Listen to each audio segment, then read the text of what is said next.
He is the embodiment of death, the ultimate end of all things. Behind him lies only destruction. It is accompanied by rebirth, with nuclear energy in his left hand and radiation in his right. May the brilliant nuclear peace descend upon the Douluo continent. As a youth traverses Douluo, his martial soul, the Sharingan, has mutated into the Radiant Eye. Now, a source of high-intensity radiation, he must ponder his path forward. Chapter 1. The uncontrollable source of radiation. On the Douluo continent, within the Stardo forest, lies one of the most renowned habitats of the three great soul beasts. Its vast expanse rivals that of the Barak Kingdom, stretching across the borders of the Tiando Empire and the Xingluo Empire, with 2/5 of its area within the Tiando Empire. The remaining 3/5 reside in the Xingluo Empire, forming a colossal primordial forest with a complex terrain featuring wetlands and swamps. The soul beasts that inhabit this forest are formidable. The closer one approaches the forest's heart, the more powerful the soul beasts become. Within this realm, even soul beasts aged 100,000 years can be found, and any soul master with sufficient strength and fortune can discover the most suitable soul ring. For themselves, Uchiha Arun stands amidst the outer thickets of the Stardo forest, gazing into the depths of the forest. Beyond the thickets lies a peculiar array of towering trees, home to soul beasts that symbolize death. His surname is Uchiha, and while this may not seem significant, the reality is that this is the Douluo continent. As he matured, he learned about his family's history. His ancestors were powerful titled Douluo with ocular martial souls, possessing a myriad of self-created soul techniques related to fire, alongside many peculiar secret arts. However, due to the passage of time or their deliberate concealment, no records remain in the present day. Though he has ancestors, it is evident that their origins are entirely undocumented, which astonishes Arun greatly. He is the second to traverse this realm, while his ancestor was the first. That it is indeed rather absurd that the Sharingan has been directly assimilated into his martial soul, yet when considering that the Douluo continent is under the watch of the divine realm, and that beyond the divine realm lie other worlds, the enormity of it all becomes less overwhelming. After all, such matters elude clear understanding. Having arrived here, he must simply accept it. At the age of 6, he underwent a separate martial soul awakening ceremony within his family. The process was smooth, and he successfully awakened his martial soul. Regrettably, it was not a dual martial soul, but he was astonished to find that his awakened Sharingan martial soul appeared distinct from those of his family members. Arun could not ascertain precisely how it differed, yet to others, the tomo within his eyes seemed not to be in the typical form, but rather resembled a miniature fan-shaped emblem, rounded and protruding, with an inward concavity. In contrast to the other family members, his father was exceedingly pleased, referring to it as a mutated martial soul. He remarked that it had been an exceedingly long time since a mutated martial soul had appeared in their lineage. Moreover, the two previous instances of mutated martial souls were each extraordinarily powerful and unique. Today, he was fortunate to witness the birth of a new mutated martial soul within the family. And to top it off, it was his own child. Overjoyed, he instructed the family historian to document this historic moment. Yet, with the awakening of the martial soul, a nightmarish ordeal began. It is uncertain when this peculiar transformation took hold of the family, perhaps initiated by the low-grade fever of a maid or the inexplicable fainting of a servant, leading to an alarming susceptibility to illness among the household members. It seemed that a threshold had been crossed one fateful night. The first servant to succumb to unconsciousness began to suffer from violent vomiting, high fever, and bleeding, accompanied by varying degrees of anemia, as if tormented by unimaginable agony. These low-ranked servants were enduring an excruciating ordeal. Meanwhile, Uchiha Yu, while gazing into the mirror, activated his martial soul Sharingan, observing the peculiar tomo shape within his pupils, which gradually instilled a sense of foreboding within him.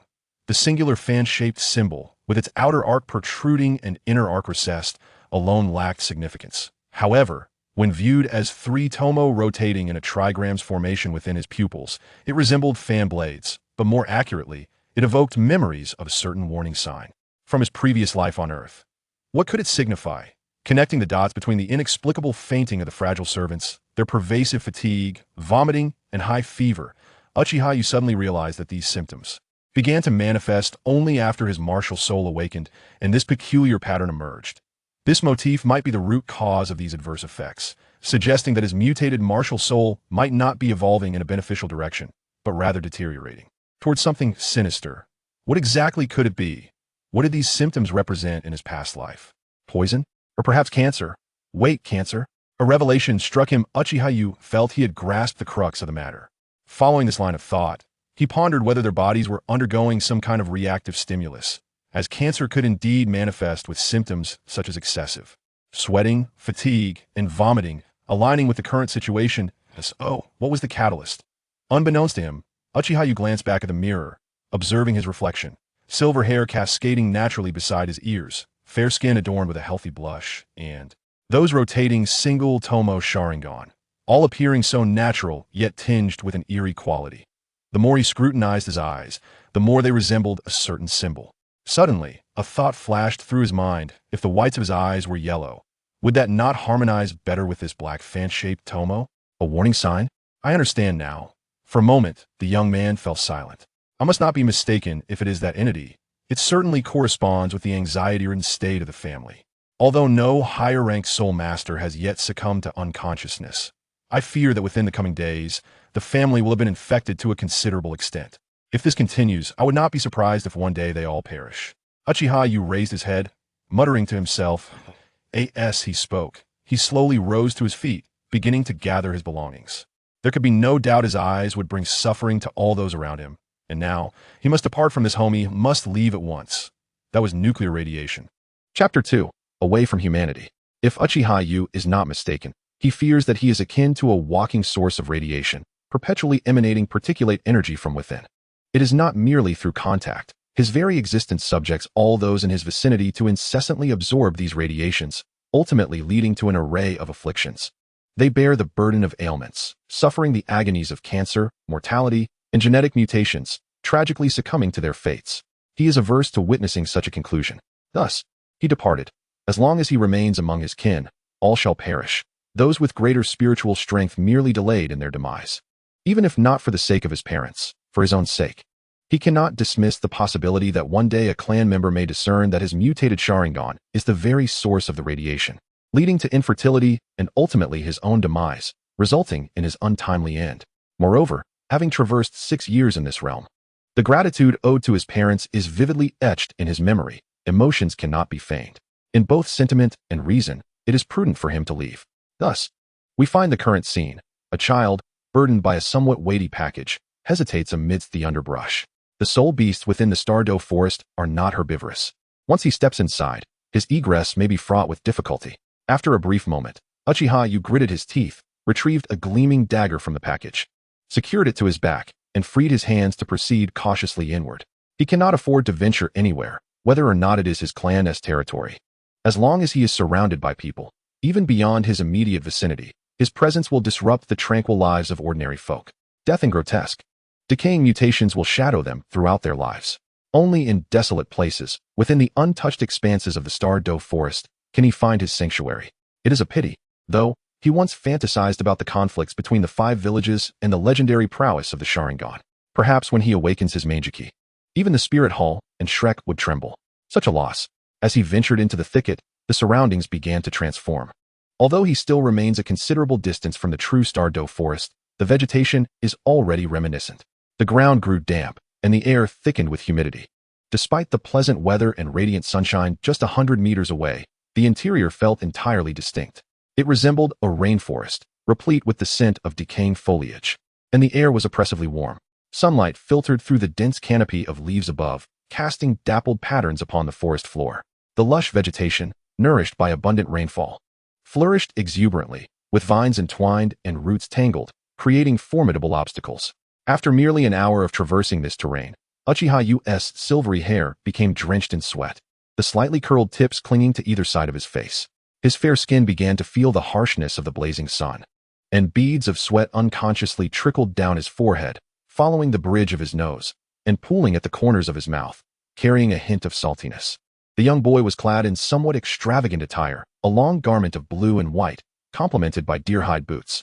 The cuffs of his trousers were rolled up a few times, revealing his ankles to prevent the filthy mud and decaying leaves from soiling him. Fortunately, his family held considerable power and wealth, and he himself possessed a spatial soul guide, albeit filled to capacity. Otherwise, he could have effortlessly discarded his burdens into it, sparing himself the fatigue. Upon realizing his unique circumstances, he swiftly prepared the essentials for survival in the wilderness. Having been reborn, he had watched several episodes featuring Bear Grylls and other survival experts. Although he lacked first-hand experience, he felt confident that he could replicate their techniques. Moreover, as a first-ring soul master, he had undergone the baptism of soul rings and possessed a physique enhanced by his ocular prowess. At the tender age of 6, his physical condition was likely superior to that of his previous life, where he had been a sedentary homebody. However, he was acutely aware that his subtle preparations had likely not gone unnoticed by his father, the clan leader, a man of formidable strength. As a mere child, his intent to gather his belongings and depart was painfully evident, yet his father had neither appeared nor intervened. Sighing, he decided to put such thoughts aside. He was already here. Suddenly, he halted, a flicker of suspicion crossing his mind as he surveyed his surroundings. It was eerily quiet. No soul beasts nor the dreaded insects he had anticipated. Nothing but flora surrounded him. Had he unwittingly ventured into the territory of a millennium-old soul beast? Uchiha Yu grew cautious. While this outer region typically hosted soul beasts of 10 to 100 years in age, it was not beyond the realm of possibility for a defeated 1,000-year beast to have been cast into this lower-tier area. This was not a game where everything remained constant. Should he encounter one, he might very well meet his demise here. After waiting for over 10 minutes without incident, he decided that this damp area was unsuitable for camping. He resolved to move laterally in search of alternative paths, steering clear of venturing deeper. After some contemplation, Uchiha Yu made this decision.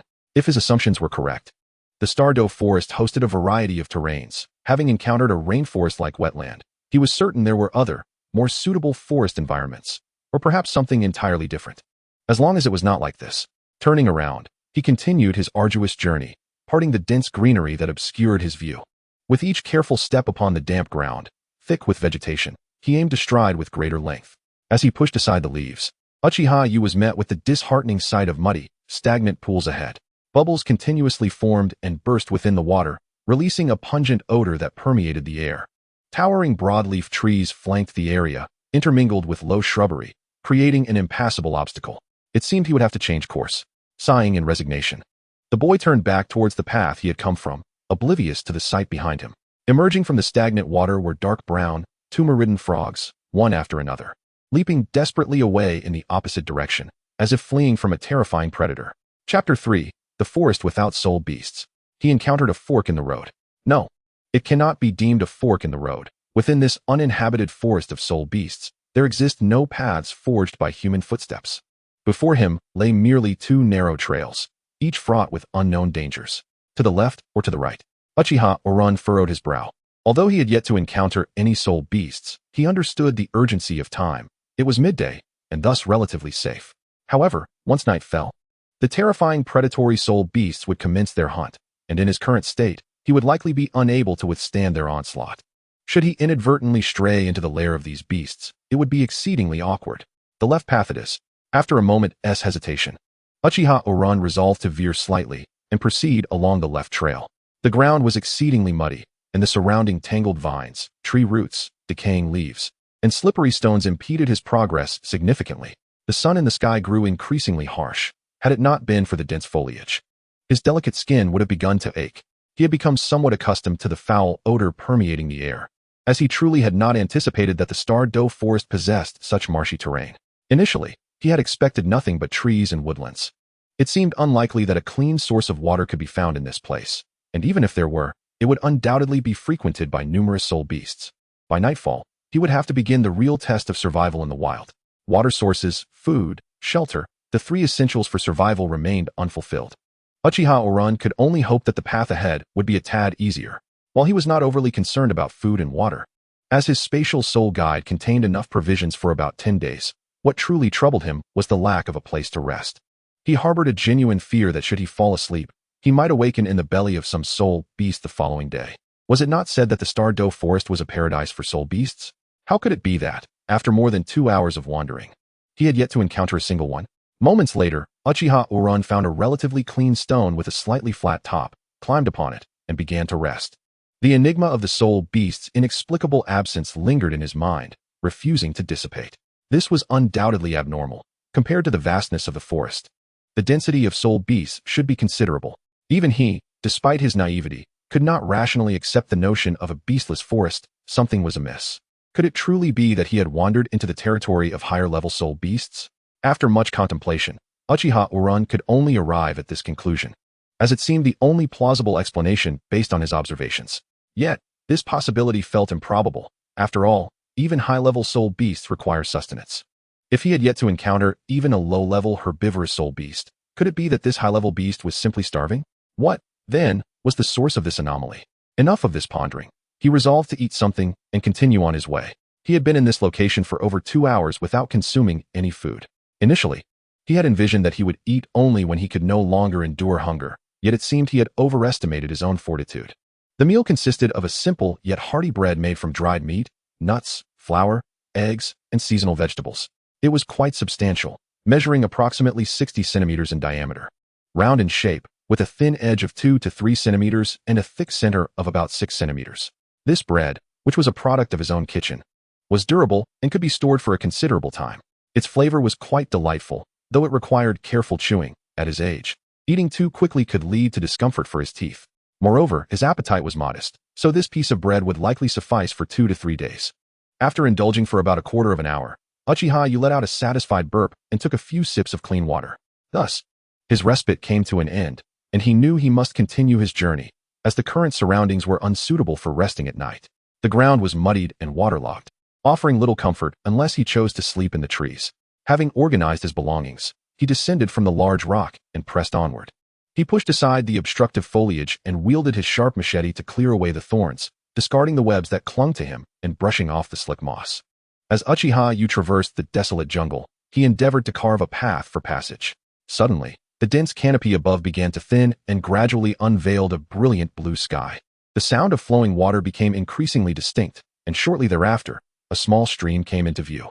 The banks of the stream were adorned with lush, unidentified aquatic plants.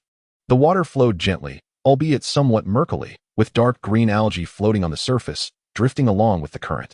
The depth of this small river was indiscernible, and its width posed a challenge. He had no tools to assist him, making it difficult to cross.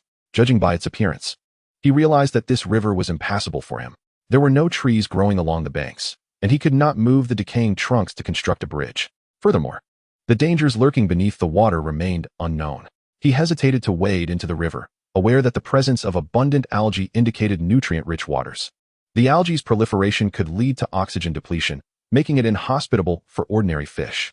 With no human intervention to harvest the water, it was evident that the algae had not fully covered the river's surface, suggesting the presence of herbivorous spirit beasts that feasted upon it. Where there are herbivores, carnivores are likely to follow. This river, he concluded, was not potable. Its impurities rendered it unfit for consumption. Uchiha Wu recognized that he lacked any means to filter the water, and his known methods would hardly guarantee safety and purity. However, this river was the only source he had encountered thus far.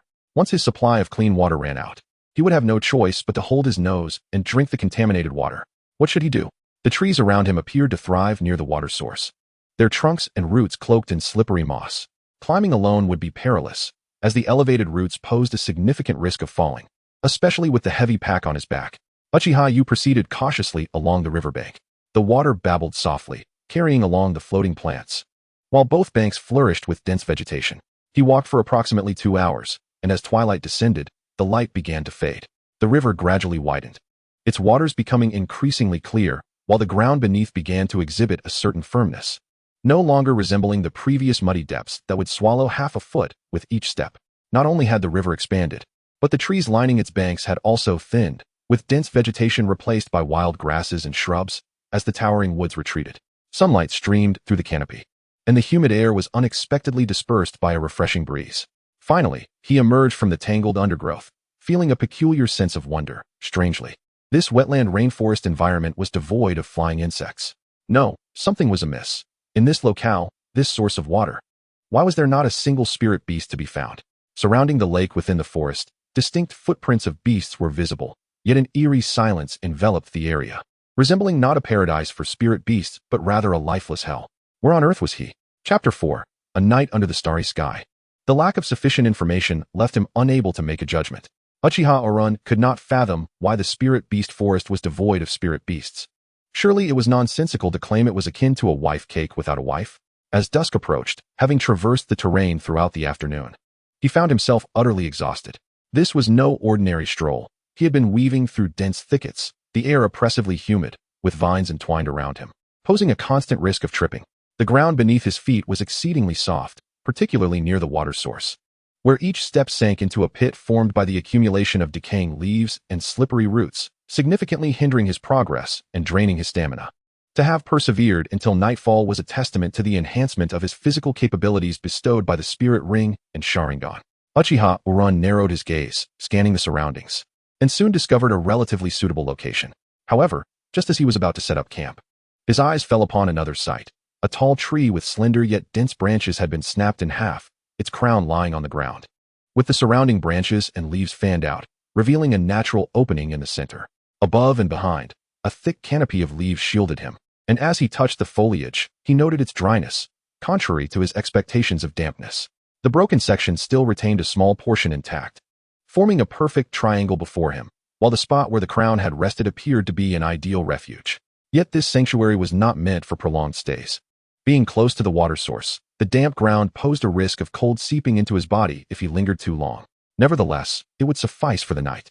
Without delay, Uchiha Uran began to tidy up the shelter, trimming the protruding branches to create a more even space in the natural opening, which measured less than 3 square meters and stood over a meter high. He then used his machete to cut a branch as thick as his calf, erecting it at the broken point of the tree to prevent any sudden collapse during the night. Finally, he retrieved a roll of pristine white fabric from his pack, which appeared remarkably lightweight, resembling the hide of some spirit beast. It was translucent and exuded a scent reminiscent of a carefully treated leather. Uchiha Uran spread this material across the ground. The last and most critical step was to set up night watch traps. A sanctuary indeed provides a place for comfort and repose. However, rest does not equate to safety. In the vast Douluo forest, there exists no location entirely devoid of peril, should one dare to sleep without precautionary measures. Wandering spirit beasts may seize the opportunity to indulge in a midnight feast. In the current dimming light, devoid of any illumination, it becomes exceedingly challenging to create rudimentary traps from the surrounding environment. Yet, would he have ventured into the Douluo forest for survival without a modicum of confidence? His assurance emanates from the first century of his spirit ring. The first spirit skill, radiation trap, Uchiha Uran silently recited in his mind, feeling the spirit power within him begin to deplete as it coalesced in his hands. It seemed he had gathered energy to its zenith. He could no longer perceive any further consumption, indicating that the trap was now complete. All that remained was to cast it forth to finalize its creation. Originally, this skill was not known as the radiation trap, but rather as the explosive trap. Upon awakening his martial soul and reaching the pinnacle of level 10 spirit power, his father swiftly assisted him in acquiring his first spirit ring. The spirit beast slain at that time was the burrowing flame beast, a creature adept at utilizing ground spikes for hunting, fortified by its robust armored shell and capable of spewing flames. This beast was exceedingly rare, a variant of the elusive burrowing armor beast. The hope of his father was that, through the bloodline affinity for flames, he would awaken a skill allowing him to breathe fire, yet ultimately, he gained the ability to create traps.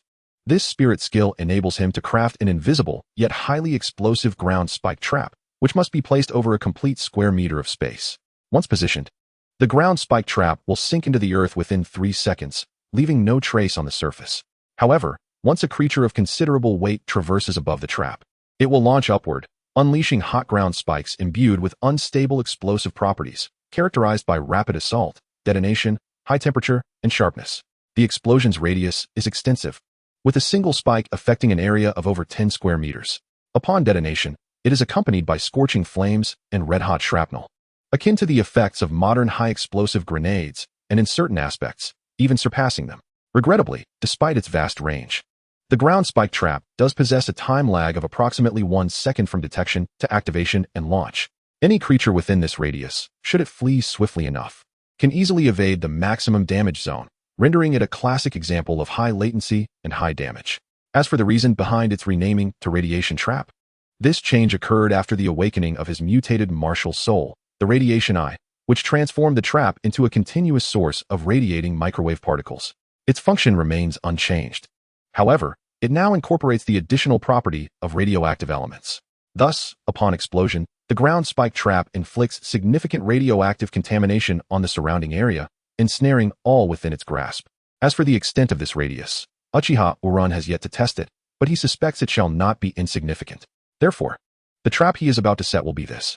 The first trap is positioned behind the sanctuary, right in front of the foliage, to prevent spirit beasts from launching a frontal assault that could lead to his demise. In the second trap, he positioned it towards the rear left, while the third was set at the front right. Finally, he marked these 3 locations to prevent himself from accidentally stepping on them and being obliterated by his own traps. Though he was unafraid of radiation, the scorching, spiked dangers of high temperatures were indiscriminate.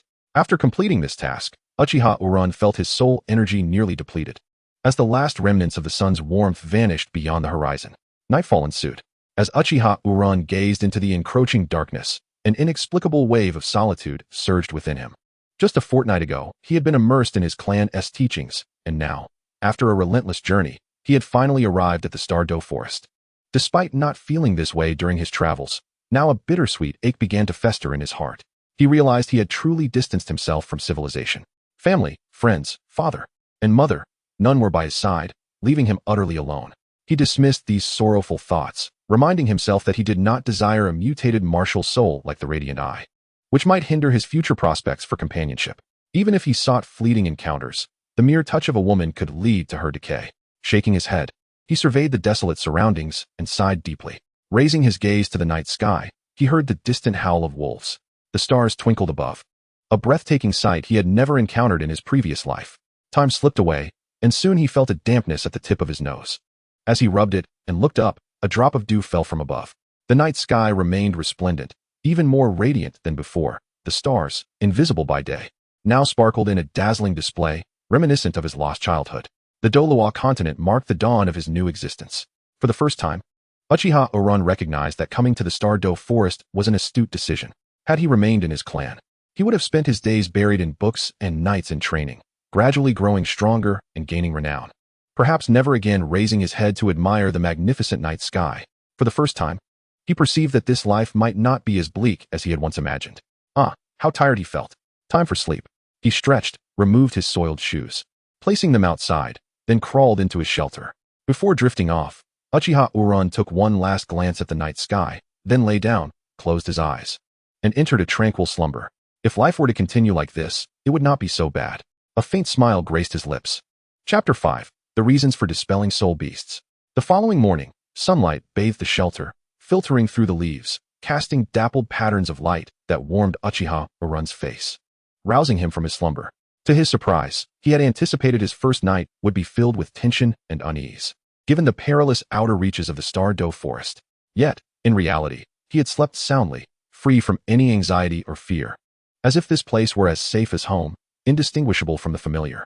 A quarter of an hour later, Uchiha Wu meticulously arranged his belongings and tightened his belt, preparing to embark on the continuation of his journey today. Although this place was quite pleasant, with clean water sources conveniently nearby and a vast lake nestled within the woods, it was evident that the abundant underground water in this area was primarily concentrated here. Within a certain radius, he was unlikely to find another water source of such magnitude. However, the openness of the area presented a challenge. A wide expanse of land would be ideal for constructing a dwelling, yet his capabilities were insufficient for establishing a life here. The water source served as a congregation point for soul beasts, and he lacked the confidence to confront numerous soul beasts. While traps could be effective, soul beasts were not foolish enough to present themselves willingly. Ultimately, it was a matter of his own inadequacy. Uchiha Wu leaned against a large tree that had been snapped in half, starting to survey his surroundings. He sought a location with solid terrain, preferably a dwelling with rock caves, accompanied by a water source, and perhaps some weaker herbivorous soul beasts. Such a refuge would provide shelter from the elements and a suitable living environment. As he contemplated the future arrangement of his sanctuary, he removed his hand from the tree, only to suddenly feel an odd sensation in his palm. The withered, blood-like bark clung to his hand. What is happening? Uchiha Wu hastily brushed off the decaying bark and turned his gaze toward the peculiar tree, his expression gradually shifting to one of gravity. He soon noticed further anomalies. The leaves atop the crown had all changed color. While some branches had appeared dull yesterday, they had at least retained their green hue. Now, however, they were entirely gray. He pinched a leaf, and before he could apply any pressure, it crumbled into pieces. This tree, too, exhibited a complete lack of vitality, resembling an ailing elder clinging to life. The stark contrast between the previous day and today was striking, as if time had accelerated. Uchiha Wu stood in stunned silence, struggling to comprehend the sudden transformation of the tree. How could it have decayed so swiftly? After a prolonged moment, he sighed. I understand now. No wonder I haven't seen a single soul beast. They must possess keen senses and detected the scent of the nuclear radiation emanating from me, fleeing far away. It makes sense. The soul beasts capable of fleeing have done so, while the plants cannot escape. My nuclear radiation indiscriminately affects both animals and vegetation. I foolishly thought I could find safety in the Douluo forest, only to realize I am a harbinger of destruction in nature, bringing death wherever I tread. Cursing softly, Xiao Wu slowly set down his pack, relieving himself of the burden. He retrieved a machete, still caked with mud and sap, and began searching for sturdier trees in the vicinity. Clarity dawned upon him. He would construct his dwelling right here, with no intention of going elsewhere. The radiation he carried would evidently serve to repel soul beasts, significantly enhancing his safety. It could be said that, aside from humans, who were less perceptive and unable to sense the continuous radiation emanating from him, all other soul beasts would flee the moment they entered a certain proximity. Even in his absence, the radiation persisted.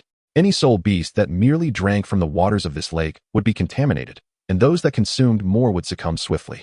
Furthermore, any soul beast that ingested water from this place would undergo a transfer of radiation, leading to mutations within their bodies, effectively entering a countdown to their demise.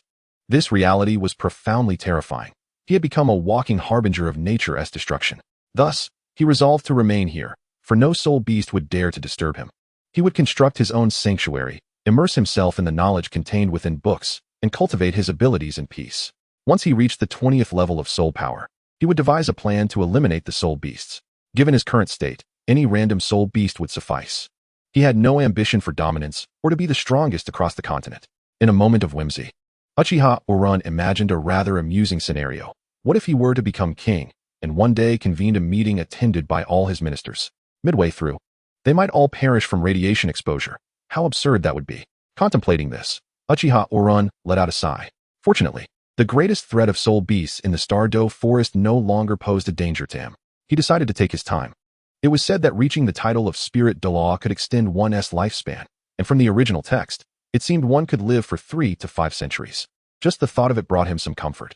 Although he was merely 6 years old, living a semblance of an elder's life here was quite acceptable. An hour later, Xiao Wu discarded his somewhat dulled machete and surveyed his surroundings. He had only managed to fell 3 trees. At this moment, he realized how foolish it was not to bring an axe to the forest. With nothing but a machete at his disposal, he could not rely on his small dagger to chip away at the wood. After some deliberation, Xiao Wu decided to employ cunning, since he possessed a soul skill. He wondered if he could utilize its explosive effects to dismantle the 3 trees he had already toppled. His plan was to set a trap beside the trees, then push them over to trigger the trap. With his idea solidified, he sprang into action. Crafting a soul skill trap was not particularly challenging, akin to a game. It required a brief preparation time before manifesting in his hands, followed by selecting a location for its placement. With his soul power, he could set up 3 to 4 traps in a single day. Any more would greatly deplete his energy. Fortunately, this trap was potent enough. A single spike successfully shattered one tree, despite the surface exhibiting numerous imperfections caused by the debris of the explosion. Nonetheless, he achieved his goal of separating the crown from the trunk. The trunk could serve as a foundation for his dwelling. As for the crown, what purpose would it serve? Fortunately, this was a world imbued with soul power. Had he been merely a 6-year-old child from the modern world, he would have struggled even to drag the trunk to a designated spot under the sun, let alone chop wood. But alas, he was a child enhanced by both the Sharingan and soul rings, making him an invincible being for his age. Chapter 6. The Remains of Fallen Soul Beasts. As the sun ascended to its zenith, casting its radiant light and warmth across the land, a little over 2 hours had passed, marking the arrival of noon.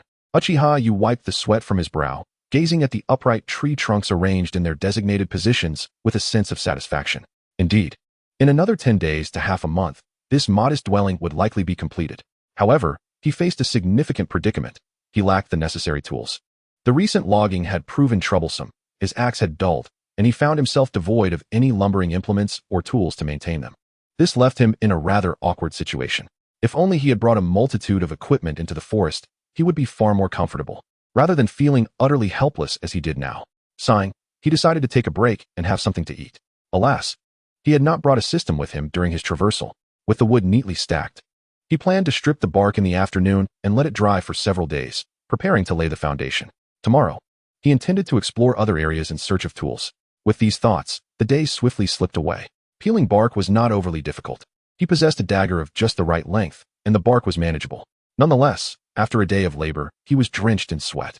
Fortunately, a lake nestled within the forest provided relief, and come evening, he washed himself in its downstream waters. Were it not for the flowing nature of this water, he would not have dared to bathe in a place where he would later drink. As night fell, he returned to the same spot as the previous evening. Although the tree was nearly lifeless, it still offered a modicum of a sleeping environment.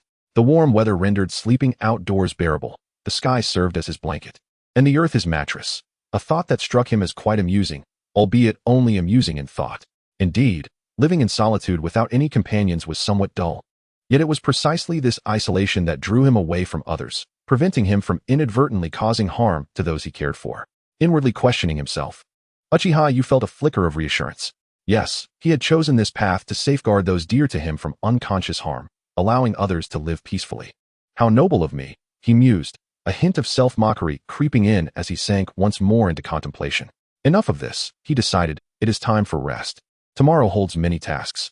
With that, Uchiha Yu closed his eyes, dismissing thoughts of his own nobility.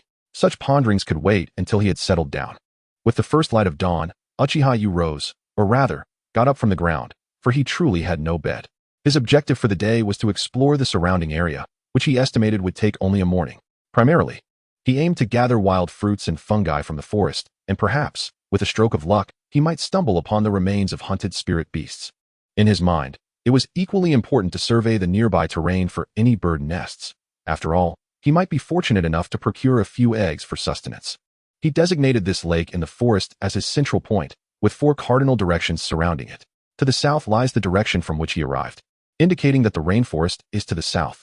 The scarcity of resources is disheartening. Not only is there a dearth of flora and fauna, but even mosquitoes are a rarity.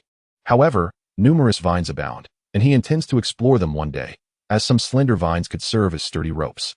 In the future, they could even be fashioned into wicker chairs. Their potential uses are myriad, contingent solely upon one's creativity. The only other directions to explore are north, west, and east, with the east being the most convenient and closest. The west presents a challenge, requiring a detour around the entire lake, while the north is a moderate path. Not overly convoluted, yet still distant. After much contemplation, he decided to venture east to assess the situation. Following his understanding of his own nuclear radiation, Uchiha Uran felt an overwhelming sense of reassurance, akin to having consumed a calming elixir. For the time being, he could traverse this area populated by soul beasts ranging from 10 to 100 years old with confidence. As for the more fearsome 1,000-year and 10,000-year soul beasts, he thought better of it. It would be unwise to challenge their formidable jaws with his delicate physique. The wilderness survival segment had concluded. It was now the realm of his world. Without delay, Uchiha Uran set off, equipped only with a necessary machete and an empty satchel, leaving behind all other belongings to avoid burdens. He pushed through the foliage and scaled the rocks, gradually immersing himself in the forest. His primary quest was for sustenance, so he concentrated his attention on the treetops, hoping to find bird nests. He had abandoned the pursuit of soul beasts, as they were fleet of foot and could likely detect his nuclear radiation from kilometers away, fleeing long before he laid eyes on them. Just as had happened previously, he had seen not a single beast. The trees stood tall and erect, and Uran noticed that the deeper he ventured into the forest, the higher and more robust the trees became. Some, he estimated, might even reach 50 or 60 meters, soaring skyward. The sunlight did not pierce through like columns here. A delicate mist had begun to envelop the area, rendering the sunlight somewhat feeble. The air was saturated with the fresh scent of vegetation. And although birds and beasts were absent, the crisp sound of flowing water and the crunching of leaves underfoot accentuated the forest's tranquility. Before long, the youth was thoroughly enveloped by the woods, surrounded on all sides by towering trees. This was a strategy to prevent losing his way. He had also contemplated mapping the area but lacked the necessary tools, such as paper and pen, or even animal skin and charcoal. Relying solely on memory was insufficient for retaining such extensive topographical details. After positioning 8 makeshift markers, a peculiar anomaly finally emerged amidst the monotonous forest. Initially deterred by the towering canopies, he had abandoned the idea of foraging for bird eggs. Wandering through the forest felt like a leisurely stroll, yet unexpectedly, he stumbled and fell to the ground. White. With a sense of curiosity, Uran began to excavate the earth, first digging around the sides before grasping a tree root. After a moment of silent encouragement, he exerted himself and pulled the troublesome root free in one swift motion. It was a ghastly, pallid skeleton, approximately 2 meters in length, its form curving in a semicircular manner, with a sharp tip and a somewhat rounded apex. By Uran's conjecture, it was likely a rib bone of an unknown soul beast. If one existed, could there be others? With this speculation, Arun began to survey his surroundings to ascertain the situation. In terms of vision, he had never encountered anyone with abilities surpassing the Sharingan. After observing for a while, Arun reached a conclusion. This was once a hunting ground for a formidable soul beast, where an unfortunate prey had been captured and consumed. The prey was sizable, yet not necessarily capable of putting up a fight. After devouring the soul beast, the predator had disturbed the earth to cover the remains. This reminded him of the domestic cats that, after using their litter, would cover it up. Or even his family's dog, which would dig a shallow pit outdoors before relieving itself and then cover the excrement with dirt. Although this behavior did not guarantee a thorough burial, it was a habit nonetheless.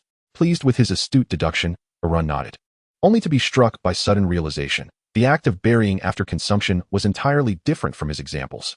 In this day and age, were there truly high-quality soul beasts that would bury their prey after feasting? Chapter 7. A world no longer lonely. More than an hour had elapsed since the discovery of the soul beast's remains. The mist of the forest gradually dissipated, and as the sunlight grew more intense, it soon vanished without a trace. Aside from the skeletal remains he had just encountered, he observed several intriguing scenes along his path. A deer-like soul beast, in a state of panic, charged towards him heedlessly, causing him to fear for his life. Forgive him, for he had never experienced combat. The sight of a soul beast, standing as tall as himself, barreling towards him at a speed of 80 miles per hour would leave anyone momentarily stunned. Eventually, it was the very soul beast that stumbled in fright from its own radiating aura, its hooves slipping on a stone, leading to a headlong collision with the ground.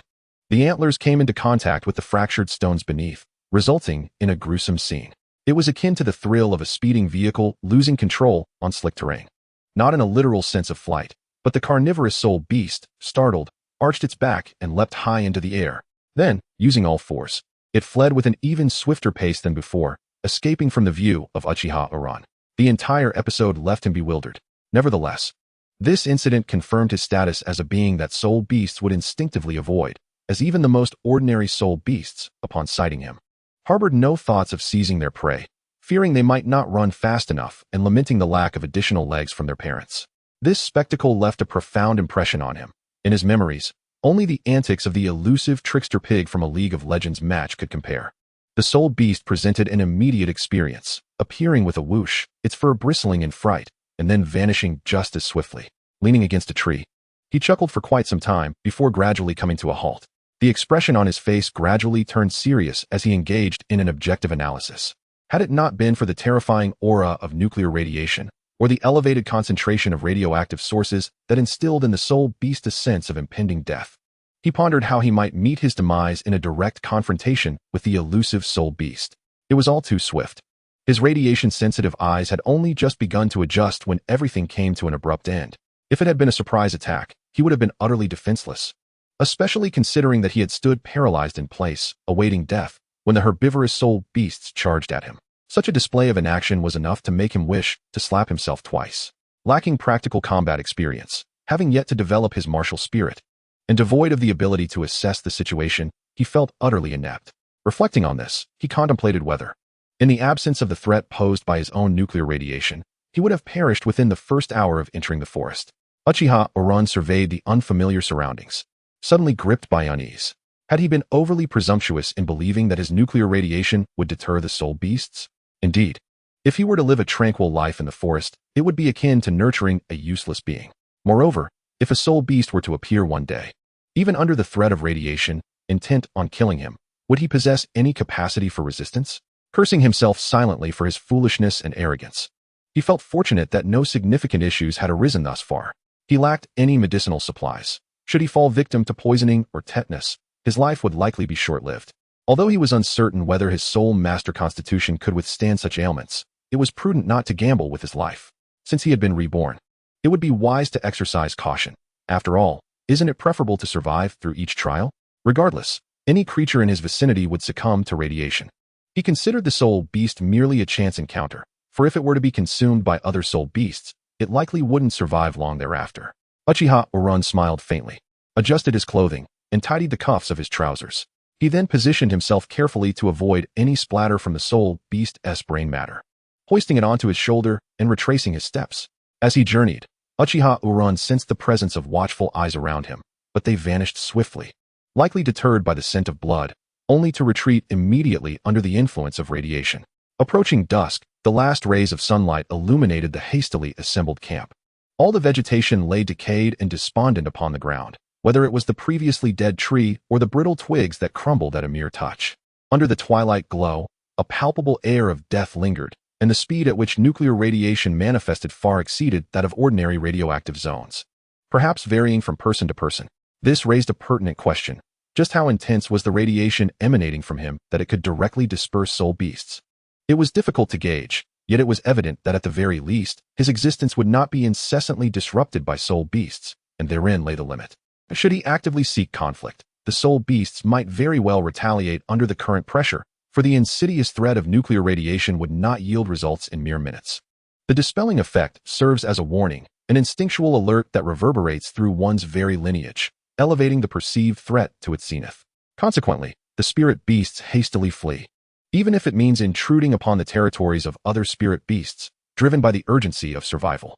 In comparison to the oppressive pressure exerted by high-ranking spirit beasts, Uchiha Yu has also shown remarkable resilience. As night descends, a muffled sound of footsteps gradually emerges from the depths of the forest. Chapter 8. The corpse in the tree hollow at noon. The sun blazes fiercely. By the lakeside within the forest, rhythmic splashes resonate, infusing a peculiar vitality into the otherwise desolate spirit beast forest. A silver-haired youth, stripped of his upper garments, tends to the remains of spirit beasts by the lakeside downstream. He has procured a flat stone, measuring approximately 50 centimeters in both dimensions, placing it on the shore, atop which lies a meticulously cleaned deer hide. Nearby, a piece of driftwood, 2 men long and 1 man wide, has been halved, with several vines threaded through one of its holes to secure it to the bank. Beneath it, a mound of stones has been constructed, ensuring it remains anchored against the flow of water, while numerous chunks of freshly cut meat rest atop. As the morning slips away, he merely separates the flesh from the hide, neglecting to meticulously extract the sinews and marrow. It is evident that he is a novice in such matters, clumsy and inexperienced. In this sweltering weather, the meat cannot be preserved for long. At most, it will last a day before it begins to rot and emit a foul odor. For Uchiha Yu, who faces a scarcity of food, this is simply intolerable. Who knows when he might next encounter fresh game, if at all. "Oh, this task is making my back ache terribly," he exclaims, straightening his posture and stretching his waist and shoulders, the soreness eliciting an involuntary eye roll. After squatting for over an hour, he stands abruptly, nearly losing his balance. After cleaning the meat, he prepares to proceed to the next step, salting it, kindling a fire, smoking it, and then hanging it to dry, a process that must be executed thoroughly. Salt is readily available, as he had brought a substantial amount with him. However, the challenge lies in igniting a fire without attracting any lurking spirit beasts. Although his campsite exudes an atmosphere akin to a heavily irradiated zone, generally deterring spirit beasts from encroaching, it is prudent to avoid making fire if possible. Yet, smoking the meat necessitates flames, placing him in a quandary. Forget it. I shall light the fire, he resolves. The longer he hesitates, the quicker the meat will spoil, regardless of any potential spirit beasts. I refuse to believe they would dare approach. His contemplation lasts but a moment before he decides, glancing at the sweltering sky and contemplating a return to the forest in the afternoon. Although the forest offers no treasures or spoils, remaining idle at the campsite proves unproductive. Lacking a proper hammer or axe, the dry wood he had prepared remains unutilized, stripped of its bark but unable to serve as a foundation. Thus, it is left abandoned. Soon, Uchiha Uran emerged from the rainforest, carrying several slender vines, each the thickness of a little finger. After meticulously peeling and cleansing them, he threaded them through chunks of meat. He then fashioned some branches, roughly the diameter of his forearm, into a makeshift skewer in the center of the campsite. With a fire ignited beneath, he secured the meat-laden vines above it. Ample firewood was gathered to ensure that the flames would persist during his absence in the forest. However, due to the substantial amount of meat, he quickly erected 3 additional smoking racks. After temporarily setting up 2 soul technique traps, he set off towards the east with his pack. The forest offered numerous paths, and today, he chose a different one. The sky was a brilliant blue, with branches overhead intricately intertwined. As he progressed, Uchiha Uran sensed a slight drop in the forest's temperature. Glancing upward, he noticed that the sunlight had been obscured by the dense foliage, which dulled the earlier heat. A breeze stirred, rustling the trees, and he caught a whiff of an unusual odor, a pungent, sour stench reminiscent of pork left to bake in the summer sun. Though the source was distant, the scent, carried by the wind, was less intense by the time it reached him, yet it piqued his curiosity. If he were not mistaken, It was the unmistakable aroma of decaying meat. If indeed it was meat, his interest was piqued. Regardless of its state, the hide, bones, and teeth were valuable resources, and he was in need of various materials. Sharp teeth, in particular, could serve well for crafting daggers. Intrigued, he swiftly followed the scent. His unconventional method of navigation, dictated by the aroma rather than a direct path, led him to meander and stumble. Nevertheless, he was prepared, leaving markers in his wake, be it a slash on a tree or a pattern formed with pebbles. Lacking the keen sense of a hound, he relied on his sense of smell, gravitating toward the direction where the scent was strongest. Though this method was far from reliable, it was a strategy, and he was willing to expend a little time. Along the way, he set a spike trap, aware that his soul power replenished quickly. While he was not at full capacity, placing a couple of traps was feasible. However, he opted for just one, mindful of conserving some soul power for future needs. He likened soul power to a naturally replenishing skill. Once filled, he would deploy a trap, akin to how Timo plants mushrooms. Approximately an hour later, a gentle breeze wafted through, carrying the fresh scent of grass and foliage, mingled with the overwhelming stench of decay. In such sweltering weather, fresh blood and meat could not be stored for long. Once past their prime, the aroma of fresh flesh would swiftly be transformed by microorganisms into a repugnant odor. If left unchecked, it would soon attract carrion-eating soul beasts, eager for a feast. It is quite peculiar. This scent lingers interminably, as though it were an essence of a soulless beast, and within the perception of Uchiha Oran, he felt he was drawing near. Out of an abundance of caution, he swiftly set up a spike trap around him. Although somewhat timid, he prioritized his safety above all else. Should he encounter another, and that individual, upon seeing him, a mere 6-year-old child, harbored murderous intent, he would surely meet a tragic end in that very moment. After all, humans are not like soul beasts. They would not be deterred by his intense radiation. Before long, he located the source of the overpowering odor, surrounded by an open grove of trees. Before him lay the remnants of an ancient tree, its trunk hollowed out by a sizable cavity. Though it appeared shallow, a potent stench emanated from within, continuously fermenting. Was this the origin of the scent? Uchiha Oran approached with caution, igniting a bundle of leaves and casting it into the hollow from a distance. The glow revealed a gruesome human corpse within the cavity. Ah, so it is a human, seemingly not long deceased, as the flesh had not yet decayed. Before he could act, Uchiha Oran sensed a shadow darkening the sky. A massive silhouette loomed overhead, casting a shadow that enveloped him entirely. A colossal creature stood behind him. Without hesitation, upon sensing the impending danger, Uchiha Oran's fan-shaped Sharingan spun wildly. He raised his arm, clutching it to his ear at his utmost speed, then rolled swiftly to the left. A sharp stone lodged in his waist, sending a jolt through his spine, yet he could not afford to linger on such discomfort. He had to roll past, even with the jagged rocks nearby. However, he was still a moment too late. A terrifying force rushed past him, as if time had slowed. Uchiha Oran turned his head, clearly seeing the coarse hairs on the enormous arm fluttering in the breeze. This tremendous power cascaded down the bear's paw and crashed into the ground like an earthquake, sending debris flying towards Uchiha Oran with ferocious intensity. In less than a second, the idyllic starlit forest transformed into a scene of calamity, as Uchiha Oran found himself in a perilous struggle. The monstrous assault came upon him so swiftly that he scarcely comprehended the unfolding events.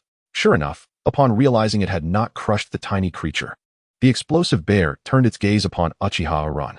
Without a roar or any forewarning, it lunged directly at him, its claws shimmering with a chilling gleam as it swung ferociously. With a resounding thud, the hardened rock was obliterated, fragments scattering violently, accompanied by a fierce gust of wind. Uchiha Oran evaded the blow, instinctively crouching and seeking the next stone refuge. After the soul beast collided with the rock, he continued to flee. He could not afford to stop. This extreme force of a soul beast could inflict grievous harm with mere contact. He could only hope that its speed was insufficient to catch him, lest he find himself in dire straits. In a moment of contemplation, Uchiha Wu leapt from a flat rock onto a distant boulder, exerting force through his soles while using his hands to grasp a protrusion to ascend. After executing a somersault, he charged forward. The recent sound of shattering stones served as a warning, and the ensuing thunderous footsteps reverberated like an earthquake, causing a shift in his expression. It was pursuing him. Realizing this, Uchiha Wu began to slow his pace, surveying his surroundings. In the depths of the forest, he knew he could not outrun the soul beast and needed to devise a strategy to gain an advantage from the terrain, preferably in a rainforest environment where he could utilize vines and swamps to shake it off. Unfortunately, this was a stable, pleasant forest landscape. The soul beast behind him afforded him no time to strategize. Leveraging its massive form and long strides, Uchiha Yu soon heard its footsteps growing closer. A sense of dread washed over him as he understood that without immediate action, he would be unable to escape the soul beast and would soon be torn apart. Taking a deep breath, he resolved to utilize his soul power to break free. Without hesitation, upon realizing that he could not shake off the soul beast at his ordinary speed, he activated his soul power. A faint white light appeared upon his skin, and the black fan-shaped hook in his pupils began to rotate slowly. Bright yellow soul rings ascended from beneath his feet, spiraling around his body. In the next moment, the boy surged forward with a velocity far exceeding his previous pace, rapidly distancing himself from the explosive owlbear. However, this came at a cost. His already limited soul power began to deplete rapidly. Having set 4 traps throughout the day, and considering his natural recovery, he realized that his soul power would only sustain his swift advance for less than a minute. Suddenly, a thunderous shriek pierced Uchiha Yu's ears. The boy, who had been leaping through the air, abruptly halted, crashing heavily to the ground before he could regain his senses, followed by a spurt of clotted blood. His vision blurred. The shriek reverberated in his heightened state of tension, delivering an unimaginable blow akin to a drumbeat upon his heart. The relentless ringing in his ears and the dark spots before his eyes wreaked havoc on his senses until he collapsed, his ears buzzing with a deafening roar. With a gasp, he spat blood onto the ground, regaining some clarity. Amidst his haze, he spotted the soul beast charging toward him and widened his eyes in alarm. His mind urged his body to move, yet he felt utterly weak. The earlier roar was not merely loud. It was imbued with the soul power and murderous intent of the explosive owlbear. As the beast drew closer, Uchiha Yu was suddenly engulfed by an overwhelming sense of impending doom. It was almost upon him. After a brief, sharp growl, he finally felt sensation return to his body. Move, he commanded himself. With a colossal height exceeding 5 meters, the explosive owlbear swung its massive claws with unparalleled force, aiming directly at the terrified youth. The impact was thunderous, stones shattered, dust billowed, and in the next instant, a small figure darted from the chaos. It was Uchiha Yu. The recent experience was nothing short of harrowing.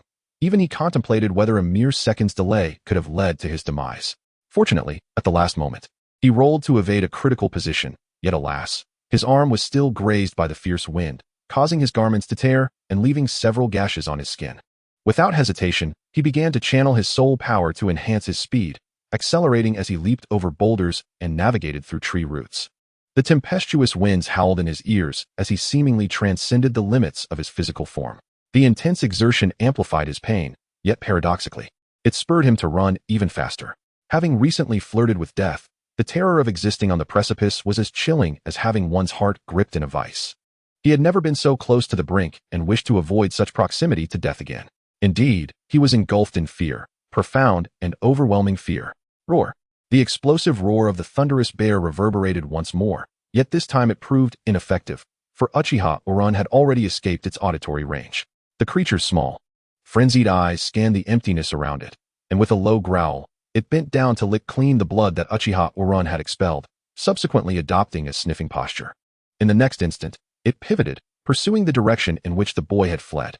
Unbeknownst to it, as Uchiha Wu's blood pooled on the ground, the surrounding trees began to deteriorate at an alarming rate, the soil gradually darkening and exuding a nauseating odor as heavy radiation spread from the blood. Before long, the towering tree closest to the blood completely perished, its bark weeping as if it were bleeding, roots decaying, and leaves turning yellow and gray before falling, their edges turning black. The speed of this contamination far surpassed that which had been observed in the previous encampment. Chapter 10. The Thunderous Demise of the Behemoth. Huff, huff. Uchiha Wu gasped for breath, exerting every ounce of energy, even as a dull ache radiated from his chest. His body, drenched in sweat, surged with astonishing speed, a testament to his prowess as a soul master, despite having already drained his soul power. A sharp pain occasionally shot through his head, yet he dared not cease his flight. Faster, he urged himself, just a little faster. He was nearing the first trap location. His mind was consumed with thoughts of perseverance. This was a dense forest. The scorching sunlight pierced through the myriad gaps in the leaves, casting its rays upon the earth. A slender figure dashed through the underbrush, frequently glancing over his shoulder, wary of any lurking horrors. There was no time to bandage his wounds. He was bleeding profusely, and it was unfathomable how he managed to endure. The sheer volume of blood lost could very well claim his life. The pain emanating from his myriad injuries tortured the frail boy. Roar. Suddenly, a brutal roar echoed from afar. The boy trembled. his resolve hardening as he pressed on with renewed speed. The sense of impending doom gripped his heart like the monstrous claws of a beast, tightening with ferocity. In the presence of the colossal beast, the once terrifying explosive owlbear now instilled a sense of dread. Despite its robust physique, this strength afforded it no advantage. After a recent bellow, an unbearable itch surged deep within its throat, leading to a frenzied bout of vomiting. The remnants of its last meal, bits of limb, a portion of its leg, fragments of its head, and other grotesque debris, were expelled onto the ground. Yet, this was merely the beginning. It soon began to cough up dark, viscous blood that gushed forth from its throat, seemingly endless, pooling on the earth with a foul stench that could induce dizziness merely through inhalation. Not content with merely expelling blood, the massive bear, once devoid of further contents to purge, awkwardly crouched as if nothing were amiss, resuming its relentless pursuit of the youth. Its fur was accompanied by waves of discomfort, and unbeknownst to it, a significant amount of hair had been shed in the process. The chase continued unabated. Uchiha Yu could sense the predatory gaze fixed upon him, firmly believing that the spirit beast would not relent until he was either captured or dead. Throughout this hour-long flight, misfortune struck again. In a fleeting moment of contact, his arm was grazed, resulting in a deep gash that sent blood splattering. Fortunately, his smaller stature allowed him to deftly slip through a narrow crevice beneath a stone, temporarily thwarting the beast's advance and granting him a moment of respite. He was bewildered. Despite being enveloped in a cloud of radiation that caused other spirit beasts to flee as though confronted by a specter, this relentless creature pursued him with unwavering determination. Exhausted and in pain, every inch of his body ached, and his mind grew foggy as the toll of depleting his spiritual energy became apparent. He felt on the brink of collapse, as if he would soon succumb and be unable to rise again. Heaving, Uchiha Yu gasped for breath, his frail form no longer capable of mustering the strength to move forward. He had reached his limit. Yet, he understood the futility of surrender. The madness in the bear's eyes signaled that it would not relent simply due to exhaustion. It was surely still on his trail. His resolve was strong. But his strength waned.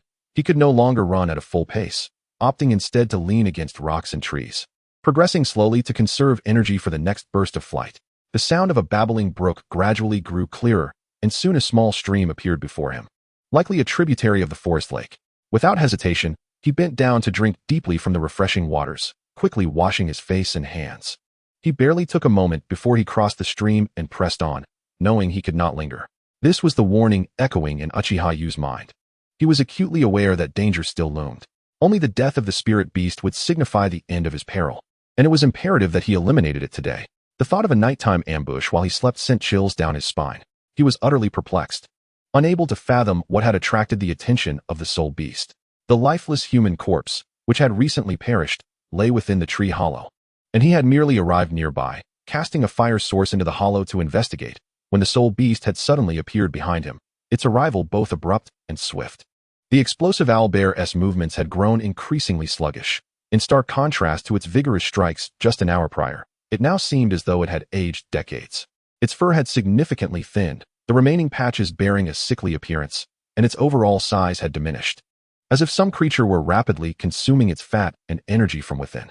Yet, the madness in its eyes persisted, even as its innards bled and its vessels ruptured. It emitted no cries of pain, silently pursuing him as before. After a quarter of an hour, Uchiha Yu regained his strength, ready to sprint, but was suddenly assailed by a putrid, moldy stench, accompanied by an overwhelming gust that fiercely swept toward the still motionless youth. In a moment of urgency, Uchiha Yu could only curl his body as much as possible, raising the machete to shield his face and chest. With a resounding thud, the boy was struck by the bear's paw, launching him at twice the speed he had previously run. He was sent hurtling over 10 meters, the side of the machete embedding dangerously into his flesh, almost severing his own head. Upon landing, he rolled several times over the leaf-strewn ground, colliding with a massive rock that finally halted his tumble.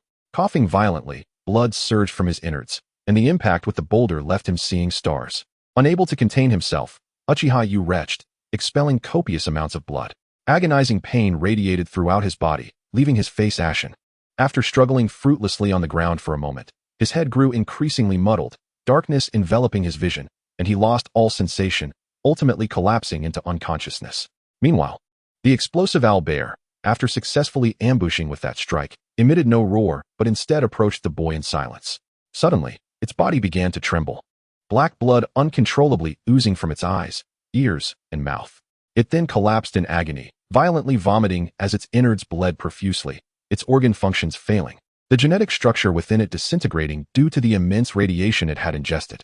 Moments later, the colossal creature lay not far from the boy, its tainted blood seeping out as it succumbed to the anguish of its demise. Throughout this ordeal, the boy had not inflicted a single injury upon the beast. Not even once. Chapter 11, Awakening. Darkness. An abyss of profound darkness. Within this obscurity, the boy's consciousness gradually began to awaken. Where am I? As his awareness sharpened, he commenced an exploration of his surroundings. An infinite darkness enveloped him, silent and still, evoking a sense of unease. Have I died? Where's this place? Is anyone there? After waiting for a moment without any response, Xiao Wu continued to inquire into the void of darkness. Silence, a prolonged silence. Have I died? With a soft sigh, Xiao Wu gradually relaxed, setting aside the vigilance and fear that had enveloped him. Since he was already dead, there was nothing left to fear. So, it was true, he had perished. After muttering this to himself, he cast a glance around, descending into silence. He did not need to see. He already knew that he had likely been torn apart and consumed by that soul beast. He understood that death is an inevitable fate, but he had not anticipated it would come so swiftly.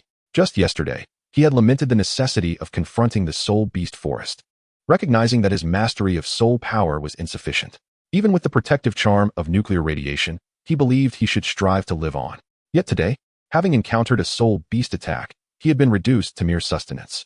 Xiao Wu was acutely aware that during the half-month journey away from his family towards the Stardow forest, there had certainly been someone ensuring his safety. He could sense the security around him, or perhaps, no one was inclined to trouble this young boy. However, he also understood that once he truly entered the forest, those guardians would vanish in an instant. The individuals ostensibly tasked with his protection were more akin to overseers, ensuring that a prisoner could safely reach his confinement, rather than genuine protectors safeguarding his survival. Nevertheless, having chosen this path for himself, he resolved to press on, even if death lay ahead. He felt no remorse. Before his departure, he had expressed his desire to witness the birth of his younger brother, urging his parents to abandon hope in him, suggesting they should give up on him and instead welcome another child. Even now, he grappled with many unanswered questions. Why had he been attacked? What had caused the gruesome corpses in the hollow of the tree? Why did this soul beast seem to disregard the warnings of nuclear radiation that flowed through his veins? How had it managed to ambush him so stealthily? There were myriad questions and a fervent desire to uncover the truth. Had he ventured out without setting traps, fully prepared, perhaps the outcome would have differed. If he had chosen to continue running rather than resting, the conclusion might have been altered. Regret and reflection swirled in his mind. Whether it was underestimating the forest by exploring without soul power, or inadvertently seeking excitement in unusual circumstances that led him away from safe zones. If these factors were to contribute to future missteps, he could accept that. Yet the convergence of these elements had culminated in his demise within the soul beast forest, a place he had scarcely begun to explore. Merely contemplating this made Xiao Wu wish to strike himself, astonished at his own folly. Another brief silence ensued.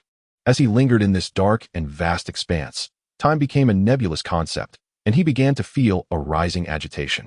It seemed as though something in the darkness was watching him, inducing a profound sense of panic. He knew it was merely an illusion. Having spent too long in the dark, one easily succumbs to such emotions, and even the duration of his stay was uncertain. How long must he remain here?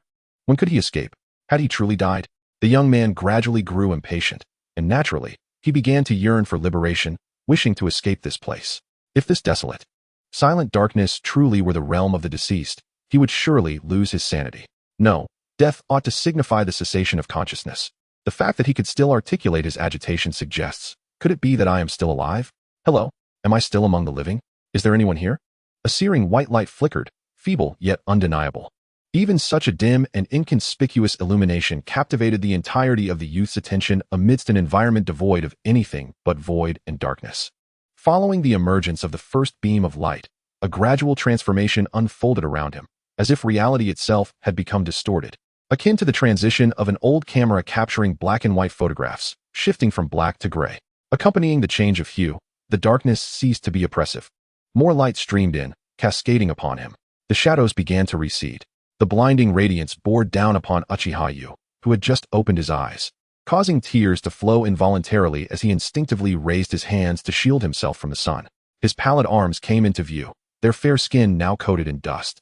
Dark red congealed blood marring his forearms, with fingers marred by numerous gaping wounds, especially the webbing of his hand, which was stained with blood, exuding an eerie and terrifying aura.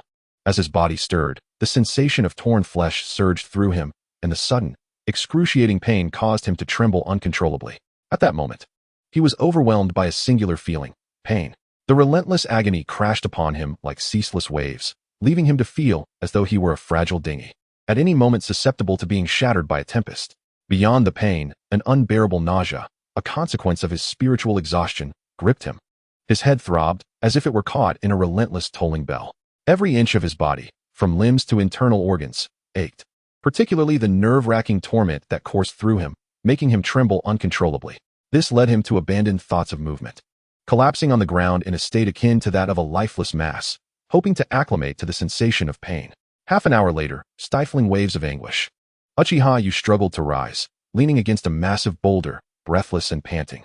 The slightest exertion had nearly caused him to faint, providing him with a stark realization of his current state. Simply breathing felt perilous. What had transpired? How had he managed to survive?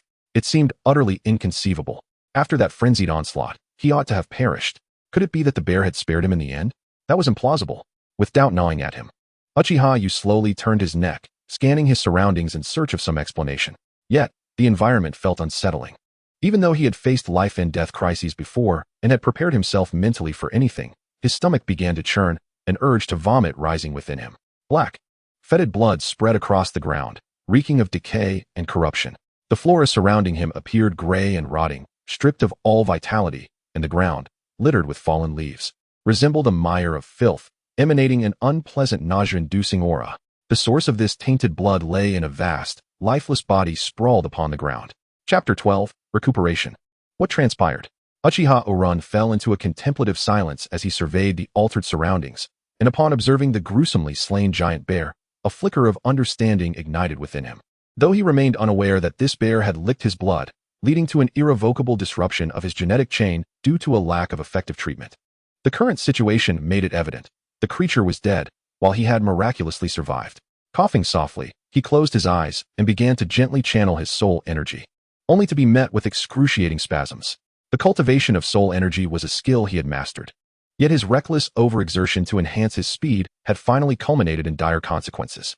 The moment he stirred his soul energy, pain radiated throughout his entire being, and the effort to cultivate it felt akin to being sliced by blades, causing him to sweat profusely with no visible results. However, amidst this brush with death, he sensed that he had transcended a bottleneck in his soul energy. By his previous standards, he had now ascended to the 12th level. In a way, this was an unexpected boon. After all, he had never imagined he would emerge alive from this ordeal. Yet, even as a smile tugged at the corners of his lips, the movement strained his muscles, reopening wounds and inflicting a unique agony that others could scarcely fathom. This venture had proven to be a tremendous loss. Sighing, he realized that any slight movement caused his body to bleed profusely, a relentless flow that showed no signs of abating. Yet hunger gnawed at him, and he was oblivious to how many days had slipped by. If he did not consume sustenance soon, he feared he might not witness the dawn of another day.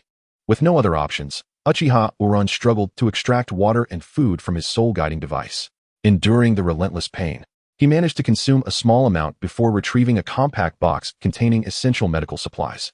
He then stripped off his clothing and commenced cleaning his wounds with fresh water, disinfecting and bandaging them. A quarter of an hour later, having completed these tasks, Uchiha Orun unfurled a thin, paper-like snow silkworm blanket on the ground and reclined once more, succumbing to unconsciousness. The relentless, sharp pain from his earlier treatment had rendered him somewhat neurotic, compounded by the immense pressure of impending death, the desiccation of his soul energy channels, and the dizzying surprise of elevating his soul energy level. At last, he could finally rest. From this moment onward, you shall be my Odo. Do you understand? The scene shifted once more to a grand hall, where he stood beside a woman at a magnificent wedding, finding themselves as husband and wife. Alas, no matter how wide he opened his eyes, he could not discern the blurred visage beneath the wedding veil. The scene transitioned again, and he found himself transformed into an elderly man, frail and aged, surrounded by a multitude of descendants who were renowned figures across the continent. After imparting his final words of wisdom, he drew his last breath. Had he not awakened the radiant eye, perhaps this would have encapsulated his life, a vivid display of existence from birth to death unfurling before him. Suddenly, the image froze. Subsequently, in the gaze of the youth, the scene began to reverse, starting from that phrase, to Uchiha Yu seated upon a chair, and finally, to him gazing upwards at the sky. As the boy observed Uchiha Yu's actions, a subtle emotion stirred within him, an ambiguous blend of contemplating Uchiha Yu's life and reflecting upon his own arrival. This cinematic unfolding of events, as time progressed, increasingly unsettled him. Time ceased to flow backwards, resuming its forward march.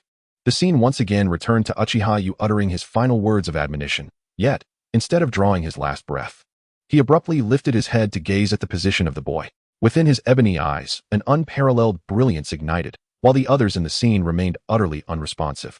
The two exchanged glances across the realm of dreams, and the youth discerned a reflection of himself in the eyes of this elderly figure.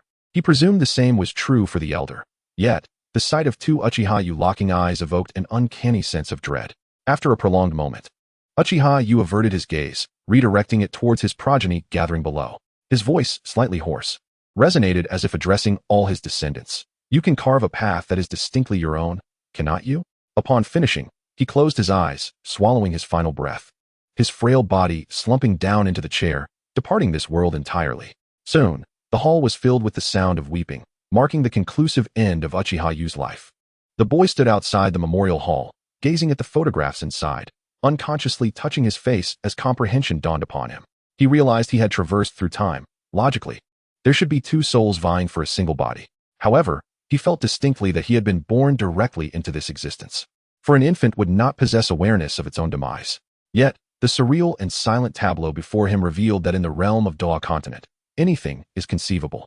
Thus, he fell into contemplation. If his conjecture held true, the elderly man he had just witnessed was indeed the genuine Uchiha Yu, and his life was the one he was destined to lead. Yet, his own arrival had altered the course of events, prompting the elder's assertion that he could forge a path unlike any other. Was it truly so? With a sigh, Uchiha Yu closed his eyes, the bizarre memories dissipating, giving way to the true dream. In this dream, he was omnipotent, treading upon 10,000-year soul beasts, striking the deities of the divine realm, causing all from the spirit hall to Shrek Academy to grovel, ruling over the grandest harem, and indulging in the most fantastical of dreams.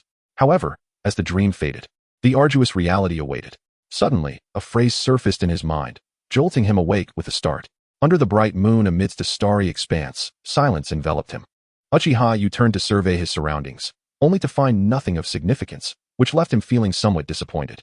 Nevertheless, due to his abrupt awakening, he discovered that the meridians within his body had nearly healed.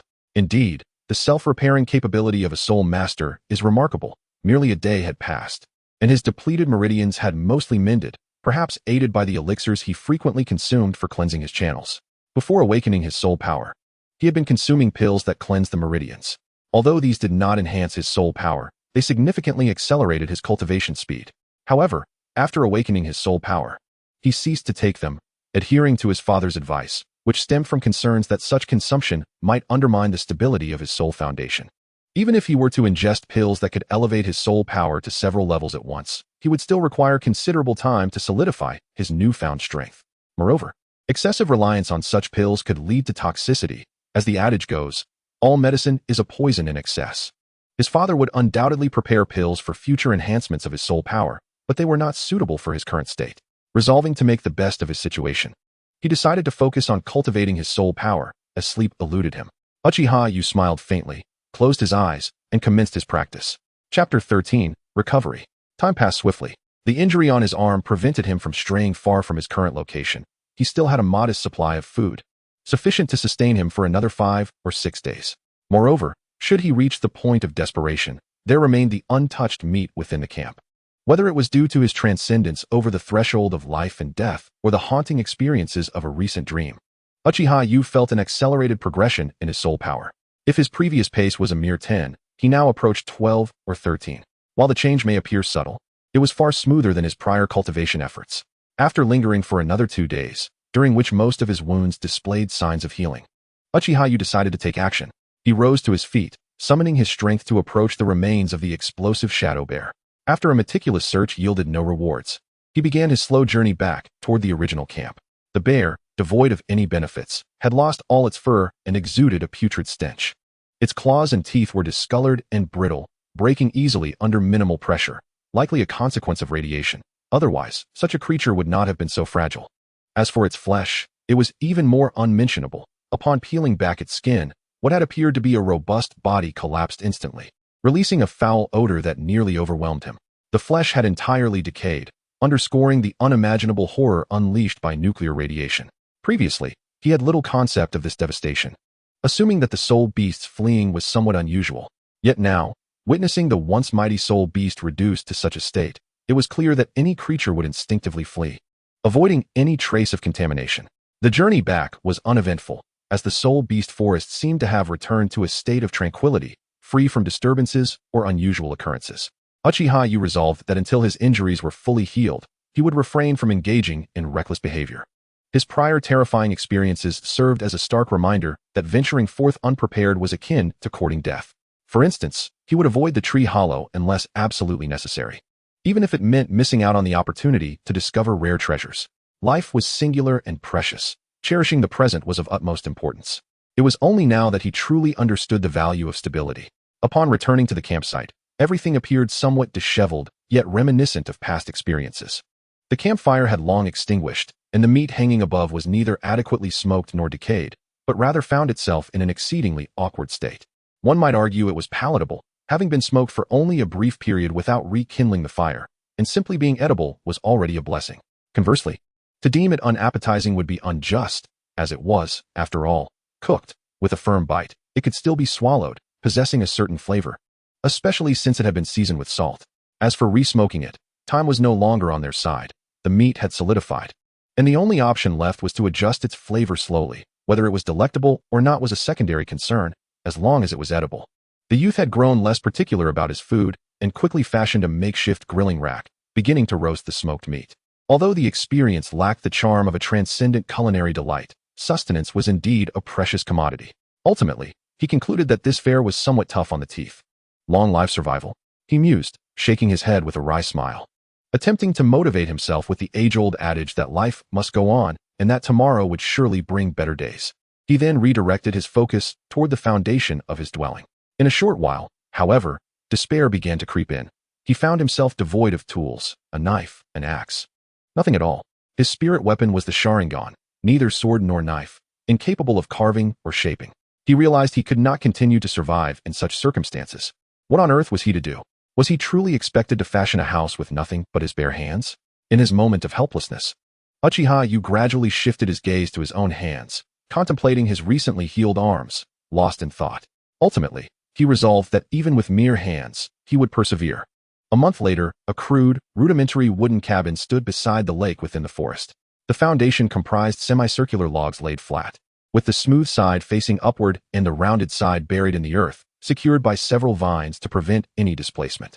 Rising from the foundation was a swath of green, with sturdy wooden branches supporting the anchors of the walls, interwoven with vines to create a verdant barrier. This design extended all around, as the logs posed significant challenges. Ultimately, Uchiha Yu devised a solution for the walls utilizing the vines. The outcome was remarkably successful. Although the vines from the rainforest were initially damp, after washing and drying, they lost their unpleasant odor. While their resilience diminished, their texture significantly improved, and when paired with suitably shaped branches as anchoring points, a stable and breathable wall was completed. The cabin stood approximately 3 meters high, reaching about 3.5 meters including the foundation, with dimensions roughly 3 meters in width and depth. From an external perspective, it resembled a perfectly square block, admittedly lacking in sophistication, yet the trials endured during the lengthy process of weaving the walls could not be succinctly articulated in mere phrases. Surrounded by vine walls, the cabin featured a door, windows, and even a skylight. Although the interior space was modest, it sufficed for his solitary living and sleeping needs.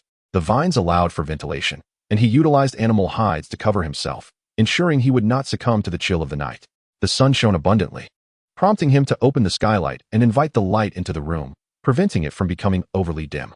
The issue of sustenance loomed large. However, the gaps could be ameliorated. Upon realizing that he could avoid contamination from nuclear radiation before triggering any traps, an idea took root in his mind: to rely on traps to capture prey. Although formidable soul beasts would not fall victim to such snares, there were always weaker ones. As for the powerful beasts, he could not consume them.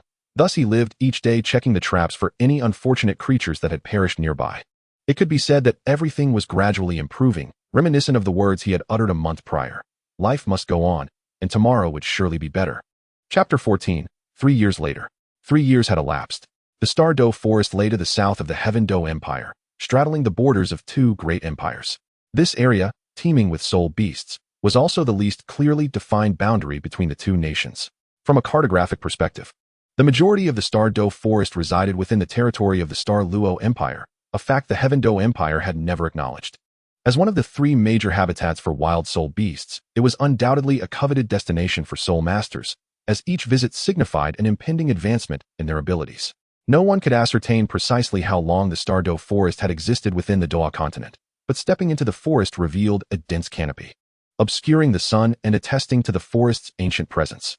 At the junction of the forest's periphery and its depths, beside a lake, time flew by. It had been 3 years since that harrowing encounter with death, and during this span, he had not faced similar attacks. This may have been attributable to his reluctance to venture deeper, but more significantly, it stemmed from his cautious nature. Whenever he decided to explore a location, he would first lay traps along the path. Thus, with each few steps, a trap would be set, usually no more than 2, ensuring that he retained at least half of his soul power for his safety. After deploying over 50 traps, he would commence his exploration. At the slightest disturbance, he would hasten towards the direction of the traps, leaving no room for error. Undeniably, this approach was time-consuming and labor-intensive, yet it provided an unexpected sense of security, allowing him to savor 3 years of tranquility. Perhaps due to the abundance of traps, there were more foolish creatures running towards them, and with ample food at hand, he began to pursue his rightful endeavors, studying and training. During the day, he occupied himself with books. He possessed a considerable number of tomes, thick and diverse, ranging from comprehensive guides on soul beasts to various other subjects, affording him ample opportunity to learn and absorb knowledge at his leisure. By night, he devoted himself to cultivating his soul power. His life was, in essence, both fulfilling and monotonous. It was fulfilling in that he had a plethora of activities to engage in, yet monotonous as many of these activities mirrored those of the previous day.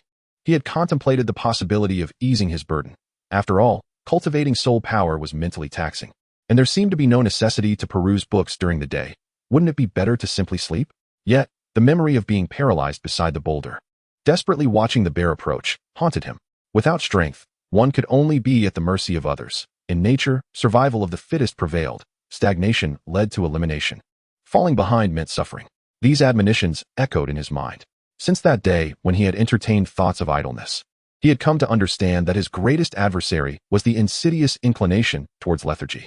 For reasons unbeknownst to him, his cultivation progressed at an astonishing pace. Within a mere 3 years, he ascended from level 12 to level 20 in soul power. According to the original text he had once perused, reaching level 20 between the ages of 10 and 12 was already indicative of prodigious talent. Yet, he was still shy of his 9th birthday, and this alarming rate of advancement left him somewhat unnerved. The impetus for his preparations stemmed from his imminent departure from this desolate body of water. He yearned to venture deep into the Douluo forest, seeking other locales that might afford him a chance of survival. Indeed, it was a place steeped in a suffocating atmosphere. His camp, including the vine-covered dwelling that had cost him countless hours of labor, had succumbed to decay and rot. He could no longer bear to sleep within its confines, primarily due to the repugnant odor. The lake had turned foul, its high radiation levels rendering the water undrinkable. Over a year prior, he had halted all tributaries flowing elsewhere. He even descended underground, attempting to block the concealed source of radiation to prevent it from tainting the groundwater. Should the nuclear radiation continue to spread through the lake and its tributaries, it could lead to the demise of all soul beasts within a 100-mile radius, transforming this substantial area into a veritable hell on earth. Initially, upon arriving in the forest, he had been oblivious to this dire reality. However, after 2 years of residence, he had come to realize that he was not a harbinger of destruction. Rather, he was a wretched bystander who had retreated into the forest to escape the unavoidable radiation. He felt no need to inflict such harm upon his former neighbors. He had no right, nor did anyone, to claim dominion over this land. The most significant reason for his predicament was that he resided at the source of the contamination. The water laced with radiation permeated far and wide, and unbeknownst to him, numerous soul beasts had perished from drinking this tainted water. The first to succumb were those of lower soul power levels, which coincidentally constituted his primary food source. Thus, due to his own actions, his sustenance was gradually diminishing, and perhaps one day he would find himself with nothing left to eat. This rapid decline would culminate within 6 months at most, prompting all soul beasts to flee from this hellish realm. Even if some soul beasts managed to survive within this inferno, they would be those that had mutated due to the radiation. For them, the very essence of being a radiation source, such as himself, might even be regarded as an optimal supplement. Surviving radiation and continuing to mutate only amplified their terrifying nature. Self-destructive tendencies, how ironic indeed, Uchiha Uran. With a sardonic chuckle, Uchiha Uran reclined, gazing up at the twinkling night sky before casting his eyes upon the darkened surface of the lake. Once, the lake had mirrored the stars above, but now it lay shrouded in silence. An environmental destroyer. How lamentable. Why had it come to this? It seemed he was destined to bring death wherever he roamed. It appeared he could no longer approach the source. Perhaps he should instead explore the farthest tributaries. Sigh. The night inevitably ignites within him an infinite realm of musings. Whether they pertain to significant contemplations regarding his future or whimsical fantasies, bestowing upon him an illusion of a life well lived. The realm surrounding him has long been devoid of spirit beasts. A terrifying specter roams this world strewn with corpses, an apparition that exists solely to seek prey and rivals. This land was once a vibrant forest, filled with melodious birdsong and fragrant blossoms, where countless spirit beasts congregated by the lakeside, quenching their thirst from the same pristine spring. Carnivorous spirit beasts, once satiated, coexisted peacefully alongside their herbivorous counterparts, indulging in leisurely sunbathing. However, one fateful day, an unknown, fearsome spirit beast descended upon them. With its overwhelming presence, it swiftly drove all spirit beasts into exile, monopolizing the water's source. Those deprived of sustenance were forced to seek hydration from tributaries and other springs, rendering the once idyllic scene a mere memory. As spirit beasts were compelled to encroach upon one another's territories in a desperate struggle for survival, water, and safety, blood flowed freely across the land, giving rise to a mutated creature, heavily infused with radiation, which now journeyed toward the source of that radiation. Chapter 15. The Path Once Taken. On the following morning, the sun gradually ascended from the eastern horizon, casting its gentle light upon the starry forest. The early rays filtered through the sparse foliage, creating slender beams that illuminated the mist-laden glade, swirling in ethereal beauty. A gentle breeze swept through, only to come to an abrupt halt in a desolate expanse. The soil transitioned from a muddy yellow to a deeper hue, while the trees assumed an eerie demeanor. Their twisted branches devoid of life, permeated by a stench of decay, reminiscent of hell itself. This locale stood in stark contrast to the forest, making it difficult to fathom such a scene could exist within the verdant realm, leaving one astounded. Amidst the fog, a solitary figure advanced through this surreal landscape, each footfall echoing softly against the earth, drifting through the mist. The silence was profound, devoid of birdsong or the presence of beasts. Only the frantic traces left by spirit beasts fleeing in haste, indicative of the urgency that had unfolded. He had grown accustomed to solitude, to living, walking, and cultivating alone. Though such a life may seem monotonous, it imparted a profound understanding of the essence of solitude. Life, in its essence, is merely about being born and surviving. Although existence in the forest is arduous, with spices depleted and garments tattered, what of it? Without spices, one must seek alternative flora. When clothing becomes unwearable, one can fashion garments from animal hides. These matters seem trivial, for the forest is devoid of others. He could roam unclothed if he wished. Yet, a flicker of modesty restrained him. The path he now traversed was one he had explored before, the very route where he had encountered the explosive night owl bear. To this day, he has shed his fears. With his current abilities, should he encounter that thousand-year soul beast from the past, he would possess a certain capacity for retaliation, rather than relying solely on nuclear radiation to wear it down. Although his soul power, now at level 20, remains relatively weak, 3 years of diligent training have not been in vain. He has acquired the strength for self-preservation.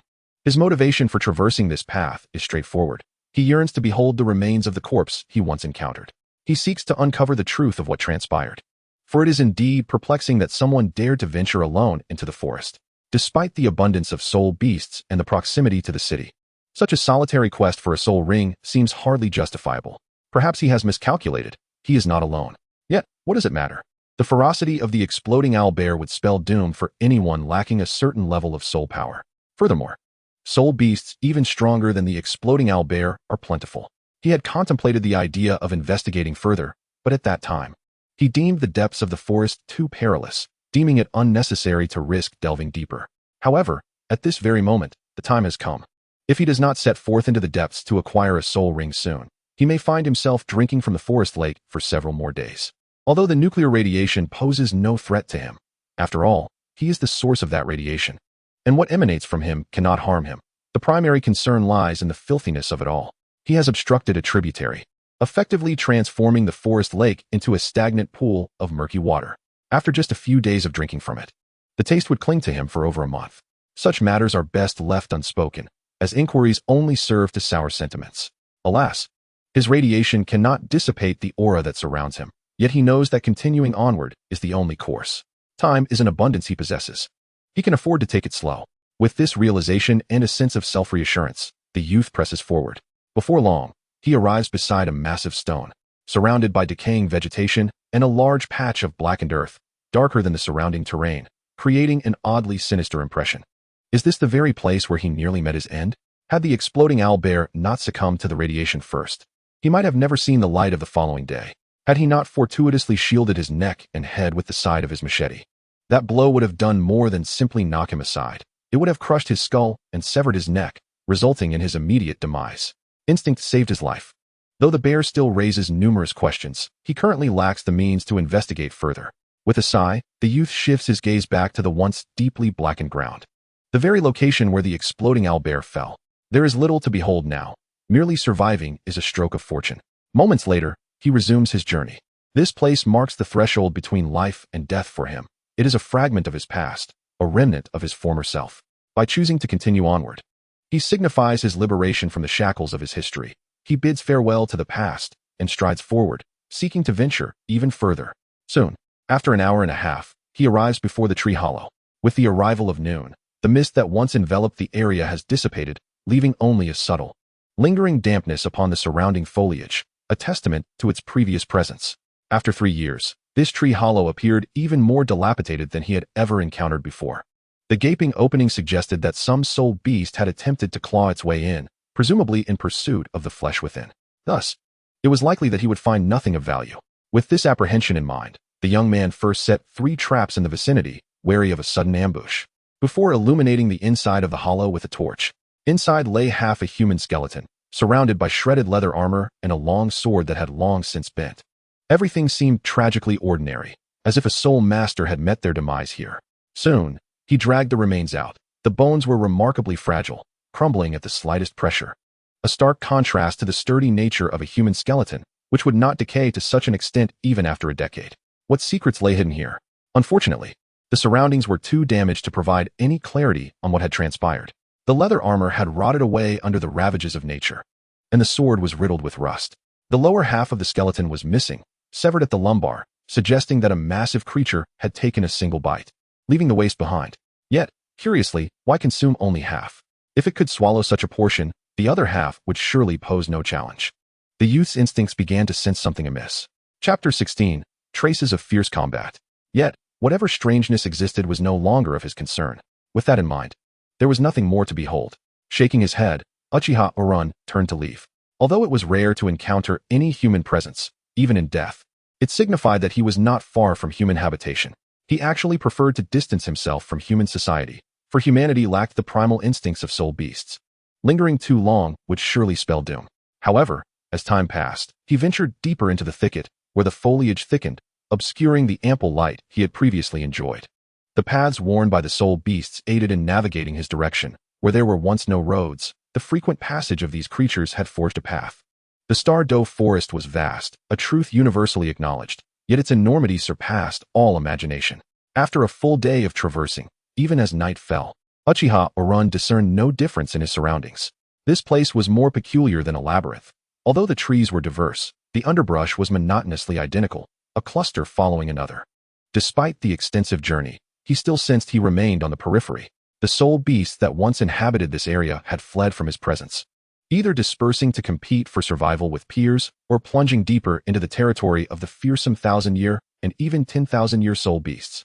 However, the likelihood of encountering such formidable opponents was slim, for he was positioned not in the depths but rather at the outskirts. Thus, his adversaries would consist only of century-old soul beasts, at worst, a few thousand-year territorial overlords. Beyond that, he faced no further threat. He was uncertain whether it was the 1,000-year soul beast that had lost its fear of nuclear radiation, prompting the explosive hawkbear to act against him, or if the explosive hawkbear itself harbored some affliction. He could only conclude that his encounters with 1,000-year soul beasts had been too few to substantiate his hypotheses. Sighing, he mused that indeed, new places held a charm surpassing the old. After a moment of contemplation, Uchiha Uran turned his head, gazing into the inky darkness surrounding him. While others might perceive this place as perilous and unsettling, the young man felt an unprecedented sense of tranquility. He rested suspended in midair, ensconced between two trees by two resilient vines, which formed a makeshift bed akin to a hammock, albeit elevated nearly 3 meters from the ground. The ascent alone posed a considerable challenge, and the prospect of a fall could easily result in broken bones. Yet, he found amusement in his precarious situation. His physique as a soul master was unlike anything before. Even a drop from 5 meters would not intimidate him. For safety's sake, he had surrounded himself with traps. After all, it was prudent to utilize them while he could. This was also the rationale behind his choice to sleep aloft. He feared an underground ambush that could circumvent his traps and assault him directly. This was not a secure encampment. And given the potential for an encounter akin to that with the explosive hawk bear, it was wiser to err on the side of caution. After 3 days of travel, Uchiha Uran finally stumbled upon an unusual occurrence. The air was thick with the scent of blood, pungent and overwhelming. Activating his martial spirit, he spared no effort. Channeling his entire soul power, prepared to flee at the slightest hint of danger. He began to explore cautiously, aware that the source of the blood might indicate the presence of hostile soul beasts nearby. Soon, he arrived at the area where the stench of blood was most intense. Blood, like spilled ink, stained the surrounding trees, shrubs, and foliage, the quantity far exceeding that of 2 or 3 individuals. Even a large soul beast would succumb to such a loss of blood, and the fluid had not yet congealed, indicating its freshness and suggesting that the predator had not strayed far. This was a slaughterhouse, a scene that Uchiha Uran pieced together in his mind. It was evident that this predator was driven solely by the desire to kill, indifferent to the notion of satiation. This suggested that the soul beast possessed a high level of intelligence. It was no longer killing merely for survival, but rather for its own amusement, reminiscent of a cat. After observing for some time, the young man reached a conclusion. Cats indeed exhibit such behavior, tormenting weaker creatures like mice or birds until they tire of the chase and finally end the prey's suffering. However, since this soul beast had left everything untouched, he felt no qualms about claiming the bounty before him.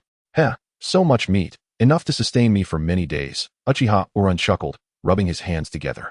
He retrieved a somewhat aged yet still gleaming dagger from his spatial soul tool, ready to carve the flesh. Before long, he had finished his task, stowing away his equipment with a satisfied glance at his haul. After confirming that nothing else had been overlooked, he pressed onward. Moments later, he arrived at a location marked by evident signs of a fierce struggle. Uchiha Wu gradually crouched down, picking up a handful of soil from the ground as he began to survey his surroundings. The combatants had long since departed, yet traces of their presence lingered. The splattered earth suggested that a battle had transpired within the past few days, involving 2 agile entities, one wielding a formidable cutting power through soul energy, and the other exhibiting commendable strength and speed, capable of rivaling skills governed by soul manipulation using mere physical prowess. This deduction arose from the felled trees nearby, whose gashes indicated they had been severed instantaneously, collapsing gradually, rather than being methodically cut down like with a chainsaw. The evidence of another soul beast was even more apparent, with several clear marks left by physical assaults such as pounces and sweeping strikes, unmistakably substantiating this assertion. From the scattered blood and mud, it appeared that neither party had gained the upper hand. After a brief skirmish, they had retreated, wary of one another. Uchiha Wu analyzed these details not out of boredom, but to enrich his experiences and facilitate a deeper understanding of the soul beast environment in relation to his studies. Most importantly, it had been quite a while since he had encountered a conflict between soul beasts, and he found himself yearning for such intriguing events. If he had a notebook, he would have been tempted to document his observations. To his knowledge, numerous soul beasts inhabiting the forest were swift and employed cutting skills. Yet those capable of holding their own against equally swift and strong opponents, particularly in the range of a century to a millennium in age, were rather scarce. Creatures such as the azure wolf, gale leopard, iris beast, and sky gorilla could all potentially fit this scenario. Ultimately, upon observing the traces on the ground, the young man's expression turned peculiar, and he stood up with a hint of frustration, leaning against a nearby surviving tree while resting his forehead in his hand, murmuring to himself, "How could I be so foolish?" After pondering, I neglected to check the footprints first. Such an obvious detail escaped my notice. How could I be so foolish? On the ground, a clear impression of a 4-toed paw with a pad was etched into the earth. It was unmistakably a wolf's footprint. Chapter 17, The Watch by the Water Source. As he continued onward, the signs of struggle became increasingly prevalent, perhaps due to Uchiha Wu's presence. All surrounding soul beasts began to scatter in all directions, resulting in various conflicts among them, including century-old soul beasts intimidated into colliding with those of a millennium. This intangible protection provided him with a sense of reassurance. After all, traversing this area teeming with soul beasts would be impossible without a soul power of at least level 40 or 50, given the abundance of beasts and the scarcity of humans. However, his goal was to seek out a water source, not to engage in life-and-death battles with mindless soul beasts. Should he encounter another explosive creature like the previous blazing owlbear, he shuddered at the thought. He dismissed it with a resolute, "Shaw, what nonsense. Surely, I won't come across such a beast again." After uttering some unkind words, Uchiha Yu cast a wary glance around, fearful that his utterances might inadvertently manifest into reality, conjuring some entity to pursue and assault him. The search for a water source is not an easy endeavor. His journey into the depths was primarily driven by the desire to escape the influence of the lake in the forest. According to the theory of water distribution, a significant water source is invariably surrounded by a relatively dense cluster of smaller sources, such as springs and brooks, most of which branch out from the main source underground. However, it stands to reason that no water source of comparable magnitude would exist in close proximity, unless the area boasted particularly favorable hydrological conditions. With underground water being densely distributed, a characteristic that the forest evidently lacks, prompting him to venture far afield. Uchiha Yu estimated that with another 3 to 7 days of travel, he would likely reach the heart of the forest. As a soul master, his pace was naturally swift due to his utilization of soul power, and the outer fringes of the forest represented merely a small portion of the vast Douluo forest. The true essence of this wilderness lay deeper within, where the diversity of soul beasts and their habitats would begin to flourish. The Douluo forest is immense, its area rivaling that of the Barak kingdom. The myriad of soul beasts inhabiting it is precisely why soul masters venture here to procure soul rings. Entering the forest guarantees encounters with suitable soul beasts. Nevertheless, this realm is also a zone of peril, teeming with formidable high-level soul beasts. Any foolish actions, such as igniting a fire or slaughtering numerous low-level soul beasts, which might carry the scent of blood far and wide, could attract the attention of countless beasts. And then, what would follow? Towering trees reached skyward, their dense canopies acting as colossal umbrellas, their roots deeply embedded in the earth, casting aside the harsh rays of the sun. The temperature within the forest had dropped considerably. At midday, Uchiha Yu paused beneath a massive boulder, clearing the area with a kick of his foot before laying down a piece of animal hide and sitting upon it. He retrieved a chunk of dark brown, smoked meat from his soul guide and poured himself some filtered, albeit still somewhat murky, water, beginning to tackle his midday meal in small bites. The meat had been prepared well in advance for his journey, transformed into jerky. While it lacked flavor and was somewhat bland, it sufficed to satiate his hunger. He had nearly exhausted the salt he had brought from his clan, and in less than half a year, the seasonings would be entirely depleted. To prolong their use, he had applied only a modest amount of salt to the meat, content to have something to eat. A few sips of water helped him swallow the dry morsels without issue. Once his meal was finished, he resumed his silent trek forward. A keen observer would notice that both the ground and the trees along his path were cloaked in a fine layer of ash. The night forest lay enveloped in serene silence, occasionally pierced by the distant roars of unknown soul beasts or the piercing calls of birds. Yet, around him, there was naught but calm. Through the interstices of the leaves, the moon hung like a luminous orb in the darkened sky. A hammock had been artfully suspended, and beneath it, a crackling bonfire blazed. Unperturbed by the wind, the fire cast an orange glow, occasionally snapping and spitting sparks into the air. There was no imminent danger. No soul beasts roamed nearby, for they would be foolish to approach. The lethal radiation spread far more swiftly among them than among plants, and with his ascending soul power, the radiation's intensity continued to rise. The lake nestled within the woods served as a prime example of this phenomenon. Having just dined to his heart's content, he now sketched his journey upon the ground, as if taking notes, though the charcoal he wielded could capture only fleeting moments. He pondered what to inscribe, using a stick charred at one end and sharpened for his purpose. Suddenly, a flame leapt from the bonfire, startling the youth, who jumped up in surprise. Upon realizing its nature, a relieved smile graced his lips. The forest was bountiful, offering a plethora of experiences, from the sweet-tart fruits to the bizarre remnants of soul beasts, far surpassing the monotony of life by the lake. Indeed, if other soul masters of higher ranks ventured here, their experiences would be anything but trivial. As the night deepened, the forest grew more profound and ominous. Predators often roamed under the cloak of darkness, rendering the night's perils significantly greater than those of the day. Even Uchiha Yu, nestled in the heart of safety, could hear the distant screams of soul beasts under attack. "Ah, how late it has grown. Time to sleep," he murmured. Wiping the sweat from his brow, a result of proximity to the fire. He tucked away his completed journal into a soul-guiding device, then leapt to the vicinity of his hammock, unfurling a glossy fur as a makeshift blanket before lying down to rest, ready to rise at the whims of the dawn. On the 5th day, after traversing for 2 hours, Uchiha Yu inhaled deeply, sensing an unfamiliar dampness in the air. It was unlike anything he had experienced before. There seemed to be a hint of water in the atmosphere. He closed his eyes, slightly parted his lips, and took another deep breath, invigorated by the moisture-laden air. There was no doubt about it. A water source lay nearby. With renewed determination, Uchiha Yu set forth, following the sound of flowing water and the humid air.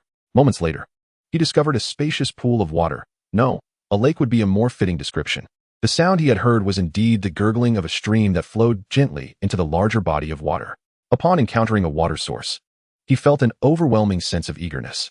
He had long since grown weary of the peculiar taste of the water he had been consuming, and it had been quite some time since he had cleansed his body. Now, upon seeing the water, he felt a sudden stickiness enveloping him. Suddenly, the young man lifted his head sharply, halting his drinking. The radiant eyes within his pupils began to rotate unconsciously, and the yellow soul rings around his body pulsated with energy. He had entered a state of readiness, prepared to spring into action at the slightest disturbance. Around the water source, he sensed a palpable malevolence. Chapter 18. The Thousand-Year Soul Beast, the Wind Scythe Beast. In an instant, a powerful aura of death assailed him. Uchiha Yu's expression hardened like iron. How would it attack? From where would it strike? A multitude of anxious questions swirled in his mind, making it difficult for him to analyze the situation at hand. Now was the moment. Without hesitation, Uchiha Yu's eyes flashed with brilliance. Upon sensing the foul stench approaching from behind, he plunged into the lake. The shore was shallow, but he could already feel the mud splashing around him. If he guessed correctly, it had just missed him. Once submerged, the young man moved with the swiftness of a fish, darting towards the center of the lake. This was the best course of action he could devise in such a critical moment. Rolling to either side could allow the attacking soul beast to swing its steel tail or unleash its skills at close range, leaving him vulnerable to counterattack. After all, this was a forest environment. It was unlikely that a soul beast adept at swimming would be present. Moreover, if it were truly proficient in water, it would not have ambushed him from behind, but rather from within the depths. As expected, once he submerged deeper into the lake, silence enveloped him. There were neither sounds of water entry nor the impact of skills striking the lake's surface. Uchiha Yu understood the danger was still imminent. Only upon reaching the lake's center, where he would find sufficient safety, could he resurface. Years of experience swimming and diving in forest lakes had led him to believe he would no longer need those skills. Yet at this very moment, they had saved his life. After approximately a minute, Uchiha Yu surfaced, casting a wary glance at his previous location. His expression turned grave as he observed a large crater where he had once stood, its impact akin to that of a grenade explosion. Had he not acted swiftly, he might have lost half his body. Surrounding the crater was a moderately sized feline soul beast, its gaze fixed on him with a predatory intensity. What is this? Uchiha Yu examined the creature, which stood as tall as a person, its overall hue a muted earthy tone. Upon noticing the 12 black circular spots on its tail, his expression shifted dramatically.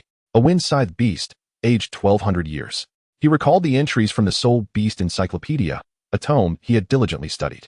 Although it contained only known soul beasts, the one before him, the wind scythe beast, was indeed listed among them. Were it any other type of soul beast, he might not have felt such trepidation. After all, soul beasts also needed to hunt and could not possibly maintain a constant watch over him. Did they not require sustenance? However, the wind scythe beast was different. It was known to have a mate. It could easily have one member hunting while the other lay in wait for the opportune moment. As anticipated, amidst the whirlwind of thoughts racing through his mind, a sudden shriek echoed through the forest, and in the next moment, a wind scythe beast, slightly smaller and more slender than the previous one, sprang forth from the underbrush. The two soul beasts fixed their gaze upon him, one of which began to circle the lake's edge, intent on cornering him by the water's edge. Furthermore, it excelled in long-range attacks, emitting wind blades that traversed considerable distances. A word flickered in his mind, and the youth's expression shifted dramatically. Without hesitation, he plunged into the lake. In an instant, a wind blade struck the water's surface with a dull thud, quickly staining it crimson, while the boy submerged beneath the surface wore a pallid countenance. Realizing the blade had been aimed at his head, the surface of the lake rippled with blood, dispersing amidst the water's undulations, soon contaminating the vicinity. The two soul beasts, sensing the effectiveness of their assault, unleashed a second and third wind blade, which plunged into the water, yet no further blood appeared. 2 minutes elapsed, and his lungs could no longer endure the strain. Sensing the cessation of wind blades, the boy slowly surfaced, gasping for air before plunging back beneath the waves. In the following moments, a barrage of wind blades followed, but he had grown wary, refusing to linger at the surface for too long. At this juncture, he felt a sigh of relief. It was fortunate he hadn't remained above ground. Otherwise, with merely a soul power of level 20 and lacking a second soul ring, facing 2,000-year soul beasts, especially a well-coordinated duo, he would scarcely survive 10 seconds. Yet, he was filled with frustration. He could only endure beneath the water for a maximum of 2 minutes, and even with the use of soul power, he could only extend that time slightly. Before these two wind-scythe beasts, even a soul master would meet an untimely end. Only a soul king could hope to escape unscathed. What to do? What indeed? Suddenly, a wild idea struck him. He recalled the explosive owl bear that had attacked him, resulting in severe radiation infection. Could he replicate the previous encounter and find a way to escape? In the next heartbeat, he dismissed the notion, recognizing the difference in circumstances. The explosive owl bear had been unable to catch him, allowing the radiation to fester within his body, whereas either of these soul beasts could outrun him tenfold. Before he could even bleed out within a minute, he would be torn to shreds. He surfaced for a breath, and then submerged once more. If he relied solely on his current blood to infect the surroundings, it would take several days to yield any results. The radiation was far too minimal. Moreover, enduring 2 to 3 days without sustenance, submerged in water, without sleep, he would likely perish before the soul beasts even approached him for a meal. Time slipped away, and as the sun gradually descended towards the horizon, the two wind-scythe beasts showed no signs of departing, seemingly intent on capturing him. The boy's anxiety mounted, as he understood that once night fell, he would be plunged into darkness, while soul beasts possessed inherent night vision. This meant that should they enter the water, he might unwittingly meet his demise. It was time to take a risk. In his mind, the young boy contemplated a plan even more perilous than the previous one, yet potentially effective. He felt it necessary to deliberate carefully, for one of the two soul beasts would inevitably depart. They could not sustain themselves indefinitely without nourishment. Thus, he awaited the opportune moment when one would venture forth to hunt. This would be his chance to ascend to the surface. This was not a reckless gamble, but rather a calculated strategy. He pondered the implications of his rapidly infectious blood. What if it were to gnaw at a piece of his flesh? Chapter 19. Death. This was indeed fraught with risk. Moreover, if there were any alternative methods available, he would prefer to avoid the act of feeding the soul beasts, as it was far too dangerous. A single misstep could lead to his demise in the jaws of the wind-scythe beast. Yet, he found himself cornered. Once night fell, his advantage would vanish. Though he was submerged, the darkness would render him blind and helpless. Furthermore, his wounds continued to bleed, and being immersed in the lake offered no opportunity for bandaging. Should he succumb to a fever or tetanus from such injuries, he would swiftly lose his strength and ultimately perish. Perhaps further contemplation was required.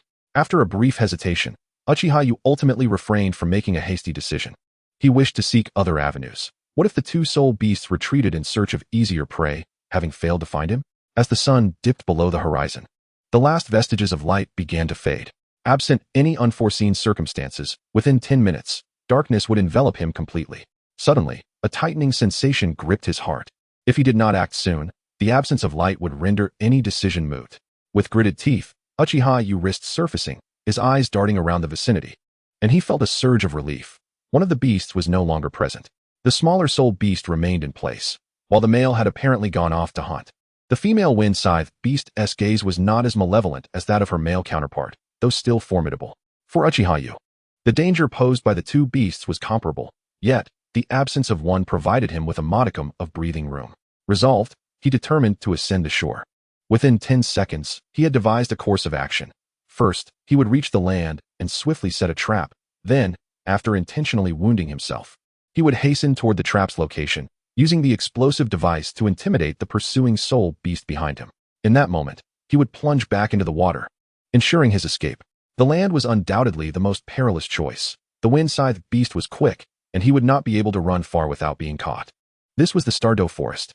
Moments later, a silhouette emerged from the depths, confronting the wind-scythe beast. In the next instant, Uchiha felt a chilling gaze fixate upon him. He understood that he had but mere seconds to set his trap, for the wind-scythe beast would not take long to circumvent the lake. Time was too short to find a suitable trap location. Uchiha merely set one before him, and once again, two miniature traps materialized between his hands. The dimly lit forest, interspersed with the whispers of the wind, rustled ominously. After preparing 3 traps, the anticipated assault arrived as expected. A roar echoed through the woods, sending shivers down the boy's spine. A gust of wind, tinged with the scent of blood, surged toward him, leaping high from behind. Uchiha Yu's hair stood on end as he felt his pupils rapidly rotating in a singular pattern. Though he could not see the lightning-fast figure approaching from behind, his instinct screamed that it was alarmingly close. Too close. He could not face it head-on, or he would perish. Evade. React quickly. His dangerous intuition urged him to act before his mind had fully processed which direction to roll. Instinctively, his body responded, propelling him forward with all his strength. The force of his movement exacerbated the injury on his shoulder, causing fresh blood to ooze onto the ground. With a thunderous impact, dirt erupted as a yellow-black soul beast landed, creating a massive crater that bore no resemblance to the consequences of a mere strike. It was a skill. There was no time to register the pain. He immediately rose to his feet and retrieved a sharp weapon from his soul-guiding device, a rib bone from a previously encountered soul beast. Gripping the razor-sharp bone spear tightly, he fixed his gaze on the wind-scythed beast that threatened him. In the dim light, Uchiha Yu could see the creature's eyes glowing like ghostly flames in the night, the azure orbs radiating a maddening bloodlust that sent chills down his spine. As the dust from the impact settled, he felt the immense pressure emanating from the soul beast before him, its unwavering gaze fixated on him, as if any movement would provoke a terrifying attack. Just the sight of its exposed fangs, muscular limbs, and 2-inch-long claws made it clear to him that encountering any of those would lead to certain ruin. Yet, a lingering question remained in his mind. Why did the intensity in this soul beast's eyes mirror that of the exploding owlbear he had once faced? Suddenly, under Uchiha Yu's tense scrutiny, the wind-scythed beast sprang into action. Here it comes. A flash of yellow streaked before him, and before he could react, he had no choice but to hastily raise the bone spear. In the next instant, an overwhelming force surged through the spear, accompanied by the sound of shattering. The very weapon he had pinned his hopes on shattered, the jagged ends piercing into his chest and abdomen, causing excruciating pain that nearly made him lose consciousness. As he was sent sprawling, landing heavily on the ground, a deafening buzz filled his ears, and he glimpsed a figure vaulting through the air toward him. Evade. Quickly evade. The present peril mirrored his previous encounters, but having just been thrown aside, he lacked the strength to roll away. The agony coursing through his chest and abdomen persisted. A reminder that had the bone spear not deflected that claw, he would have been cleaved in two. Suddenly, in a fleeting moment, the young lad seized a half-buried bone spear scattered nearby, aiming the sharpened end at the airborne soul beast, which was suspended without means of escape. He was prepared to wager, if the wind-scythed beast truly succumbed to madness, his demise was assured. Though the bone spear would pierce the creature's form, pinning it to the ground, he too would fall victim to the descending beast, as his current state rendered him incapable of any evasive maneuvers. Yet, if the mother wind-scythed beast remained composed, its instinct would guide it away from mutual destruction. After all, when faced with the specter of death, unless he had slain its mate, life would not seek its own end. Most crucially, it had a companion. If it were truly deranged, how could it still have a mate? Confronting the trial of life and death, the boy gazed at the soul beast drawing ever closer. His mind flooded with countless visions. Would it choose to evade? As a soul beast, what purpose would there be in perishing alongside a human? Evade. In the next instant, despair enveloped him as he shut his eyes tightly. The black and yellow figure plummeted from the sky, crashing down upon the boy. Its scythe-like claws tore through his chest, severing his ribs, yet lacked the strength to continue its assault. A bone spear stood steadfast at his side, having pierced the beast's eye, driving a grisly rib into its own brain with the force of its own momentum. It did not even bother to turn its head. Chapter 20. The two-hooked jade radiance eye. Gasping for breath, Uchiha Oran surveyed the dimming forest with a gaze filled with dread. The recent onslaught had nearly crushed him, the razor-like claws having gutted him mercilessly. The peril had been immense. The gaping wound on his chest continued to throb with excruciating pain. In the surge of adrenaline, he had felt no discomfort, but now that clarity returned, a heart-wrenching agony flooded his entire being. His ribs were fractured, his lower body devoid of sensation, likely crushed beneath the beast's weight, and the gash in his chest signaled his impending demise. It was a bitter pill to swallow. In that moment, the boy experienced an odd sense of tranquility and stillness. However, this calmness soon dissipated, replaced by a creeping dread akin to a thick fog. He understood that death was approaching, a fear rooted in the inevitability of his fate. In the earlier battle, he too had faced mortality, yet then, only the fear of failure consumed him. Without doubt, he had failed. The gradual approach of death was far from pleasant. The boy sensed his life ebbing away. Silently, and without a whisper, forced to leave the realm of humanity, he had entered the perilous starry forest, laboriously gathering vines for shelter. only to see them decay swiftly due to radiation, never lasting even a month. To prevent the poison of radiation from further contaminating the surrounding environment, he had submerged himself in the lake, blocking the flow of contaminated waters.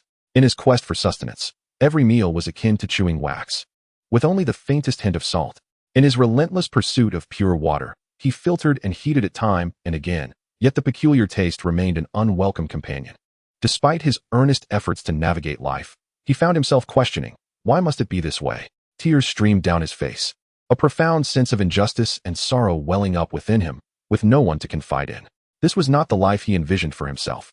He should not be in this predicament. The lurking wind scythe beast was ever ready to catch the scent of blood and approach, compelling him to take action. Deep within, it felt as though a voice was bellowing at him. Have you truly decided to surrender? The harshness of life has not defeated you. Can a mere spirit beast accomplish what adversity could not? Rise up. With a primal roar, the single tomo of his Sharingan began to spin in his eyes. As the tides of helplessness and sorrow surged in his mind, vivid memories flashed before him, igniting a spark within him to stand and forge ahead. I cannot falter, he declared. In the next moment, a second fan-shaped tomo appeared within his gaze. A warm current surged from his eyes, coursing downwards, and in that instant, his very organs quivered, the once blurred surroundings sharpening into clarity, akin to a sudden transition from 360 to 1080 resolution. The ominous darkness that enveloped him transformed from an obstacle into a mere backdrop. He could see. A tingling sensation enveloped all his wounds, particularly in his chest and abdomen, where the sensation intensified, as if flesh was rapidly regenerating, hastening the healing of his injuries. Regrettably, this state lasted less than a minute. His wounds had not healed, but merely ceased bleeding momentarily. Not only had his physical prowess been enhanced, but the previously numb lower limbs now bore a flicker of sensation. The increase in the tomo of his Sharingan had unexpectedly augmented his physical capabilities, bestowing him with newfound strength. Gritting his teeth against the excruciating pain radiating from his body, he pushed the corpse of the wind scythe beast off his thighs, urging his legs to regain even the slightest sensation. What a relief it was to move. Upon realizing he could wiggle his toes, a wave of joy washed over him. It indicated that his pelvis remained unbroken. Indeed, the physique of a soul master was significantly superior to that of an ordinary person, and after experiencing the enhancement from the 2 tomo of his Sharingan, his condition surpassed that of his peers. Had he been an ordinary individual, he would have likely suffered catastrophic fractures by now. Yet, as he bent his knee, a sudden pang of pain nearly caused him to bite his tongue, casting a shadow of dread over the young man's heart. While he had not fractured any bones, it was likely that he had sustained hairline fractures. Clenching his jaw, the youth wrapped bandages from his medical kit around his abdomen multiple times, ensuring that the gash would not suddenly burst open, unleashing his innards. He then secured his upper body with his clothing, preventing any wounds from being exposed. Finally, he turned to the side, enduring the numbing and stinging in his legs, and gradually managed to rise. A quarter of an hour later, he leaned against a nearby tree trunk, gasping for breath, as he observed an unsettling change occurring with the corpse of the wind scythe beast beside him. A faint lavender glow began to coalesce above the body of the wind scythe beast, a sight the youth had only witnessed during his initial acquisition of a soul ring. Now, encountering this phenomenon for the second time under such circumstances was indeed remarkable. The hue of the radiance was somewhat pale, indicating that this female wind scythe beast had only recently entered the realm of a 1,000-year soul beast. Even without direct contact, the boy could distinctly sense the immense energy it contained. Coughing softly, he mused that if the surroundings were safe, he would be inclined to absorb this soul ring. For in his current condition, absent any medicine, he would soon succumb to infection.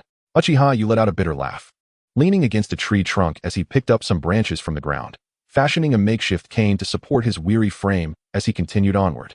He contemplated a rather unorthodox solution, climbing a tree. However, this was no simple ascent, given the long-range attacks of the wind blade. He needed to scale a tall tree with sturdy branches, ideally capable of securing him so he could rest soundly. Yet, the exertion required for such a climb posed a significant risk to his already precarious state.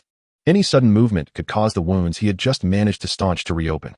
As he slowly departed, the corpse of the wind scythe beast began to ooze blood, mingling with the blood he had left behind, causing the surrounding vegetation to wither rapidly and the ground to erode, while the body itself decayed at an accelerated rate. Having reached the rank of a level 20 soul master, Uchiha Yu's emitted energy intensified, radiating at an unprecedented speed. Unbeknownst to him, he was still preoccupied with understanding the new abilities granted by his double tomo Sharingan. Indeed, Even a mutated Sharingan retained the fundamental capabilities of its original form: dynamic vision, replication, and illusion. If he was not mistaken, he had acquired the power of mimicry, as his clarity of vision had noticeably improved, enabling him to perceive the actions of others with greater insight. However, this was the Douluo continent, where soul techniques reigned supreme, and lacking a martial soul of his own rendered replication seemingly futile. Yet, when he activated his double tomo radiating eye once more, the world around him transformed. Chapter 21. The Wound.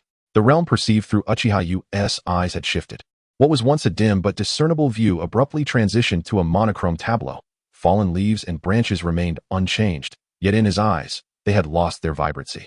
To an outside observer, the youth's white pupils gradually morphed into a striking yellow, as if he had unlocked a unique vision capable of revealing what was hidden from ordinary sight.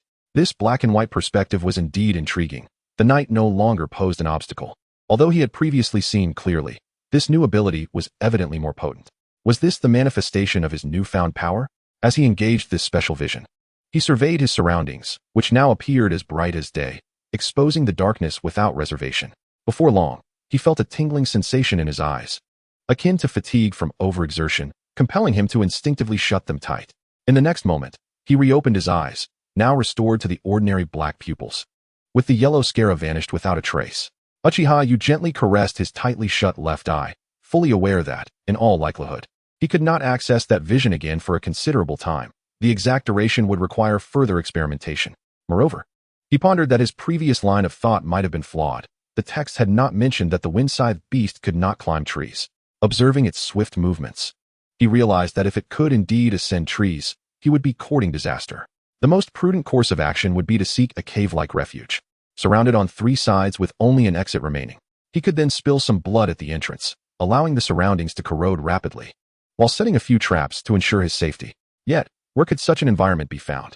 For a moment, he was torn between continuing through the rocky terrain filled with towering stones or turning back, hoping to escape its predatory range. Ultimately, he decided that the rocky landscape still held potential. He would first search for a cave. Had he been here before? After circling around, the boy gazed at the eerily similar surroundings with uncertainty.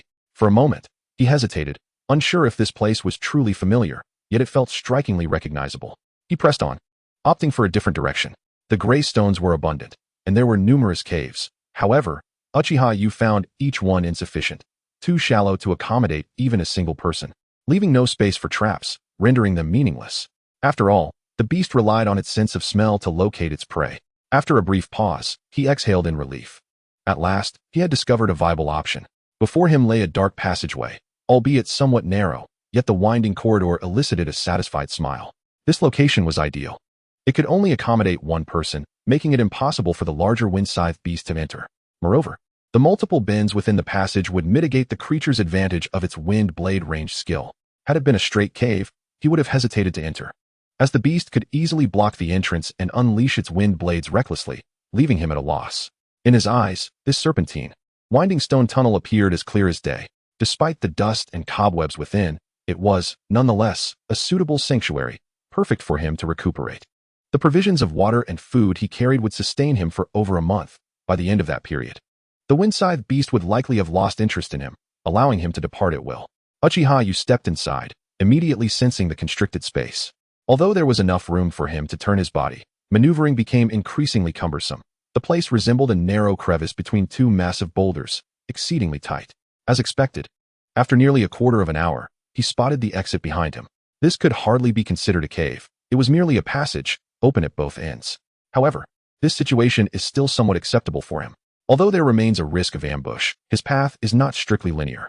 He at least has an alternative route at his disposal, preventing him from being cornered by the scythe beast, which has lost its mate. Nevertheless, the immediate priority is to find a relatively spacious area in the middle to properly tend to his wound. If inflammation and infection set in, it could spell disaster for him. Muttering to himself, Uchiha Uran set several soul technique traps both in front of and behind him. With the enhancement of his soul power, the trap's potency has significantly increased, along with their sensing and detonation speeds. Overall, they should fall into the category of becoming increasingly effective, avoiding the embarrassment of being inadequate against swift soul beasts during the initial phase. Once his safety measures were established, Uchiha Uran inserted a few torches to illuminate the surrounding area, allowing him to assess the nature of his injury directly. as he slowly unfastened his garments. The flesh was somewhat adhered to the fabric due to the blood seeping through. The act of peeling away the clothing caused the wound to twitch, and a stream of blood began to flow forth, which he quickly pressed down on to prevent further loss. Gasping at the sight of his wound, Uchiha Oran could not help but feel a rush of relief. He was indeed fortunate to have survived. Under the flickering torchlight, a distinct gash slashed diagonally across his right chest, severing a rib and extending to his waist. If the cut had been any deeper, it would have resulted in evisceration. Chapter 22. The Incompetent Howl.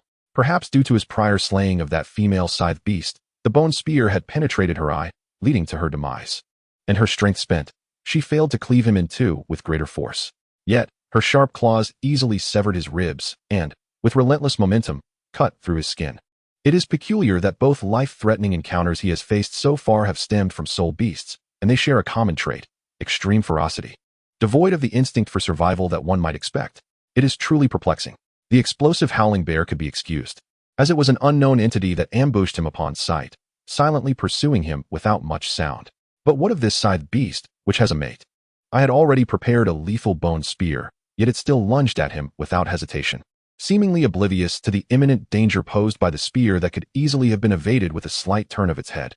How utterly absurd. The torches burned quietly, like silent travelers, bearing witness to the actions of the youth. The tearing of his wound persisted. After unveiling his injury, the young man swiftly retrieved a flask of pristine water from his ring soul guide. Unlike the murky water meant for drinking, this clear water had been reserved for medical use and would only be utilized when his drinking water was exhausted. Gently pouring the clean water over the wound, he sought to cleanse it of the tainted blood and grime. However, as the wound was continually agitated, waves of excruciating pain compelled him to furrow his brow and tremble slightly. He was not a paragon of masculinity. He lacked the fortitude to endure the cleansing of a wound in silence. Rather, he simply wished to avoid crying out in pain and attracting the attention of the scythe beast, which might be drawn by the scent. After unveiling his wounds, he proceeded to slowly unwrap the tattered bandages, retrieving the makeshift tent he had assembled. With a torch in hand, he entered the tent, leaning against the fur to shield his injuries from the dust permeating the cave. What followed was the crux of the matter: treating his wounds. Previously, he had hastily tended to them, as the urgency of the situation compelled him to vacate the area swiftly. Thus, he had neglected thorough care. However, if he delayed any further, he would surely succumb to a high fever by the following day, incapacitated by illness. The discarded bandages were flung outside, and the bloodstained materials required immediate replacement with clean ones. This was the simplest principle of first aid, and it was all he knew. His radiance could only bring about destruction, not healing. Had there been a healer present, his situation might not have been so dire. Half an hour later, Uchiha Yu emerged from the tent, his face pale, casually tossing out 5 bandages. The space was exceedingly cramped. Once the tent was erected, there was no room left. Yet, to forego the tent was unthinkable, for the cave was thick with dust, and treating his wounds in such an environment was, quite frankly, terrifying. He had just endured one of the most harrowing experiences of his life, stitching his own wounds. Fortunately, he had some with him. After chewing on a couple of leaves, his face and body became numb, rendering him impervious to pain, save for the sensation of the delicate thread piercing his flesh. The needle was fashioned from the bone of a small beast, likely a soul beast of the rodent variety, while the thread was merely a fine filament he had salvaged from his clothing, sufficient for his needs, without aspiration for more. Suddenly, Uchiha Yu sensed an unsettling presence in his vicinity, as though a creature had intruded upon what was supposed to be a safe space. Although uncertain of the threat level, this instinctive alertness filled him with unease. Could this be the effect of his two-tomo Sharingan? The only being bold enough to encroach upon his radiated territory was likely the 1,000-year soul beast, the wind scythe beast, driven by the relentless vengeance for his slain wife. Yet, after such an extended pursuit, its failure to locate him felt somewhat pathetic. Roar. As anticipated, upon encountering his foe, the wind scythe beast unleashed a fierce wind blade directly towards Uchiha Yu within the cave. Boom. Upon striking the wall, the wind blade exploded, sending shards of rock cascading and clouds of dust billowing. Yet the residual force dissipated without harming Uchiha Yu, who was well sheltered in his chosen hideout. Regrettably, this spot, though passable for humans, was inadequate for beasts, with a lengthy and convoluted passage ensuring that any long-range attacks, such as the wind blade, could not reach him.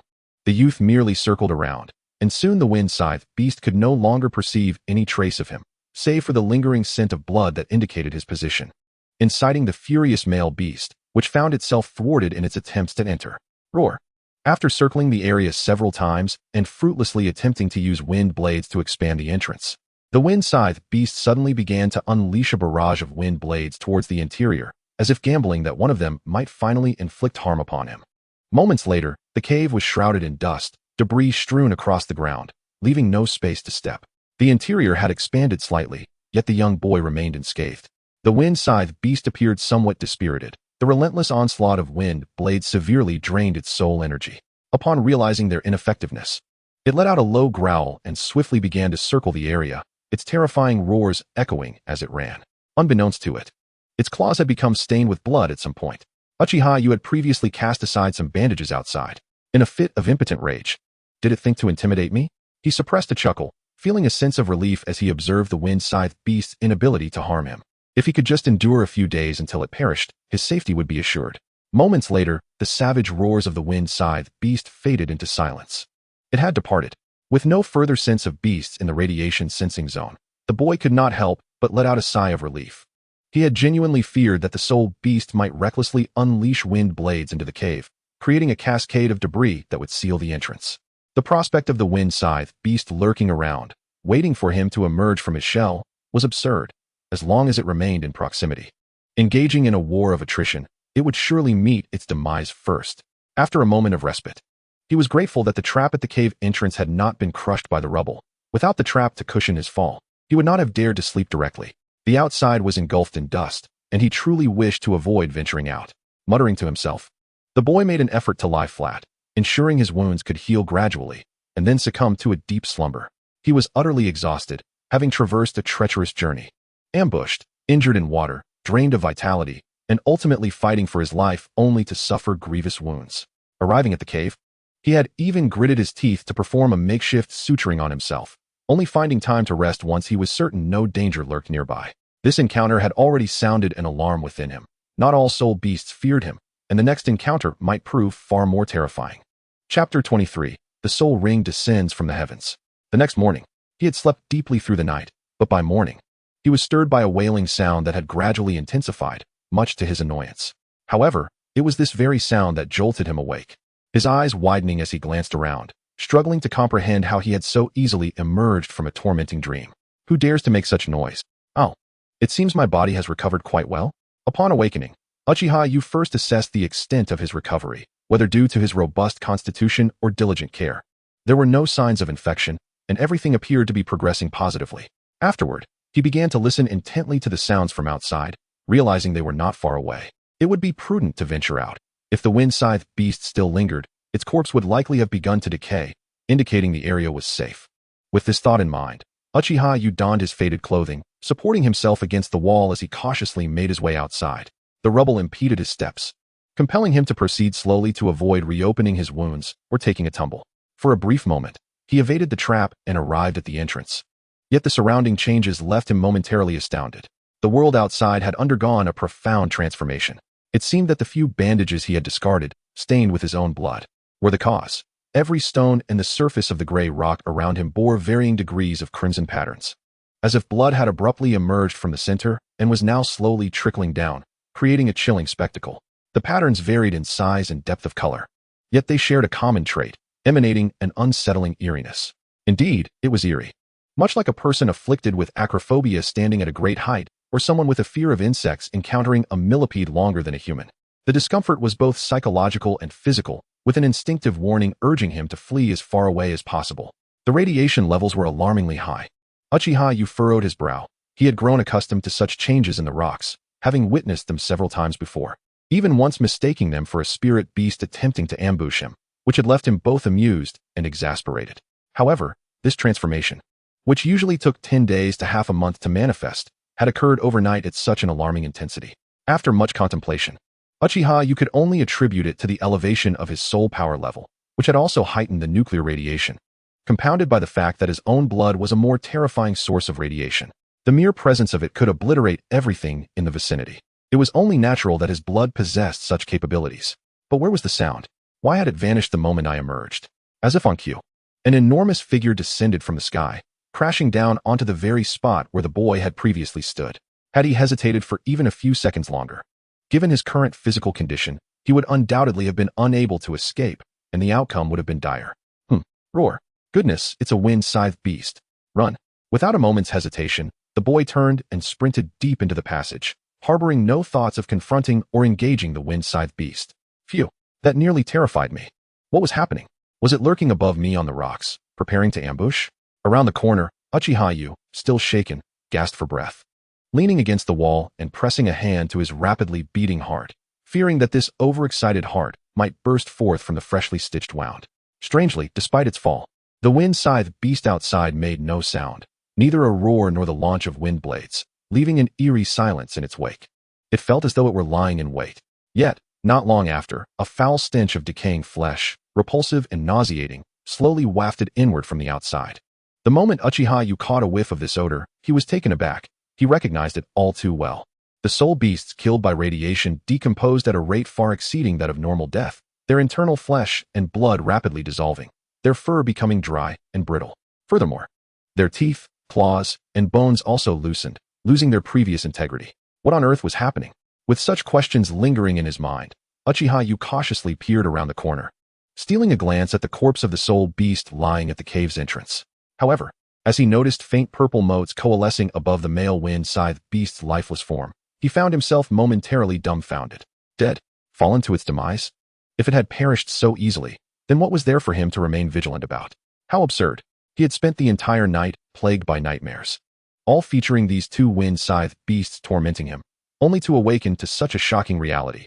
He was utterly astonished. Casting another glance at the lingering purple soul ring outside, he then looked down at the scars adorning his own body, momentarily perplexed as to why, after a night had passed, the source of his nightmares lay cold and lifeless. It was precisely as he had envisioned. At last, he could breathe a sigh of relief. Xiao Wu exhaled, then, steadying himself against the wall, slowly made his way outside. He felt compelled to ascertain the precise circumstances, even if it meant confronting the dead. He needed to understand why it had managed to withstand the instinctive urge to flee from radiation. It was a well-known fact that other soul beasts would flee at the sight of him, desperate to escape, wishing their parents had bestowed upon them a few more legs for swifter escape. Yet, the life-threatening crises he faced were predominantly from those who exhibited no inclination to evade nuclear radiation, confronting him head-on. From the explosive owlbear to the couple of wind-scythed beasts, the disparity in their species and habitats was staggering. Xiao Wu yearned to comprehend this enigma, for without such understanding, the next assault might very well cost him his life. Gazing at the half-decayed body of the wind-scythed beast before him, Xiao Wu fell into a contemplative silence. He could discern a hint of insight from its grotesque visage. It was as if it were not meant to be here. From the explosive owlbear, which had existed for approximately 7 or 8 centuries, to these two wind-scythed beasts, aged over 1,000 years, it felt like a colossal spider's web, ensnaring all living beings within its grasp. Once something began to struggle, the web would tighten inexorably until it was utterly consumed. Around him, it seemed as though a vast conspiracy was brewing, whether it was to drive him here, to thwart his further venture into the forest, or for some other unfathomable reason compelling them to act in such a manner. If the intention was truly to eliminate him, why not send forth a soul beast of a millennium to crush him outright? Though he had narrowly escaped death numerous times, he had nonetheless survived. If a soul beast impervious to nuclear radiation could be dispatched, why not simply resolve his fate while he lay unconscious? What scheme lay hidden within this scenario? Who was truly targeting him? What were their objectives? Such mysteries eluded him, yet he understood that he must continue forward. Alas, this troublesome forest presented enough challenges. He ought not to invite further complications upon himself. Chapter 24. Absorbing the second soul ring. He sighed, dismissing the multitude of thoughts, recognizing that the known conditions were limited and could yield no further conclusions. Xiao Wu shook his head and refocused on the purple motes above the corpse of the wind-scythed beast, a spark of contemplation igniting in his eyes. Could he absorb this 1,000-year soul ring?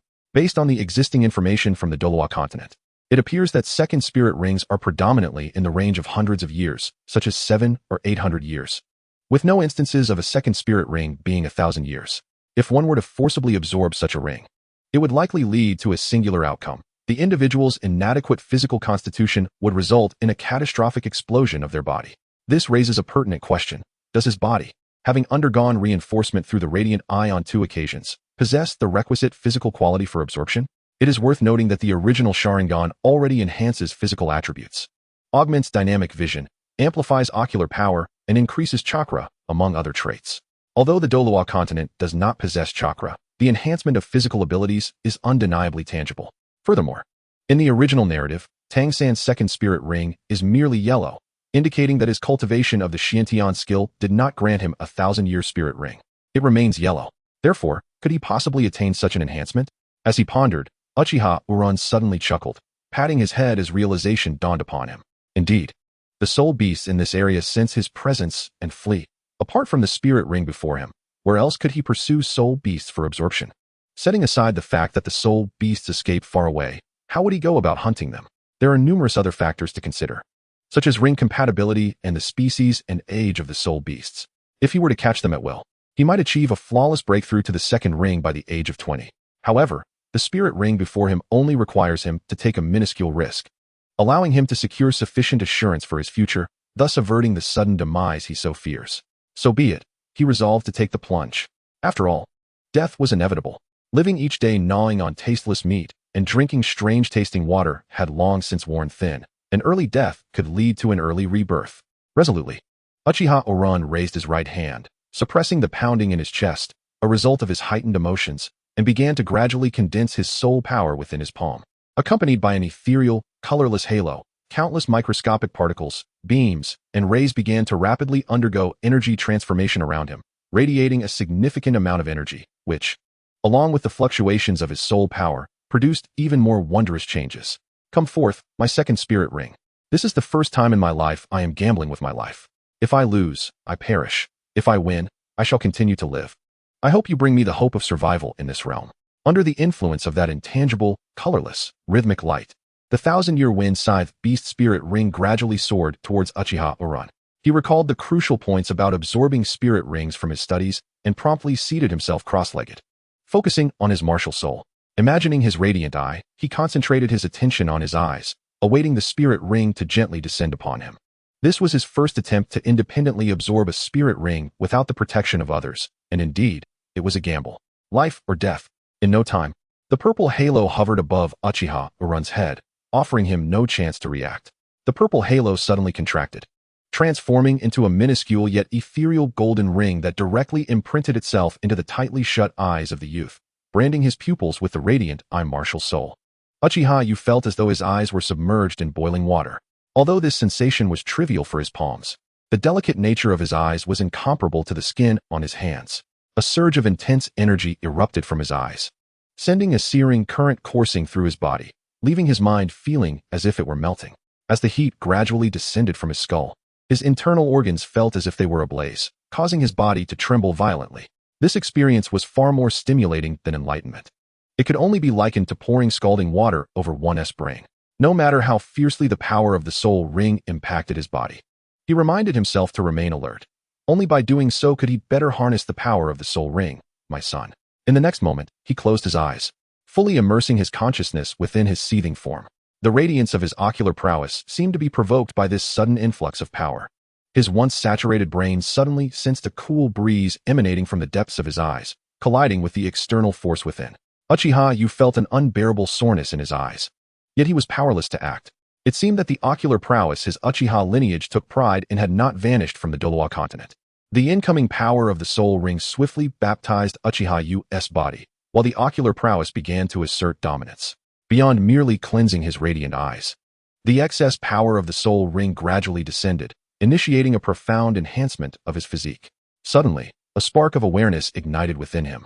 The coolness began to soothe the soreness in his eyes, alleviating the throbbing that had previously felt as though it might burst under the pressure of the soul power. Gradually, under the fiery baptism of the soul power, alarming wounds on Uchiha Yu's exterior began to sprout tiny granulations. As the soul power delved deeper, the wounds accelerated their healing process, transforming what would have taken months to mend into scabs forming within mere minutes, revealing pink scars beneath. With a surge, all the heat cascaded out of him, and Uchiha Yu felt as if the intense energy had completely melted his body. Moments later, the rolling waves of heat within him began to recede, yet the subsequent sensation of comfort brought by absorbing the soul ring was beyond description. Although he had experienced it once before, the sensation of floating in bliss, as if standing atop a pinnacle of ecstasy, was one that could never be overstated, no matter how many times it was felt. As Uchiha Yu concentrated on absorbing the soul ring, his countenance grew increasingly entranced. As if he stood upon a cloud gazing at the sky, yet also felt the pull of the earth beneath him, embracing the air and the heavens. Every pore in his body, over 4 million in total, opened wide, greedily inhaling the nectar-like air surrounding him. The baptism of soul power had instigated wondrous changes within Uchiha U's body. He had triumphed. After completely calming the power of the soul ring within him, Uchiha Yu gradually opened his eyes. The sky had darkened, and the surrounding silence was so profound that no living creature could be found. Even the birds that often chirped in the woods were scarcely audible. Everything felt so peculiar, yet eerily normal.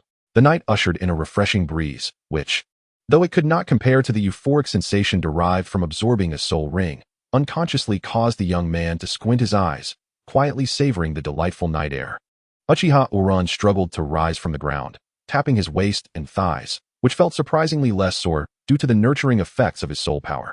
As he looked down at himself, he noticed that his somewhat slender frame appeared to have gained a bit of robustness, and he seemed slightly taller, likely due to the soul ring he had absorbed. However, he could not discern any other changes. According to his memory, he expected alterations in his shoulders and skin. Yet he saw no evident differences. I have won. I have survived. Taking a deep breath, Uchiha Uran gazed at the brilliant stars in the sky, a smile unconsciously spreading across his face. Chapter 25, Second Soul Skill, Extreme Nuclear Reaction. Nightfall. The campfire crackled slowly beside him, emitting a series of pops, likely due to the moisture still present in the wood, causing the intermittent sound. After absorbing the soul ring, it was already night. Unbeknownst to him, an entire day had slipped away. He was somewhat astonished at how unexpectedly long the process of absorbing a soul ring had taken.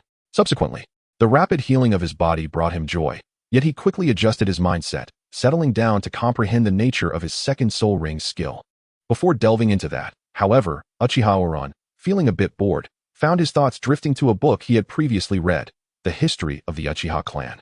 Just as he had surmised, upon arriving in this world, the power of his eyes had inexplicably formed a peculiar resonance with the soul power of soul masters. His ancestors hailed from the formidable Uchiha clan, known for their ability to transcend time and space. Yet, within him, there was no chakra, only soul power. Perhaps it was due to the nature of this world, or perhaps chakra had transformed into this energy known as soul power. Nonetheless, his Sharingan remained intact, as did his ninjutsu, and most importantly, the power of his eyes. Uchiha Uran had once contemplated this possibility. The outcome was evident. The awakened Mangeki Sharingan granted him a plethora of abilities in combat against other soul masters under equivalent circumstances. Whether it was the unique ocular techniques of his two eyes or the game-changing Susanoo and forbidden techniques, the Uchiha clan could easily dominate other soul masters. They could even rival the top 3 sections. Yet, he, Uchiha Uran, had awakened the Radiant Eye during the awakening ceremony. A special mutated martial soul, as described by his father. Unfortunately, his mutation was not benign. Instead, it ventured into the realm of the unknown. Moreover, his first soul ring had been transformed into a radiation trap by the Radiant Eye, indicating that regardless of the soul ring he acquired, the uniqueness of his martial soul would lead to remarkable transformations. Whether this change was deemed good or bad was debatable. It could only be said to be more aligned with him and most suited to his essence. His second soul ring was named Extreme Nuclear Reaction. Upon the mention of nuclear energy reactions, it becomes imperative to comprehend the essence of such phenomena. The principle is straightforward. It is the fundamental aspect of a nuclear reactor, wherein atomic nuclei release energy. Whether through fission or fusion, both processes are intricately linked to this concept. How does an atomic nucleus release energy? An atomic nucleus is composed of protons and neutrons. When subjected to external neutron bombardment, a nucleus may absorb a neutron and subsequently split into 2 smaller nuclei, simultaneously releasing 23 additional neutrons. These newly generated neutrons may then strike other nuclei, instigating further fission. This ongoing process exemplifies a chain reaction of fission. Such reactions yield vast amounts of energy, akin to a perpetual motion machine. This is the essence of nuclear energy reactions. Conversely, the term nuclear radiation refers to the destructive effects these energies inflict upon the human body. It is noteworthy that the intensity of radiation resulting from nuclear reactions far exceeds normal levels. Typically, nuclear reactors are encased in 6 to 8 meters of concrete, interspersed with lead blocks for radiation shielding. However, around Uchiha uranium, no such protective measures exist. Understanding such intricacies is vital for deeper comprehension. Only through profound understanding can one attain mastery. One must not remain oblivious to their own capabilities. Despite the initial confusion, clarity has finally emerged. He now comprehends the terrifying potential of nuclear energy reactions. Moreover, He has gradually mastered the information regarding this soul skill within his mind. This ability, transcending temporal constraints, is indeed formidable. Primarily, this soul skill serves as a state enhancement technique. Once activated, its duration is contingent upon the consumption of his soul power. During this period, all atomic nuclei within his body commence vigorous collisions, continuously releasing energy to amplify his abilities. It can augment his speed and strength by 50%, significantly enhance dynamic vision, and facilitate rapid recovery from bodily injuries. Furthermore, throughout the duration of this effect, radiation emanating from his body interacts with surrounding energies, influencing all remote physical attacks within a 10-meter radius, causing deviations in trajectory or depleting kinetic energy. Energy-based soul skills, such as the White Tiger's Radiant Wave or the Phoenix's Fire Line, are significantly disrupted by various forms of radiation. The closer one approaches the epicenter, the more potent the interference becomes. Ultimately, within a 100-meter radius, a high concentration of nuclear radiation permeates the area. An ordinary individual standing within this vicinity would succumb to unconsciousness within a minute and perish within 3 minutes due to systemic failure.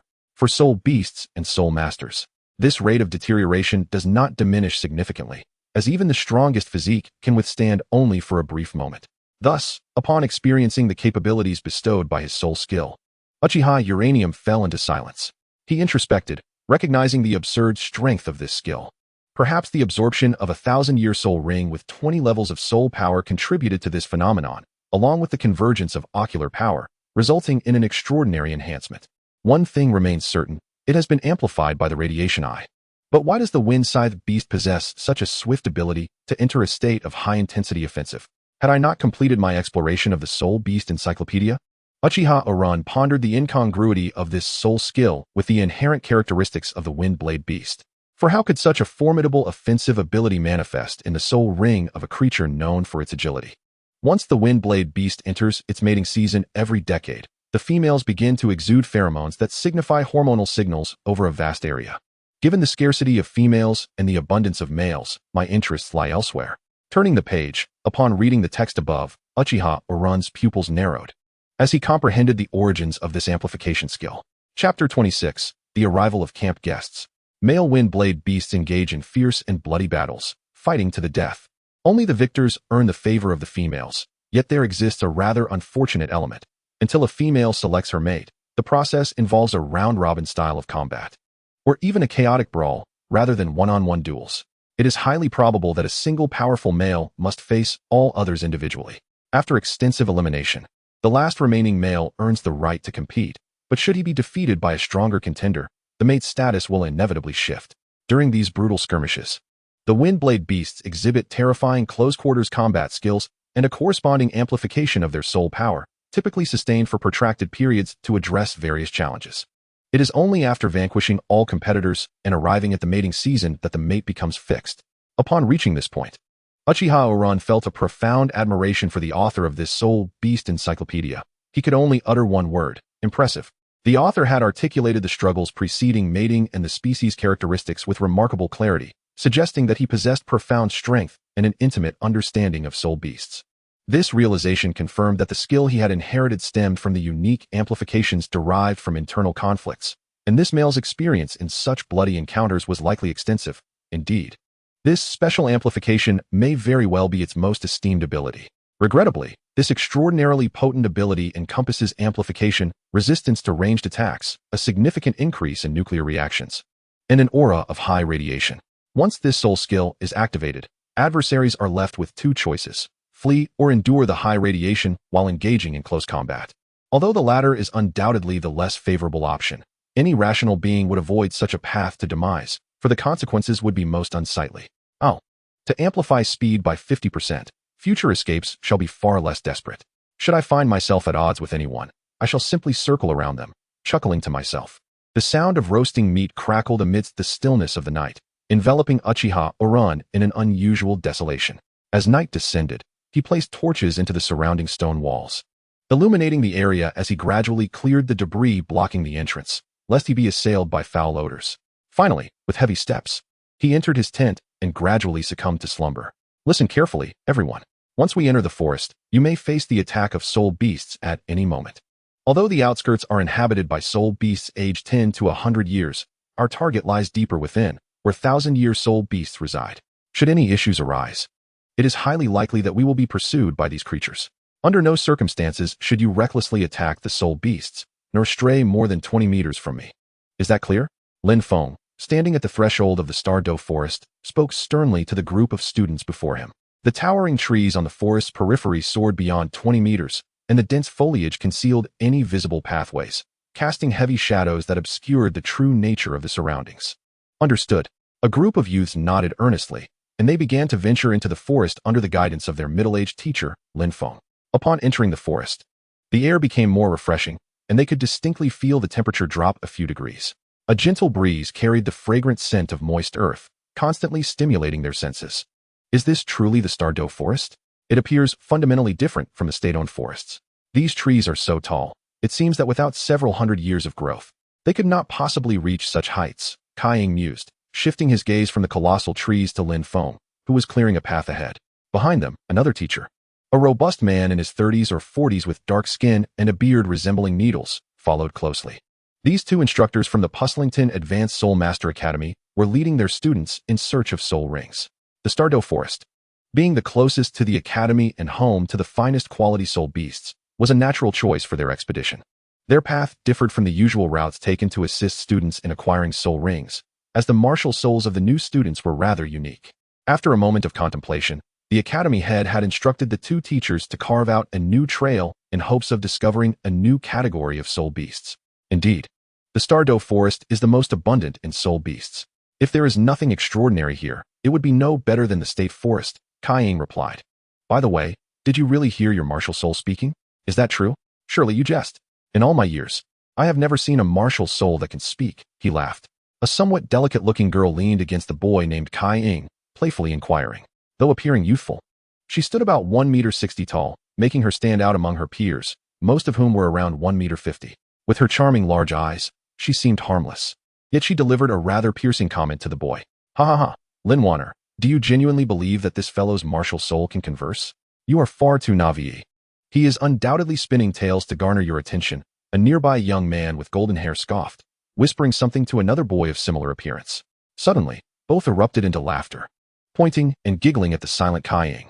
Although Lin Wanner remained silent, she caught a glimpse of the disdain that flickered in Kai Ying's calm eyes, which reassured her heart, though she herself could not comprehend why she so readily placed her trust in him. After all, the notion of a speaking martial spirit was clearly a fabrication. She found herself believing him nonetheless, and for no other reason than one. He was undeniably handsome. Enough with the jesting. This place is perilous, and we must not attract any soul beasts, admonished the dark-haired youth, breaking the laughter that enveloped them. It was evident that among the 7, excluding the 2 teachers at the front and back, the remaining 5 did not share a common purpose.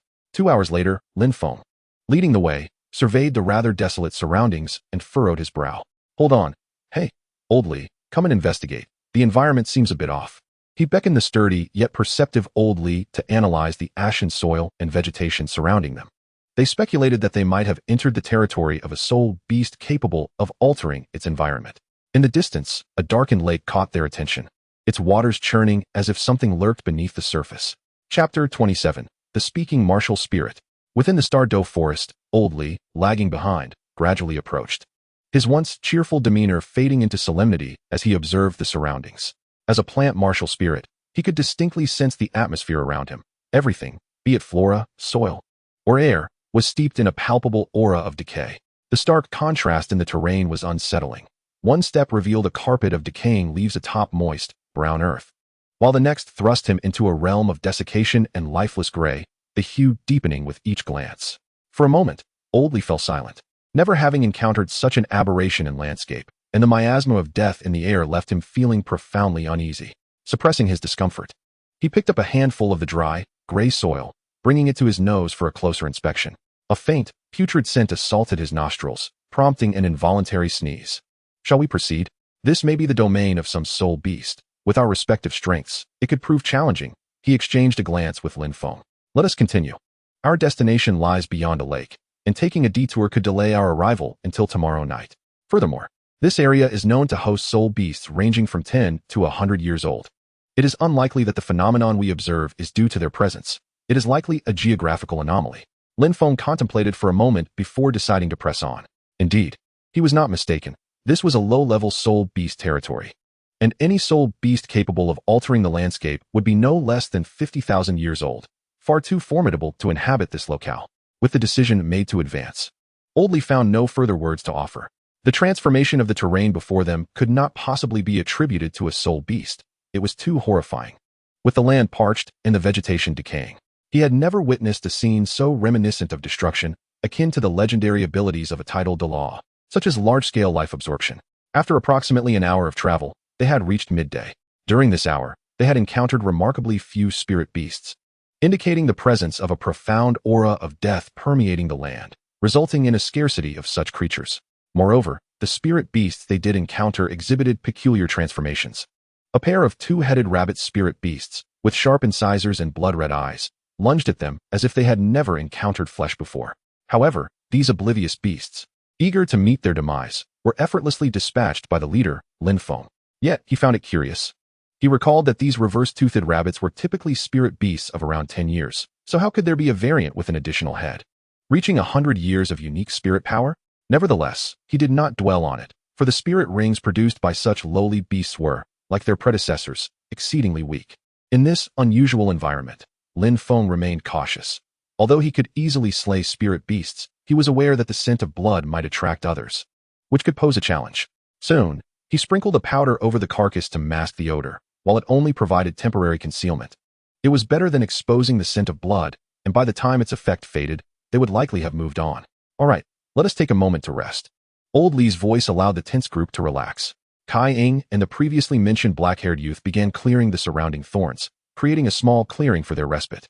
After exchanging a glance with Lin Feng and receiving confirmation, Old Li began to exude the aura of a soul king around them, ensuring no small creatures would ambush them during their rest. This place felt strange, eerily strange. This was Kai Ying's first impression. He had an unsettling feeling that he should not have set foot in this bizarre realm. The withered, hardened leaves and increasingly darkened ground made even the act of turning the soil induce a dizzying sensation. The surrounding flora became peculiarly grotesque, with decaying leaves and grayish branches, resembling a forbidden ground shrouded in ghostly shadows, evoking an unsettling dread. The group soon finished their preparations nearby, when a blonde-haired youth muttered a few incantations, and suddenly, an array of meat ribs appeared in his hands. The dark red chunks of meat appeared freshly cooked, emanating the unique warmth of just being prepared. The group, well accustomed to the routine, retrieved their forks or wooden sticks and eagerly accepted the offerings from the blonde youth, soon indulging in a hearty meal.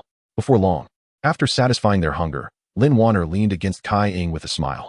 The unique fragrance of the young girl mingled with the strong, indescribably nauseating odor surrounding them, creating an odd amalgam of scents. Hey, Kai Ying, tell me, what did your martial spirit say? She giggled. Weren't you skeptical? What piqued your interest now? Kai Ying furrowed his brow, suddenly feeling as though the girl was teasing him. In the next moment, he felt a wave of relief wash over him. Indeed, it was unlikely for a martial spirit to converse. Given her playful nature, such behavior was entirely within the realm of normalcy. Cough, cough, in truth. I do believe in you, yet I must listen for myself, do I not? Hee, if you secretly allow your martial soul to speak. I swear I shall not tell another soul. The girl suddenly flashed a playful smile, winking at him, her eyes brimming with imploring desire. As if denying her would provoke tears.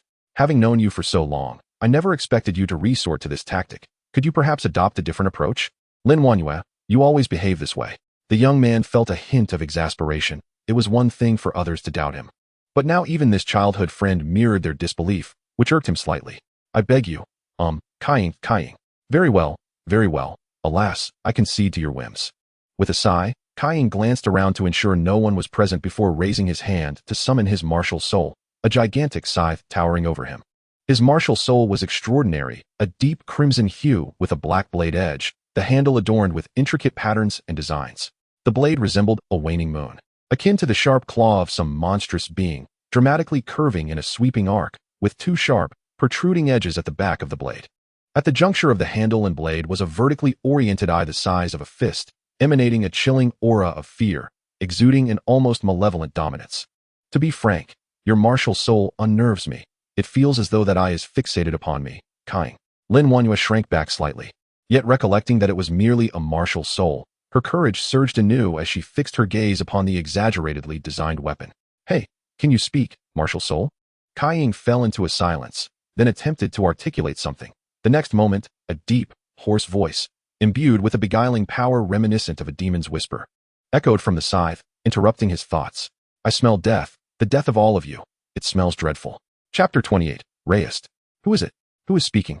Lin Wanyue gasped, startled by the sudden voice, yet found no one around. Only the scythe, now with its eye wide open. My heavens. This is real. Hey, Kaiying. Your martial soul can truly speak. The girl, who had nearly jumped in fright, now displayed an odd eccentricity, speaking in a hushed tone infused with suppressed excitement and thrill, gently inquiring of Kaiying while her gaze remained fixed upon the giant scythe, brimming with an indescribable feeling of exhilaration. However, Kaiying's focus lay elsewhere. He keenly noted that his martial soul had mentioned the scent of death for everyone. What does this mean? Is everyone destined to perish? How do you foresee this? Kaiying raised his hand to silence Lin Wanyue. There were more pressing matters to verify. The location, the timing, the inexplicable sense of oppression. The words of his martial soul infused him with a sudden urgency, compelling him to act. He sensed an unsettling aura in the air, though he could not articulate its nature. The intangible pressure accumulated slowly around him, and despite Kaiying's inability to discern its source, a persistent unease lingered in his heart.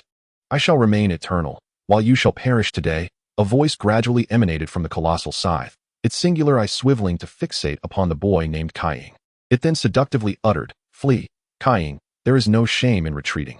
You are unaware of the true nature of your adversary. Who are you? Are you truly a martial spirit? How should I address you? Can I place my trust in you? What is transpiring at this moment? He was acutely aware of the presence of others nearby. Reflecting on this, Kaiying cast a glance at the girl beside him, who was oblivious to the significance of the wise martial spirit, as well as at the distant figures still lost in slumber. Silence reigned, a prolonged stillness. Sighing, Kaiying withdrew his martial spirit and raised his gaze to the unfamiliar surroundings, momentarily overwhelmed. The entity spoke cryptically of the dangers present, urging him to depart. Yet it offered no explanations, leaving him questioning its credibility. Would revealing this matter to his mentors lead them to believe him? It was indeed peculiar. 5 years prior, his instructors had visited this place, which had shown no signs of change. They had traversed safely to the lakeside, but now, before he could even approach, he had already stepped onto this repugnant terrain. This transformation had only occurred in recent years, certainly not a constant presence. Kaiying was convinced of this. Yet the once verbose martial spirit fell silent, suggesting that its reticence was due to the presence of others nearby. Are you worthy, Kaiying?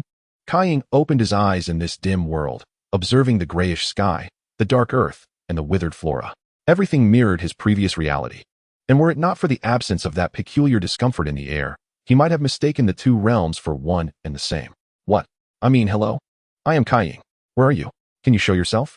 In the next moment, unable to contain his curiosity, he inquired, feeling a slight twinge of anxiety in the vast emptiness around him. Release your martial spirit, Kaiying. I am in your grasp. Kaiying promptly raised his right hand, and as he concentrated his soul energy, a scythe of deep crimson intertwined with black materialized in his hand. The weapon, approximately 2 meters in length, felt icy to the touch, exuding a penetrating chill. Yet, as the frigid sensation coursed through his mind, it gradually dissipated, transforming into a gentle warmth. The scythe's handle, being disproportionately large, seemed to adhere to his hand rather than being tightly gripped. Are you indeed my martial spirit? Before him lay a manifestation of violence, bloodshed, and cruelty. In this moment, Kaiying found himself utterly bewildered. He could not fathom why he had arrived at this juncture, nor could he comprehend the sentience possessed by the martial spirit. Most perplexingly, he remained in the dark about the intentions of this spirit towards him. He resembled a child devoid of agency, gazing longingly at an adult, yearning for a morsel of sweetness. Indeed, I am Rayastar. Etch my name into your memory. Rayastar, do you remember? After Kaiying posed his question, the previously enchanting voice, akin to a devil's whisper, erupted into fervor. No longer was it beguiling or concealed. It now resonated with fury and intensity, boldly proclaiming its identity. I am Rayastar. I have been resurrected. Kaiying, you could never have imagined. Simultaneously, within the realm of consciousness, Kaiying felt a twinge of anxiety. It was evident that his martial spirit was no ordinary entity. It resembled the soul of a living being, capable of experiencing joy, sorrow, and rage. What could Rayastar possibly mean by stating that Kaiying could not fathom? It seemed to sense his confusion, as the single eye upon the giant scythe turned towards him. And Rayastar continued, I do not refer to you, Kaiying, but rather to another, Kan. Very well, you need not understand, Kaiying. All you must know is that the past shall bear no influence upon you. In the next moment, Rayaster's voice grew increasingly agitated. Not only the martial spirit, but the entire space threatened to unravel. Endless flames emerged from the murky sky, imbued with a searing intent to kill. In that disorienting moment, Kai Ying sensed the very essence of Rayaster's heart emanating from the world around him.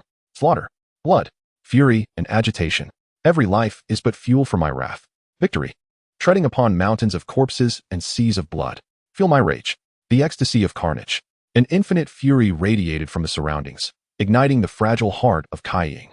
As if a process of assimilation was taking place, he found himself unable to resist the power emanating from Rayaster. His gaze gradually turned crimson, blood suffusing his pupils. He too yearned for bloodshed, wishing to cleave the bodies of the weak with Rayaster's scythe, to rend their flesh. Calm yourself, Kai Ying. Suddenly, Rayaster ceased its outburst. It had slumbered for millennia and had only just regained consciousness. Though it had long since perished, its power rested away in battle. It would not simply fade into oblivion. By continuously absorbing the soul power of Kai Ying's lineage through the ages, Rayaster had now awakened. Chapter 29. Escape. Steady yourself, Kai Ying. You must not devolve into madness. In contrast to Kai Ying's descent into frenzy, Rayaster prioritized the vessel that was Kai Ying. Currently, it existed as merely a martial spirit, lacking a corporeal form. Entirely reliant on Kai Ying for action. While a bloodthirsty Kai Ying aligned with Rayaster's inclinations, such chaos was unnecessary. It had chosen Kai Ying, and Kai Ying had chosen it. From the moment of its awakening, both entities understood their unity. Regardless of who succumbed to madness, the other would inevitably suffer dire consequences, unless the time was right. Huff, huff. Kai Ying leaned on his knee, gazing uncertainly at the colossal scythe, raised in his hand. He breathed heavily, his face flushed, and the crimson hue in his eyes gradually faded, as if the recent madness had merely been a nightmarish illusion. Raist, what exactly are you? Are you truly a martial spirit? After a moment of silence, a deep voice resonated. Kai Ying, to me, you are the chosen one. The only one. Kai Ying was taken aback, suddenly sensing an unsettling abnormality in Raist before him. What do you desire? He asked warily, suspecting ulterior motives. Your flesh.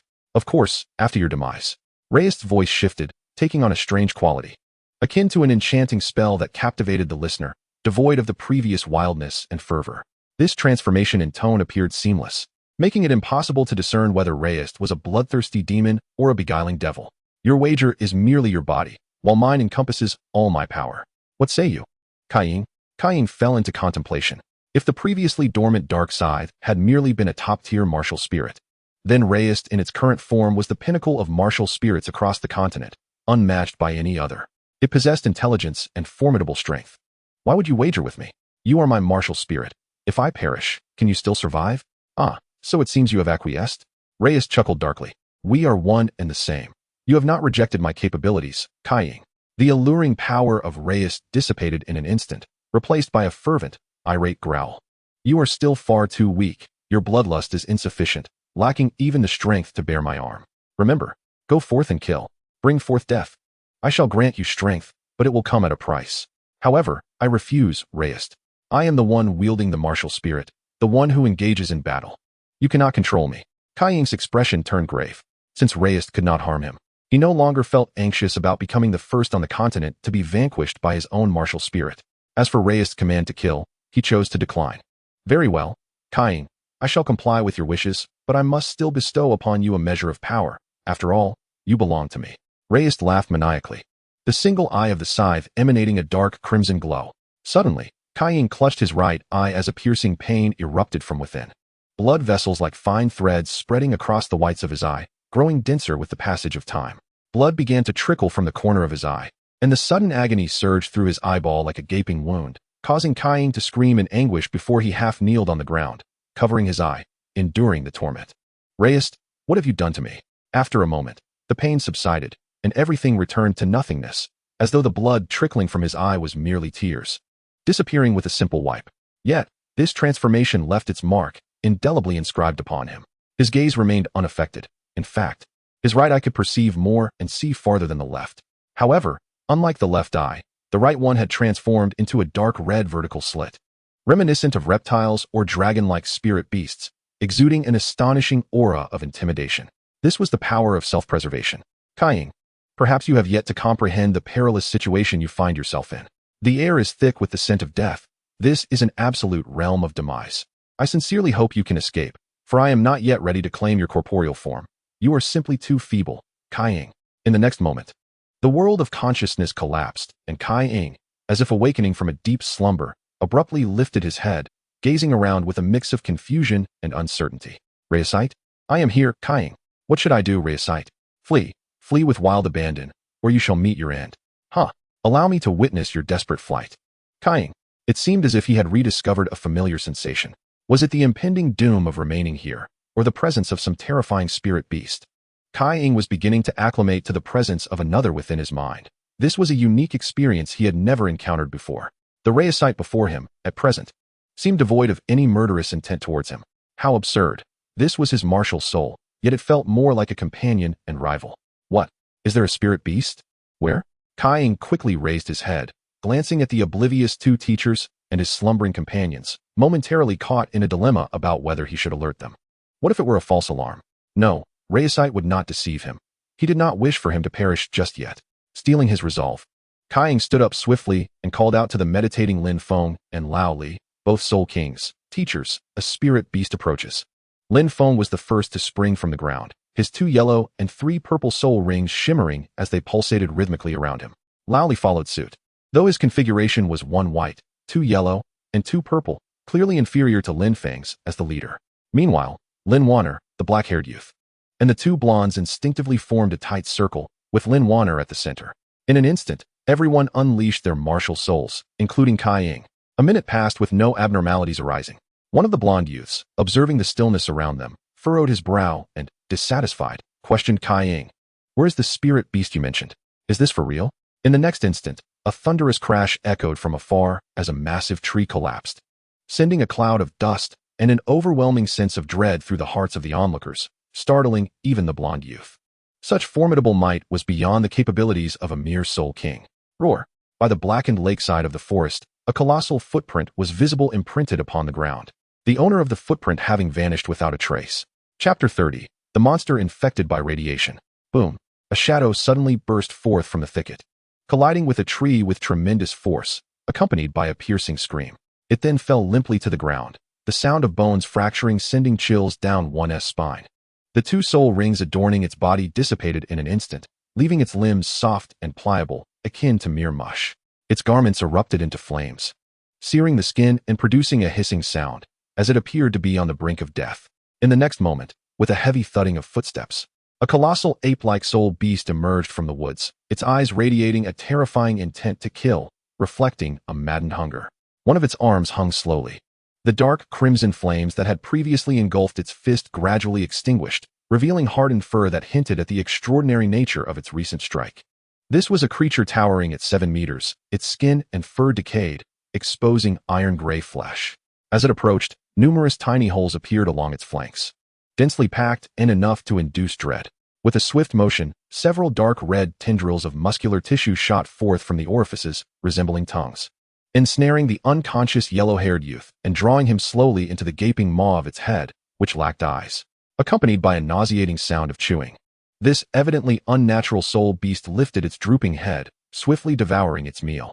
Yet, despite its grotesque form, the energy within it could never keep pace with the deterioration of its genes. It could only delay the inevitable rather than resolve it. It had absorbed too much radiation, and even divine intervention could not save it. The very force sustaining its existence was the radiation within, which inflicted endless torment. Having utterly obliterated whatever semblance of consciousness remained, only primal instincts for hunting persisted.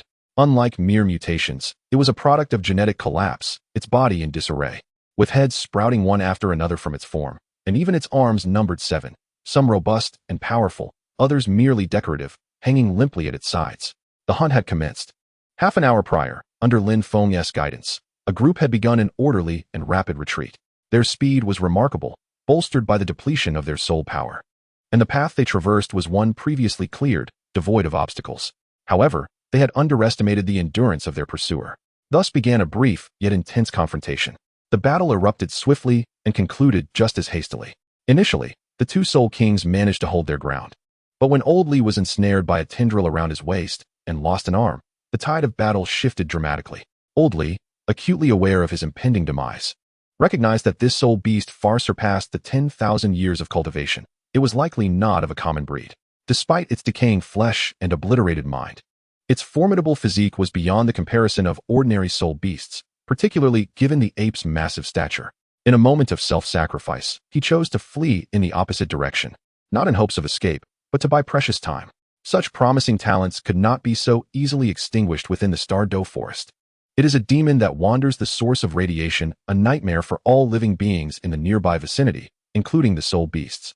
Guided by instinct, it has arrived at this radiated origin, enduring the intense traps surrounding the camp. Yet the radiation concentration is so high that it continues to mutate. Although, as a carnivore, it longs to leave in search of sustenance, the head born of radiation firmly halts its actions, yearning solely to dwell in this irradiated realm, rejecting all else. This place bears numerous traces of the Uchiha uranium, and it never occurred to it that such a soul beast, over 10,000 years old and mutated from the radiation of a century-old Titan ape, resides in its former home. Though it is absent now, someone has ventured into danger. The pursuit continues. Huff, huff. Kai Ying and Lin Wanner gasp for breath, their mouths agape, straining with every ounce of strength despite the pain in their chests. Not only they, but also Lin Feng, the leader with a severed arm, and the previously indifferent dark-haired youth, are now panting and exerting themselves to run. In truth, with Lin Feng's speed as a soul king, he could have easily outpaced the soul beast trailing behind them. Yet as a teacher, he bears the responsibility of his helpless students. The pain of failing to save Carter Wei and the Carter brothers weighs heavily on his heart, yet he cannot show it. The deceased are gone, and the children who remain are of utmost importance. No further losses can be afforded. Faster, faster. Children, do not stop. Lin Feng lingers at the rear of the group. If necessary, he would engage the terrifying soul beast to buy time for the children to escape, but not now. This is a land shrouded in death. Here, nothing thrives, only silence reigns. Suddenly, a piercing scream echoes from afar. Kai Ying trembles, a strange sensation in his nose. The brothers who once mocked and tormented him are forever lost in this place. Subsequently, a sense of crisis and urgency grips his heart like the claw of a beast. In that instant, only one voice resonates in his mind. Flee, flee, or be torn apart and devoured like his former friends. The youth's face pales, eyes filled with panic. Yet as his gaze falls upon those nearby, he resolutely channels his soul power, ensuring his breath remains steady to avoid falling behind. In this desperate flight for survival, every breath counts. Should he falter, fatigue will overwhelm him, rendering him incapable of running. Kai Ying is acutely aware of this. He cannot afford to perish. Reyes is right. This is indeed a land of certain death. Within just half an hour, teachers and classmates have perished one after another, with the potential for more to follow. An invisible dread pursues them, and none wish to become the next to fall. Yet, at this moment, everyone's strength has reached its limit. My soul skill has expired. Lin Wanner murmurs softly to those around her, her expression conflicted. In the next moment, everyone's speed begins to wane, no longer the swift pace of before. Huff. A quiet breath escapes. Without hesitation, the young girl clenched her teeth and once again unleashed her second-ring soul skill, Feather of Agility, granting the entire team a remarkable 40% increase in speed. The rapid consumption of her soul power left her feeling slightly dizzy, but in a moment of crisis. Such concerns were trivial. Suddenly, a beastly roar resonated from afar, piercing through the dense foliage and fading into the distance as it passed the running group. Instantly, Kai Ying's expression changed. They were being pursued. Chapter 31, Life and Death. Yet, it was merely a roar. The creature dared not venture too far. Kai Ying. Hey, I have delightful news to share with you. Care to listen? Raister, I truly have no time. I am exhausted just hearing you speak, Kai Ying thought, caught off guard by the sudden loud voice in his mind, nearly colliding with a tree. Oh, fine. It hardly matters now anyway. Half an hour later, the group finally burst forth from the forest. The recent encounter had left them reeling. One teacher was dead while another was injured, and they had tragically lost 2 students in the second confrontation. They struggled to comprehend why such terrifying soul beasts would manifest in a low-level soul beast area. Moreover, the grotesque appearance of these creatures, with decaying fur, multiple heads, and numerous tongues sprouting from their sides, raised unsettling questions about the horrific circumstances that birthed such abominations. This creature was the apex predator among all soul beasts, having consumed its kin.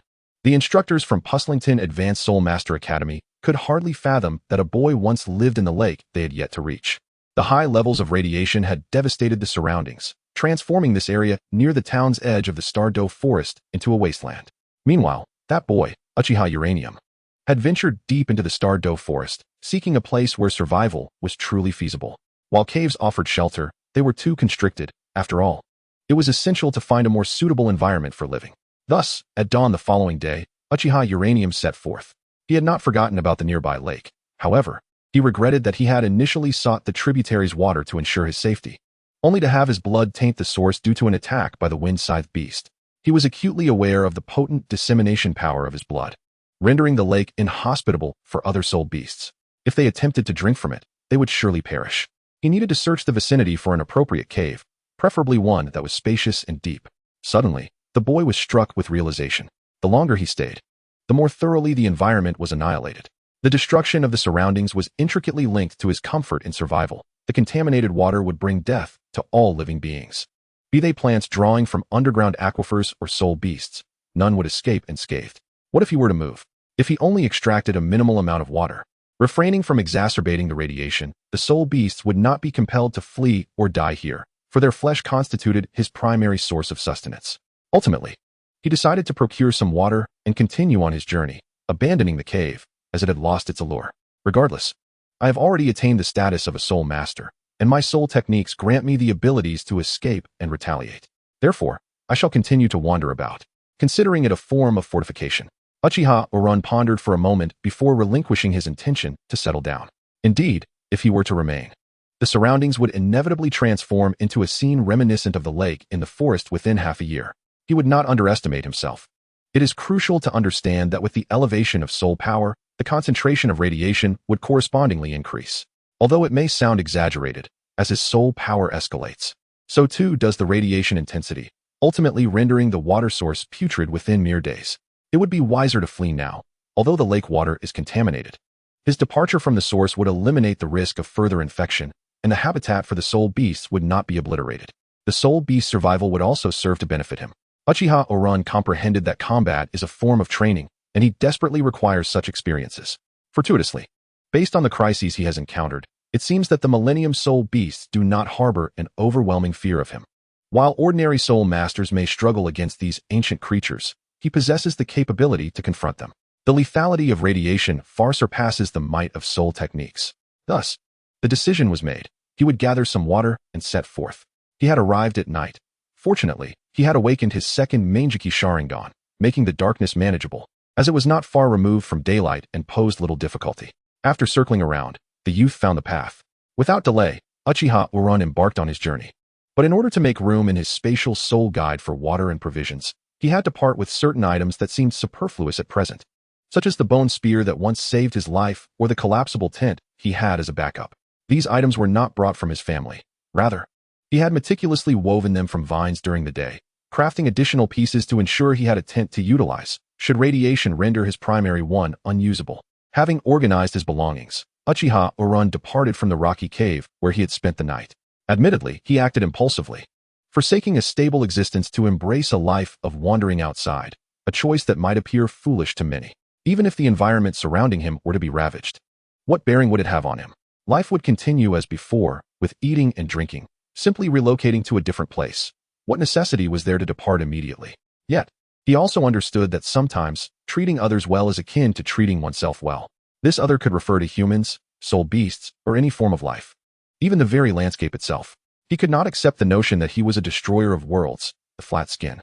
The horror of radiation was palpable here, as he faced the grotesque stench emanating from the decaying corpses, and Uchiha Oran found himself unusually silent. He had witnessed the deaths of many due to overwhelming radiation, and even more repulsive sights had crossed his path. He merely felt a sense of melancholy. Life is indeed so fragile. Time passed swiftly. During the process of collecting water, he encountered a dilemma. What to do if the water pouch was insufficient? There is no alternative. Any fur that has been exposed to radiation has become grotesquely decayed, rendering it utterly unsuitable for use as a vessel for water collection. While it is impossible to store a year's worth of water, managing to secure a month or two is indeed feasible. However, it necessitates a conscious effort to remain close to a water source. Otherwise, supplies will inevitably dwindle. At noon, Uchiha Oran ventured deeper into the forest. His objective for the day was to locate a soul beast and engage in battle. Chapter 32, Ambush.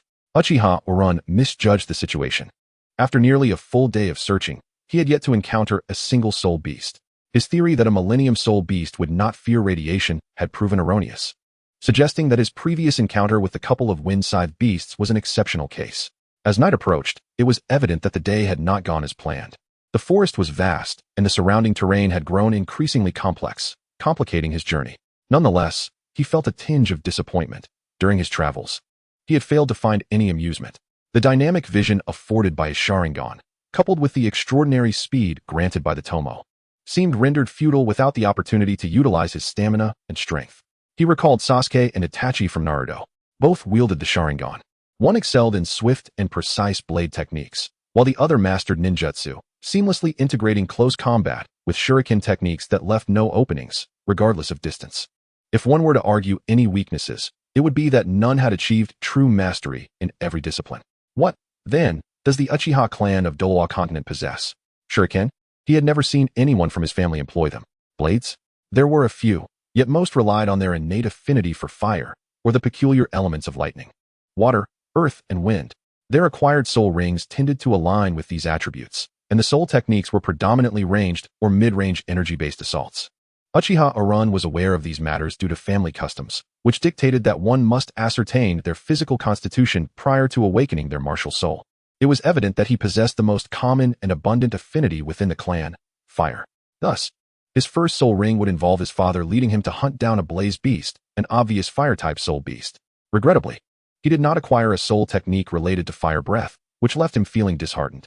Had he obtained a radiation-enhanced ability, perhaps he could unleash a concentrated burst of uranium or a high-density radiation sphere. The thought was tantalizing, far superior to the current traps he resembled, and undeniably more impressive.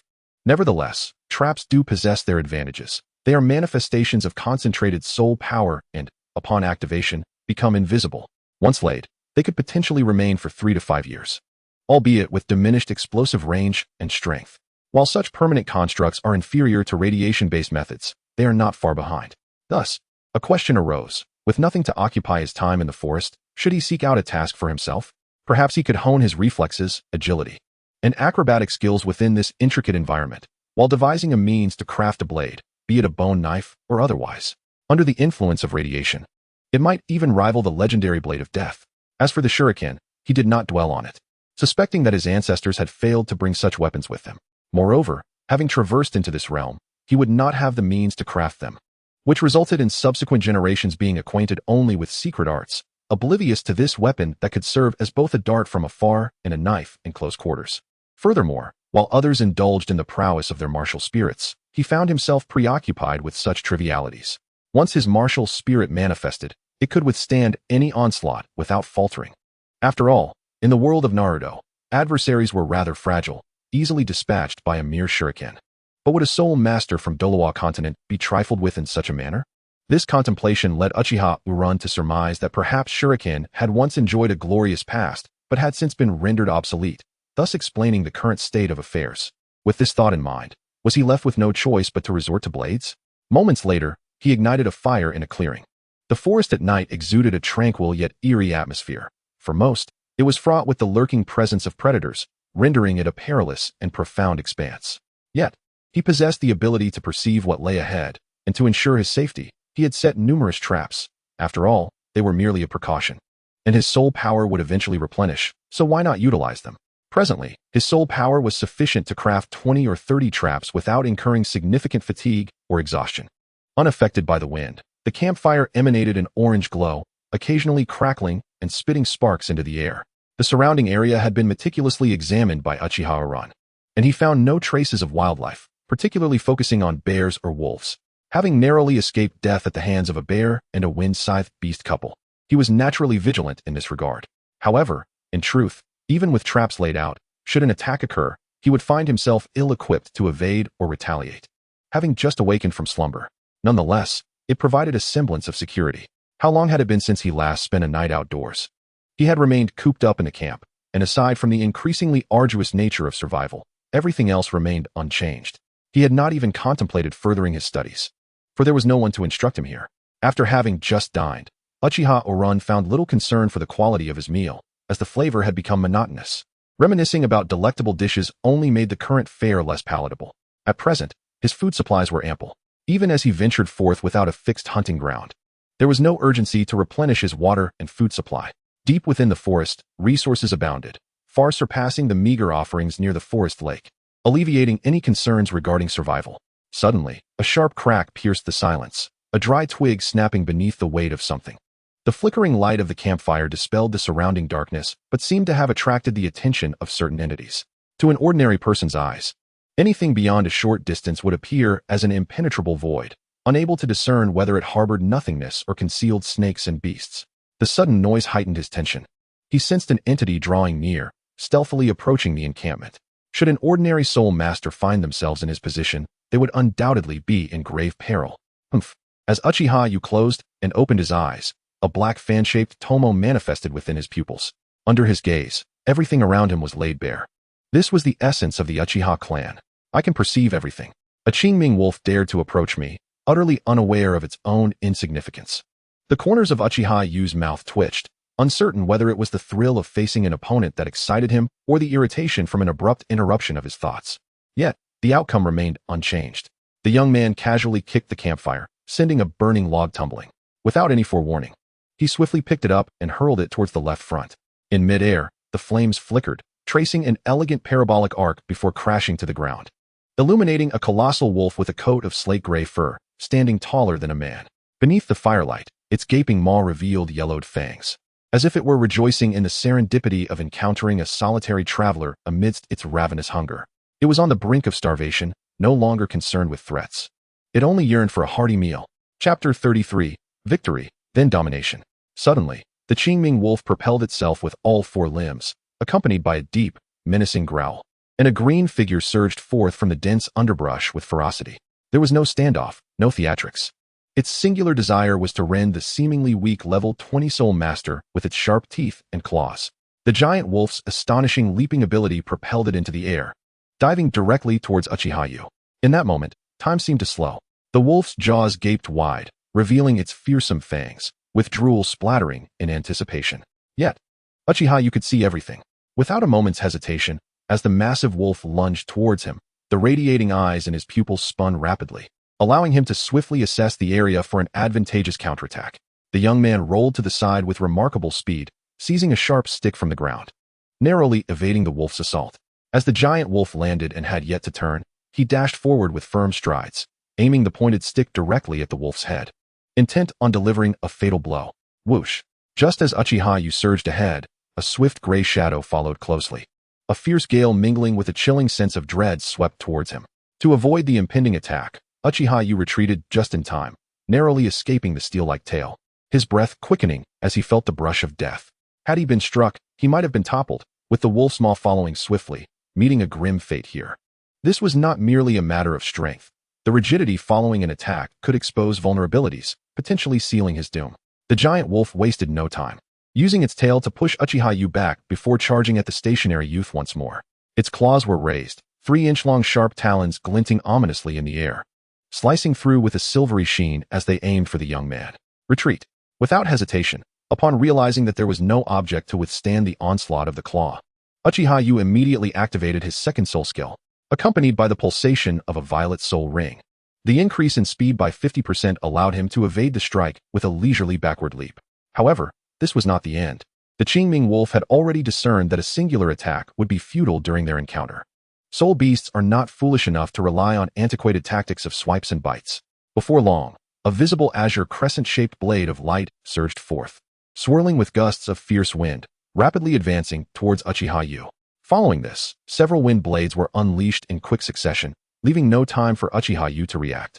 The wolf's claw, shimmering with a subtle azure glow, sped towards the boy who was attempting to dodge the wind blades. Whoosh! Boom!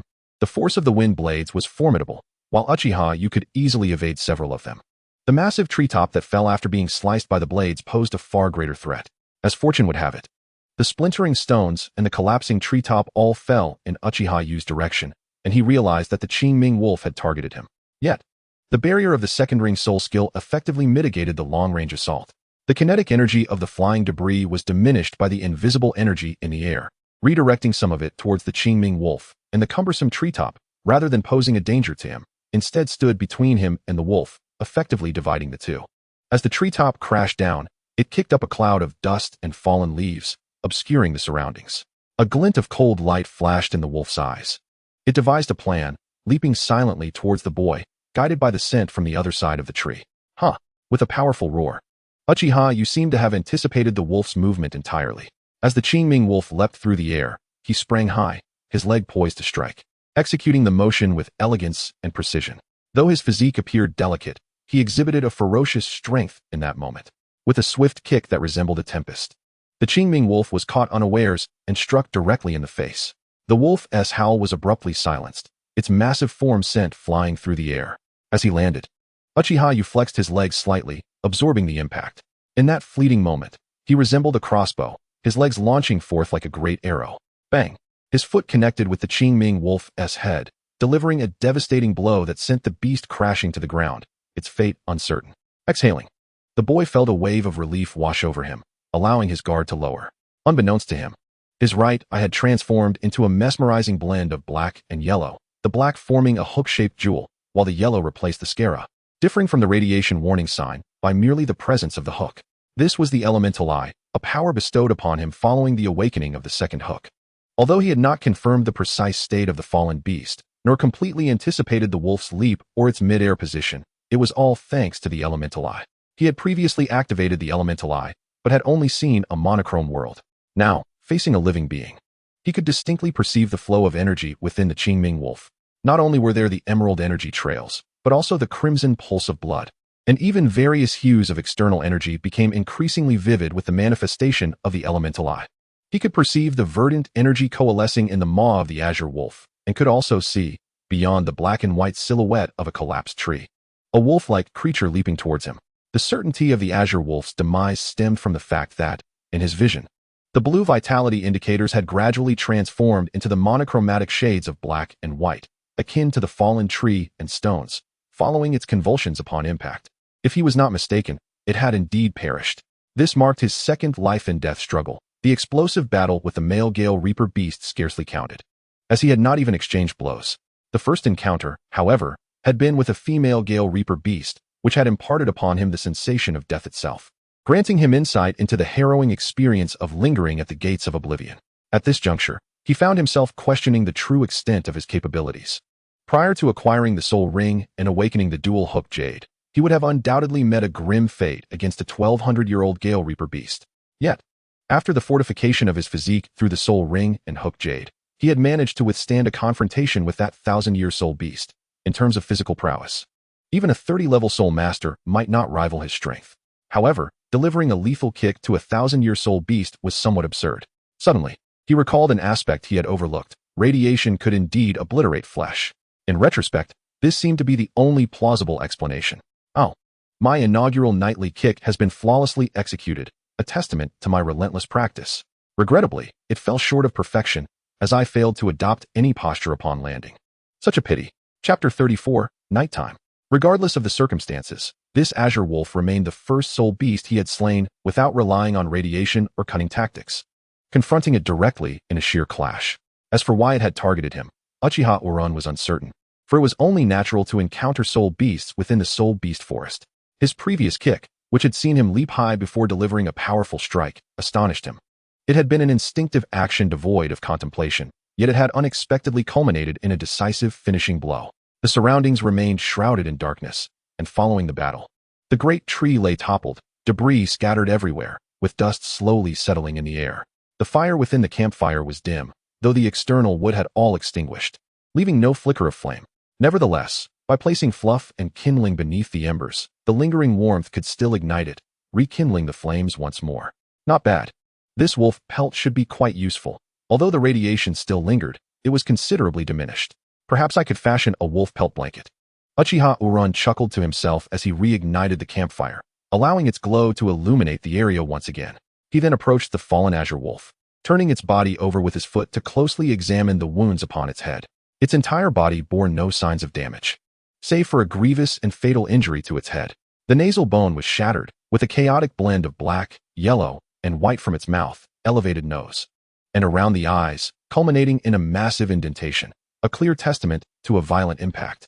This singular blow had utterly obliterated the skull of the azure wolf, expelling its brain matter. Such a wound would spell death for any creature. It was no wonder, despite being a millennium-old soul beast, swift enough to treat a master of battle like Uchiha Yu as mere fodder, It had evidently bitten off more than it could chew. My kick was quite formidable. Perhaps I should consider developing a leg-based soul skill in the future? As Uchiha Yu glanced once more at the rather grotesque wound, thoughts began to swirl in his mind regarding the potential for a kicking soul technique. Blessed with a robust physique, immense strength, rapid speed, and dynamic vision, he pondered that should he acquire some physical soul skills and soul rings, his prowess in close combat could become exceedingly fearsome. Never mind, such considerations could wait. First, I must skin it. After all, I just exerted myself, and it would be perfect to sample some roasted wolf meat as a late-night snack. Without delay, Uchiha Yu retrieved a large banana leaf from his spatial soul guide, a remnant from the rainforest he had collected, which now served as a container for the meat. He was eager to experience the flavor of banana meat. It was a dish he had encountered before in his previous life, requiring meat, blood, salt, star anise, monosodium glutamate, banana leaves, and a myriad of other ingredients. Unfortunately, he only had salt, meat, and banana leaves at his disposal. However, that would suffice. His soul guide also contained some freshly picked perilla and a few plants resembling peppers, which, though only mildly spicy, would enhance the flavor. The contents stored within the soul guide were immune to radioactive contamination, ensuring that the jerky, water, and other items remained uncontaminated. Otherwise, he would have nothing to consume, as everything would spoil. Skinning was a simple task, armed with a dagger that, though not razor-sharp, was sufficient for the job. He meticulously removed the intact fur from the torso, thighs, and shoulders, deeming it unnecessary to do so from the limbs. Before long, the wolf's skin was stripped away, washed of blood, and spread out to dry. Now came the pie seed or assistance, the late-night meal. With the dagger, he sliced the meat into several suitable chunks, scoring the surface before seasoning it with salt, spices, and perilla. He then wrapped the meat in banana leaves, secured it with twine, and layered it with 3 more wraps of banana leaves. With the open flame moved aside, he buried it in the ashes of the former campfire, covering it with dirt, while he tended to the fire, ensuring a steady warmth. Although uncertain whether this endeavor would yield an edible outcome, he felt compelled to try. After all, how would he know if he did not attempt it? Half an hour later, an enticing aroma began to waft from beneath the fire, a scent that typically emanated from properly cooked meat, though it did not guarantee a delightful taste. Uchiha Yu was well aware that allowing it to stew a while longer would enhance its flavor. For now, it was merely cooked. A quarter of an hour later, the fragrance intensified, accompanied by a faint acrid scent, as if the residual heat had scorched the banana leaves, beginning to directly engage with the meat. At last, it was ready. The weight had nearly starved him. Uchiha Urun chuckled, promptly shifting the fire pit, using a stick to clear the ashes, and unearthed the banana leaves, now charred and reduced to powder. He then unveiled the final layer of banana leaves, revealing tonight's sumptuous meal, banana-wrapped meat. Without hesitation, he indulged. The coarse wolf meat failed to exhibit tenderness despite being enveloped in banana leaves, although it bore a subtle fragrance. The amalgamation of the meaty aroma and the wolfish scent resulted in an oddly perplexing taste. Despite its lackluster flavor, Uchiha Urun swiftly consumed it. What choice did he have? Discarding it was not an option. Moreover, while it was far from delectable, it was still a significant improvement over the tough, cured meat. Fortune smiled upon him.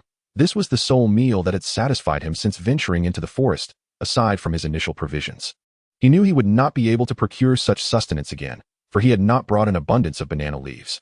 He had merely carried them out of a hoarding instinct, a compulsion to gather. Ah, what a relief! Full and satiated, he longed for rest.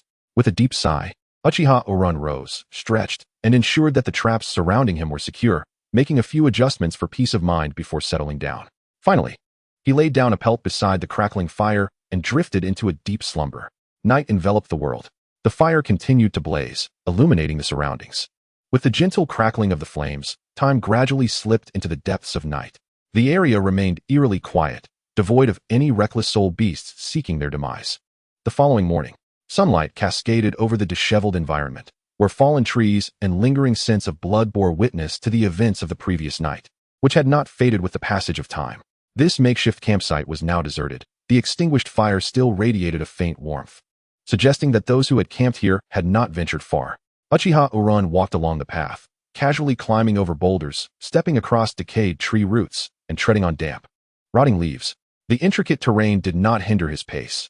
He was no longer the naive youth he once was, for even walking on moss-covered stones posed a risk of slipping. With agile precision, he leaped onto a nearby boulder and halted, frowning in contemplation. There was a scent of blood. A trace of sanguine aroma wafted through the air, gradually dissipating. He could discern its essence, indicating that the site of conflict was not far from where he stood. Ah, Let us investigate further. After gathering his thoughts, Uchiha Oran surveyed his surroundings, pinpointed a direction, and swiftly set off. Chapter 35. The Struggle Among Soul Beasts. Though he could not ascertain the precise distance, he simply needed to find the most tumultuous location. Whether it was soul beasts battling one another or soul masters clashing with soul beasts, it mattered little to him. After all, if anyone dared to confront him, he would be more than willing to introduce them to his newly conceived techniques in a bloody spectacle. Somewhere in the Stardow forest, boom, a massive tree, over 3 meters wide, was abruptly severed in half, collapsing with tremendous force onto an adjacent tree. The sound was akin to a muffled thunderclap, reverberating through the forest and sending plumes of dust into the air, causing birds and beasts to scatter in fright, their shrill cries piercing the silence. In the next moment, sensing the approach of Uchiha Oran, the soul beasts that had been advancing hesitated, uncertain whether to press forward or retreat. This indecision did not last long. Soon, a leopard-like soul beast swiftly fled the vicinity, and before long, numerous other timid soul beasts followed suit, leaving only the more resilient ones to brave the radiation emanating from Uchiha Oran. Undoubtedly, their path had grown perilous. A low, chilling hiss resonated from the heart of the battlefield, sending shivers down spines.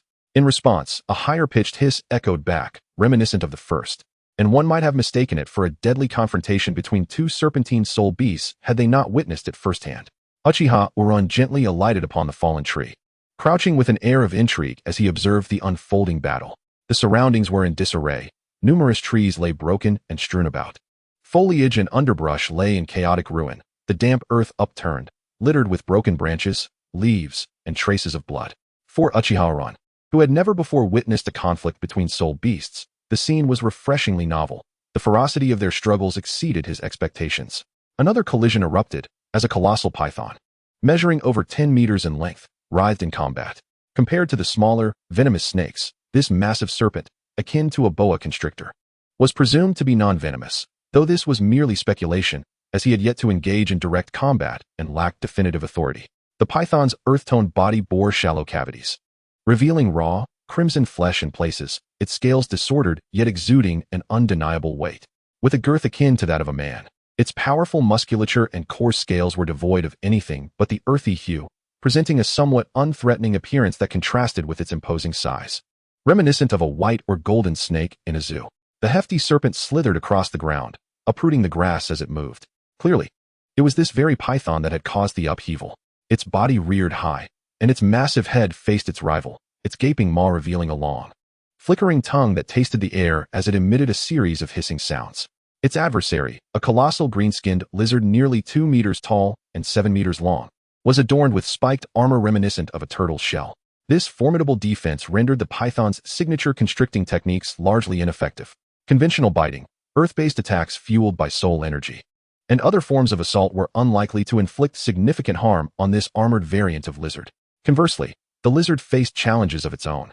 While the python's size granted it speed, delivering a fatal blow was no simple task, and in close combat, their strengths were nearly evenly matched. Its acidic breath was limited in scope. The standoff between the two parties was abruptly shattered once more, as the green-skinned lizard emitted an excruciatingly unpleasant shriek, subsequently unleashing a torrent of viscous green acid. The giant python, caught off guard, was struck directly by the corrosive liquid, which immediately resulted in a plume of white vapor rising from its rough scales.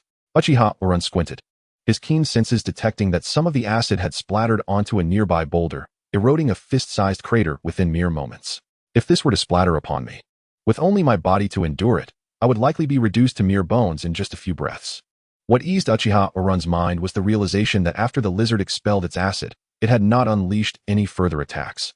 This appeared to be a strategic reserve, one that diminished with each use.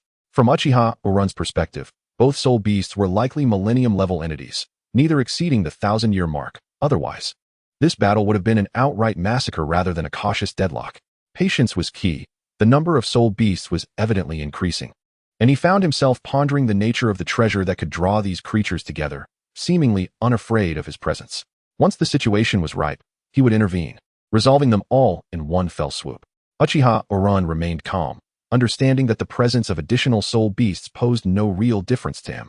Once he activated his second soul technique, the extreme nuclear reaction, as long as no soul beast could catch up with him, the prolonged exposure to high-density radiation would spell doom for them all. For the first time, He felt that this passive ability might not be as inadequate as he once believed. At least it granted him the potential for counterattacks when faced with danger. Judging by this, his power was not lacking. The number of soul beasts continued to swell, with 10-year, 100-year, and even 1,000-year entities making an appearance. He was left to wonder what extraordinary treasure could possibly attract such a plethora of soul beasts. Yet, the area of attraction seemed limited, for the 10,000-year beasts were still too far from the epicenter to be sensed. Suddenly, the two most formidable soul beasts on the battlefield ceased their skirmish, both realizing that they could not vanquish the other, unless one was foolish enough to remain and engage in a futile struggle. They risked being torn apart by the other soul beasts lurking nearby. The standoff resumed, but it was evident that both creatures were contemplating retreat, slowly inching backward in an attempt to exit the battlefield. Uchiha Oran, however, would not allow such dangerous soul beasts to escape beneath his very nose.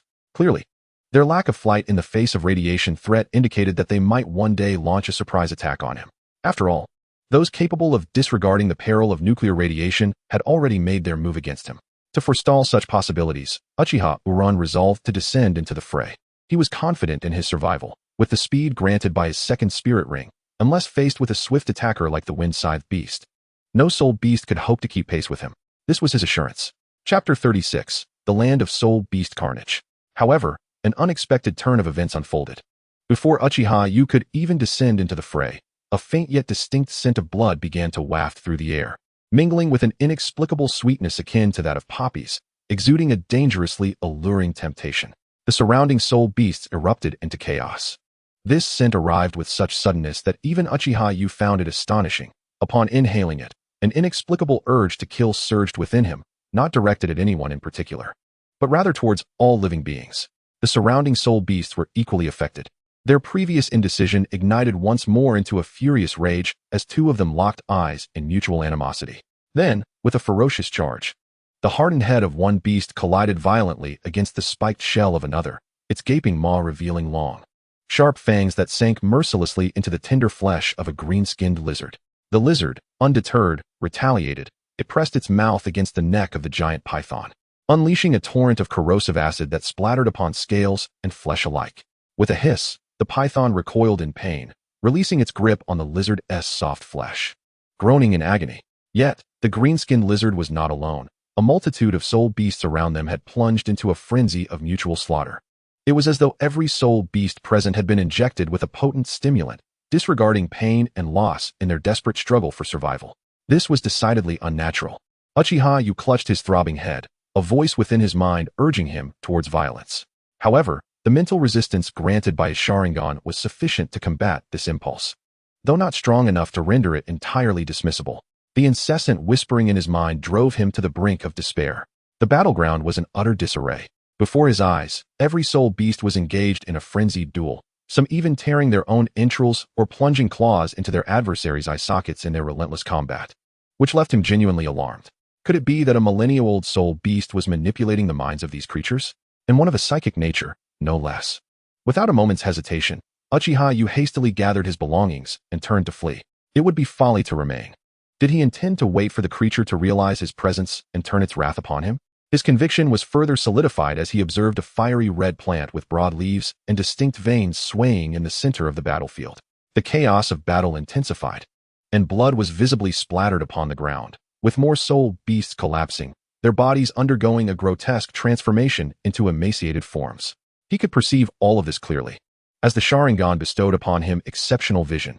Even as he activated his elemental eye, the dense red energy and blue life signs almost blinded him with their brilliance. In his vision, all the blood and energy converged towards the grand flower at the center. The blood on the ground was drained, and the essence of the fallen soul beasts was extracted. As the blood accumulated, the flower swayed gently, reminiscent of life blossoming, revealing an unparalleled, uncanny beauty. What is this? Is it a manifestation of malevolence? Could it possibly be a celestial herb? Uchiha Oran found himself momentarily dazed. He had never considered that such an ordinary landscape could nurture a celestial herb, one that was not finicky and thrived solely on the blood of thousand-year soul beasts and century-old creatures. How could this be possible? If celestial herbs were so easy to cultivate, then the original text would not only feature those dwelling within the ice and fire yin-yang eye.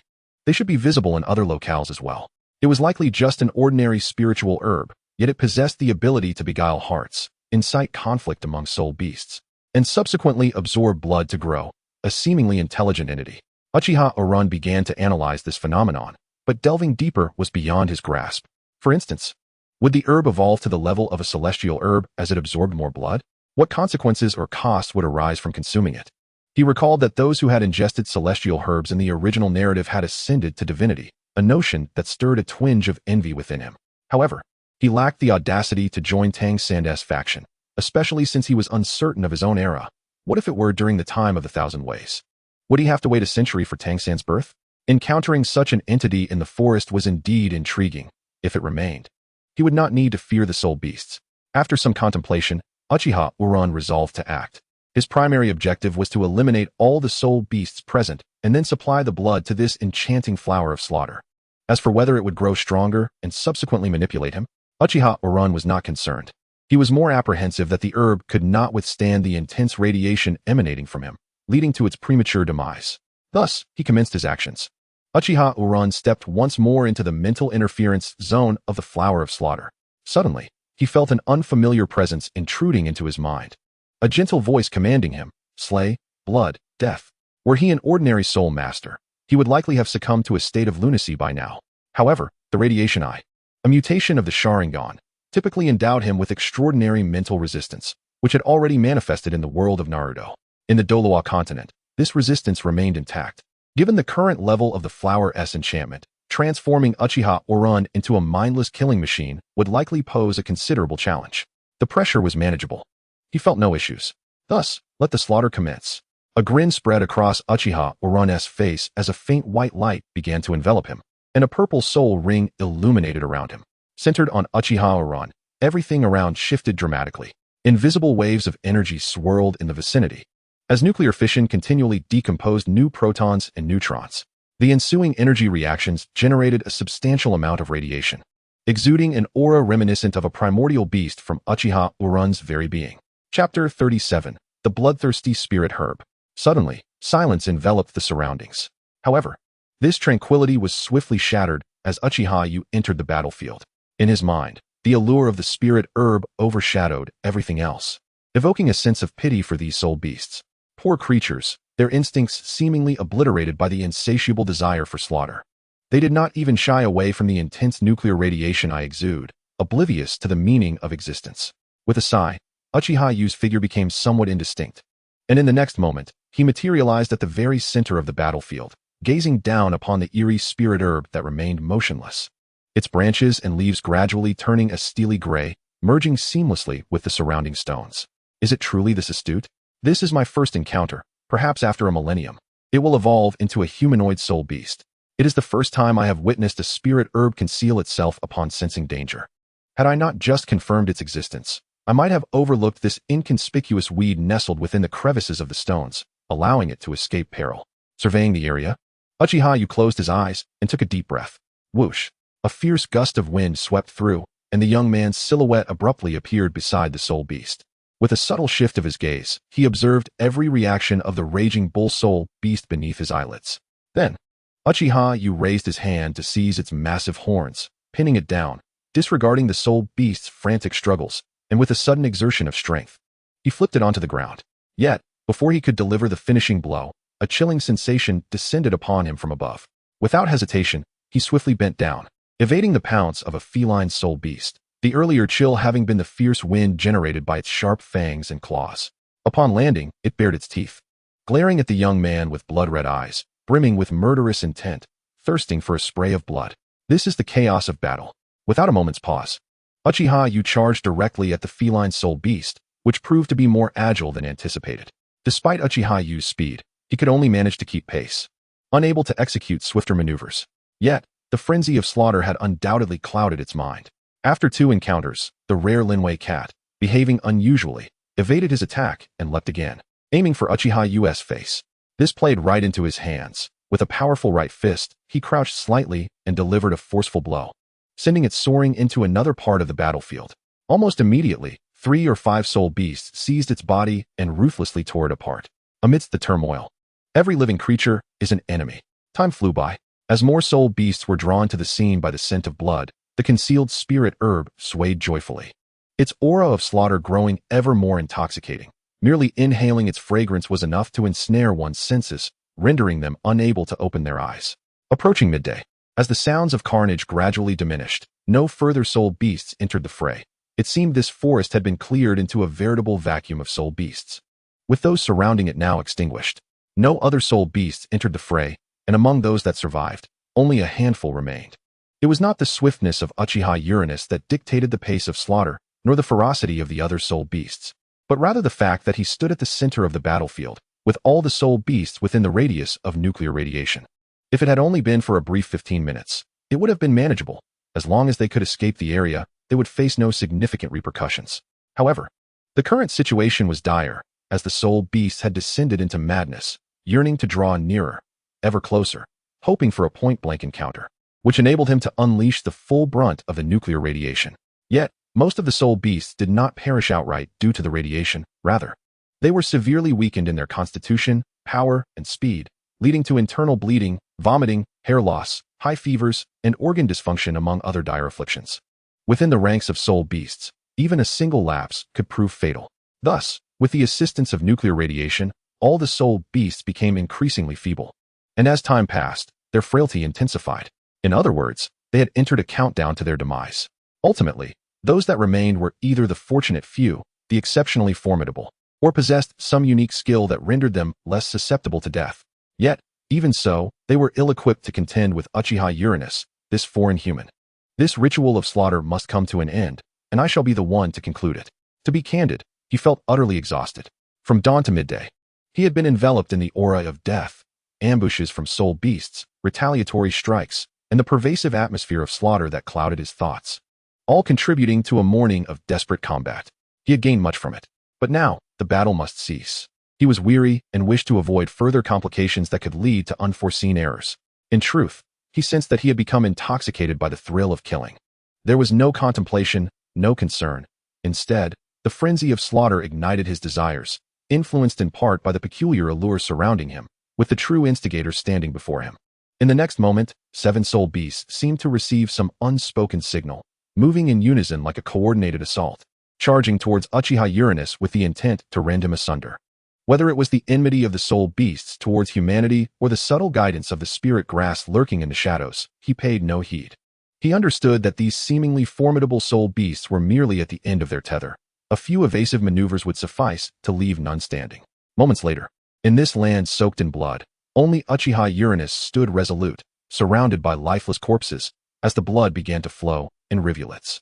At this juncture, the spirit grass of slaughter appeared to reveal itself, no longer covertly siphoning blood from the ground, but boldly absorbing it in plain sight. The sheer volume of blood was overwhelming, compounded by the presence of soul beast carcasses.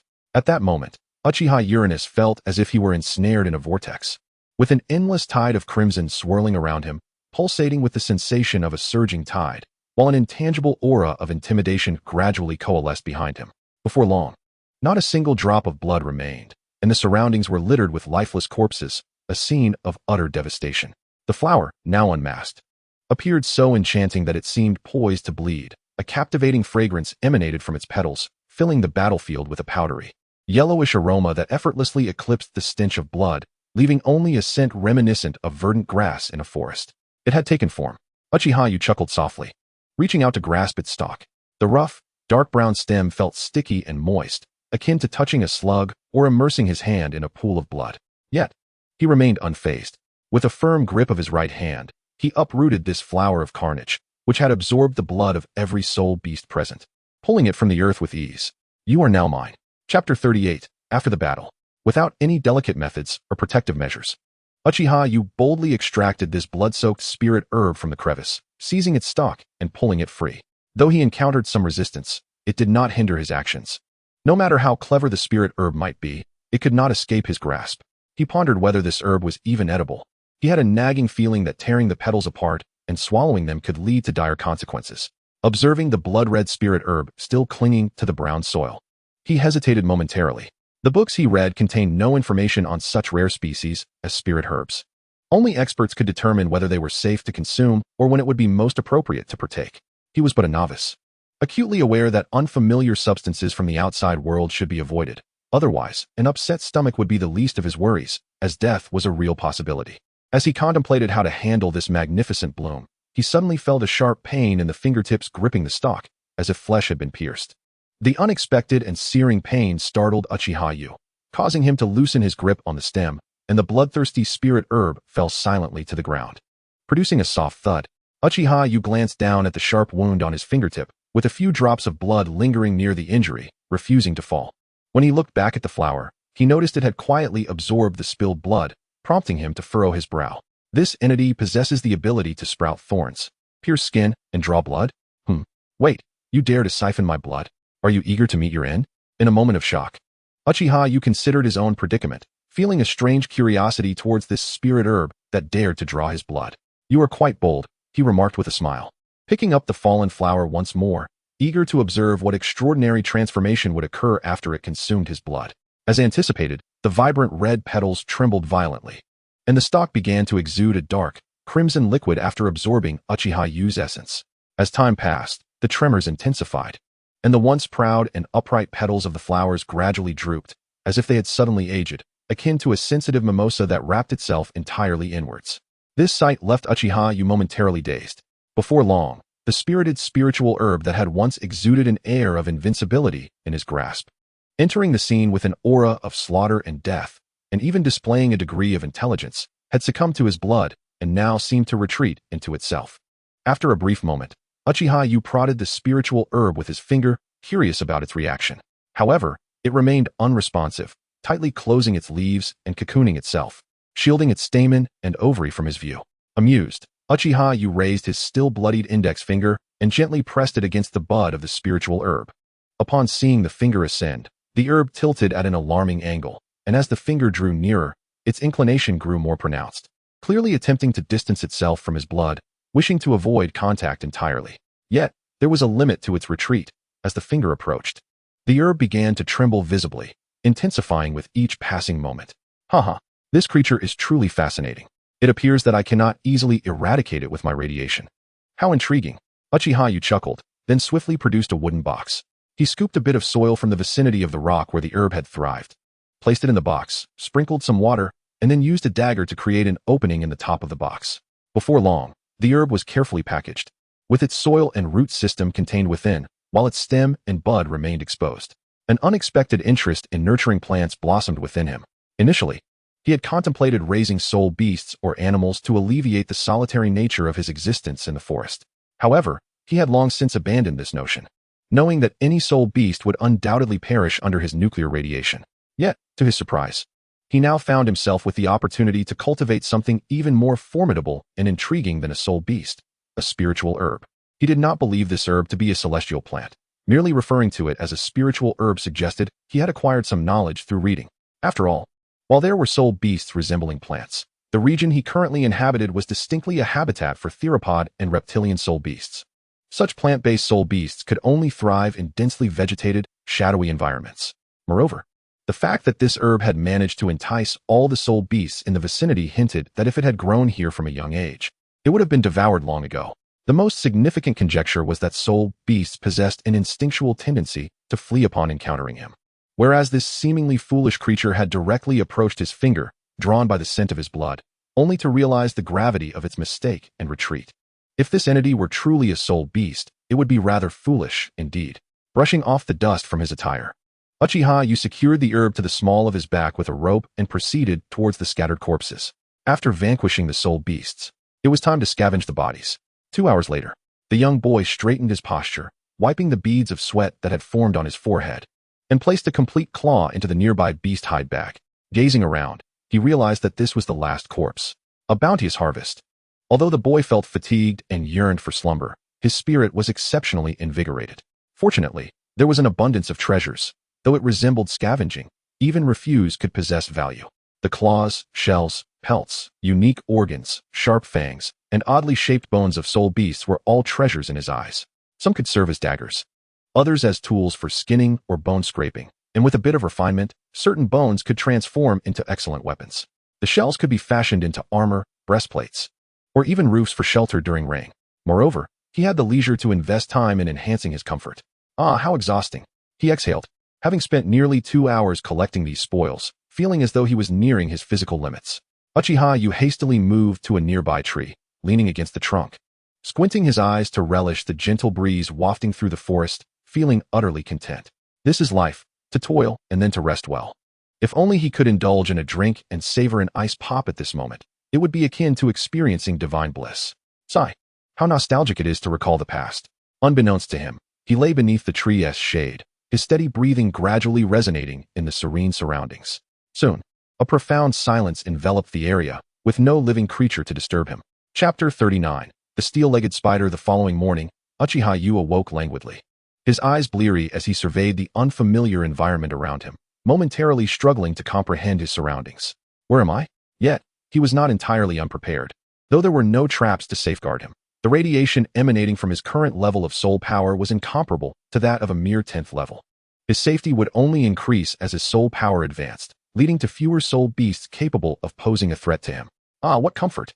Time to set forth. After stretching leisurely, the boy casually consumed a modest breakfast, watered the spiritual herbs he had gathered the previous day, and then set off lightly. One must admit, the convenience afforded by spatial soul guides was remarkably effortless.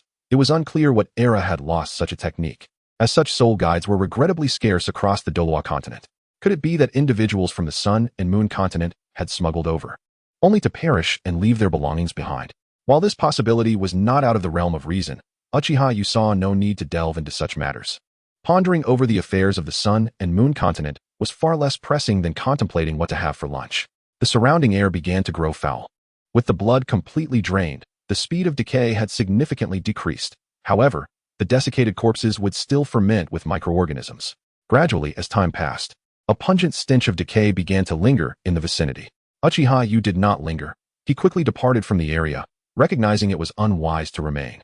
The forest was lush, and a lithe figure darted through the trees. Indeed, it was Uchiha Yu. Uchiha Uran swiftly departed from the battlefield, which resembled a meat grinder, now aimlessly racing forward with remarkable speed, devoid of any restraint on his spiritual energy. This was his training regimen. He had devised a plan to enhance his agility, as well as to master the art of attack, defense, and counterattack while in swift motion, understanding that such insights could only be gained through personal experience. Whoosh. Perhaps growing more adept, or perhaps because he felt no pressure while leaping, Uchiha Uran gradually began to elevate both his height and velocity, relishing the wind rushing towards him like a spirit of nature, reveling in the exhilaration of speed and passion. Snap! Uchiha Uran came to a halt. He stood upon a branch soaring several meters high, thick as a waist, capable of bearing his weight with ease. Following his line of sight, he discerned a somewhat blurred figure. Due to the distance, it lay beyond the limits of his radiating vision, rendering it indistinct. However, he could ascertain that it was likely a large soul beast. After a moment of contemplation, Uchiha Uran resolved to investigate further. As the adage goes, the skilled are bold.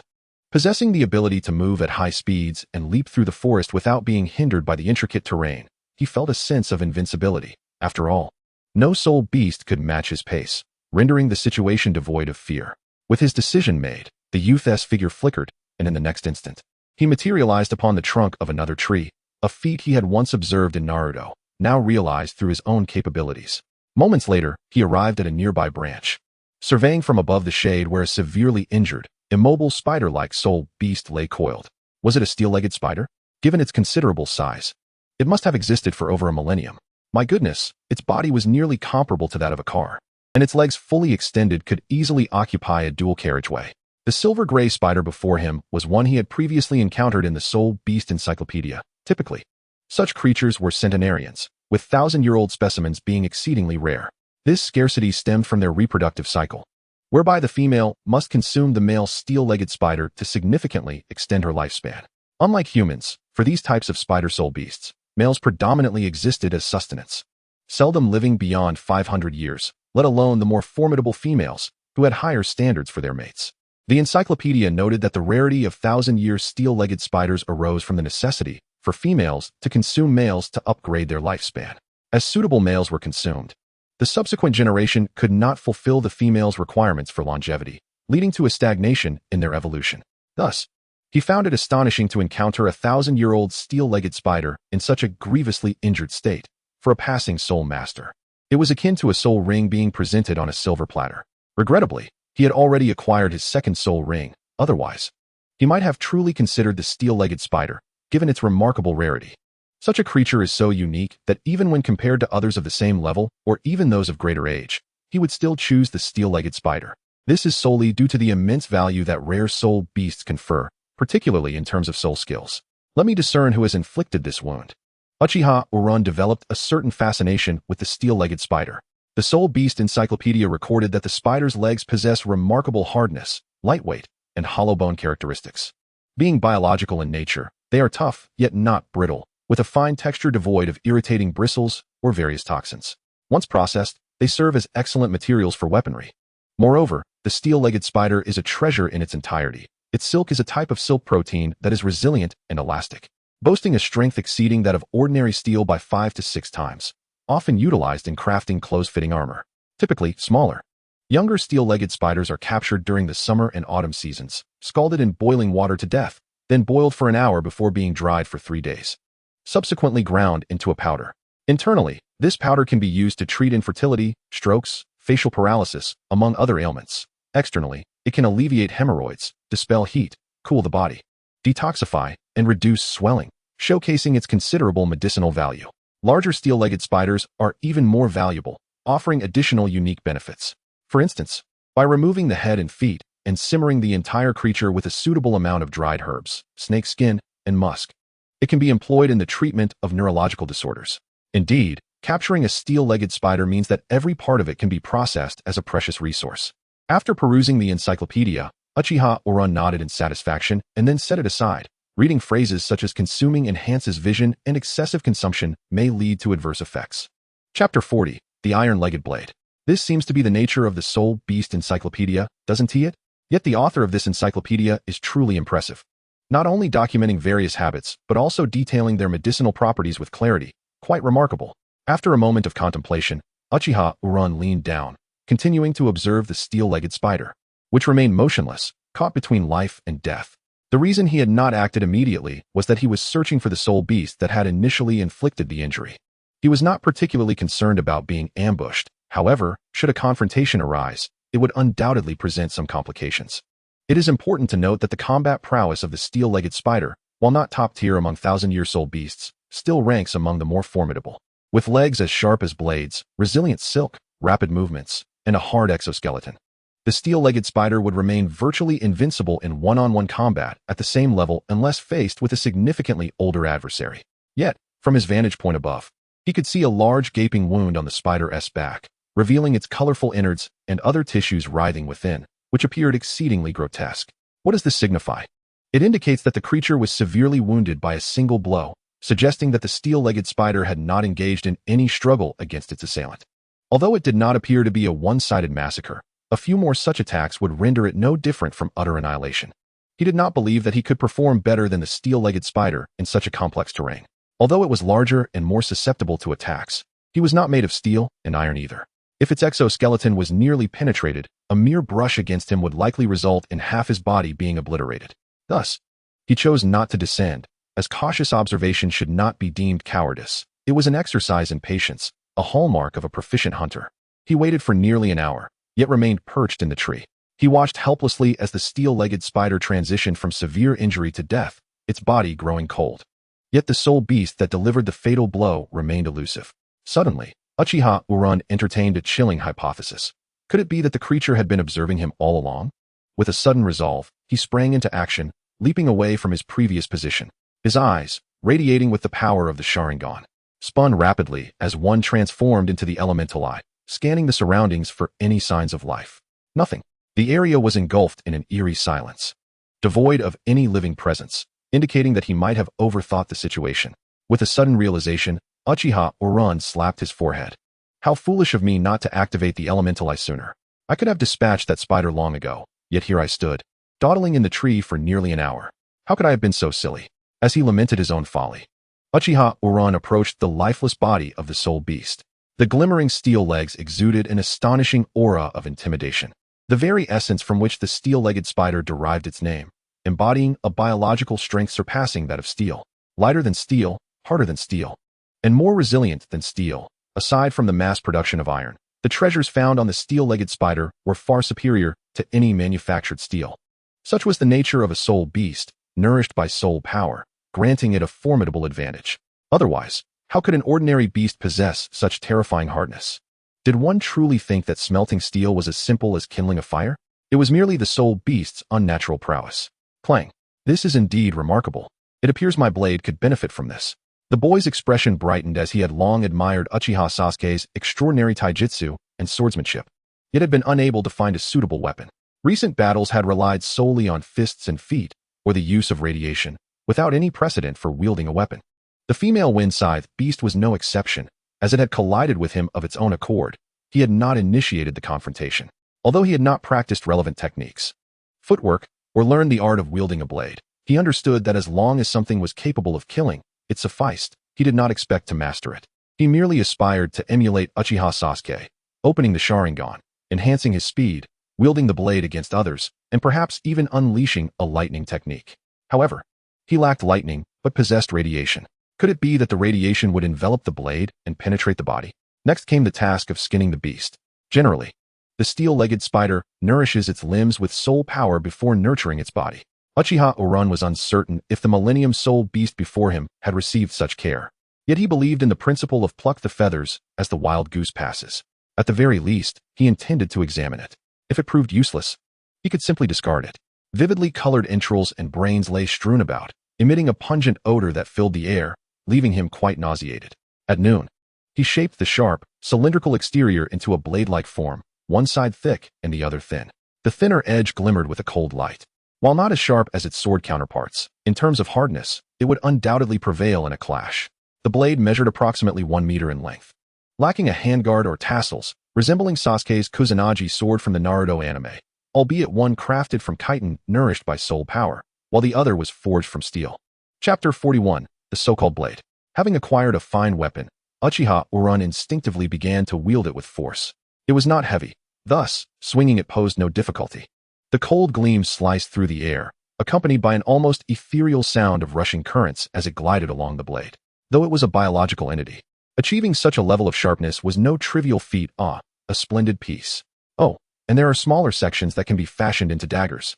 In future battles, I can directly employ these throwing daggers. Drawing from his prior experience, after half an hour, he crafted 16 short daggers, each measuring less than 20 centimeters, devoid of handguards, resembling miniature versions of the larger blade. After all, one must be cautious. A single misstep could result in inadvertently severing one's own hand. Furthermore, the daggers intended for throwing required a means of carrying. Ideally, they should be affixed to his waist for swift access, ensuring he would not miss a crucial opportunity. His mind teemed with ideas for weaponry applications, whether it be scabbards, daggers, belts, or other constructs such as blood grooves, serrated edges, and spiked armor, all surging forth as if he had stumbled upon a spider, unlocking a new realm of cold weaponry technology. However, amidst these thoughts, Uchiha Oran suddenly realized he ought to bestow a name upon his weapon. Referring to it as the steel-legged blade sounded rather pedestrian and overly lengthy. He understood that this blade might be his most formidable possession for the foreseeable future. 1,000-year steel-legged spider was a rarity, likely the only one of its kind in the vicinity. Should he encounter other soul beasts, it would be challenging to find another blade of such strength. More importantly, it was his first weapon, laden with sentimental value. Blade? No, perhaps Kusanagi sword? Wait, that is of foreign origin. How about Longxuan? No, that pertains to swords.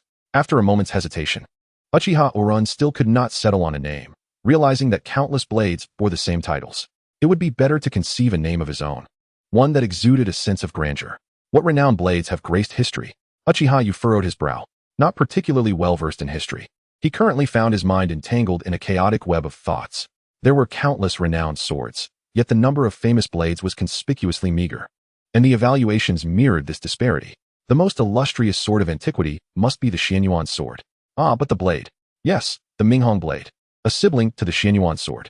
I recall it was forged from materials that had melted and pooled at the bottom of the furnace, solidifying into a weapon. The Yellow Emperor deemed its blade intent too potent, fearing it might easily turn against its wielder, and contemplated destroying it with the Xianyuan sword.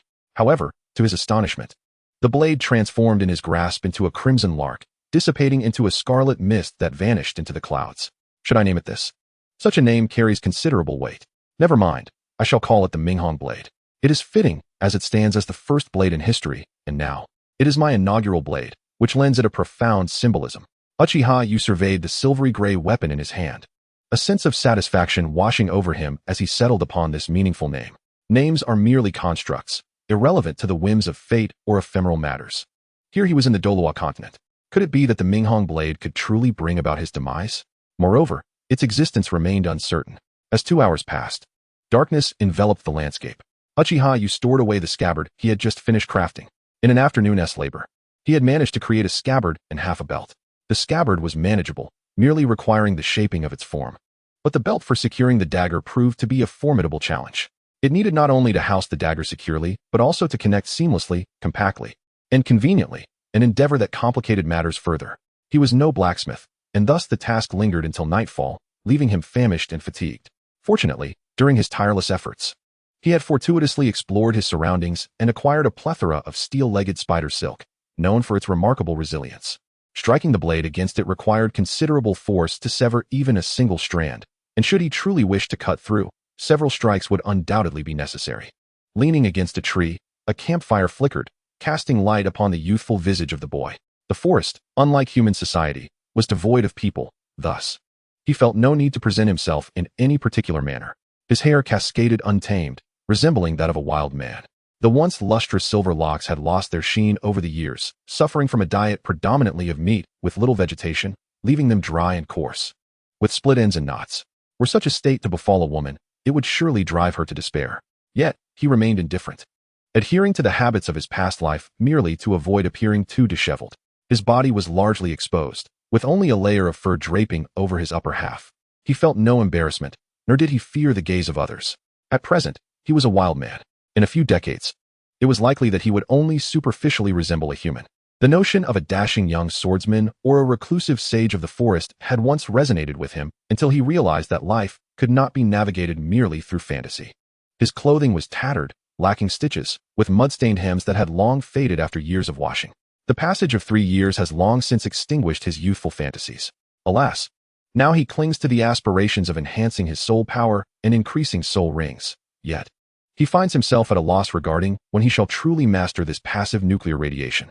It is disheartening that he possesses abilities beyond his control. Moments later, Uchiha Oran let out a soft sigh. Silence enveloped him as he wiped the blade of the Minghong knife, watered the spiritual herbs before bed, and then lay down on the prepared blanket, drifting into slumber. He hoped that tomorrow would be a better day. Just before sleep, a fleeting thought crossed Uchiha Oran's mind, only for him to scoff and close his eyes. It was unclear whether he mocked his own thought or ridiculed himself for being a waste incapable of controlling his own powers. In the dead of night, the surroundings stirred with faint sounds. The crimson flower, placed aside, had unfurled its petals and emitted a subtle fragrance, its roots delving into the earth as it quietly bloomed in all its glory. Soon, a gaunt corpse of a soul beast lay amidst the grass. Chapter 42. The Attack. The next day, he rose early. The sharp sound of impact echoed from the rocky edge. He was refining the belt he had worked on the previous day. In his mind, the belt should wrap around his waist, featuring numerous loops to securely hold throwing daggers, ensuring they would not fall out regardless of movement, only to be drawn when needed. The concept was commendable, yet he struggled to translate it into tangible skill, an affliction common to many ordinary individuals. Numerous constraints hindered him. Materials, tools, techniques, and environment were all lacking. Uchiha Oran, however, found himself devoid of all these essentials. Yet, this did not deter him. After all, he had nothing but time to invest in this endeavor. Although it demanded considerable energy, witnessing the gradual formation of his equipment was a profound honor, signifying that he was not a mere craftsman of mediocrity. Keep it up, young man, you can do this. 3 months later, in the early morning light of the Star-Do forest, sunlight filtered through the towering fir trees, casting a glow upon the ground strewn with dead branches and fallen leaves. The air was thick with humidity, and mist lingered, creating an atmosphere of tranquility despite the absence of birds or beasts. Suddenly, a figure descended upon the carpet of dry leaves, causing them to swirl in the air before settling gently. Whoosh! Accompanied by a faint sound of slicing air. A small wooden post trembled violently, as if struck with force, swaying back and forth. Then, 3 or 4 shadowy figures darted past, striking the erratically swaying post. And in a flash of cold light, the rope binding the post 10 meters high snapped cleanly, the cut smooth and devoid of jagged edges. As though the blade that made the incision encountered no resistance. Thud! A boy, approximately 1 meter 50 tall, gracefully landed on the ground. Stepping lightly on the dry branches as he slowly sheathed his knife, pausing in the forest's embrace. A flying dagger, gliding through the air with the elegance of flowing water, was wielded by Xiao Wu, who, despite lacking formal training in swordsmanship or the requisite techniques, found no difficulty in employing the weapon due to the remarkable high-speed dynamic vision afforded by his radiant eyes and his superior physical attributes. As his proficiency improved, his mastery of the Minghong blade became increasingly effortless, akin to an extension of his own limbs. Perhaps it was Uchiha's innate talent for utilizing shuriken and other ranged projectiles that allowed him to excel at throwing daggers even more swiftly than mastering sword techniques. Within just 3 days, he could accurately strike the trunk of a tree from 50 meters away, and he sensed that even at greater distances, an unseen guidance would ensure his aim remained true. Once familiar with the speed, force, and angle of his throws, he even attempted to intercept flying daggers with his own. The precision brought by his radiant eyes granted him impeccable control over these moving objects.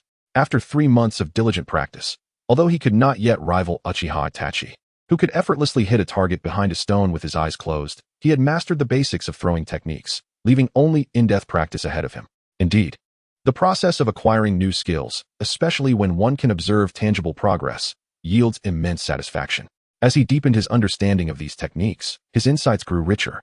Just moments ago, he had successfully struck the target at the top of a small wooden post with 5 flying daggers, confident even without looking that he had hit the mark. With a soft exhale, Uchiha took a deep breath.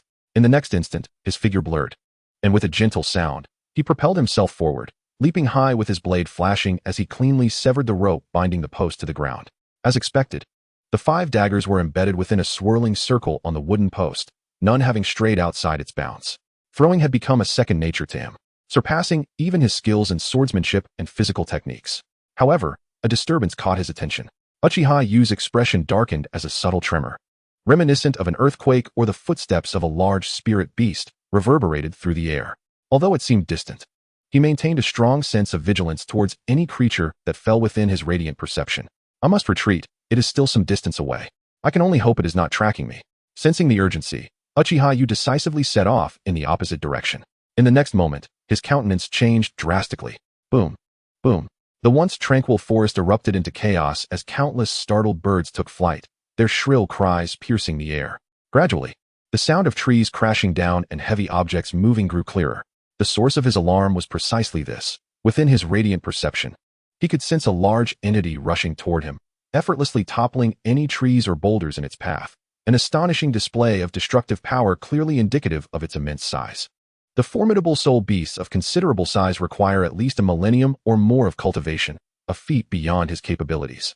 It is worth noting that the few thousand-year-old soul beasts he had previously encountered nearly claimed his life. Flee. In an instant, Uchiha-Yu summoned every ounce of strength within him, manifesting his soul rings, one yellow and one purple, emanating a gentle luminescence, imbued with an enigmatic charm. His soul energy surged around him as the 2 radiant tomo in his eyes began to rotate silently. Taking a deep breath and exhaling slowly, a glimmer of brilliance ignited in the boy's gaze, and in a heartbeat, he traversed a considerable distance, appearing 10 meters ahead. His second ring soul skill, Extreme Nuclear Reaction, was activated instantaneously. The fission of nuclear energy continually evolved and split within him, while radiation began to rapidly diffuse, swirling around him with wild abandon. Without pausing, he unleashed his full power, his speed surpassing all previous limits. In this heightened state, the forest merely caught glimpses of his fleeting silhouette after a few leaps. He ascended to the branches of a towering tree, commencing his aerial acrobatics through the dense woodland. At this very moment, peril loomed large. Chapter 43, The Confrontation. Soon, a colossal figure shattered the brittle branches, propelling itself forward at an incongruous speed towards the fleeing youth. The traces left in its wake revealed a path of destruction it had carved through the forest. Whoosh! Uchiha-Yu's figure flickered as he leaped from one branch to another, harnessing kinetic energy and momentum. With each powerful thrust of his feet, his blood surged with vitality, invigorating every corner of his being. A long-lost passion began to awaken from the depths of his soul. Indeed, he craved that intensified sense of urgency. His life had grown far too monotonous, so much so that even his daily training risked becoming a distraction. He yearned to experience once more that exhilarating sensation of life and death hanging in the balance. It simply wasn't enough. Suddenly, these absurd yet seemingly rational thoughts flashed through Uchiha-Yu's mind. His recent existence had indeed been excessively tranquil. For a full 3 months, aside from honing his swordsmanship, body techniques, and throwing skills, he had encountered little else. Even a decade of rigorous training could only reveal his true standing through actual combat, especially in this desolate place, where the only adversaries were soul beasts. If he escaped this time, when would the next battle occur? Unconsciously, this notion crossed his mind. If he could outrun his pursuer, safety would be assured, allowing him to turn and confront the foe without concern. But what if the beast was swifter than he? What hope would he have then? Was he seeking his own demise? He pressed on without hesitation. His rapid leaps left him disoriented. He could not ascertain whether he was delving deeper into the forest or retreating toward the outside world, yet such distinctions mattered little. What truly mattered was how to deal with the soul beast pursuing him. Thud! Uchiha Yu descended from the trees to the ground, maintaining his momentum as he vaulted over boulders, treading upon gravel that sent clouds of dust and debris into the air, accompanied by the grinding sound of teeth. Soon, he left the stony shore behind and re-entered the embrace of the woodland. A few breaths later, he vanished without a trace. He is the spirit of the forest, akin to a lofty, soaring monkey. Under his swift agility and rapid dynamic vision, all obstacles within the forest transform from hindrances to aids. Gradually, the tremors beneath him diminish. The sensation of towering trees collapsing fades away and soon vanishes entirely, as though the soul beast, realizing it could never catch up to Uchiha Yu, has relinquished the chase, leaving no echoes of its pursuit. With a resounding thud, Uchiha Yu lands upon a high branch, contemplating the path he has traversed. A glimmer of adventurous yearning flashes in his youthful eyes. Although unspoken, the thoughts swirling in his mind have been embraced. It is time for him to act. With a substantial portion of his soul power still intact, he believes it to be sufficient, but he must set a few things in motion. He is acutely aware that engaging a soul beast is no mere tea gathering. A single misstep could prove fatal. Come forth, mighty one. Let me witness the extent of my prowess against you. I hope you can endure until I slay you, and may it not be radiation that claims you. Uchiha Yu murmurs to himself, confident that he can sense the presence of this soul beast, which, in turn, is certainly aware of him as well. As anticipated, it moves. With an unstoppable force, a colossal figure flattens everything in its path. Great trees topple, dust billows, and a cacophony of sound fills the air. This soul beast exudes an insatiable desire for destruction even before their confrontation. A roar. As the dust begins to settle, a massive horn emerges, followed by blood-red eyes, radiating brutality and murderous intent, devoid of any semblance of reason. Its grotesque visage contorts, as if it endures torment, or perhaps it was simply born this way. Hiss! The black rhinoceros flame beast. How could it be this creature, and of such immense size? For a moment, Uchiha Yu finds it hard to believe. The creature before him resembles an upright rhinoceros with a coat of red and black, precisely the top-tier melee soul beast he had encountered in the Soul Beast Compendium. It rivals the Titan Great Ape, a soul beast overlord, known for its extreme aggression and savagery. Typically, a black rhinoceros flame beast around a millennium in age measures approximately 3 meters in height. Even those aged around 5,000 years reach a maximum of 5 meters. However, this specimen, resembling a robust giant, is entirely muscular. Heightening its stature amplifies its combat capability exponentially. A 2,000-year-old black rhinoceros flame beast can even contend with 10,000-year beasts without faltering. This behemoth, exceeding 15 meters, undoubtedly belongs to the 50,000-year tier, or possibly even stronger. Among all 10,000-year soul beasts, it ranks among the elite. Run. Without a moment's hesitation, Uchiha Yu turns and flees. The notion of combat dissipates in an instant. Had he known the soul beast pursuing him was this creature, he would run for 3 days and nights without pause. He had anticipated a large soul beast akin to an elephant, a giant serpent, or a gorilla, never expecting to encounter this infernal black rhinoceros flame beast. Instead of seeking trouble with the Titan Great Ape in the core zone, it has come after him. He has squandered his advantageous opportunity for escape. However, the black rhinoceros flame beast did not afford him a moment to ponder or escape. Upon catching sight of Uchiha Yu from a distance, it suddenly slammed its massive paw against the ground. Despite the considerable space between them, a resounding boom reverberated, accompanied by a sudden gust of wind and a surge of soul power that pressed down upon Uchiha Yu. Just as he leapt onto a stone, a shockwave surged forth, invading his body in an instant, causing his internal organs to churn as if displaced. The immense pressure nearly forced his eyes from their sockets. With a violent retch, he expelled a mouthful of crimson blood, staining the ochre earth, before crashing heavily to the ground, sending up clouds of dust that danced in the air. Stifling the pain and dizziness, Uchiha Yu struggled to rise, his enhanced physique from the soul ring and the Magatama manifesting in full force. Without any conscious effort, His internal energy began to stabilize autonomously. Had it been the former him, he would likely have succumbed to despair, succumbing to unconsciousness. Without a moment's hesitation, after managing to stand, Uchiha Yu swiftly fled. He sensed that this was far from over. In the next instant, the ground where he had stood collapsed with a thunderous roar, fiery red debris rocketing skyward with astonishing kinetic force. Had he remained in place, there would have been no need for a burial. He would have been boxed up already. What a farce. How could the black rhinoceros flame beast, capable of confronting the mighty titan giant ape, dare to bully a mere 20-level battle soul master? If he didn't run, he might as well await his demise. Chapter 44. I am Xiao Wu, Dance of the Dance. Upon perceiving the life-threatening peril, Uchiha Yu unleashed all his latent potential. His soul power surging as he vanished in an instant, swiftly entering the depths of the forest. The notion of confrontation was immediately cast aside. Survival was his sole focus now. This forest was far too perilous. Perhaps it would be wise to remain hidden until he attained the rank of title Douluo before venturing forth. Unintentionally, this absurd thought flickered through his mind. It must be said, there was a modicum of wisdom in it. Roar. In the next moment, as his figure disappeared, a thunderous roar erupted from the distance behind him, followed by an onslaught of pressure crashing upon him like a tidal wave. He needed to run. Uchiha Yu felt as though he had stirred up a considerable trouble. If this single-minded beast, for whatever reason, chose not to end his life immediately, but instead fixated on him, it would spell disaster. In terms of stamina, he was undoubtedly at a disadvantage. While the black rhinoceros flame beast could unleash devastating long-range attacks, like the flame burst rock collapse, how could he possibly contend with that? Imagining a future of being relentlessly hunted by this soul beast, without any time to train, eat, or rest, and constantly on guard against the ground beneath him collapsing. Uchiha Yu turned pale with fear. If such a fate awaited him, it would truly be worse than death. All he could do was hope to run fast enough to shake it off. Even if he was not a professional in fleeing, he was not far from it. Whoosh. In midair, Uchiha Yu wiped the blood from the corner of his mouth and swiftly navigated through the forest, his mind racing to devise an escape from the soul beast's pursuit. Behind him, the sounds of falling trees and collapsing vegetation echoed incessantly, occasionally punctuated by the roar of the colossal beast. Although the soul beasts in the starry great forest are numerous and diverse, any creature that senses their aura retreats in trepidation. Who dares to obstruct the path of these supreme soul beasts, perpetually enshrouded in fury? Similarly, the presence of Uchiha Uran serves to disperse other soul beasts, wielding an intimidation factor that even surpasses that of the black rhinoceros flame demon beast. The desolate aura, reminiscent of the annihilation of all life, instills a tremor in any soul beast that encounters it.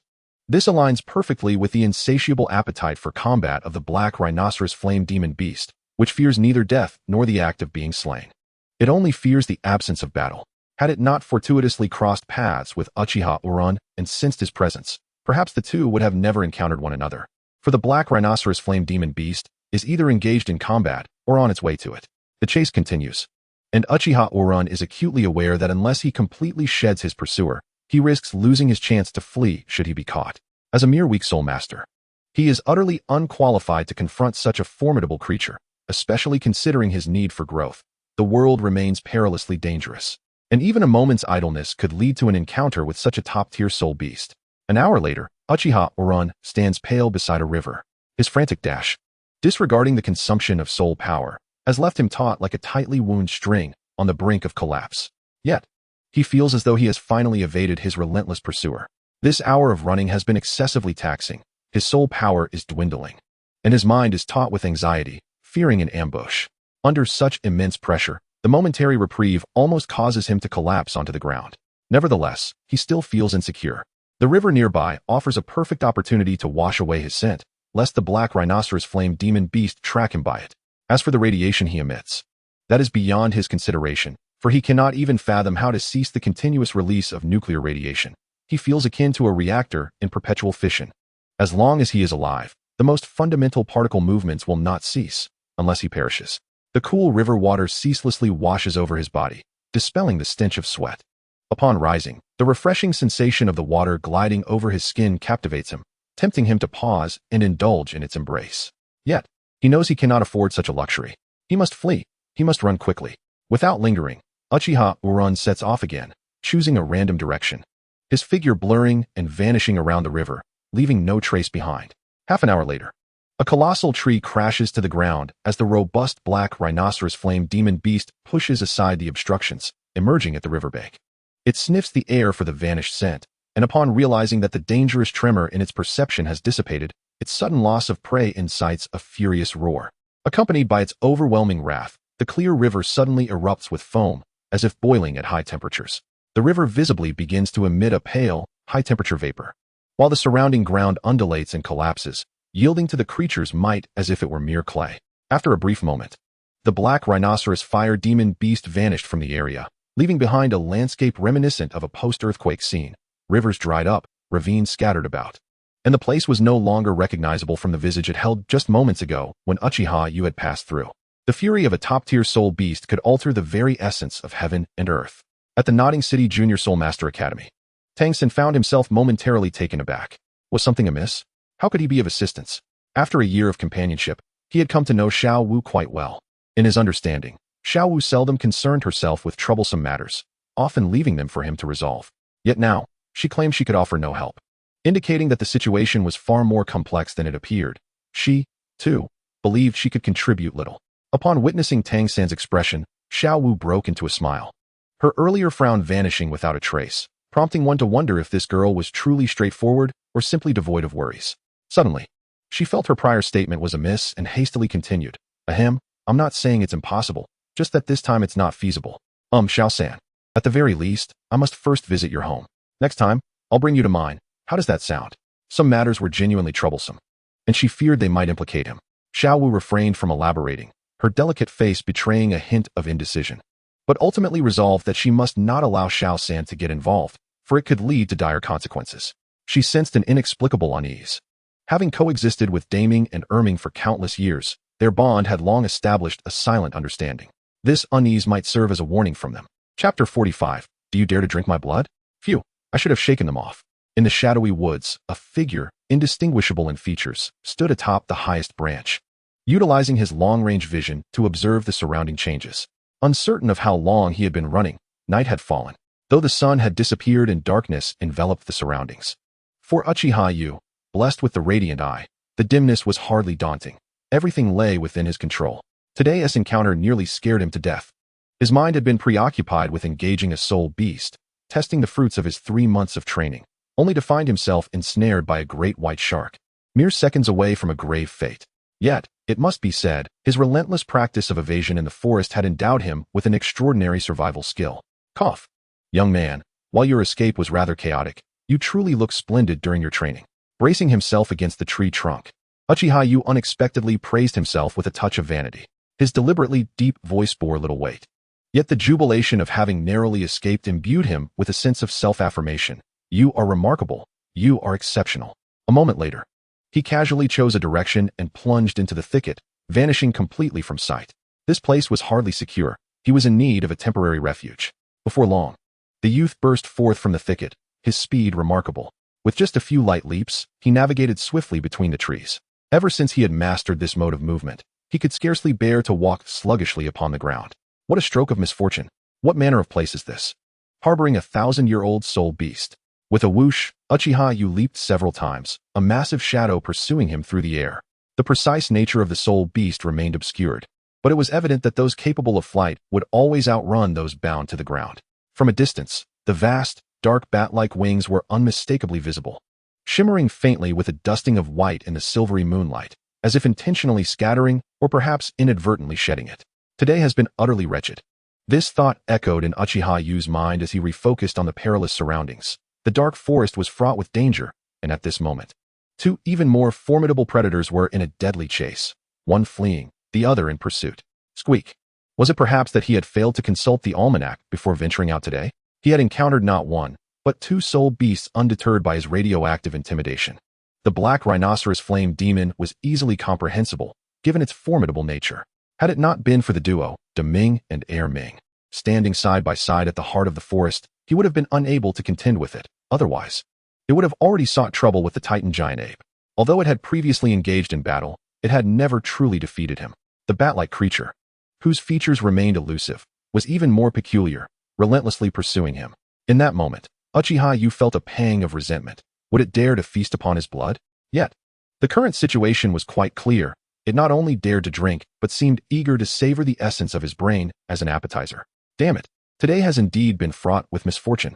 With a grim determination, Uchiha Yu slowed his pace, drawing a dagger from his waist. He gently sliced into his arm, allowing his blood to flow freely and soak his palm. He resolved to fight back. He had been pursued for nearly half an hour, and in that time, he dared not halt for even a second, fearing that if caught, he would meet a swift demise. After all, he could only bully a millennium-old soul beast. Encountering one 1,000 years old was an invitation to become a midnight snack. Radiation requires time to take effect. It's not as though merely tasting Uchiha Yu's blood would cause the soul beast to perish on the spot. However, he had no time to spare. Once engaged in combat, he would have at most a minute. Given his 9-year-old frame and level 23 soul power, against a 1,000-year-old soul beast, he stood no chance of resistance. Not even Tang Sen could save him now. Thus, he seethed with frustration. Uchiha Yu could assert that, given time, he could defeat even the Titan giant ape through his radiation, let alone this 1,000-year-old soul beast. The endless chase must come to an end. He could not outrun the soul beast unless he vanquished it, or else he would become its prey. He did not have to wait long. Upon catching the scent of blood, the bat-like soul beast surged forward, its speed dramatically increasing, propelled by an overwhelming bloodlust, as it lunged toward Uchiha Yu. Its terrifying maw agape, revealing sharp, elongated fangs. Now is the moment. Let my blood blind you. Perceiving an imminent ambush, Uchiha Yu leapt gracefully into the air. His right hand, stained with blood, unfurling to scatter the crimson liquid towards the bat spirit beast below. He swiftly descended, executing a roll to evade the impending strike. His diminutive form erupted with remarkable agility, weaving past boulders and circumventing towering trees, vanishing without a trace in the blink of an eye. This was his unique and perfected method of escape. The bat spirit beast, too, found its maw doused in blood, the vivid red fluid staining its visage and body. As it absorbed the sanguine essence, it suddenly halted, emitting a cacophonous screech from its gaping jaws. Frantically, it landed upon a tree trunk, violently rubbing its body against the bark in a desperate attempt to rid itself of the blood. Yet, moments later, it began to tremble uncontrollably, exhaling faint wisps of heated vapor, its cries growing increasingly shrill. The bat spirit beast, notorious for consuming the life essence of others, now appeared to be in profound torment. Fortunately, its resilient physique endured. Otherwise, such a physical collapse could have proven fatal. After nearly half an hour of enduring this agony, the creature fainted, collapsing beneath the tree, utterly motionless, resembling a lifeless husk. That nearly terrified me to death. I thought I was done for. Had I unwittingly ventured into the territory of a 10,000-year soul beast? Encountering one so soon. Good heavens, it frightened me. Uchiha Yu halted, pressing a hand firmly against his wildly beating heart, his complexion pallid, perspiration cascading down his brow. If he did not take a moment to rest, he feared he might succumb to exhaustion. Upon realizing the bat spirit beast no longer pursued him, he couldn't help but chuckle. You thought you could catch me, didn't you? Now you're just standing there, bewildered. The youth chuckled again, casting a wary glance at the silent surroundings, apprehensive that another formidable beast might emerge to consider him its evening meal. Moments later, he exhaled in relief and swiftly began to set traps around him, preparing to settle in for the night. Meanwhile, the colossal bat, lying beneath the tree, trembled slightly before lowering itself to the ground. After ensuring that Uchiha Yu was nowhere in sight, it let out a mournful cry, then, with weary flaps of its wings, ascended slowly towards its nest. Its remarkable digestive capabilities had nearly led to its demise, as it had recklessly consumed a highly concentrated nuclear substance, exacerbating its already precarious health. Even now, though it survived, the repercussions of its physical collapse would haunt it for the remainder of its existence. It could be said that, after 10,000 years, it might struggle to contend with even its 1,000-year-old kin. Radiation, in essence, is not inherently harmful. It is a neutral term, representing energy manifested in the form of electromagnetic waves and particles. If the bat spirit beast could tame the energy within it before its life force waned, it would not only escape death, but could potentially evolve further. The following day, Chapter 46, Yu and Xiao Wu. Upon entering the Star Do Great Forest, Xiao Wu noticed the absence of others around her, as if she had been liberated from her constraints. She spread her arms wide and twirled, her eyes closed, savoring the gentle breeze that nature bestowed upon her. A serene smile adorned her rosy visage, captivating all who beheld it. Lost in thought, she halted her spinning, and suddenly, the warm, jade-like smile of Tang Sen flashed through her mind. Though she was uncertain of her feelings at that moment, having left the academy, she realized she missed him a little. However, Tang Sen could not come here, nor could she let him know. Alas, she had intended to visit his home, but was unaware of what transpired in the forest. Perhaps she should take a stroll first? and then summon Erming? There was still time. With this in mind, the serious demeanor that had gripped Xiao Wu upon entering the forest gradually eased into a more relaxed state. While she was eager to reach the core and uncover the truth of the situation, there was no need to rush. Since there was no urgency, she decided to meander through the forest a bit longer, curious to see if there were any changes. And weary of the core lake she had observed for so many years, Xiao Wu immediately set off, choosing a direction. With her knees bent, she sprang forth, her delicate body propelling her 10 meters away in an instant. The outside world was far more intriguing, with cozy comforts and the thrill of being a leader. How delightful! As she wandered, she peered around, observing the lush vegetation, thriving undisturbed by human presence. As she ventured deeper, she encountered an increasing number of small soul beasts, some in groups, feasting on the berries among the bushes, while others dashed into the thickets, disappearing from sight. Such a harmonious scene was rare in a normal forest. The Stardew Great Forest truly deserved its title as the paradise of soul beasts. Upon sensing Xiao Wu's presence, the soul beasts stirred momentarily, but soon returned to calmness. They paused, their gaze fixed on the charming Xiao Wu, their eyes reflecting a myriad of colors, as if she were a goddess drawing their attention.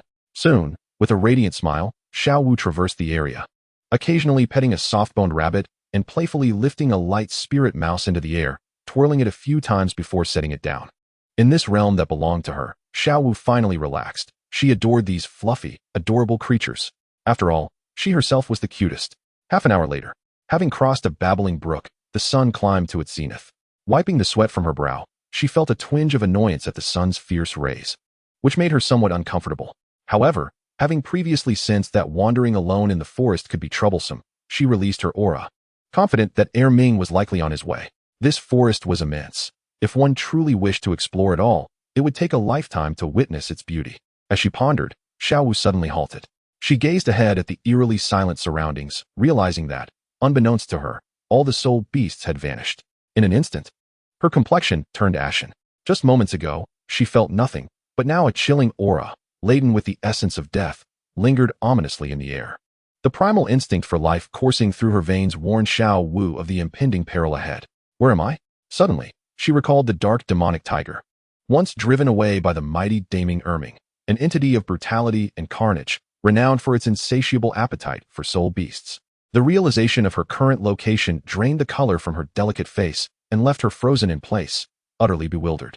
Erming, where are you? A soft crack echoed, causing Xiao Wu to leap in fright. Her soul power activated, propelling her several meters away in an instant. Yet there were no thunderous roars, nor heavy footsteps, nor the stench of savagery. Instead, a youth of moderate build and youthful visage emerged from the thicket.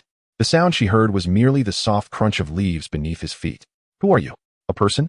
Uchiha Arun also spotted, not far off, a figure partially concealed behind a rock, revealing only a small portion of their body and head. His eyes widened in astonishment. After all these years, he had encountered another human. Without hesitation, despite the joy swelling within him at the sight of another, he swiftly retreated, vanishing from Xiao Wu's view after a few agile leaps. He had not forgotten the reason for his presence in the forest, to prevent his radiation from claiming more lives. The proximity of this young girl felt uncomfortably close. Is that a person? Xiao Wu, filled with questions, was startled by the unexpected sound. She had feared she had stumbled upon the dark demonic tiger, banished from the Stardew forest, and was about to become a mere snack. To her surprise, it was merely a boy. She stepped out from behind the rock, gazing quizzically in his direction, perplexed as to why he fled upon seeing her. Was she truly so fearsome? Did her appearance frighten him away? As she pondered her looks, two towering trees slowly parted, and a colossal figure silently emerged from the shadows. It was a being akin to a mountain, its jet black fur glimmering faintly under the intense sunlight. Despite being on all fours, its shoulders towered over 8 meters high, a true behemoth. At first glance, it resembled a creature with the body of an ape. Yet its limbs and claws bore a striking resemblance to those of a gorilla.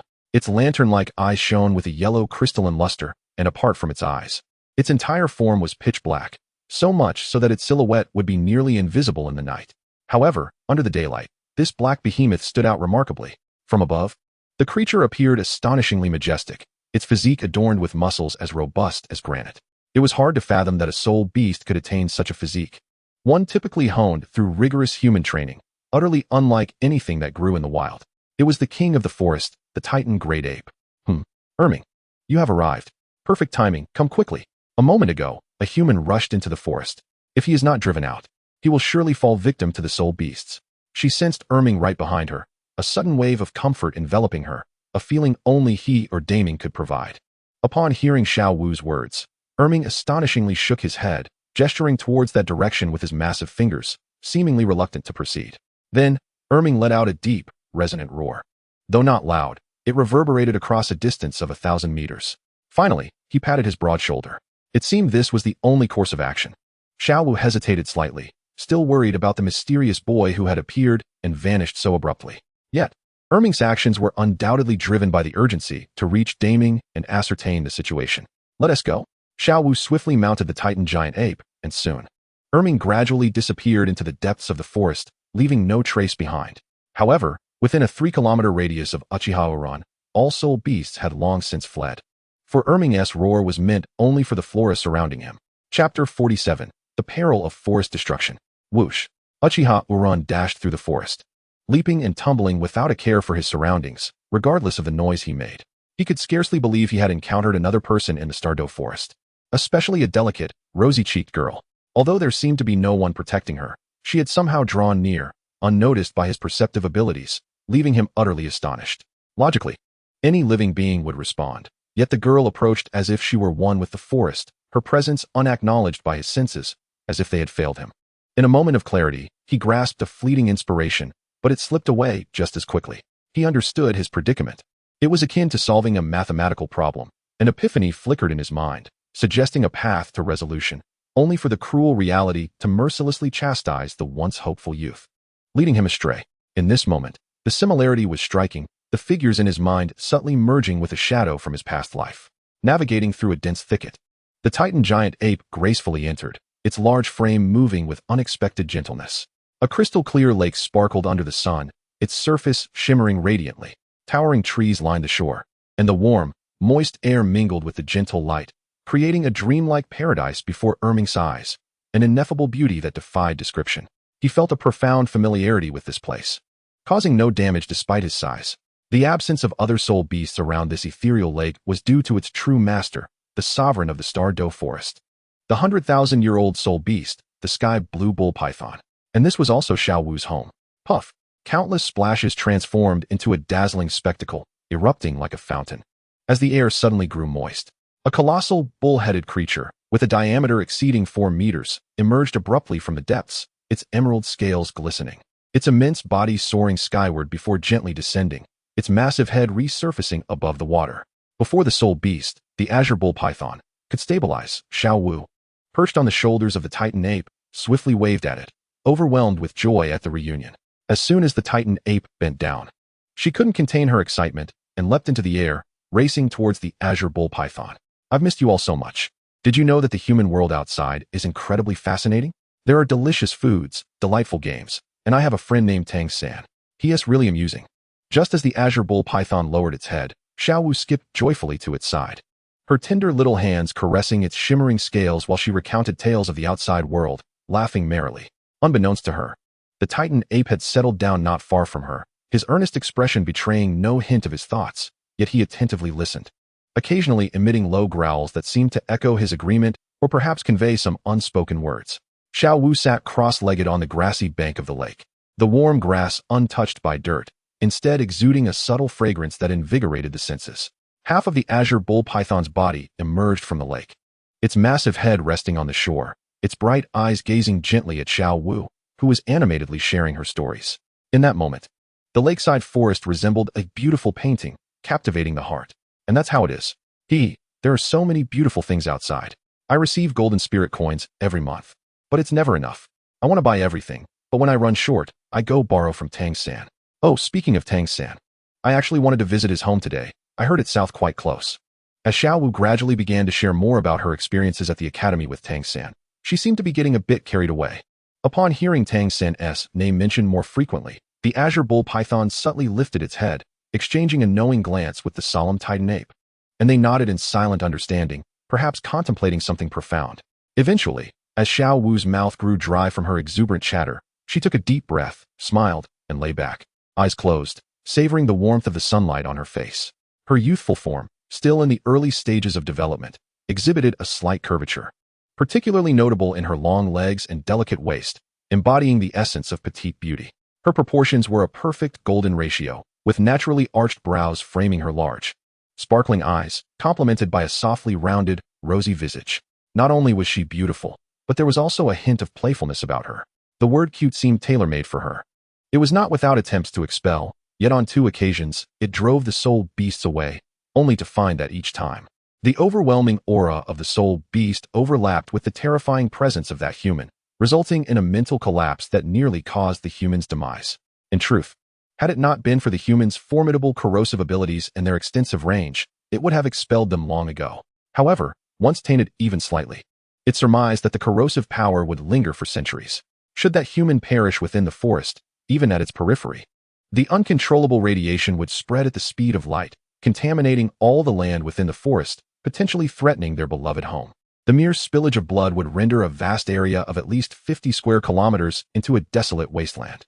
After all, the force known as radiation had been observed in the surrounding environment and in the lifeless bodies of soul beasts, instilling profound dread within it.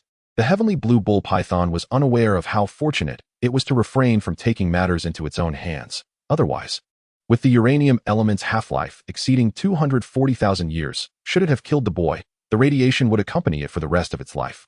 It must be noted that the heavenly blue bull python was itself a 100,000-year-old soul beast. Chapter 48. The Choice. Xiao Wu listened intently. From the reluctant expression on the heavenly blue bull python's face, she could sense its profound disdain for the uninvited guest intruding upon the forest. The heavenly blue bull python too faced its own predicament. Were it to take action and slay the human, it would not only be tainted by the power of radiation for a lifetime, but the deceased radiation would transform the surrounding environment into a barren wasteland, potentially extending to the lake within the forest, thus annihilating both its and Xiao Wu's home. Moreover, sending the soul beasts to confront the intruder was equally unfeasible. It had already attempted twice to dispatch soul beasts to attack the human, urging him to retreat and remain at the forest's edge, ideally never to encroach further. The soul beast's frenzied reactions had caught it off guard. As the sovereign of the Douluo forest, its innate royal presence should have induced panic in the soul beasts. Yet upon entering the human's domain, they were met with an overwhelming sense of dread stemming from the radiation, primal instincts, and the fear of death. Faced with the dichotomy of the heavenly blue bull python and the aura of death, the soul beasts collapsed in an instant. With no avenue for escape, they were left with only death. It was precisely these chaotic assaults by the soul beasts that nearly led to the human's demise. After 2 futile attempts, the heavenly blue bull python abandoned the notion of using soul beasts to drive the human away. If that human were to perish, at least 1/5 of the Douluo forest would see the extinction of all its soul beasts. This was a forest where it had grown up, and no creature cherished their home more profoundly than it did. Under no circumstances would it allow that human to die here. So, if killing was not an option, what then should be done? The answer was evident. Without the threat of soul beasts, that human chose to continue deeper into the forest, approaching the territory of 10,000-year-old soul beasts, drawing ever closer to the heart of the forest. In light of this, the heavenly blue bull python grew increasingly anxious. To comprehend the eternal soul beasts, one must recognize that numerous formidable entities exist that are undeterred by the specter of death. Should they disregard the dangers and relentlessly pursue that human amidst the radiation threat, both he and Erming could find themselves in peril given the rapid spread of radiation. The notion of safeguarding him is utterly implausible. Not only is there a life-threatening risk within the radiation zone, but radiation also indiscriminately targets soul beasts. Regardless of whether they are friend or foe, the prospect of providing long-distance protection is even more dubious by the time one arrives after a formidable soul beast has struck. The body may already be cold. Xiao Wu, what are we to do in this dire situation? At last, the sky blue bull python lowered its head, gazing hopefully at the contemplative young girl. In terms of strength, it reigns as the sovereign of the Douluo forest, and in terms of abilities, it possesses domain skills. Across the entire Douluo continent, few could rival it. Yet, it finds itself utterly helpless against a mere second-ring soul master. That human resembles an exceedingly perilous time bomb. No, far more terrifying. Should he perish, the annihilation he brings would be everlasting. However, to be precise, it would not be entirely permanent. For the next 200,000 years, no soul beast would be able to survive in this region. Once they inhabit the radioactive area, all soul beasts would meet a fate akin to that of a mutated kin of Erming, their bodies collapsing, consciousness extinguished, leaving only a ravenous thirst for slaughter and flesh. Though it possesses immense power, it cannot stray far from the radiation's grasp. While the sky-blue bull python could effortlessly vanquish that creature, it scorned the idea of intervening. Fully aware that such a monstrosity would succumb to decay over time, leaving no trace behind. Most significantly, slaying that radioactive beast would taint its own hands. Wait a moment. Erming, is that human you mentioned someone with silver hair, not particularly tall, appearing merely a couple of years older than myself? Indeed, he is a young human child. Erming nodded, shifting its gaze to Erming, a hint of inquiry in its expression. Erming, with a somewhat clumsy head, gently nodded, seemingly reluctant to vocalize its thoughts. Yet, Erming was accustomed to this. The two shared a unique mode of communication that remained unaffected by such hesitations. Old 2, how could you allow Xiao Wu to approach him? Even I dare not come close. It infuriates me. Xiao Wu, do you not sense something amiss within your body? Seeing Erming nod, Erming was momentarily exasperated. For it understood the inherent dangers. The idea that Erming would allow Xiao Wu to draw near to that terrifying source was utterly maddening. Gentle rays of light cascaded upon Xiao Wu's delicate visage, her charming face flushed with a rosy hue, reminiscent of a ripe peach. She merely shook her head slightly, her gaze distant, her mind conjuring the image of that youth, who, upon seeing her, had turned and fled with remarkable swiftness. If she was not mistaken, the boy had likely become aware of the devastation he had brought upon others. Undoubtedly, those around him had suffered greatly. Thus, judging by Daming's words, to have entered the forest of soul beasts, a realm rife with death, at the tender age of 6, was nothing short of astonishing. To depart from the comforts of home and the familiarity of one's surroundings at such a young age. To venture into a forest fraught with peril and live a life akin to that of a wild creature required a resolve and tenacity that was truly ineffable. Were she in his shoes, she feared she would not possess such fortitude, for she had not merely lived for 6 years, and she could not abandon Daming and Erming, her companions and kin who had grown alongside her. Erming scratched his head, feeling a twinge of guilt, acutely aware that Daming was blaming him for not arriving sooner, allowing Xiao Wu to confront that human alone. Yet, having fled from the heart of danger, he had done all he could. Now, he could only hope Xiao Wu remained unharmed. Otherwise, he would exact vengeance upon that human, even if it meant enduring the so-called radiation. I'm fine for now, Daming. Do you think the human came here because he was driven away? If we force him out of the forest, wouldn't that imply that humans would be in grave danger? After all, they do not possess our robust physiques and could suffer immensely. Having spent a year in human society, Xiao Wu found the people there quite kind, whether it was the Third, the Master, or Wang Sheng, all had treated her well. The prospect of driving the boy away seemed perilous. Yet, having survived for 10,000 years in the Stardow forest, she was intimately familiar with every blade of grass and tree. She could name them all with her eyes closed. The thought of the forest's destruction, leading the soul beasts to flee, was utterly unacceptable to her. Thus, her stance and words were centered on the consequences of expulsion rather than the possibility of avoiding it.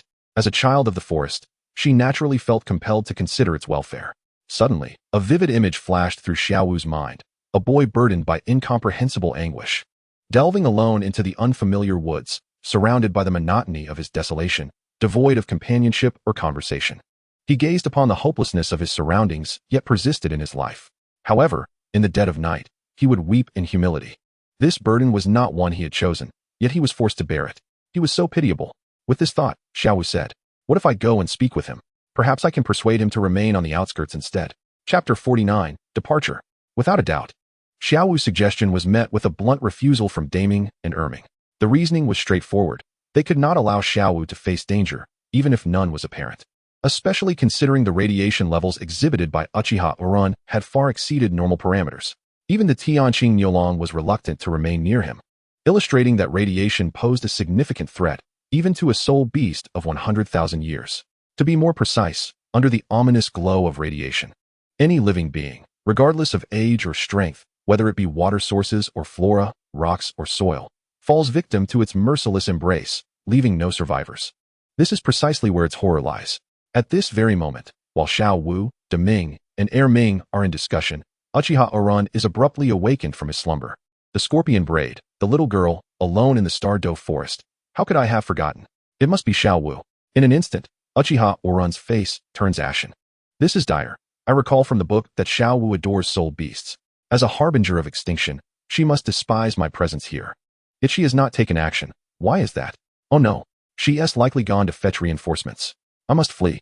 Fortunately, he remembers that Xiao Wu is, in fact, a soul beast raised in the Stardow forest. If she were to witness the utterly devastated forest, she might unleash the Titan Great Ape upon me repeatedly. Although this was not his intention, the devastation he caused has led to the untimely demise of countless soul beasts. It is worth noting that when Tang Xin sought to obtain a soul ring, Xiao Wu would always ask if it was truly necessary. This illustrates that even the death of a single soul beast weighs heavily on her heart. So, what of me, the one who has indirectly slaughtered many due to radiation? Uchiha Uran, now fully alert, moves with remarkable speed, acutely aware of his surroundings. He must avoid veering off course, lest he unwittingly head towards the core lake of the forest, which would leave him utterly flabbergasted. However, he finds solace in the sheer vastness of the Douluo forest, which is astonishingly expansive, comparable to an entire province, if not more. After all, it is the largest and oldest forest in the Douluo continent, teeming with soul beasts. This vast expanse provides a degree of comfort for Uchiha Uran, as it diminishes the likelihood of inadvertently stumbling into a predator's lair. By choosing a direction and running steadfastly, he could eventually reach the forest's edge and cautiously develop his strength. From this moment forth, he shall wander the Douluo forest. Yet, he must avoid venturing too deep, as he could easily encounter the Titan Great Ape, a foe even a titled Douluo would struggle against, let alone someone of his limited capabilities. He finds himself running aimlessly, uncertain of when this will come to an end. With a solemn expression, Uchiha Uran swiftly dives into a shadowy part of the forest, where subtle rustling sounds can be heard intermittently. Before long, the surroundings fall utterly silent. As night descends, Uchiha Uran roasts the remnants of wolf meat. After his meal, he sets a few traps and commences his cultivation of soul power. He has come to realize that without sufficient strength, no matter how terrifying his radiation may be, he remains vulnerable to those who would seek to harm him. It is akin to that ancient soul beast, still uncertain of its fate, or the irrational, frenzied soul beasts he encountered previously, who fearlessly charged to their demise. His current predicament of fleeing from soul beasts is merely a reflection of his inadequate abilities. However, a man cannot simply concede defeat. The crux of the matter lies in his understanding that the nature of the soul beast he slays will determine the kind of soul ring and soul skill he acquires. Presently, his most pressing dilemma is his inability to harness the radiative energy he emits, rendering him a harbinger of destruction. As his strength escalates, the magnitude of this devastation will only intensify, unless, of course, there exists a soul beast capable of absorbing his energy, be it a bat soul beast that siphons the lifeblood of other soul beasts, or a rock-type soul beast that accumulates energy slowly, culminating in a cataclysmic burst. Alternatively, there may be plant-based soul beasts with roots that draw from subterranean resources. Regardless of the form, these are his aspirations. He yearns to be free from the burdens of radiative power. This uncontrollable force has already caused him immeasurable strife. It is conceivable that, without it, he might have leisurely cultivated within the comforts of his family, guided by his father and elders, gradually maturing into adulthood. Yet now, amidst the Douluo forest, dangers proliferate, and a single misstep could lead to untimely demise. In the next moment, Uchiha Uran closed his eyes and resumed his meditative posture, practicing the unique cultivation techniques of the Uchiha clan. This method effectively enhances bodily speed, soul power circulation, and ocular amplification, of which he has gleaned only the basics. The rest remains a mystery to him. In his haste to depart, he possesses only this volume, lacking knowledge of subsequent Uchiha combat strategies, ocular nurturing, or fighting techniques. Thus, he stands equipped with soul power and ocular strength, yet devoid of corresponding combat methodologies. He has not forgotten that even within the realm of Naruto, a mere century or millennium has birthed forbidden techniques such as Izanami and Izanagi, let alone in Douluo continent, a land rife with conflict, which undoubtedly harbors even more combative skills. All of this hinges on when he may be able to tame his powers. As he continues to cultivate, Uchiha Uran clenched his teeth, a profound yearning for strength quietly taking root within him. Never before has he so fervently desired power. In this moment, he feels as if he can truly comprehend the innermost thoughts of Uchiha Sasuke. Vivid images flash through his mind, from the explosive shadow bears to the wind scythe beasts, from the black rhinoceros flame demons to the millennia-old bat soul beasts, culminating in the looming threat of the Titan Great Ape that could obliterate him at any moment. His strength remains woefully insufficient. Sasuke seeks vengeance, while he craves the mastery over radiative energy. Chapter 50, a warning from the Titan Great Ape. He has fled, Xiao Wu. He should now be at the outskirts of the forest, at least deep within. He cannot be sensed. The Azure Bull Python whispered to Xiao Wu. With that, the nearby Air Ming quietly rose and walked off into the distance, the purpose of his departure unknown. They were too swift. Discussions regarding how to deal with Uchiha Uran were still underway, as the fate of the Star-Do forest hung in the balance. Even Uchiha Orun himself was unaware of his newfound significance, but had it not been for the protective veil of radiation surrounding him, he might have long since been crushed by the Titan Great Ape, without so much as a blink. In this regard, he ought to express gratitude for his formidable abilities, which at least instill a sense of caution in spirit beasts that have existed for 100,000 years. However, this only applies to those spirit beasts that possess an emotional connection to the Star-Do forest. Had he encountered a spirit beast of 70 or 80,000 years without significant intelligence, Uchiha Uranus would undoubtedly find himself in a dire predicament. After all, he embodies nuclear energy, which, while a form of energy, bears a resemblance to the explosive nature of the demise silkworm, albeit with a far more perilous essence. Unlike the harmless and clean energy of the demise silkworm, Uchiha Uranus resembles a pufferfish. Its sharp spines can be deadly, ingestion is fatal, and even digestion leads to demise. Yet, Uchiha Uranus, with remarkable cunning, chose to flee, thereby alleviating the greatest concern of the Tianqing Niu Mang, the potential of his sudden death within the forest, which would complicate matters significantly. Xiao Wu relinquished her pursuit of Uchiha Uranus, understanding that Daming and Erming would not permit her to seek out the young man, let alone converse with him. His troublesome existence left her at a loss for what to do. As a transformed being, her physique conformed to human standards, despite her origins as a spirit beast. Her true form would only manifest when on the brink of death. Even she, wary of the radiation that even the Tianqing Niu Mang feared, could not fathom how long she could withstand it. How could there exist such a fearsome yet pitiable individual in this world? Xiao Wu reflected that. Upon her initial encounter with Uchiha Uranus, she realized that while the radiation was lethal, spirit beasts were not foolish. They instinctively sensed danger and fled rather than remaining to meet their demise. Hence, her concern about how many spirit beasts would tragically perish at the hands of the young man was readily answered. None would meet their end by his doing. As for spirit beasts being driven away by radiation and subsequently clashing violently within the territories of others, such conflicts were a natural consequence of survival, where one would inevitably triumph over the other. Xiao Wu comprehended that, had it not been for the protection of Daming and Erming, her own combat prowess, limited to that of a 10,000-year spirit beast, would have led to her being slaughtered by others yearning to consume her essence.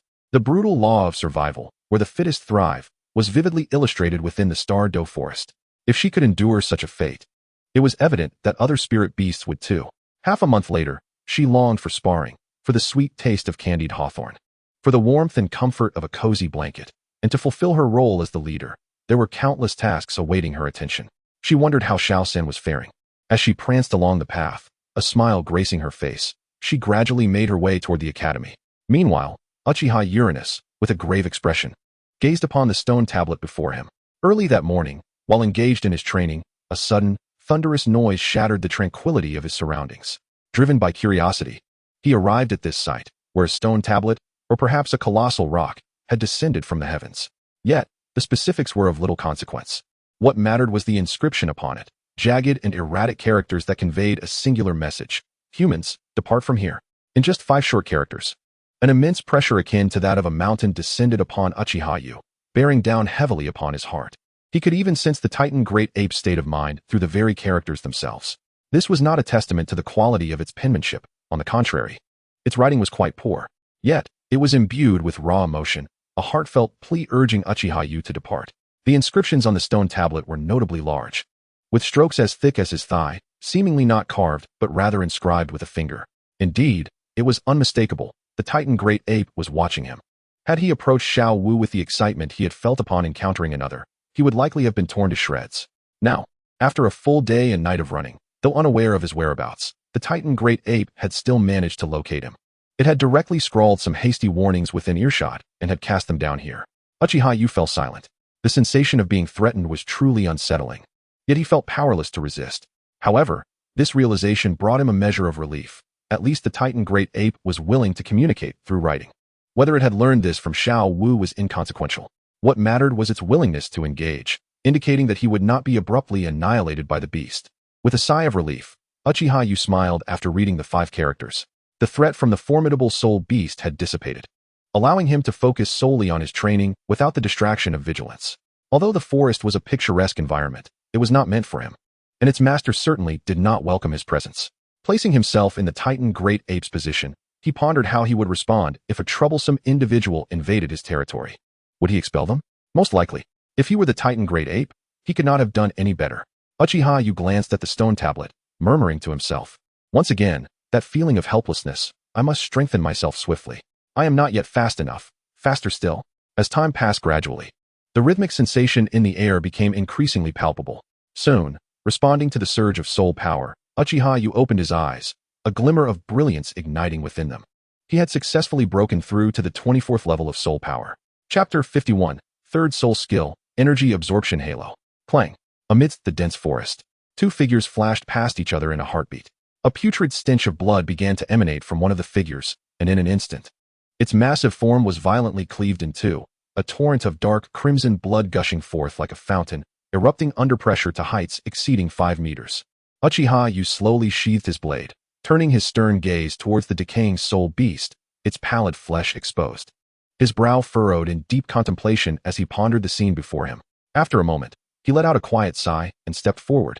Placing his hand gently upon the irradiated corpse, his soul power manifested, a luminous white glow enveloping his skin, imparting an exquisite beauty to the moment. Beneath his feet, 3 ethereal halos emanating a gentle luminescence ascended in succession, 1 golden and 2 violet. As the soul rings revolved, a surging force, a confluence of soul power and the fission of uranium, coalesced into a mighty wave, perpetually influencing the surrounding realm. Furthermore, it was not merely the energy in the vicinity that was affected. Dense radiation energy entwined itself around the lifeless body of the soul beast. Although it paled in comparison to the energy fluctuations emanating from Uchiha Uran, under the scrutiny of the elemental eye, the dark radiation energy moved incessantly, spreading outward in a stable and orderly manner, intent on permeating all in its path. Visibly, as the soul beast perished, a fine layer of ash enveloped the surrounding earth and ancient trees. This ashen cloak continued to extend into the distance, and without intervention, this site of the soul beast's demise would inevitably transform into a veritable zone of death. He was voraciously absorbing this radiation energy, a process that could also be described as assimilation, merging into his being.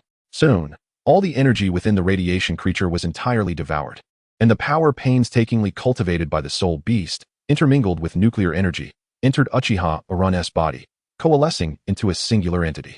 Once Uchiha Uran depleted this energy, he could digest the soul power, completely transforming it into his own, akin to the consumption of medicinal pills.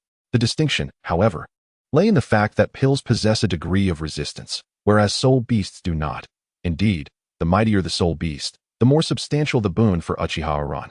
Yet, this was exclusively true for radiation soul beasts, and only when the radiation energy intricately intertwined with the power within the soul beast. Otherwise, his third soul skill could merely ensure the absorption of various energies contained within, rather than simultaneously devouring the power alongside it. Upon completing his absorption, Uchiha Uran slowly lifted his head. The swirling tomo gradually converged into his black pupils, his expression devoid of emotion, his handsome visage exuding a quiet determination, yet shadowed by a pallor that suggested years of malnutrition. His somewhat dry, silvery hair was hastily tied with a coarse grass rope, resembling a ponytail, revealing a smooth forehead. At 13, he had unknowingly reached a height of approximately 175 meters, despite his tender age. The once youthful features and demeanor had metamorphosed into a dormant, yet explosive presence, akin to a volcano waiting to erupt. Life amidst the forests had bestowed upon him a robust physique. Although he appeared unassuming, beneath the faded garments lay a body brimming with latent power. It had been 4 years since Uchiha Uran received the warning from the Titan giant ape, and these 4 years had been exceedingly fulfilling for him. By day, he honed his skills in swordsmanship, martial arts, and throwing, engaging in combat with the radiation creatures that incessantly emerged. By night, he cultivated his soul power until dawn or vanquished the monsters that launched surprise attacks, relentlessly pushing the limits of his schedule and time, all in pursuit of a swifter enhancement of his soul power. With 2,000-year soul rings and 100-year soul ring, Uchiha Uran's level had undoubtedly surpassed 30, signifying his status as a soul master, endowed with the unique martial soul of the mutated Sharingan, the Radiant Eye. However, the situation is not as simple as it appears. The third soul ring obtained by Uchiha Uran originates from the ancient 10,000-year soul beast, the Night Demon Bat, with whom he had previously clashed. Yet, it was sheer fortune that allowed him to claim this prize. The Night Demon Bat, originally possessing a 10,000-year cultivation, nearly perished after tasting Uchiha Uran's blood. Although it miraculously survived, its soul power plummeted, leaving it with merely a millennium of lifespan. The designation of 10,000 year does not imply that it has existed for a full 10 millennia. Soul beasts can enhance their abilities through diligent cultivation. Fortunately, due to its 10,000 year status, it was able to exchange its cultivation for survival. Had it been an ordinary soul beast, it would have long since decomposed. By a twist of fate, Uchiha Orun encountered the night demon bat once more and triumphed over it, absorbing the soul ring, which had once been 19,000 years old but was now approximately 7,000 years, perhaps due to the abundant nuclear energy within the soul beast. The process of absorbing this soul ring, which far exceeded his expectations, unfolded with unexpected ease, akin to a traitor guiding him through hidden paths. Furthermore, owing to the nuclear energy factor, he awakened a soul skill related to absorption, the energy absorption halo. This soul skill is likely a derivative of the night demon bat's wide-ranging life absorption ability. After undergoing transformation through his radiant martial spirit, this skill now converts life energy into elemental forces that roam freely nearby, as well as various dissipating soul powers. For instance, it can draw upon radiant energy or the intense heat generated by the Phoenix fire line. However, he has yet to directly experiment with absorbing soul skills in a tangible manner, nor has he had the opportunity. Upon activation, this soul skill manifests a persistent halo around him, lasting for an hour, passively attracting all unclaimed energy within a 50-meter radius. The scattered soul power converges into his being, subsequently decomposed by nuclear cells into usable soul power. The active effect amplifies this energy attraction, transforming it from mere allure into a forceful absorption, mirroring the night demon bat's act of siphoning the life essence of soul beasts to extend its lifespan. However, his method is markedly more ferocious and relentless.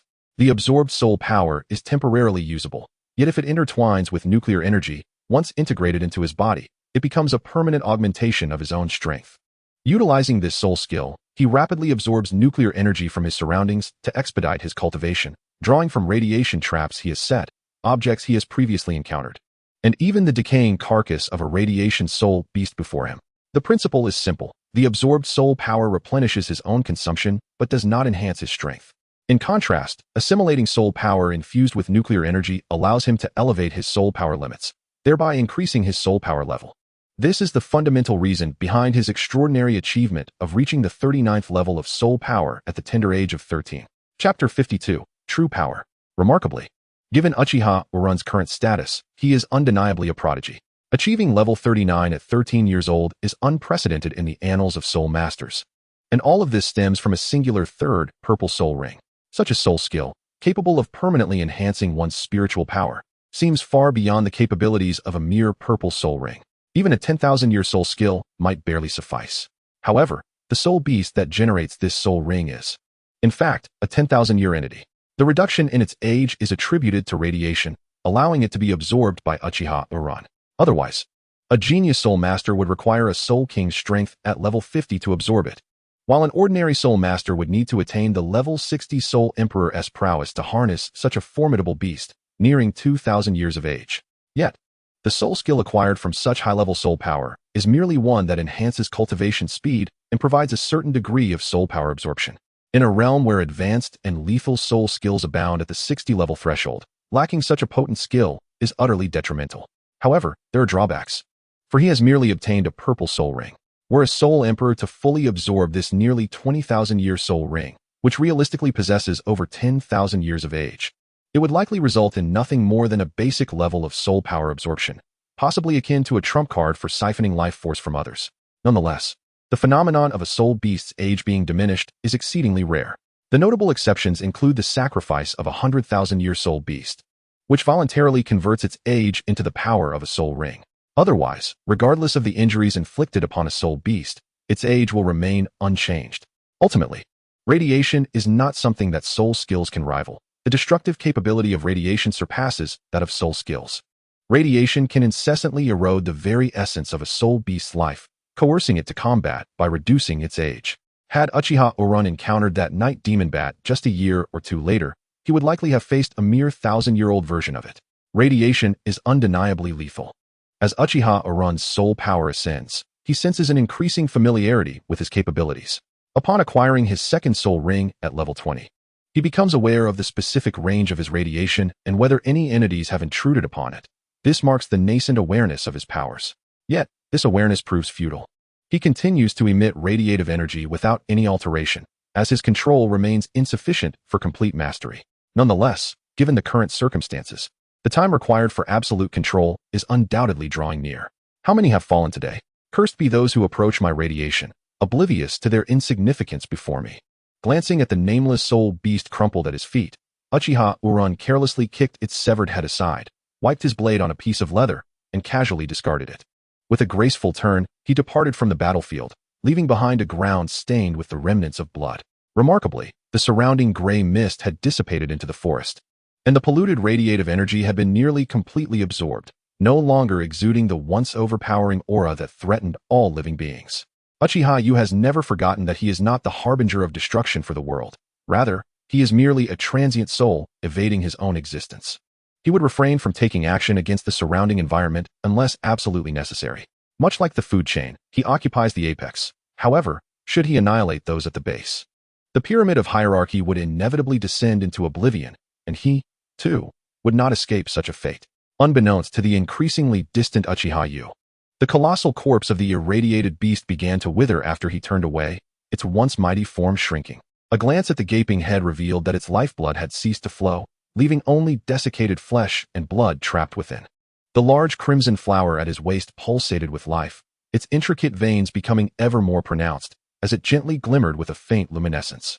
This spirit beast had likely existed for a millennium, its essence somewhat muddled, having consumed numerous irradiated entities. Humph, if that beast could not contend with me. How audacious for such a creature to seek trouble. With a scoff, Uchiha Yu's gaze flickered. For him, these irradiated spirit beasts were a natural delicacy. Once his energy absorption halo activated, each feeding would enhance his soul power. Were it not for the necessity of regularly solidifying his soul energy for personal use, he would have long since attained the rank of soul master, given the multitude of spirit beasts drawn by the scent. However, overindulgence in such supplements could lead to a fragile foundation, even though the irradiated power was of the same origin and effortlessly absorbed. It was not something he had painstakingly cultivated, but rather seized. The reason he referred to it as a beast rather than a spirit beast was that the creature dwelling in the forest lake had long ceased to belong to that species. The tale traces back to a year ago. Uchiha Yu recalls a clear noon when the radiation levels intensified, leading to the emergence of spirit beasts exhibiting early signs of radiation infection. Upon absorbing their energy and converting it into his own strength, he realized that the essence contained within these beasts could significantly accelerate his cultivation. He resided there for 3 full years. That place had transformed into a hell on earth. Yet for him, it was not so. By absorbing the former radiation, the forest lake would naturally revert to its original state, and his cultivation would soar. At that moment, after exchanging mere glances, the simian spirit beast abandoned its refuse, redirecting its fiery gaze toward him, evidently famished and indiscriminate in its appetite. Without a doubt, upon sensing that he was no match, Uchiha Yu swiftly fled. At that time, he possessed only 30 levels of soul power, while the beast before him towered at 12 meters, clearly belonging to the 10,000-year class. Its body was grotesquely decayed, yet it exhibited no signs of imminent demise, indicating that while radiation had extinguished its intellect, its physical form had grown more terrifying and resilient. Once a 100-year-old titan ape, related to the king of the forest, it had now transformed into a bloodthirsty monster intent on devouring Uchiha Yu. The battle had commenced. Chapter 53, The Battle Beyond Death. As the titan ape descended upon him, the beast unleashed a formidable strike.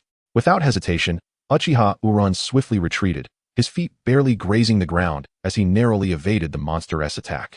Meanwhile, the radiant I soul manifested in his gaze, spinning rapidly as the elemental I quietly activated, searching for the creature's vulnerabilities. However, he overlooked a critical point. The radiant monster defied conventional reasoning. Suddenly, a dark crimson whip-like shadow sliced through the air with astonishing speed, leaving a faint afterimage. It was only as it neared Uchiha Uran's face that a thunderous roar echoed. Yet, Uran's dynamic vision was extraordinary. Upon sensing the lethal strike aimed at him, he did not remain stationary but instead executed a swift roll to evade it. With a powerful push from his toes, he propelled himself into the air, landing atop a tree trunk, panting slightly as beads of cold sweat began to form. How swift! Judging by the recent velocity, had he misstepped and failed to dodge, he would have been severely injured, potentially rendered incapable of fighting. There was even a grave risk that the monster could seize the moment and tear him apart. The creature let out a low growl, its eyes shrouded in swirling black mist, void of any discernible pupils. It was evident that the creature had lost all semblance of intelligence. In the next instant, The monster surged towards Uchiha Uran, its massive form generating an unparalleled sense of impact. As it charged, several short, feeble arms flailed helplessly behind it like mere ornaments, utterly ineffective. Damn, this is challenging.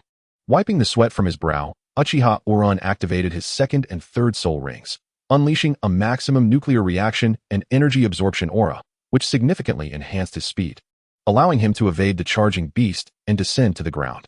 Unbeknownst to him, several daggers had materialized in his hands, while a blade was gripped firmly in the other, as he began to circle the monster, observing it closely. His previously swift movements were now nearly imperceptible, blurring beyond the capabilities of ordinary vision. Yet the creature could see him. It did not rely on sight to hunt, but on instinct. Suddenly, several gray shadows flickered through the air, barely making a sound as they sliced through, and in an instant, accompanied by the sound of blades piercing flesh. The monster erupted in a furious roar. Its massive head spun around, relentlessly tracking the constantly moving Uchiha Uran, as gray-black mist began to emanate from its body, causing the already fragile vegetation around it to collapse in an instant. Undoubtedly, it could sense Uchiha Uran's location. The daggers he had thrown had embedded themselves in the creature's waist, creating several openings. If he were not mistaken, those were likely the monster's long, threatening tongues. Should they enter close combat, these agile and sensitive appendages would pose a significant danger. Thus, his primary objective was clear. He must eliminate these tongues first. Continuing to maintain his rapid pace, he relentlessly plunged his daggers into the gaps, restricting the creature's tongue's maneuvers. As a 33rd level warrior, he was indeed brimming with vitality. Although he fell short compared to this monstrous entity that was utterly oblivious to fatigue, nevertheless, he could still manage an hour of sprinting. Before long, all the daggers he carried had been expended. The beast, unable to catch up with him, found itself utterly defenseless against his exceptional throwing skills. Even when confronted by Uchiha Itachi, engaging in a fierce exchange with kunai and shuriken, he would not falter. Against such a target, he found it exceedingly effortless. Yet, inexplicably, a sense of unease suddenly gripped Uchiha Yu. Swallowing hard, his expression turned grim. If it weren't for his sixth sense, he would have been reduced to a mere mass of flesh. He never anticipated that such a cumbersome beast could possess such swift reflexes or perceptive abilities, accurately predicting his next position and hurling a massive stone in his direction. In an instant, the tide of battle shifted. Once it had located him, it could easily track his movements. Should he rely solely on speed, a single misstep could spell his doom. The strategy of attrition was no longer viable. And now that his daggers were depleted, he had no choice but to engage in close combat. As the creature adapted to his speed, the confrontation would become increasingly challenging. A fleeting thought flashed through Uchiha Yu's mind as he surveyed his surroundings, prompting him to make a decisive choice. The first yellow soul ring pulsated, manifesting a miniature, transparent radiation trap in his hands. Without hesitation, after gathering sufficient soul power, he unleashed a series of traps, each varying in strength and placement. The threat posed by these traps was negligible at his speed, allowing him to revert to conventional tactics. Once these high-temperature, sharp traps struck, they would prove far more effective than the over 70-centimeter blade he wielded. He was facing a 12-meter-tall behemoth. Taking a deep breath, Uchiha Yu closed his eyes, then reopened them, revealing a glimmer of madness within his calm gaze. Roaring, he charged forward, dagger in hand, launching himself directly at the oncoming beast. What does it feel like to confront a mountain barreling towards you? The air quaked as a nauseating stench mingled with a powerful wind surged before him. Uchiha Yu, facing the colossal creature, felt his silver hair whip about in the turbulent currents. Yet his expression remained resolute and unwavering. In choosing to countercharge, he cast aside the fear that had gripped his mind. He would not cower or hesitate. He was determined to prevail. The 3 soul rings on his body flickered continuously, bracing against the monstrous force. The ground erupted with a thunderous explosion of energy as a massive fist, the size of a table, crashed down, sending black soil flying in all directions, striking the very place where Uchiha Yu had once stood. In an instant, the razor-sharp blade sliced through the colossal beast's ankle, severing flesh and causing torrents of dark crimson blood to surge forth, the pungent stench beginning to permeate the battlefield. A diminutive figure darted swiftly beneath the beast's massive frame, rolling as it once again carved another gash. This was the dwarven leg cleave. Chapter 54. This is my escape route. A creature of such immense size is not without its drawbacks. When the cumbersome tongue could no longer extend through the fissure, Uchiha Uran seemed to transform into a dancer of blades, gracefully maneuvering beneath the beast, the keen edge of his weapon slicing through its hide with ease. Dark blood gushing forth and staining the ground, intensifying the surrounding foulness. While this appeared to be an effective strategy, Uchiha Uran keenly observed that with each strike, the flesh became increasingly resilient. Is this creature growing tougher with each blow? Without hesitation, he activated the Eye of Elements. In the next moment, boundless energy materialized before him, revealing the beast's secrets to his gaze. As his sight shifted, he noticed the gray radiation emanating from him being completely absorbed by the monstrous entity. Goodness! You are growing stronger by consuming my radiation. The horrifying reality nearly jolted Uchiha Uran out of his blade-dancing state. If this were true, his chances of overcoming the beast would diminish over time, ultimately leading to his capture and certain demise. This is terrifying. He has not even grown stronger yet. And this monster only needs to linger nearby to become increasingly formidable. Moreover, he noticed more fissures gradually forming within his line of sight. Suddenly, Uchiha Uran dodged with a reflex akin to a neurological response, evading a crushing stomp. Then, with a powerful push from his toes, he leapt swiftly away from beneath the beast. As expected, his ominous premonition was confirmed. A surge of grayish-white soul power erupted unexpectedly from the beast, accompanied by a thick, foul wind that spread outward. Countless clods of earth and fallen leaves exploded violently from its vicinity, creating a vast circular void around the creature. The beast slowly lifted its suppurating right leg, the grayish-white soul power gradually dissipating from it. Undoubtedly, had he not evaded in time, that warlike stomp would have nearly obliterated him. This is incredibly challenging. Damn! The creature before him was so formidable that Uchiha Uran's scalp tingled with dread. He had struck 17 times, attempting to sever one of its feet, yet despite the relentless onslaught, even breaking bones, the beast stood unwavering, stomping the ground with a force that unleashed such power without a hint of pain. Most alarming of all, Uchiha Uran gazed upon the bloody remnants of his assault, only to find that many of the gashes he had inflicted had inexplicably begun to close. His scalp was numb, his lips unable to utter a single word. He could not fathom how to confront the monster before him, for he lacked any large-scale destructive soul techniques. What should he do? Is a sword truly such an inconvenient tool? Indeed, wielding such a crude blade against a creature of this magnitude proves exceedingly arduous. The great sword of a monster hunter, at least, exceeds 3 meters in length. What is he to do? The colossal beast afforded him no respite for contemplation. After a fleeting pause, its gaze returned to Uchiha Uran. Instantly, the young man felt a palpable malice encircling him, devoid of venom or anything else, only an insatiable hunger, yearning to rend him asunder and devour him whole. He truly wished to avoid this confrontation. What a repugnant creature. In the next moment, a foul wind surged forth. A massive hand descended violently, yet it failed to harm Uchiha Uran. Although the beast sensed his movements, its speed could not keep pace, which was precisely why he was able to so freely maneuver upon its limbs. With agility, Uchiha Uran traversed the beast's arm, akin to navigating a rugged path, ascending effortlessly.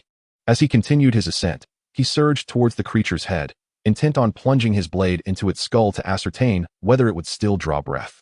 With a swift motion, the blade glinted, and a sluggish dark brown arm, attempting a stealthy assault, was swiftly severed, blood splattering onto the ground.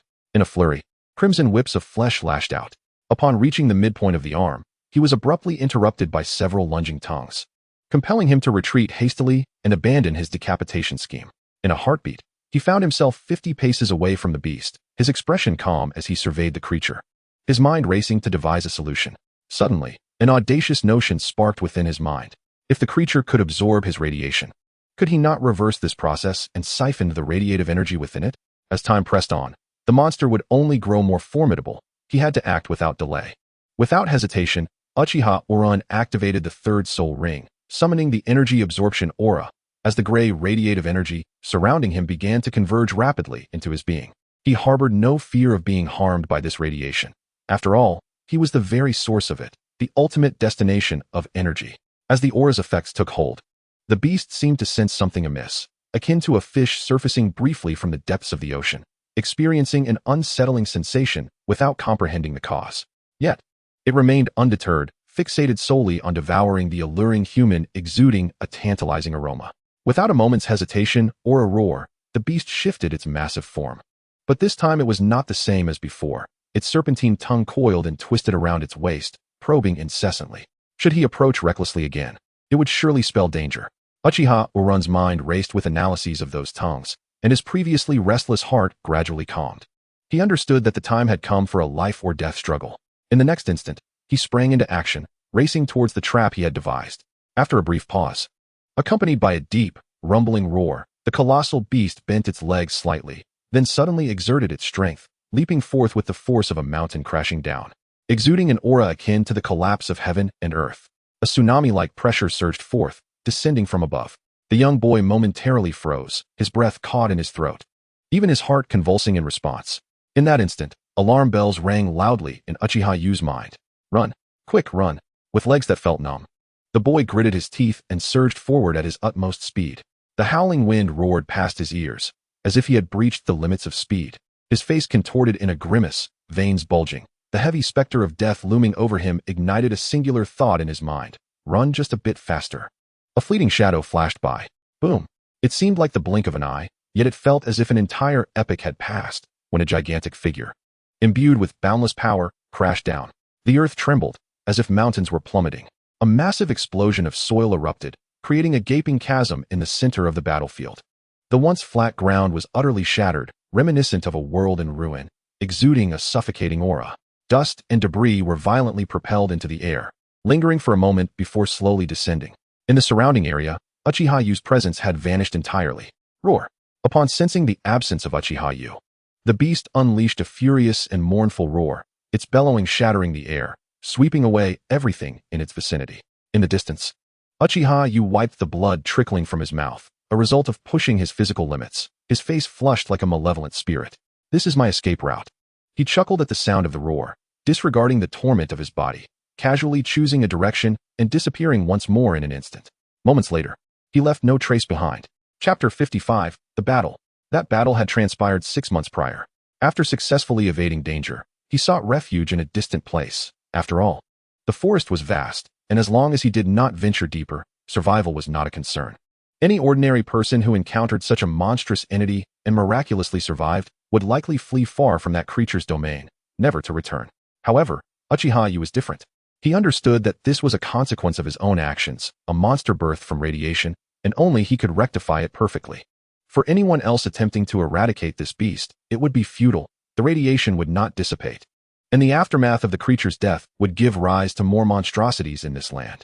In the absence of soul beasts, plants would sprout. Without plants, the land would transform into a deadly realm where ordinary beings would perish upon entry, regardless of the water sources or air quality, even if the monster were slain. It would not be the end, but merely a new beginning. Uchiha Yu possessed the ability to absorb. Emotionally, it was a creature born from his own radiation, and logically, if he could absorb its entire radiative power, then a level 40 soul master would pose no challenge to him. Moreover, should he also absorb the heavily radiated land surrounding him, achieving the rank of Soul King would be within his grasp. Most crucially, there was also its soul ring. Upon reaching the 39th level, Uchiha Urun set forth towards the dwelling of the monster. The Millennium Radiation Soul Beast he had just encountered was merely a creature evolved due to the surrounding energy as he approached the cavern he once inhabited. Such radiation-mutated Millennium Soul Beasts had no place near the monster. It would not allow such delectable prey to roam freely nearby. Indeed, every location he had previously frequented had catalyzed a vast array of radiation soul beasts. Although this expansive area appeared minuscule, akin to mere human hair when compared to the Stardow forest, it was gradually succumbing to decay.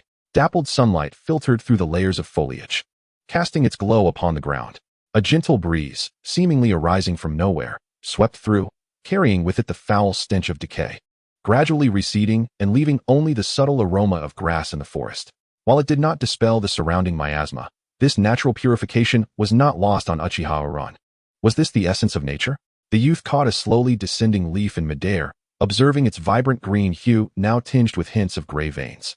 Once more, Uchiha Urun fell into a profound silence. In the next moment, he discarded the leaf, which was inexorably drifting towards death, and proceeded toward his destination. Each step was heavy yet resolute. The tragedies surrounding him were of his own making. With every sight of innocent soul beasts forced to mutate with additional heads or extra eyes, enduring the agony wrought by genetic upheaval, his heart involuntarily convulsed. He could not fathom the source of this pain. Was it a remnant of compassion, or the guilt borne by the soul beasts as they bore the consequences of the radiation he had unleashed? Perhaps it was merely a facade of virtue, an excuse to justify his desire to absorb that colossal entity. Perhaps it was all of these. The youth continued onward. The dimly lit thicket stirred with disquiet at his intrusion, sounds echoing from all directions. The trees in the forest were densely intertwined, their roots coiling around one another. making traversal arduous. Moreover, Uchiha Arun himself was regarded as a supreme delicacy by the radiation soul beasts. Suddenly, he halted, a sense of vigilance washing over him as he surveyed his surroundings.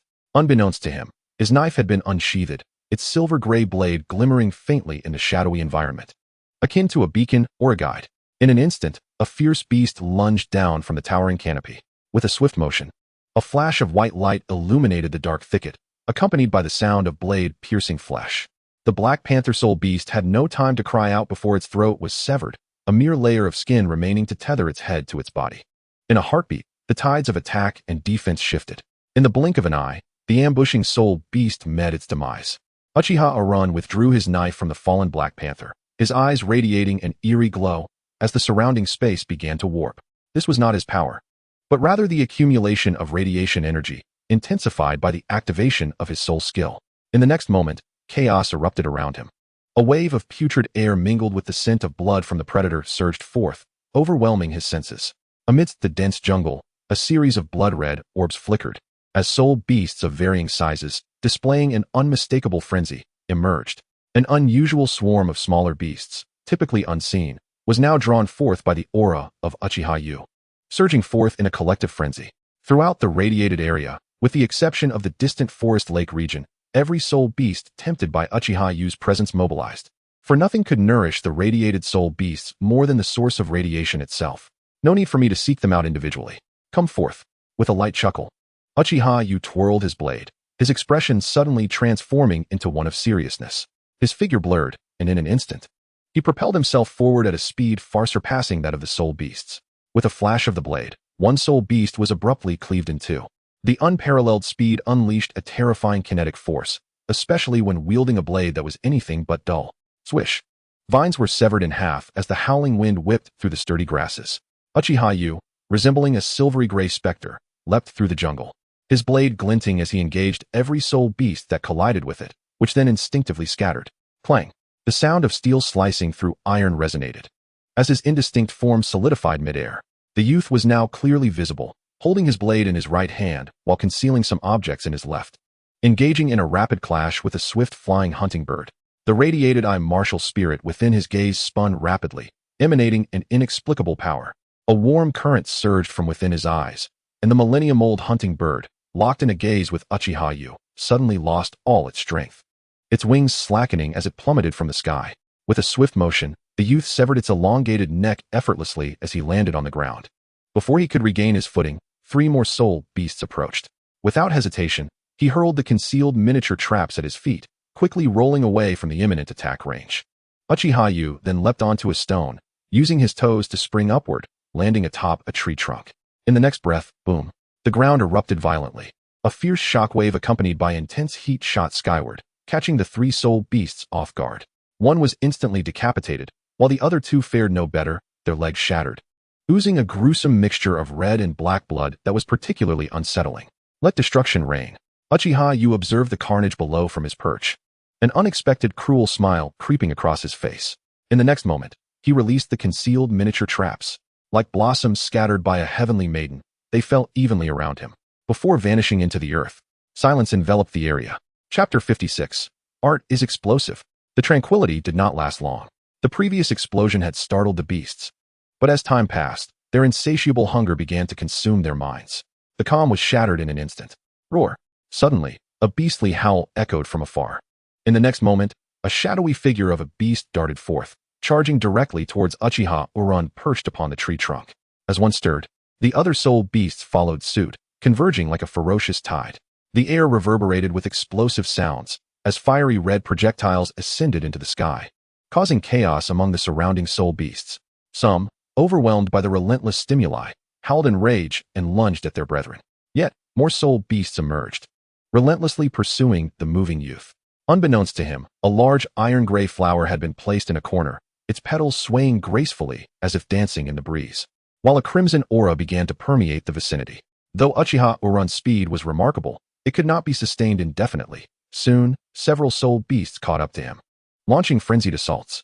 Faced with this wild onslaught, the young man maintained his composure, wielding his blade with precision, either severing an arm or cleaving a claw from a soul beast.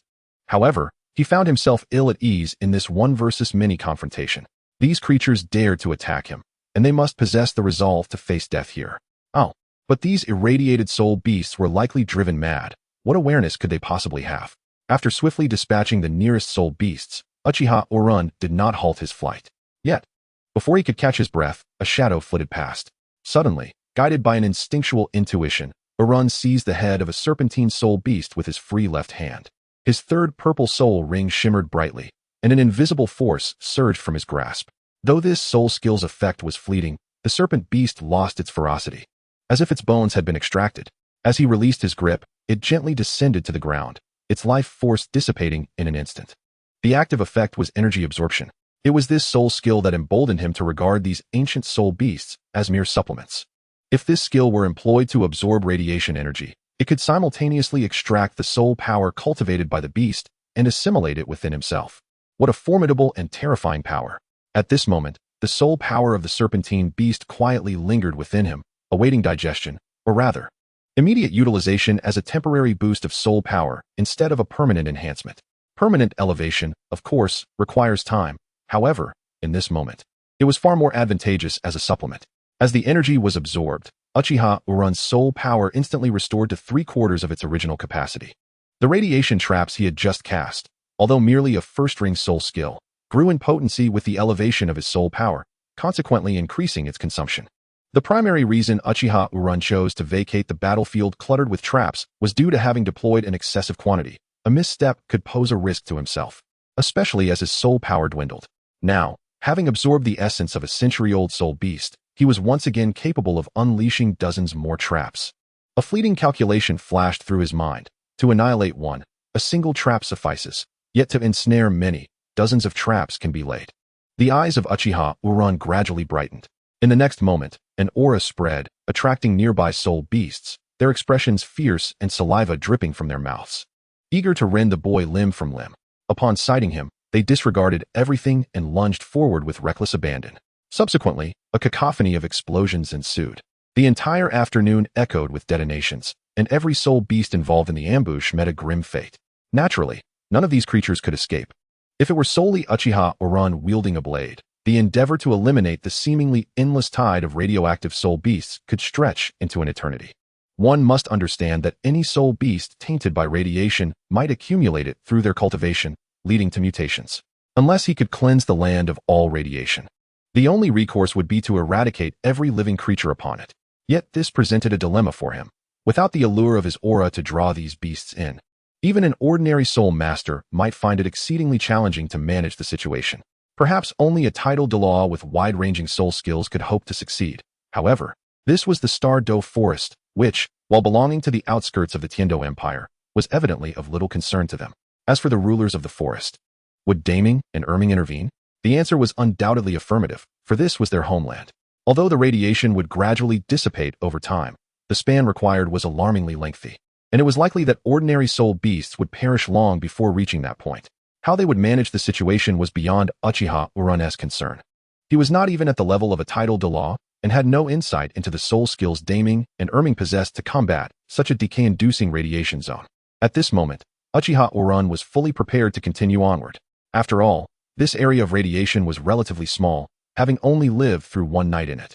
Despite the contamination of water sources leading to widespread dispersal, there had not yet emerged a grotesque monster that devoured all soul beasts. The creature he must confront in the forest lake, however, was of that ilk. For a moment, Uchiha Orun found himself lost in thought. He recalled Daming and Erming, as well as the petite and charming girl, Xiao Wu, with her delicate visage. The attire he wore was a gift from her.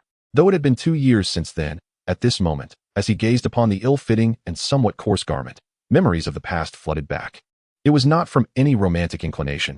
He understood that Xiao Wu, far removed from the radiation's reach, was merely directing Erming to distract him with stones and providing him clothes out of pity. Chapter 57. The Brink of Battle. As night fell, the campfire crackled quietly, casting its glow upon the youthful visage beside it. The gentle night breeze wafted through the air, stirring strands of silver hair to dance in the wind. The surroundings lay enveloped in an eerie silence. Over the years of radiation contamination, this desolate land has been rendered devoid of life. If any creatures do exist, they are monstrous entities, ravenous and merciless. Should fate favor me, upon reaching the soul sect, I shall fully harness this radiative power, and my emergence from the forest would be imminent. The young man leaned against a desiccated post, reclining beside a flickering campfire. He had not shed his garments, nor had he sheathed the blade that had accompanied him for 4 years. Instead, it lay carelessly beside him, emanating a chilling glimmer. The lake within the forest was still 5 days' journey away. Within this span, he aimed to absorb all the radiated monstrosities along the path, striving to attain level 40, so that he might confront the creature he had once battled with renewed vigor. An instinctive premonition guided him.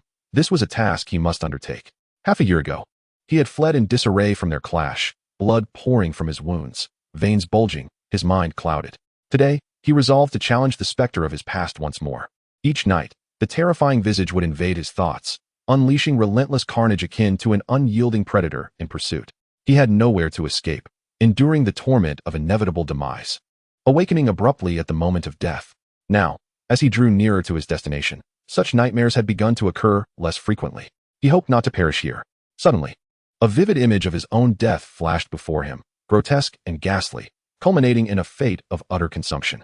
In that moment, a visceral pain coursed through him, sending a shiver down his spine. Hope, he thought lightly, a faint smile gracing his lips, as he tilted his head back to admire the resplendent night sky before lowering it once more. By the firelight, he meticulously inspected his daggers and ensured his attire was secure, checking for any vulnerabilities. The dagger he once wielded had long since been left within the creature's carcass. Now, he carried 8 blades fashioned from leftover materials, each exceeding 40 centimeters in length, with edges surpassing 35. Their proportions were irregular, bordering on grotesque. To master these unwieldy daggers, he trained for 2 months, honing his skills to the point of precision. Undeniably, these lengthy blades were ill-suited for balanced throwing, designed instead to combat colossal beasts. In his soul guidance device, he possessed a massive leg knife, approximately 2.5 meters long, with a blade nearing 2 meters, crafted from the longest segment of a steel-legged spider. He refrained from drawing it just yet, as the battlefield had not yet arrived. For now, the 1.5 meter blade would suffice. Mastering the techniques for such a colossal blade was no easy feat. He had dedicated nearly 6 months to attain a modest level of proficiency. The small knife in his hand, should he choose to confront a creature towering 4 stories high, approximately 10 meters in height, might as well be left aside for slumber, where dreams reign supreme. It was not that he lacked the ability to fight. Rather, he recognized his own inadequacies, pondering what he possessed that could inflict harm upon such grandiose entities. The first soul skill, the trap, could be overlooked. But the explosive spikes were no larger than the palm of a hand, and they were saturated with radiation. There was a possibility that the monstrous creature could absorb this radiation and regain its strength instantaneously. The extreme nuclear reaction also served to supply energy to the beast. In the current situation, the creature only grew stronger with each morsel it consumed. The prospect of overwhelming it by simply feeding it until it exploded was utterly implausible. Upon perusing the existing texts, he discovered that the creature's prototype was, in fact, a titan ape. It is well known that the physical strength of a titan ape surpasses even that of dragons. Relying on radiation to eliminate it was an insurmountable challenge. The only opportunity to vanquish the radiant titan ape lay within the third soul ring, the energy absorption halo. The rationale was simple: radiation, for the radiant titan ape, constituted a vital source of energy necessary for sustaining its existence and preventing its corporeal form from disintegrating. It had absorbed an excessive amount, even erasing its cognitive abilities, with its sheer physical prowess being the sole reason for its continued existence. Much like constructing a tower of blocks, the more radiation it consumed, the taller the edifice became. However, if Uchiha Orun were to remove a block from the foundation, it would be evident that a single block would not suffice.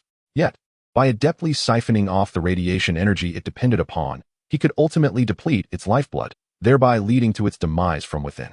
He had previously employed this strategy, extracting radiation from the surrounding air with remarkable efficacy. However, relying solely on absorption to cause the radiant titan ape's body to collapse was clearly unattainable in the short term, and whether he could completely absorb it within a set time frame remained uncertain. Most critically, he needed to engage in close combat to maximize his absorption capabilities, which raised a pressing question: how would he approach melee combat? This necessity was the driving force behind his training with the elongated katana. He required close-quarters survival skills, or else all his efforts would be in vain.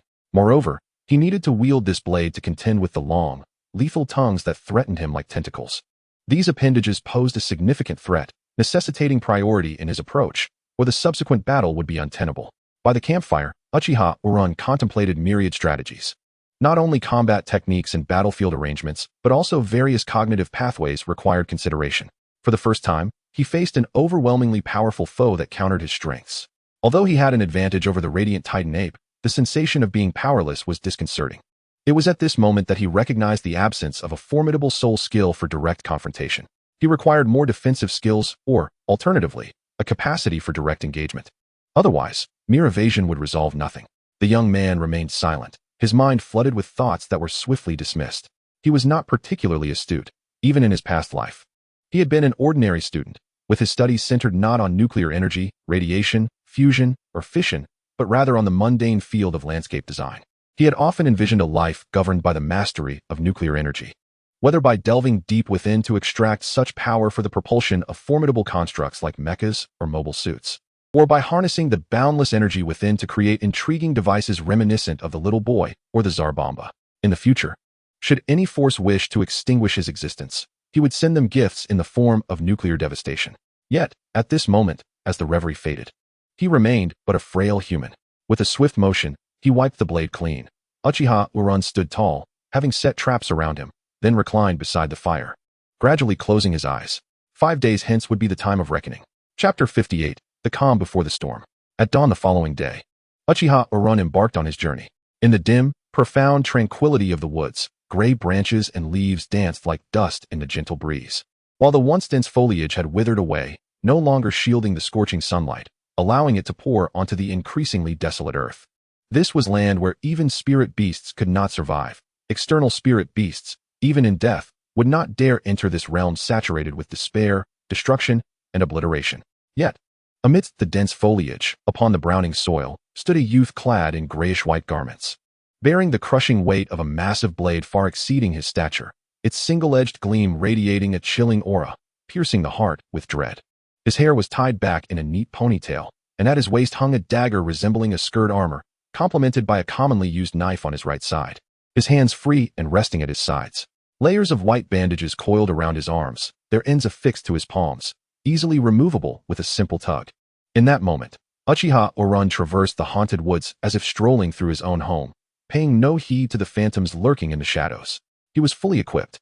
The adversaries he faced were not mere fools awaiting his arrival. Despite the mindless state of the radiated Titan ape, its sense of smell remained acute. Should he enter its perception range, the beast would instinctively come forth to ambush him. The dynamics of proactive and reactive combat were starkly different. On one hand, he was thoroughly prepared, and on the other, he was compelled to engage in battle. His odds of victory were thus evident. The price of failure was nothing less than being devoured alive. He walked along a path he had once traversed, as if stepping into the past. In his youth, he had dwelled beside the lakes in the forest, training and studying daily until the surroundings became uninhabitable, prompting his departure to a new abode. Now, at the age of 13, he crossed rivers and traversed woods, returning to a place he once called home, a feeling both nostalgic and disorienting. While people generally look ahead, he found himself walking back into the past. As he neared his destination, the environment grew increasingly bizarre. Radiation could alter plant cells, yet many plants succumbed to this transformation, leaving behind only decayed and grotesque remnants. After a day of wandering, the absence of any trace of the radiant soul beasts instilled a sense of unease in Uchiha Uran. In the past, his mere presence would have summoned a multitude of soul beasts, yet now, the surroundings were eerily silent, as if life itself had been extinguished. Upon reflection, he reached a disquieting conclusion.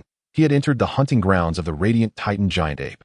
If his suspicions held true, any creature bearing even a hint of soul beast essence would be within its dietary reach. Sighting one would merely constitute an additional feast. Caution is paramount, he murmured to himself, resting his hand on his blade, which he slowly drew forth. With his other hand, he began to conjure traps, casually discarding them every few steps. Unconcerned about the expenditure of soul power, his body still harbored the essence of the soul beasts he had vanquished in yesterday's battle. Having only assimilated a fraction of it the previous night, the majority remained within him, serving as a temporary reservoir of soul power. It was akin to a bottle from the second installment of Douluo Continent, albeit his was a limited edition, requiring no time to access, available for immediate use. Regrettably, once he exited the forest, he might never have the chance to possess such a boon again. A gentle breeze wafted past, carrying with it an unnatural, metallic scent. At his current pace, he estimated that he would reach the forest lake in approximately 4 days. However, should he quicken his stride, that time frame could be further reduced. Yet, if the creature were to sense his presence and pursue him, such estimations would be rendered moot. Nevertheless, he was certain of one thing. He would remain safe for at least 2 days. Prior to his arrival, this area had teemed with radiant soul beasts. And if the radiant titan giant ape had ventured here, it would undoubtedly feast upon these delicacies. Ultimately, these soul beasts were merely mutations, far inferior to the grotesque monstrosity that had lost its corporeal integrity and cognitive faculties. He pondered just how much the creature had mutated over the past 6 months. As these thoughts swirled in his mind, Uchiha Urun fell into a moment of silence, his gaze flickering. Yet, despite the tumult of complex emotions, his feet never faltered, steadily advancing towards the desolate expanse that lay ahead.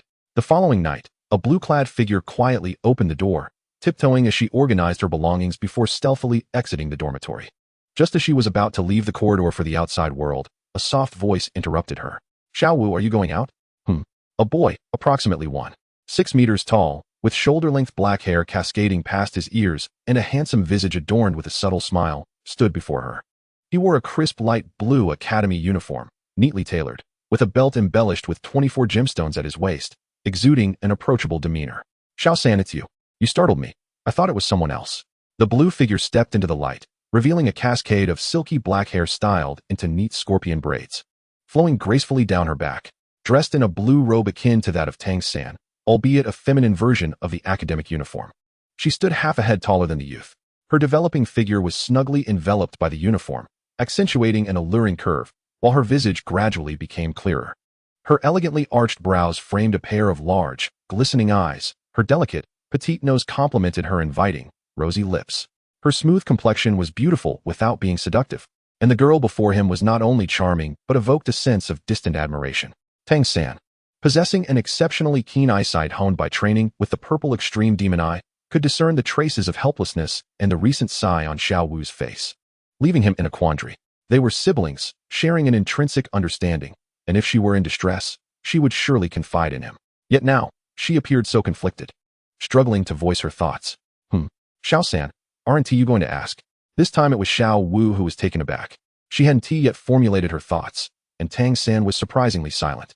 Shortly after, a playful idea seemed to dawn on her. She leaned closer to Tang-san, pressing her face against the side of his, and whispered, "Thank you, brother." The warm, moist air suddenly enveloped Tang-san's face.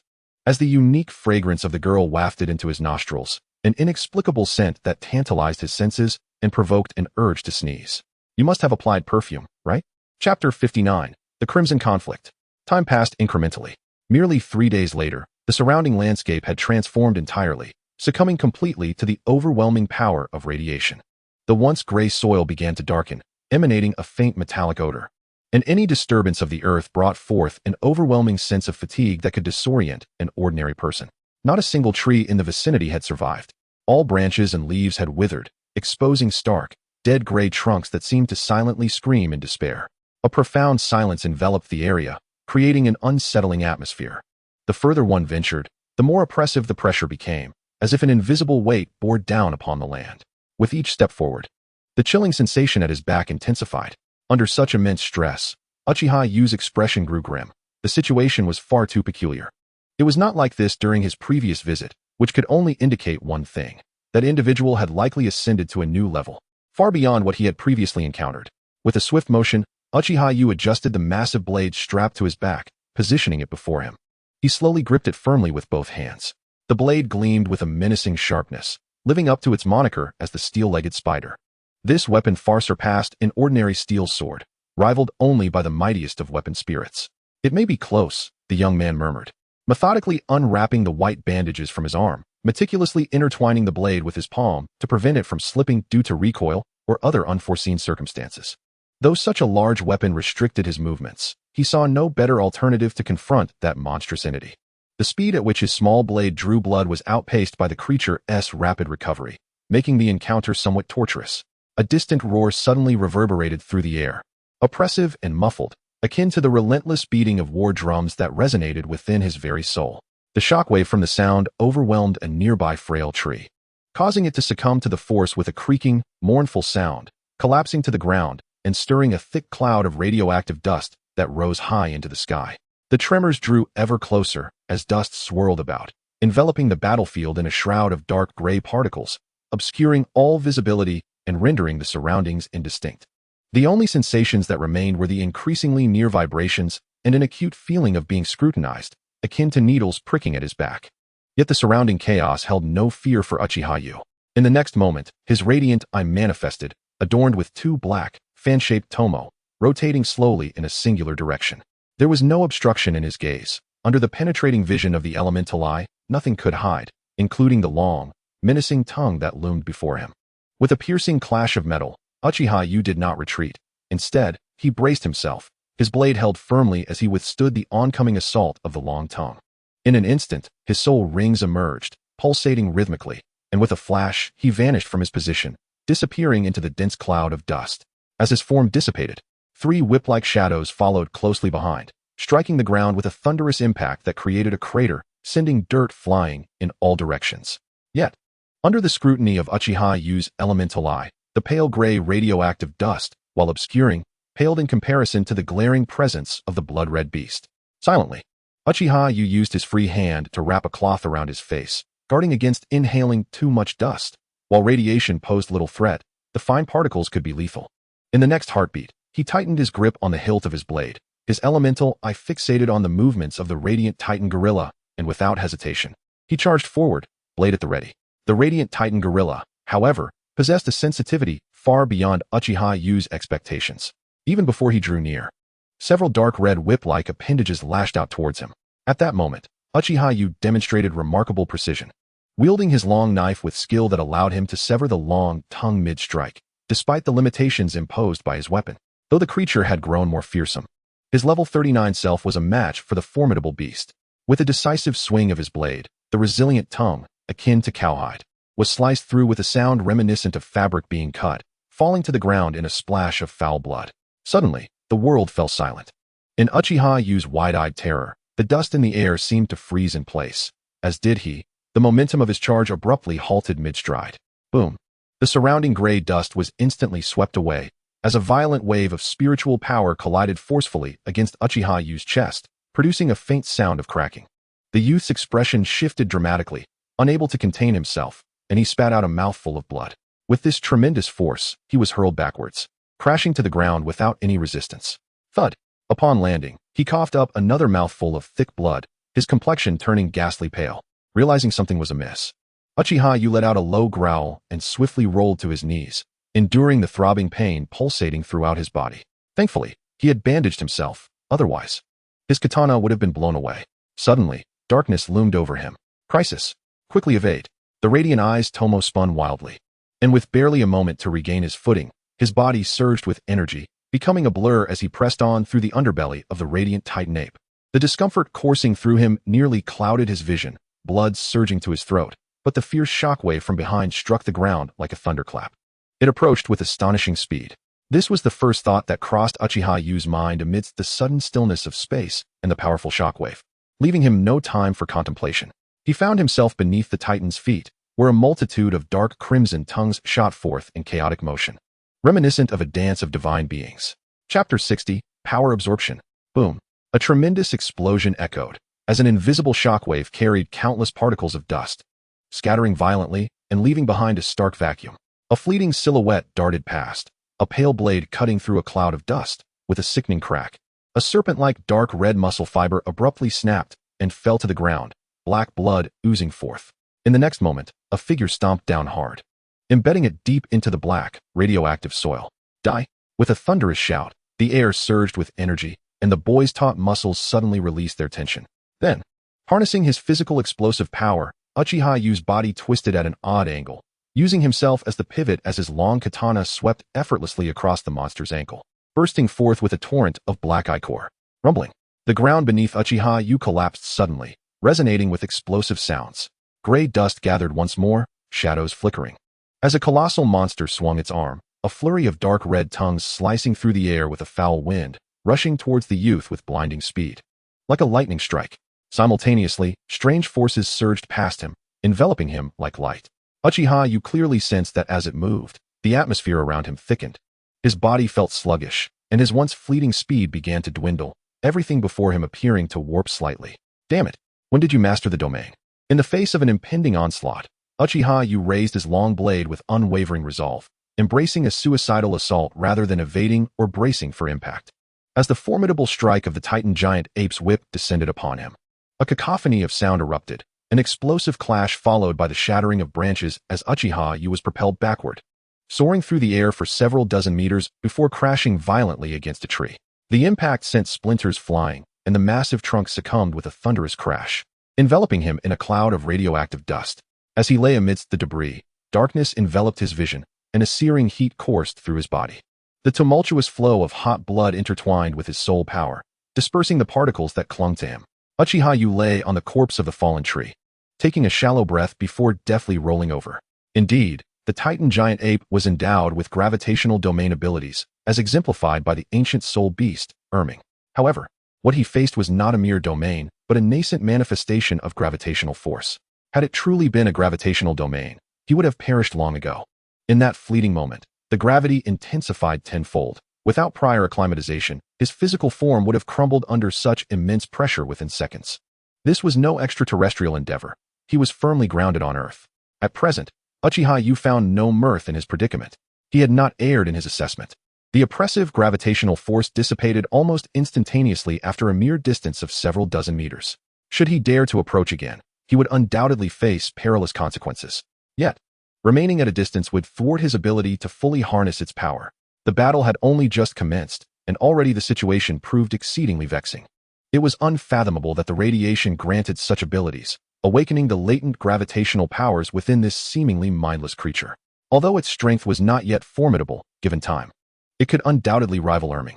Radiation, by its very nature, consists of high-energy particles. Lightning and sunlight are prime examples. The lethal effects of radiation on humans and plants stem from their cellular and molecular structures being incapable of withstanding the impact and energy of these high-energy particles. The Titan giant ape before him appeared to have awakened the latent powers of its bloodline, fueled by the energy of radiation. What a monstrous entity! Uchiha Yu cursed under his breath, resolutely resuming his actions. His hand discreetly found its way to his waist, and in the next instant, a flicker of light vanished from his grasp. With a forceful throw, he unleashed his weapon. A roar erupted from the beast, as if struck in a vital spot, sending shockwaves through the surrounding soul power. Its immense hands flailed chaotically, sharp claws glistening with ominous darkness, searching for the assailant. Amidst the swirling gray dust, a blade of cold steel flashed like a fleeting specter. Uchiha Yu sprang into motion once more, dancing through the lethargic gravitational force, his soul power reaching its zenith. In a deft maneuver, he struck at its foot, tearing away decaying flesh and unleashing a nauseating stench that assaulted the senses. The long blade spun, and the endless shadows of the whip seemed riddled with flaws, failing to capture even a trace of the youth. Instead, large swathes of flesh were severed from his legs, exposing bone beneath, blood and flesh scattering like a pale skeleton. With a swift motion, as Uchiha Yu's soul power surged, his previously sluggish form became indistinct once more. The second soul skill, extreme nuclear reaction, fully activated. The whip strikes, once as swift as lightning, were now severed by Uchiha Yu, gushing black blood. However, this high-energy radiation also propelled the creature into a rapid state of regeneration. Visibly, the right calf, once stripped of flesh, began to sprout new tissue at an astonishing rate. You consume my radiation, and I demand it all back. Realizing that mere blades could not inflict effective wounds, Uchiha Yu once again shifted his strategy. As thoughts raced, he not only severed the long tongue with his blade, but also gradually stabilized his breath. With a series of leaps, he ascended onto the creature, his left hand suddenly pressing against its thigh. The touch was jarring. At that moment, Uchiha Yu's hand met the Titan's stony, lifeless muscle, causing his hair to bristle like that of a porcupine, eliciting an unwelcome discomfort. Within, an invisible black energy sphere slowly took shape. The energy just absorbed, merging rapidly into a soul power energy cluster, awaiting further assimilation. Suddenly, a foul wind descended, and a massive hand, akin to swatting a fly, lunged toward Uchiha Yu. The abrupt weakening of soul power incited the Titan's furious wrath. Chapter 61, I exploded. Boom. The air churned. Uchiha Yu released his grip from the Titan's body and, defying gravity, descended swiftly to evade the giant claw's strike. In quick succession, he drew a flying dagger and plunged it forcefully between its two fingers into the tender flesh. He was uncertain of the efficacy of this soft tissue, yet felt compelled to attempt it. Having severed the most threatening appendages that resembled both tentacles and tongues, he knew he must proceed with caution. This creature possessed an abundance of limbs and heads, and one misstep could lead to his demise. His previous encounters with various soul skills weighed heavily on his mind. With controlling roars that stirred the ground, exclusive trampling, and gravitational forces, under such myriad capabilities, he had no intention of underestimating this foe. Clang. Touching down effortlessly, Uchiha Yu sprang back into action, his feet moving continuously as he dragged the long blade behind him, circling the beast. Activating the elemental eye, his pupils glowed with an interplay of orange and black, exuding an otherworldly aura. The blood-red form surfaced in his vision, deep brown spots densely scattered across its body, particularly concentrated around the chest and waist. Upon its chest rested a massive head resembling that of a fearsome ape, its countenance marked by a sinister ferocity. Two bald, sunken, pitch-black eyes bore into the soul, while a gaping maw, occupying 4/5 of the head, appeared as if it had lips but bore no teeth. Faintly, one could discern delicate tendrils protruding from its orifice, evoking sheer terror. The radiant titan ape slowly turned its form. 3 heads, one upon its chest and 2 upon its shoulders, fixated intently on the circling figure of Uchiha Yu, its bloodthirsty gaze emanating an insatiable hunger for devouring. At that moment, the chaotic, purple-black pupils exhibited a rare clarity, and then, without a sound, a murky black light sliced through the heavens. It unleashed its ferocity with astounding speed, darting from its eyes toward the trajectory of Uchiha Yu. Boom. No blood nor flesh scattered in the blinding flash. Instead, concentric shockwaves accompanied by searing heat obliterated everything in their path.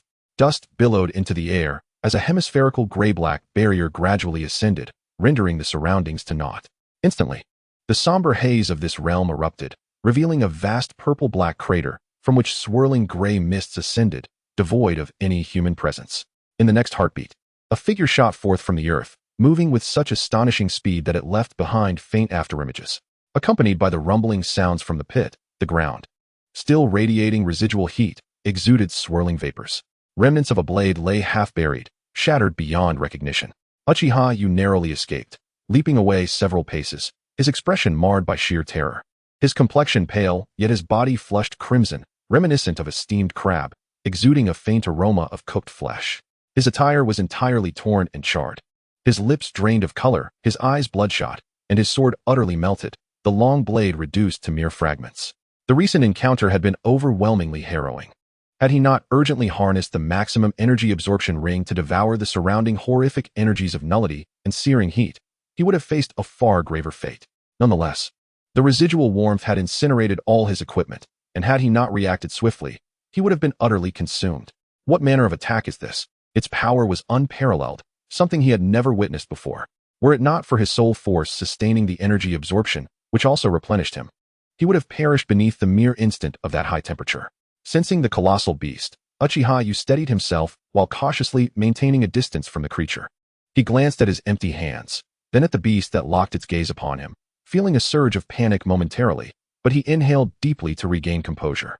It was all right, at least he was still alive. Bare-chested, Uchiha Yu gently caressed the spatial soul guide on his left hand, intending to retrieve a spare weapon. However, after several attempts, he found himself unable to sense the spatial conduit. Just then, as he stood in bewilderment, a fetid wind swept toward him. With a backflip, followed by the flicker of the second spirit ring, he appeared like a wraith at the right rear of the colossal beast. The worst outcome had materialized, yet surrender was not an option. As long as he drew breath, hope lingered. The soul guide, succumbing to the recent assault, had detonated. Cursing under his breath, Uchiha Uran felt the wounds that had once gaped open on his body had now healed to the point of invisibility, thanks to the extreme nuclear energy reaction that bestowed upon him an extraordinary recovery rate. At this moment, he possessed nothing but his life, and his condition was no worse than when he had just engaged in battle. He was devoid of clothing. What a trivial matter. With a slight movement of his arm, the third spirit ring activated once more. Accompanied by a rhythmic surge, a relentless stream of soul power and radiation energy flowed into his being. Free from the constraints of his former equipment, Uchiha Uran now exhibited a terrifying agility that surpassed his previous maneuvers. Meanwhile, the irradiated Titan gorilla visibly weakened after its earlier assault, and upon realizing that Uchiha Uran still drew breath, it emitted a thunderous roar. In the next instant, following the roar, the gaping maw of the Titan gorilla's chest slowly widened, releasing a deep black mist. Subsequently, this fearsome head unleashed a resounding bellow. The visible circular sound waves erupted with a deafening force, as if time itself had come to a halt. In that fleeting moment, Uchiha Oran's body ceased its movement. His thoughts fragmented, and his rigid form remained frozen in place. After a breath, the entire space seemed to boil with energy. The beast's aura surged, and an immense shockwave obliterated everything in its vicinity. Clearly, under the influence of an invisible yet overwhelming force. Uchiha Oran's form was swept away as if caught in a cataclysm, hurtling through the air like a shadow, crashing down far away, immobile. Why is this 2,000-year-old soul beast so formidable? Am I to perish? In the haze of consciousness, Uchiha Oran perceived a colossal black silhouette rising towards the heavens, eclipsing even the sun's brilliance. In that moment, his eyes widened, beholding the dimming sky, and flashes of figures raced through his mind. His father, mother, great-grandfather, and the tender-hearted Xiao Wu. No, I cannot die. Chapter 62. Radiation Domain. Time stretched interminably. What seemed to be tears trickled from the corners of his eyes. And in that instant, a newfound strength surged within him, enabling Uchiha Oran to prop himself up, with a sudden burst of power in his arm. The excruciating pain from his torn muscles invigorated him like an energizing elixir, keeping his mind alert. Uchiha Oran's visage transformed into that of a demon, the violent shockwave causing blood to stream from his orifices, resembling a man possessed. In the next moment, he crawled and rolled, driven by an insatiable will to survive, even if it meant enduring pain to distance himself from this place. Boom! The heavens quaked, and the earth buckled. An immense weight bore down. An overwhelming pressure cascading from above, saturated with brutality and chaos, crashing down like a tsunami. An endless storm of dust and debris was thrust into the sky, raining down like a deluge, mercilessly assaulting the surrounding regions. In the mire, the hills were sunken, vegetation tossed about, and the earth lay in disarray. A foul odor of damp soil incessantly obscuring the surrounding traces. There was no sign of anomaly. Even the high concentrations of radiation that had been since dissipated without a trace. Yet, this did not quell the fury of the radiant Titan ape. Rather, it ignited an even greater frenzy within it. It craved sustenance. It yearned for nourishment. With a thud, a tremor rippled through the ground. Beneath the fetid earth, in a natural depression, Uchiha Oran lay with closed eyes, breathing gently.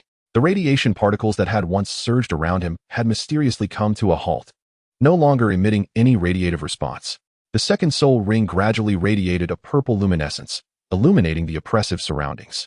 His previously insensate body began to rapidly recover under the immense amplification of nuclear energy. Within his eyes, 3 fan-shaped black tomos spun slowly, while the nuclear cells within his being activated, tirelessly mending his form and fortifying his physique. A streak of crimson marked the corner of his eye, a testament to the intense emotional turmoil and spiritual strength that surged between life and death. The breakthrough of the 3 tomo confirmed this reality. One could assert that his innate talent surpassed that of his fellow Uchiha, placing him atop the pinnacle of their lineage. Coughing softly, the young man gradually opened his eyes, the pervasive sting throughout his body beginning to wane. The augmentation from the nuclear cells was nothing trivial. It was an overwhelmingly formidable enhancement, surpassing even 10 celestial herbs. The energy bestowed by the cells, under the gaze of the 3 tomo radiance, fully awakened and promptly repaired his form, swiftly restoring his consciousness. After a brief pause, with no high concentrations of energy manifesting nearby, the radiant Titan ape suddenly smashed the ground with immense force, causing the earth to tremble, its fierce and brutal roars echoing through the air, only to cease abruptly in the next moment. A figure, enveloped in an unseen glow and rhythmic energy, struggled to rise from the soil. With a deep exhale, the air twisted around him, stirring the scattered dust, while the fetid earth clung to him, gradually falling away. Oblivious to the fact that he was being watched by a colossal beast, he lifted his gaze. The 3 tomo radiance within his eyes locked onto the towering radiant Titan ape, as if piercing through flesh to perceive the vast essence contained within that immense form. What an extraordinary creature this is, he mused inwardly, standing upon the flattened ground, feeling his internal injuries and fractures fully healed. Yet, there was no sense of relief in his eyes, only profound gravity. This was not a calculated awakening of his 3 tomo. Rather, he had not anticipated that what he initially perceived as a 50-50 chance in battle would, in reality, result in a complete rout, 0 to 10. With him on the losing side, even if given another chance to confront the same daunting challenge, to experience despair and brush with death. He could not guarantee a successful awakening of the 3 tomo, nor a difficult escape. Now, however, as he sensed the continuous flow of power within him, the nuclear cells relentlessly dividing and reorganizing into new cells, evolving like a fission reaction, the energy therein relentlessly fortified his corporeal form, transforming his very essence. The advantages of awakening the third tomo far surpass those of the second. This indeed marks the pinnacle of the radiance of the eye. Unless one ascends further to attain the kaleidoscope, no greater potential exists. At this moment, he can unequivocally assert his victory. With a roar that resonates like the thunderous cries of dragons and tigers, sound waves reverberate, and the black blood within him surges and howls, creating a profound and resonant sound that rends the atmosphere. Then, a tremor akin to an earthquake ensues, as the radiant titan gorilla descends, rushing toward him with alarming speed. Do you still believe you can slay me, foolish creature? Uchiha Oran raises his head, the black, fan-shaped tomo spinning wildly, the unique power of his eyes radiating forth, distorting the world around him. In this fleeting moment, the air is thick with nuclear particles, and the atmosphere brims with the essence of radiation, erupting into chaos. Endless high-energy particles collide incessantly, resulting in a radiation concentration in this area far exceeding that of the outside world. At this moment, in this realm saturated with radiation, he stands as its sovereign. With but a fleeting whim, he could take your life. As Uchiha Oran observes the radiant titan gorilla charging toward him with unrelenting fervor, the boy's visage gradually contorts into a fierce grimace, as if he bears the weight of excruciating torment, reminiscent of past suffering. As the monstrosity draws ever closer, he utters each word with palpable fury. Before the true power of my eyes, kneel. Boom. In an instant, the heavens and earth shift in hue. A colossal sonic boom erupts before him, the turbulent, distorted air quivering as a terrifying force akin to a landslide or tsunami surges violently through the region. The once mighty beast, propelled forward with the momentum of crashing waves, suddenly seems to be besieged by the earth, sky, air, and even its own corporeal form, its limbs fracturing unnaturally as it collapses to the ground. This is the power to command all. This is the radiant domain. All things lie within his dominion. Every ounce of radiative energy is his strength. With but a thought, any radiative being, including the most formidable radiative monstrosity in history that stands before him, cannot resist him. Nor do they possess the right to do so. As the words leave his lips, the creature that had once brought him endless nightmares and torment succumbs under the might of the radiant domain, its internal energies detonating instantaneously, not even allowing a mournful cry to escape before its life quietly fades away. Uchiha Oran's expression gradually calms, although the power of his eyes bestows immense strength. He feels an unsettling propensity toward obsession. Just moments ago, he was unaware of this rather juvenile aspect of himself, as if some shamed part of him had awakened. Are all Uchiha mad? Unconsciously, Uchiha Oran murmurs to himself, then directs his gaze upon the radiant titan gorilla, now lifeless from the overwhelming radiative energy within. As the intense purple-black radiance gradually emanated from it, taking shape above, the moment had arrived for optimal absorption. Chapter 63. The Millennial Soul Ring Beyond Limits. Uchiha Oran remained silent, gazing at the soul ring of purple-black brilliance before him, momentarily gripped by indecision. Indeed, he had awakened his third tomo, and the soul ring produced by this colossal beast would be exceptionally compatible with him, even allowing for the absorption of energies beyond its age. However, the leap in years was substantial. The third soul ring was merely a 7,000-year purple, while the fourth transformed into a 20,000-year entity. Whether he could transcend such a vast difference remained uncertain. Let us give it a try, he thought. I am currently at my peak, and my tomo has evolved. If it fails, I can safeguard my body with the accumulated spirit power of soul beasts. This millennial soul ring shall be mine. After a brief moment, Uchiha Oran resolved to proceed. He then closed his eyes, his right hand slightly outstretched, channeling the power granted by his radiation domain, enabling him to masterfully control all surrounding radiative energies, including that of the immense beast. Should he successfully absorb and digest this energy, it would elevate him to at least level 44. Raising his right hand, the three tomo in his eyes began to rotate slowly. Taking a deep breath, Uchiha Oran summoned the soul ring of the radiative titan, Great Ape. The purple-black brilliance, as if finally finding its rightful place after a prolonged wait, surged towards him the moment it sensed Uchiha Oran's martial spirit, akin to a river merging into the ocean. In an instant, the rich purple-black light enveloped his body, reminiscent of being cradled in a mother-s embrace. Under the influence of the radiation domain, this soul ring, birthed from the mightiest of radiative beasts, did not invoke feelings of burning or searing heat within Uchiha Oran. Instead, it condensed into a small black ring, imprinting itself in his vision and bringing with it a soothing warmth that surged into him, initiating a gentle transformation of his physique. Although the energy contained within the soul ring lacked consciousness, within Uchiha Oran's perception, they seemed to function as one. The power accumulated within his body from training with soul beasts began to merge with the energy of the soul ring, rapidly dissipating. Amidst the powerful fluctuations of soul power, Uchiha Uran felt as if he were submerged in warm water, his body swelling and an uncomfortable sensation spreading throughout him, prompting him to furrow his brow. Yet, he could still endure the current situation. As the soul ring's power continued to be absorbed, reinforcing his physique, a stream of black mist gradually emerged from him, resembling the very mist released from the chest and head of the radiative titan great ape. This mist enveloped him entirely, shrouding his bare form. As time passed, the sound of cracking bones intermittently echoed through the mist, each crack accompanied by a muffled cry of suppressed pain. As time progressed, the physical enhancement and transformation intensified, and what he was currently absorbing was a full 20,000 years. At that moment, Tang San absorbed a 1,000-year-old cavernous magic spider after consuming several celestial herbs, entering the ice and fire yin-yang eye, and with the aid of an external soul bone. This experience was in stark contrast to Uchiha Yu, who faced an uncertain fate without any guarantees. The agony Uchiha Yu endured was known only to him. Although he believed he could fully absorb the gentle radiance of the Titan giant ape's soul ring, as the relentless surge of energy poured into him, seemingly without end, his expression shifted dramatically. He felt an unparalleled swelling, as if his entire body had inflated like a balloon, a sensation most uncomfortable. The incessant influx of power had no outlet, and though it posed no physical harm, the act of forcing more energy down his throat when he was already full was profoundly disconcerting. Unable to expel anything, this gentle yet overwhelming force refused to leave his body. He could only hope that his physical transformation would allow him to absorb all the energy. Otherwise, he risked a catastrophic explosion of his body. At this moment, the soul beast radiation soul power within him began to interact with the soul ring's energy. This energy was autonomously absorbed, entirely independent of his own soul power, typically coalescing into a ball of black mist. Only upon absorption did it gradually transform into tangible soul power. However, at this juncture, the external soul ring energy incessantly surged within Uchiha Yu, reaching the black mist. In an instant, the two forces converged. They began to consume and purify each other frantically.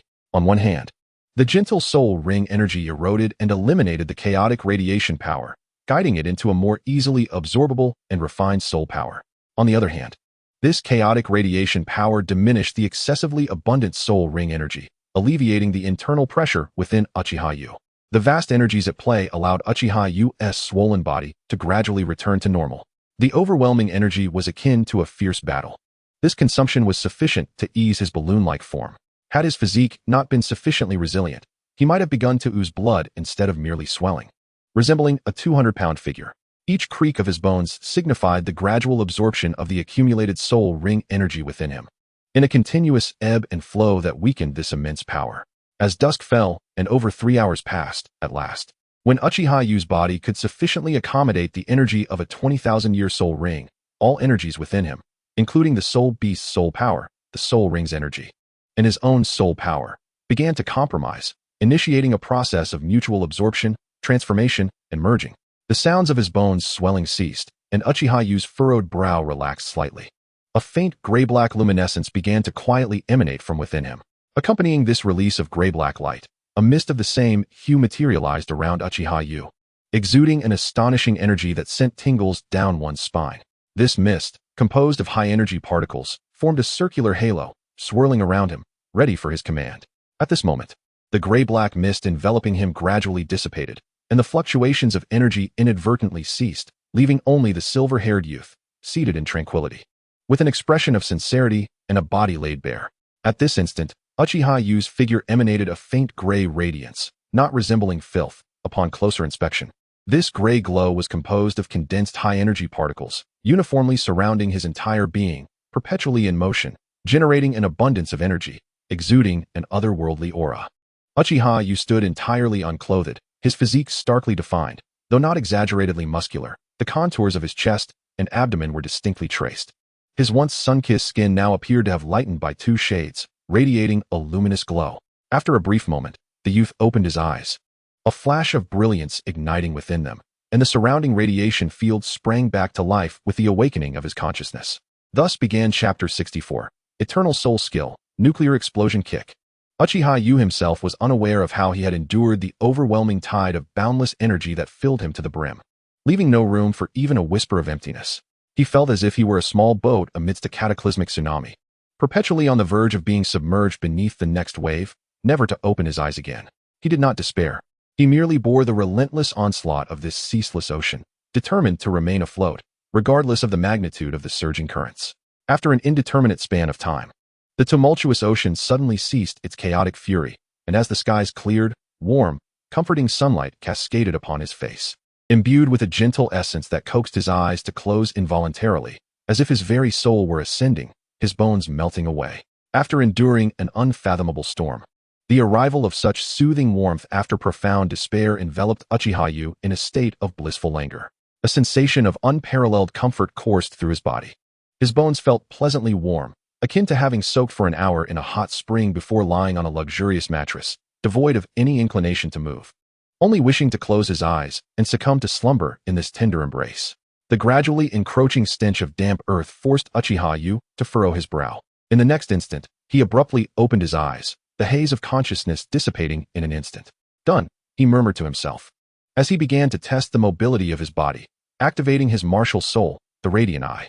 In a heartbeat, for brilliant soul rings rose from beneath him, ascending in sequence, 100 years, 2,000 years, and 20,000 years, surrounding Xiao Wu, pulsating rhythmically. As the soul rings emerged, an invisible pressure instantly manifested. Simultaneously, with the appearance of the soul rings, an exhilarating tension enveloped him, as an immense energy filled the surrounding space. Should he so choose, this power could be harnessed for defense or destruction. Is this the sensation of being a soul master? Indeed, I have become immensely more formidable than before.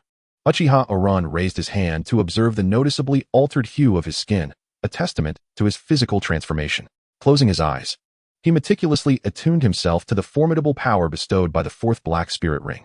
In that moment, a surge of audacity welled within his chest, and he felt as though he was, at this very instant, capable of anything.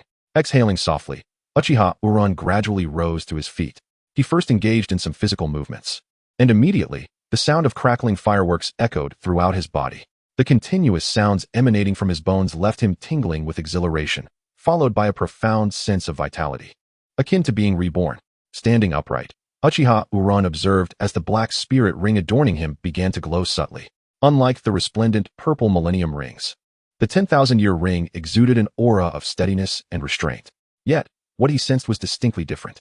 As the spirit ring flickered, all manner of energy began to coalesce around him, centering on his right leg. At this juncture, Xiao Wu discerned 3 distinct forms of energy among the myriad entities surrounding him, all of which he could command. The first energy was characterized by the high-velocity movement of helium nuclei. While its explosive force might not be overtly destructive to inanimate objects, it became immensely disruptive and damaging upon entering a living organism, resulting in catastrophic explosive injuries. The second energy manifested as a torrent of high-speed electrons, which would induce severe mental shock prior to entering the body, interfering with the target's cerebral functions.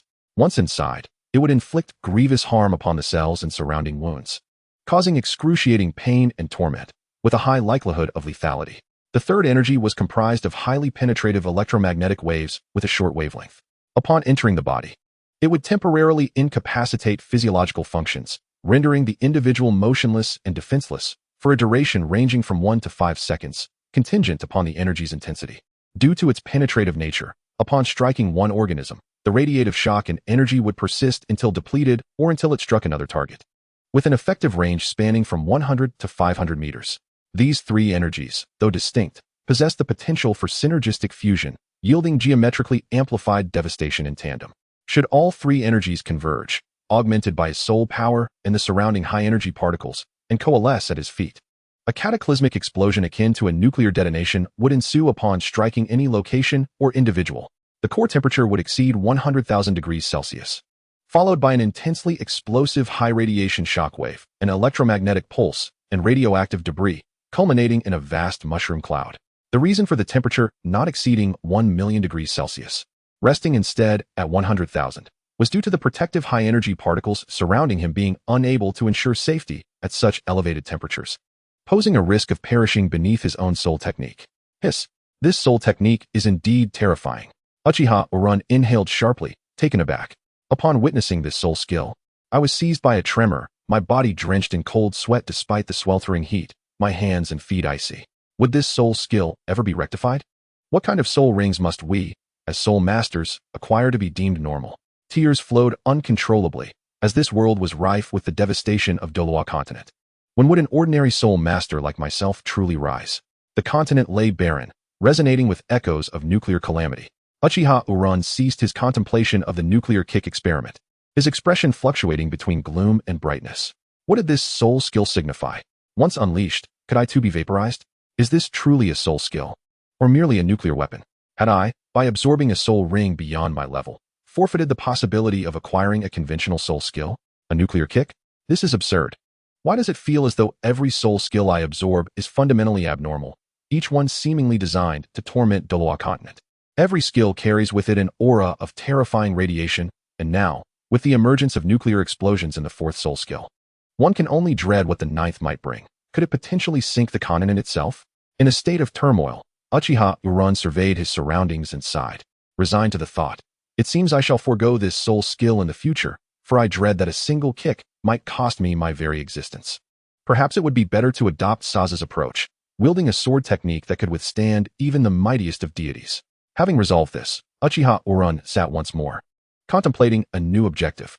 Father, mother, and brother. Chapter 65, The Eternal Soul Bone. Now, summon forth all your might, radiative Titan giant ape. Turning, Uchiha Uran gazed upon the lifeless body on the ground, his countenance impassive. His third soul ring began to shimmer gradually, exuding a fluid grace as natural as breath itself. In the next moment, a colossal wave of soul power surged from within the radiative Titan giant ape, visible radiation spiraling skyward like a massive serpent, before seemingly finding its target and descending directly towards Uchiha Uran's body. The young man raised his right hand, reaching out towards the nearly tangible radiative energy. Under the influence of the radiation domain, all high-energy particles appeared as docile sheep, and he stood as the sovereign of this dominion. The immense energy before him did not enter his body as previous soul ring energies had. Instead, it was drawn into him, transforming into a dense mist that swirled within his mental realm, awaiting his absorption. This power is commendable, befitting one who has consumed all radiation beings. Closing his eyes, Uchiha Uran keenly sensed the surging waves of soul power within him. Suddenly, a pulse of energy emanated from the radiative Titan giant ape, pulsating with a breath akin to life itself. Seemingly struck by a whim, the youth shifted his gaze to the carcass of the beast. There was a fluctuation of soul power, and not a weak one at that. Following this peculiar wave, Uchiha Uran became intrigued. Rising to his feet and advancing towards the giant's remains, constantly altering his position to discern the source of this energy. Accompanied by the agonizing sound of leather being torn, Uchiha Wu stood before a massive arm, extending his hand like a blade to slice through the putrid flesh, tearing away the soft, decaying muscle that exuded a pungent stench, following the veins to extract something hidden within. However, the arm was immense, 3 times the size of an average person, and he could not retrieve anything from it alone. He needed to delve deeper. What could it be? Perhaps a soul bone? With curiosity igniting within him, Uchiha Wu's soul energy flickered, and under his control, a pair of gray gloves gradually took shape on his hands, formed from the surrounding radiative energy and countless high-energy particles. At that moment, these particles danced and rearranged at his command, enveloping him in an invisible shield. Any attack aimed at him would first have to breach this wall of high-energy particles, rendering it ineffective otherwise. In the next instant, his hands made contact with the increasingly soft and foul-smelling flesh, producing a sound akin to tearing fine silk, sharper than a razor. The rapidly moving energy aligned with Uchiha Wu's intent, effortlessly tearing apart the lifeless, decayed matter and discarding it. As he ventured deeper, a dark gray arm bone emerged before him, reduced from nearly 7 meters to the size of an ordinary human limb, quietly resting amidst the flesh. The soul energy pulsed gently, exuding a faint, dark glow. It was a soul bone, the left arm bone. Uchiha Wu was filled with exhilaration, a smile breaking across his face as he hastily secured it in his grasp. As his hand made contact with the soul bone, an unspoken connection blossomed, subconsciously. Their energies began to merge. Although he had yet to fully integrate the arm bone, the sensation of affinity was undeniable, revealing to Uchiha Wu that this bone was destined for him. It truly is a soul bone, and it resonates perfectly with me. This arm bone, born from a radiative beast, shares an essence identical to mine. He laughed heartily, retrieving the soul bone and stepping into the moonlight, activating his radiative eye to scrutinize it closely. This was the left arm bone of a soul beast from 20,000 years ago. His instincts told him that this soul bone was uniquely suited to him. Indeed, in the future, no other soul bone, regardless of its origin from different soul beasts, could compare to this one born from the radiative giant. The degree of affinity stemmed from his complete awakening of the radiative domain upon activating the third tomo. He was the source of this energy, the sovereign of its realm. All radiative energy emanated from within him, from the power residing in his gaze. When a subject encounters a sovereign, how can they not pay homage? Thus, it became clear to him that the reason he transformed into a high-concentration radiation source after awakening his radiative eye, it was due to his inability to fully harness it without activating the third tomo. This was the power of an unformed domain. After a moment of silence, Uchiha Wai deduced the reasons behind the events unfolding around him. He speculated that his ability to initially sense the radiation range during the activation of his second soul ring was not merely a result of an increase in soul power, but rather due to the awakening of the second Sharingan at that moment, which consequently awakened the elemental vision inherent in his radiant eye. The power of the radiant eye martial spirit was indeed formidable. Its awakening bestowed upon him the strength of a domain. It is known that only Tang San's mother, as a soul beast, could pass on this domain to him. And only once his bloodline was fully awakened could one wield it. In contrast, my domain is evidently far more powerful, with the terrifying force of radiation. Gazing at the soul bone in his hand, Uchiha Wai's thoughts began to meander from soul rings to soul bones, and further to domains, including those of others. Frankly, in his previous life as an ordinary university student on Blue Star, although he often indulged in anime and novels, he did not delve deeply into them nor complete entire series. For instance, regarding Naruto, he had not finished the entire series, yet, through fan fiction, he had gleaned a fair amount of information. Indeed, he possessed only a modicum of knowledge, lacking even the identity of Tang San's adversary. He had heard of a formidable figure from the Spirit Hall, a level 99 titled Douluo. Had Douluo ascended to divinity only to be defeated by Tang San? Or was it that pontiff? What was his name again? As a myriad of thoughts flooded his mind, Uchiha Wai shook his head, striving to clear his thoughts and compel himself to refrain from dwelling on inconsequential matters. With a piece of soul bone now in his possession, his immediate priority was to absorb it and thereby enhance his strength. His forthcoming agenda was set. First, to completely absorb the radiant land, restoring the Star Doe forest to its former glory, and then to seek an opportunity to bid farewell to Xiao Wu, though if they did not meet, so be it. 6 years prior, he had felt an ethereal connection manifest within his bloodline, akin to a telepathic bond between brothers, as if he could sense the presence of a fragile little being entering his life. Moreover, it was a boy. Chapter 66. The left arm bone of time stopped. Time waits for no one. Uchiha Wai promptly sat down on the ground with the gray-black left arm bone, closed his eyes, and attuned himself to the soul power within, channeling it to make contact with the soul bone. He could distinctly observe the left arm bone rapidly melting under the influence of his soul power, coalescing into a viscous black substance that gradually seeped into his arm. This gelatinous material appeared somewhat unsettling, reminiscent of poison, exuding a faintly foul odor. Yet, upon contact with Uchiha Wai's body, a trace of black dissipated swiftly, leaving behind a trivial, yet pleasant fragrance. It was akin to tender rice cakes emitting a gentle warmth. The black gelatinous soul bone gradually and completely melded into his body. In the next moment, Uchiha Wai felt a warm, buoyant energy manifesting throughout his entire left arm, as if substantial, yet overwhelmingly ethereal. The warmth enveloped him exquisitely, reminiscent of the soothing sensation experienced during a fish therapy session, where tiny fish gently nibble at the skin, creating a delightful tickling and comforting warmth that permeated every vein in his arms. His soul force began to flow instinctively, intertwining with the soul bone, striving for a harmonious fusion. The power within him was remarkably gentle, exhibiting no signs of tumult or destructive intent, apart from a mild, warm itch. No extraordinary sensations were present. Perhaps, had another person been in his place, the experience would have been drastically different. This soul bone, comprising a cluster of fissioning atomic nuclei that collided within a confined space, bore a conceptual similarity to the principles of a nuclear explosion. Yet the soul bone possessed a unique ability to absorb energy without harm. Others, however, might well succumb to its peril. The energy released from this atomic fission was far beyond what soul masters of the 30s, 40s, or even 50s could withstand. The black, gelatinous soul bone gradually fused with the left arm bone of Uchiha Yu, slowly penetrating and infusing its latent energy, continually transforming and strengthening his limb.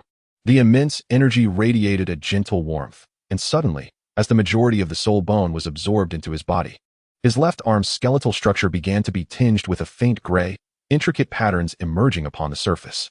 The bones slightly expanded, though not overtly, while the surrounding muscles began to wriggle and shift. The power contained within the soul bone was being gradually compressed within the skeletal framework, slowly taking shape. An unprecedented sense of strength began to meld with Uchiha U's consciousness, though immobilized during the absorption, at this very moment, as the abundant energy surged within him. He felt invincible. As time passed, the dawn broke, and the night slipped away unnoticed. The fluctuations of soul power emanating from Uchiha U became increasingly pronounced. An explosive energy saturating the air around him, grayish-white mist rising like ethereal smoke, evoking a sense of dreamlike transcendence. Suddenly, Uchiha U's eyes snapped open, and a low growl escaped his lips as his left arm shot upwards. With a resounding roar, the space around him trembled violently.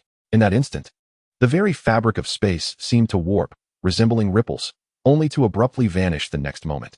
Uchiha U slowly turned his head towards the sky, a chill coursing through him. It was not that it had disappeared, it was suspended, under the extraordinary vision of the Rinnegan. Tiny particles of dust astonishingly hung motionless in midair, neither falling nor drifting. Time had come to a standstill. After 2 seconds, accompanied by a series of delicate sounds akin to the shattering of glass, the dust resumed its movement, gently rising once more. It appeared that this temporal suspension could only last for 2 seconds before reverting to its original state. At that moment, a gray light surged from Uchiha U's left hand, extending like a blade, approximately 2 feet long and 2 fingers wide, the gray luminescence rippling like water. As it manifested in an instant, the air involuntarily emitted a faint whistle. Uchiha U's left hand was enveloped entirely in a gray luminescence, extending from his fingertips. Under his perception, this blade felt as if it were an extension of his arm, flowing with remarkable smoothness. Shortly thereafter, the gray light dissipated, and a surge of soul energy pulsated from his left palm, coursing up his arm and swiftly enveloping his entire being. It appeared as though Uchiha U had been bathed in this ethereal gray glow. At that moment, Uchiha U exhaled deeply, the intricate patterns of his 3-tomo Sharingan swirling slowly within his pupils, a brief glimmer of brilliance flashing and vanishing. He released a breath, his body swaying slightly, before placing his hand on the ground to support himself as he rose to his feet. As he stood, the gray luminescence surged forth once more. In the next moment, a wave akin to a shock wave erupted from Uchiha U, sweeping away any residual radiation around him, leaving the ground stark and darkened. Amidst the shockwave, a flicker of dark light hinted at the extraordinary nature of the force he commanded, which was far from ordinary. It worked. A smile graced Uchiha U's lips, a reflection of his inner exhilaration and joy. Ha ha, ha ha ha. Gradually, he reined in his exuberant laughter, his expression returning to its usual solemnity, his face a mask of stoicism devoid of emotion, with only a chilling glint in his eyes. An inexplicable aura began to circulate around Uchiha U. Could this be the power wielded by that radiant Titan gorilla? The ability to halt time. In an instant, everything around him had been suspended for 2 seconds. And this was merely at the level of a soul beast from 2,000 years ago. I recall that soul bones can enhance as a soul master levels up. Could this power of time suspension be further augmented? Uchiha U pondered deeply. 2 seconds, neither long nor short, was significant in the heat of battle. Such a head start could allow him to vanquish any opponent with a comparable strength gap in an instant. With this soul bone, as long as he did not fall in battle, he could dominate this world. Once the soul bone's ability was activated, he could unleash a devastating strike, causing any foe who sought his demise to kneel before him. This was simply, ha ha ha. Uchiha U erupted into thunderous laughter once more, his visage fierce, eyes gleaming with unparalleled confidence. For many years, apart from having spoken to Xiao Wu and a few who attempted to kill him only to be turned against, he had not conversed with anyone. Unbeknownst to him, like Uchiha from the Naruto series, Itachi, Sasuke, Shisui, Madara, his spirit had undergone a subtle transformation. Only individuals of such caliber could truly awaken the supreme power belonging to the Uchiha clan. Kaleidoscope. Chapter 67. The Uchiha clan. As night fell, Uchiha U traversed the dark forest, his martial soul revolving within his eyes. The high-energy particles in the surrounding radiated area began to orderly detach from the soil, all merging into the young boy's body.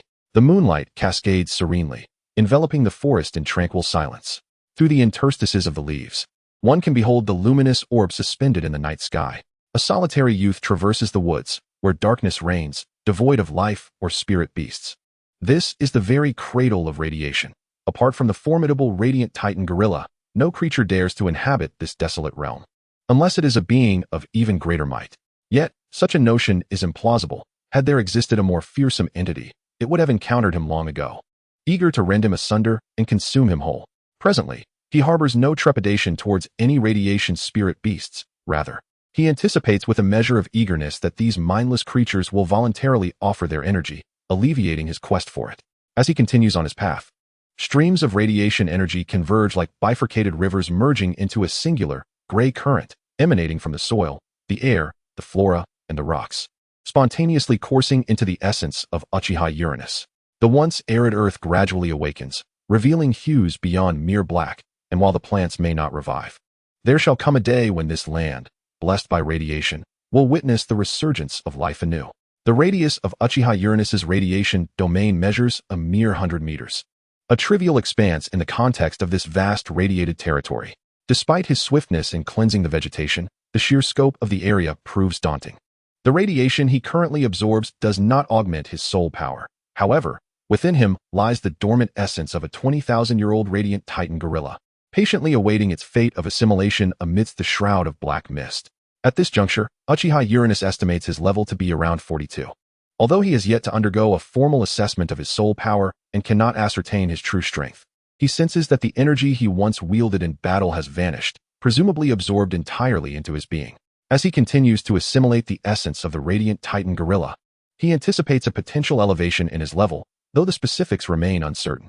While meandering through the night, Uchiha Uranus begins to contemplate his future endeavors upon his eventual departure, and fleeting images of past conversations with his father surface in his mind. Before he turned 6, he had once inquired of his father why, despite their formidable strength, including several titled Douluos, they did not venture beyond their confines. He recalls his father's grave expression as he replied, "In the future, when you acquire a spirit ring, I shall take you outside. You may explore the village and the city, but you must refrain from using your martial soul. Our family does not restrict freedom. Rather, we protect it, Uranus. One day, you shall understand." With a gentle poke to his forehead, his father had smiled. Uchiha Uranus remained bewildered. Was there truly a formidable adversary lurking in the shadows of their sanctuary, in the grand tapestry of Douluo continent, who could threaten a preeminent family boasting more than 5 titled Douluos to the extent that they would remain sequestered within their sect? In a moment of clarity, a name surged forth in his thoughts, the Spirit Hall. With this revelation, he posed a question to his father. "Father, is the enemy of our family the Spirit Hall? I recall that among the sect information I have perused, only the top 3 sects could rival our Uchiha clan, and perhaps they may even fall short in comparison." Subsequently, my father shook his head and softly addressed Uchiha Yu, saying, "The enemies of our family are the sole masters of the entire Douluo continent. My son, remember this. Our martial soul is susceptible to plunder, hence you must never, under any circumstances, reveal your martial soul to outsiders. Unlike other ocular martial souls, or those derived from hands, hair, or ears, our Sharingan martial soul is an enigmatic legacy from ancestors of unknown origin. Regardless of whom the clan members unite with to procreate, the resulting martial soul is predominantly the Sharingan, with rare exceptions." Uchiha Yu glanced around before continuing. Once the Sharingan martial soul is extracted by an adversary and subsequently transplanted, the enemy can undergo a period of fusion to manifest a second martial soul. Additionally, the original clan member's soul power and soul rings would be entirely usurped, rendering them powerless. It can be said that if a clan member wanders beyond our borders, they face a grim fate of eye hunting. This, indeed, is the true reason I urge you to guard your martial soul closely. Do you understand? After this, my father withdrew a book from the shelf and tossed it to me, instructing me to continue my studies. The Sharingan martial soul is, indeed, susceptible to theft. Even more terrifying is the prospect of capturing a clan member and reducing them to a mere sow, knowing nothing but to breed until death, and then acquiring a free second martial soul through the slaughter of their progeny. Undoubtedly, for the indigenous inhabitants of the Douluo continent, martial souls are innate and singular. However, what if an opportunity to acquire a second martial soul presented itself, along with the soul power and rings of an entire being? Contemplating this, Uchiha Yu felt a chill run down his spine. Perhaps the family's insular behavior stems from having endured such a dark epoch. Were he the clan leader, he might act similarly. As for the title Douluo, to others, it is a coveted prize, representing an entire level of soul skills, soul power, and martial souls. Yet, what weighs most heavily on Uchiha Yu's mind is the knowledge that his family resides within a forest in the Tiendo Empire, yet he remains unaware of its precise location. Moreover, there are other pressing matters. He cannot indefinitely refrain from employing his martial soul, and once he does, the anomaly in his eyes will inevitably attract attention. The fourth soul ring is of 10,000-year caliber, a feat that shatters the historical boundaries of the Douluo continent. In such circumstances, it is inevitable that someone will seek to uncover the reason behind his acquisition of this soul ring. It is worth noting that Tang San faced an assault from a titled Douluo when he obtained his fourth 10,000-year soul ring. Furthermore, the clan cannot swiftly ascertain his whereabouts. Having been away for 7 years, unless he publicly claims his identity as Xiao Wu, he must rely on his own efforts to locate their residence. Given the necessity of operating in the outside world, certain disguises are essential: name changes, masks, hoods, cloaks, and the like. Regardless of how prodigious his disguise may be, he must ensure that the name Uchiha remains concealed from all. Moreover, Uchiha Urun possesses unwavering confidence in the success of his plan, certain that his true identity will remain undiscovered. The distinctive appearance of his radiant eye, diverging from the Sharingan, coupled with the fact that every member of the Uchiha clan has black hair while he bears silver locks, raises the question of who could potentially possess knowledge of his lineage. Suddenly, a name surfaced in Uchiha Urun's mind: Yu Xiaojing. However, approaching this so-called master poses significant risks. Firstly, their unfamiliarity would make any dialogue susceptible to revealing his identity. Secondly, Yu Xiaojing is already aware of Tang Hao's identity and may directly inform him, leading to his capture. After studying the characteristics of his martial soul, he could be imprisoned until Tang San is deemed worthy of wielding Uchiha's power, ultimately resulting in his demise and allowing Tang San to become the first to possess a tri-spirit martial soul. Alternatively, he must seek a different approach to gain fame and alert his family to his existence. The silver hair, unique martial soul, these attributes would undoubtedly catch his father's attention. Relying solely on himself is perilous. Gaining renown through the Soul Master competition is his next step, and at that thought, Uchiha Urun's eyes sparkled with determination.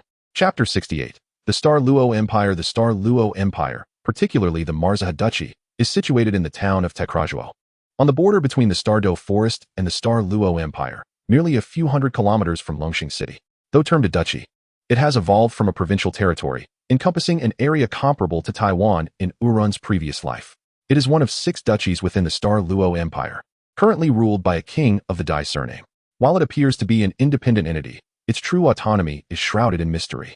To the north of the Marzaha Duchy lies the border with the Heaveno Empire, making the military presence surrounding the Marzaha Kingdom a paramount concern for all the nobles of the Star Luo Empire. Even the king, bearing the surname Dai, is a consideration for the reigning monarch of the Star Luo Empire. After all, the duchy lies just beyond the border. Should the entire nation align with the Heaveno, a surprise attack on the border guards could lay the gates of the Star Luo Empire wide open to the enemy. Originally, the Star Luo Empire comprised 12 provinces, but 6 have been divided to form 6 distinct factions, with the empire directly governing the remaining 6 provinces. Although these 6 duchies are ostensibly under the rule of the Star Luo Empire, they have effectively become nations within a nation, exercising complete autonomy aside from obligatory tributes. Were it not for the empire's formidable strength and its discreet efforts to regain control, civil unrest might have erupted long ago. Fortunately, one duchy has subtly shifted its allegiance: Marzaha Kingdom, the closest to the border. Without this shift, the lurking threat would keep the king of the Star Luo Empire restless even in slumber. Tekrajuo town lies nearest to the Stardo Forest, surrounded by numerous villages, with heavy military presence and even high-ranking soul masters stationed there to prevent the emergence of soul beasts from the forest that might threaten the town. It was just past noon, the sun blazing fiercely over a quaint village named Noah. Amidst the villagers engrossed in their agricultural endeavors, a solitary figure began to stealthily act.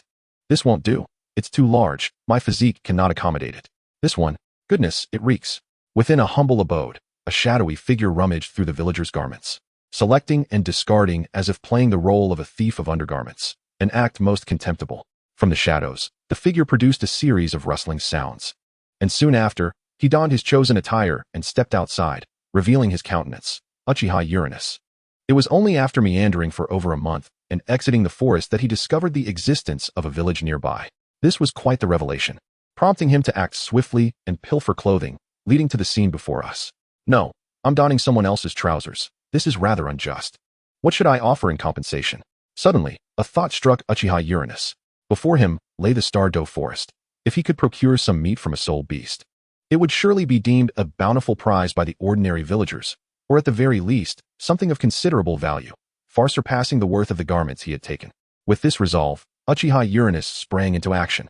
As he exited the dwelling, he deftly closed the door behind him. With a series of agile leaps, he entered the Stardo forest. Having gained control over his radiation domain, he could now activate or deactivate this energy at will. Previously, the radiation emitted was due to his lack of mastery. However, the circumstances had changed. To hunt a formidable soul beast, it was essential to suppress his aura, lest he scare away his quarry. Once the domain was closed off, the forest transformed in an instant, revealing a world starkly different from what Uchiha Uranus had previously encountered. The air resonated with the roars of soul beasts, and the forest was alive with a cacophony of sounds. The melodies of birds filled the atmosphere. In that moment, to Uchiha Uranus, it was a true forest, teeming with life, in stark contrast to the earlier desolation he had known. Time to get to work.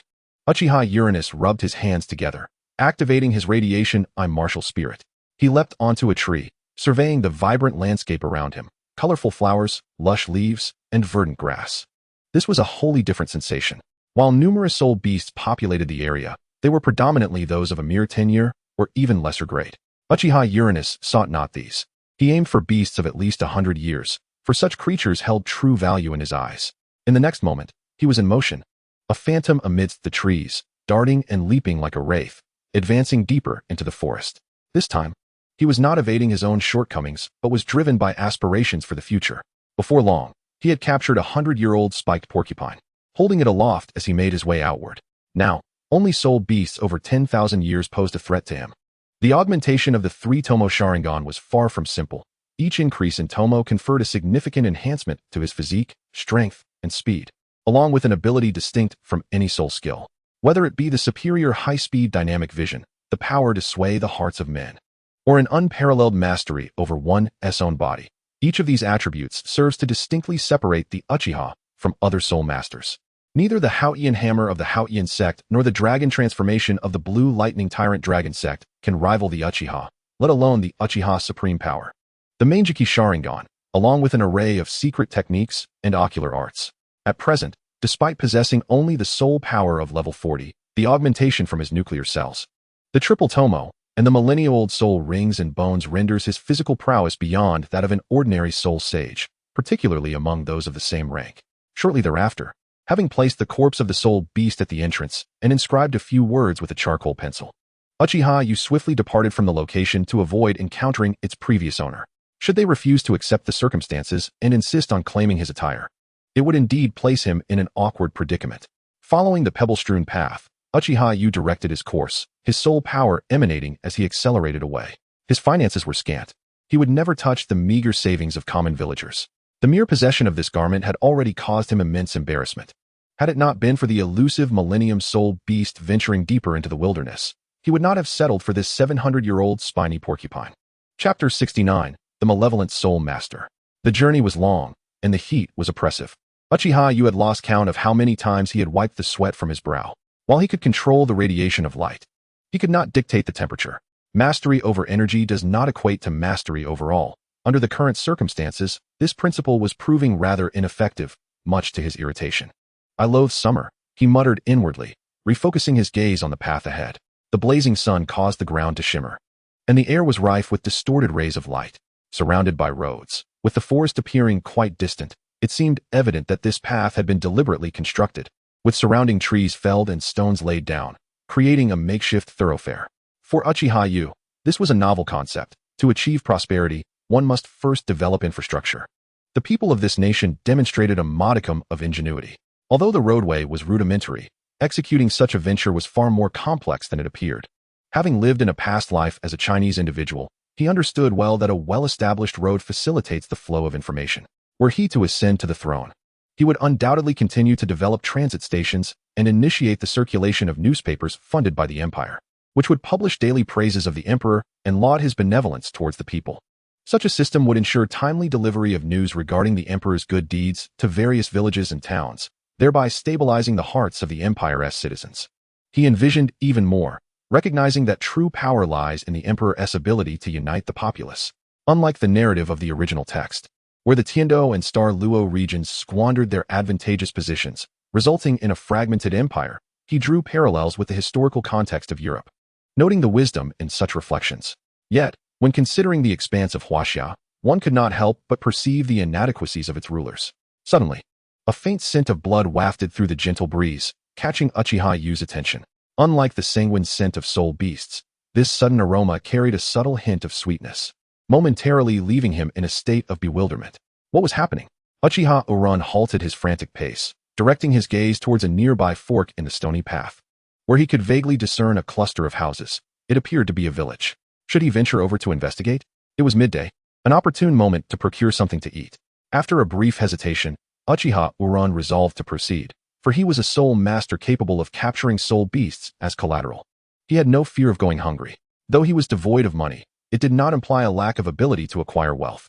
Capturing a soul beast was, indeed, a trivial task. With his decision made, Uchiha Uran set forth, his toes barely touching the ground, creating a whispering breeze as he surged toward his destination. Fearing he might arrive too late, after a moment, Uchiha Uran came to a halt, staring in astonishment at the village before him, devoid of any sign of smoke. What on earth? Had everyone finished their meals and extinguished their fires? No. The scent of blood had intensified. The next instant, Uchiha Uran furrowed his brow, surveying the lifeless village. It was midday, yet not a soul was in sight. Not even a trace of life remained. An eerie silence enveloped the area as if it were a desolate prison. Activating his martial soul radiant eye, he unveiled the elemental vision. His black and yellow irises emanating an inexplicable aura of intimidation as shadows swirled within, sweeping over the village. In an instant, Uchiha Uran's complexion turned ashen. Everyone was gone. Who had done this? The entire population of the village lay dead. Suddenly, a horrified scream echoed from the adjacent forest, only to be followed by an unsettling silence. There were still people in the woods. His gaze darted, the elemental vision piercing through the black and white vegetation and rocks, revealing several vibrant figures within the forest, one of which was shrouded in a dark, purplish hue, exuding a palpable malevolence. Without a moment's hesitation, Uchiha Uran activated his second soul skill, Extreme Nuclear Reaction, his form transforming into an ephemeral afterimage. In an instant, he traversed nearly 50 meters through the woods, swiftly making his way toward the source of the disturbance. Help! Stay away from me. With a splatter of blood, Uchiha Uran witnessed the vibrant lives dwindling before his eyes, until none remained, save for the solitary figure of the perpetrator standing amidst the carnage. In an instant, he arrived at the battleground, where blood and dismembered flesh were strewn about. The scene reminiscent of a slaughterhouse, overwhelming him with discomfort. Uchiha Uran's expression shifted, his anger surging as he gazed upon the murderer still lingering in that place. Who are you? Why? The assailant before him was a youth of around 10 years, with a youthful visage not dissimilar in age to Uchiha Uran's own. Yet at this moment, the violet-haired boy's eyes radiated an insatiable thirst for blood and madness. Uchiha Uran refrained from striking first, despite the boy's heinous acts. What if he was merely a tragic soul seeking vengeance for the slaughter of his family, or driven by some other sorrowful motive? Although such behavior is exceedingly detestable, were he in the same position, he might well resort to similar actions. However, encountering a person of justice, he would likely not survive the day. The violet-haired youth remained silent, a strange smile twisting his grotesque features, transforming his visage into that of a malevolent specter, adorned with a chilling grin. His gaze, initially vacant, sharpened upon locking onto Uchiha Yu, the malice within his eyes surging violently, imbued with a nauseating hunger for slaughter.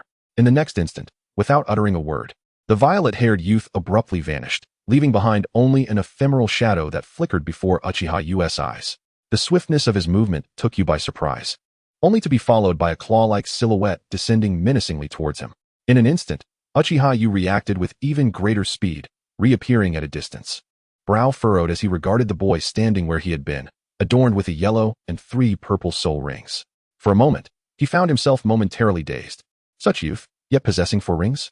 However, as his gaze shifted to the soul beast behind the youth, his expression grew increasingly grave, a creature resembling a massive brain. Scanning the surroundings, Uchiha Yu noticed the lifeless bodies of ordinary villagers, their skulls punctured, and he inhaled sharply. An evil soul master.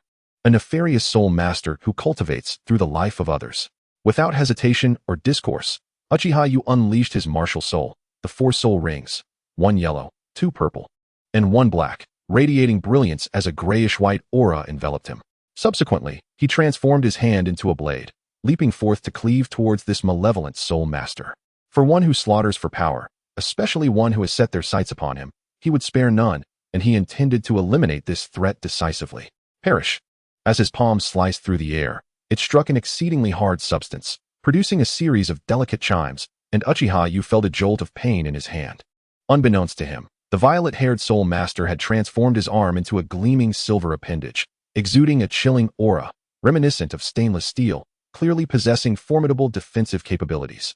Despite the cracks forming on the arm where Uchiha U's strike had landed, the youth seemed unfazed, even licking his lips as the third soul ring pulsed with energy.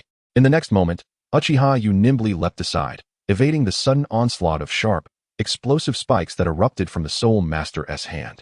A triumphant smile crept across the evil soul master's lips, as if Uchiha Yu were a delectable morsel before him. His gaze was fixated squarely upon Yu's face. Not just that, but more precisely, upon his brain. Kill. The malevolent soul master wore a grotesque expression, as though the exquisite delicacy of Yu's brain was all that mattered. Utterly disregarding the vast disparity in their strengths, failing even to notice that his fourth soul ring was black, a clear deviation from the typical soul ring configuration. You fool. Have you devoured so many brains that you've become foolish yourself?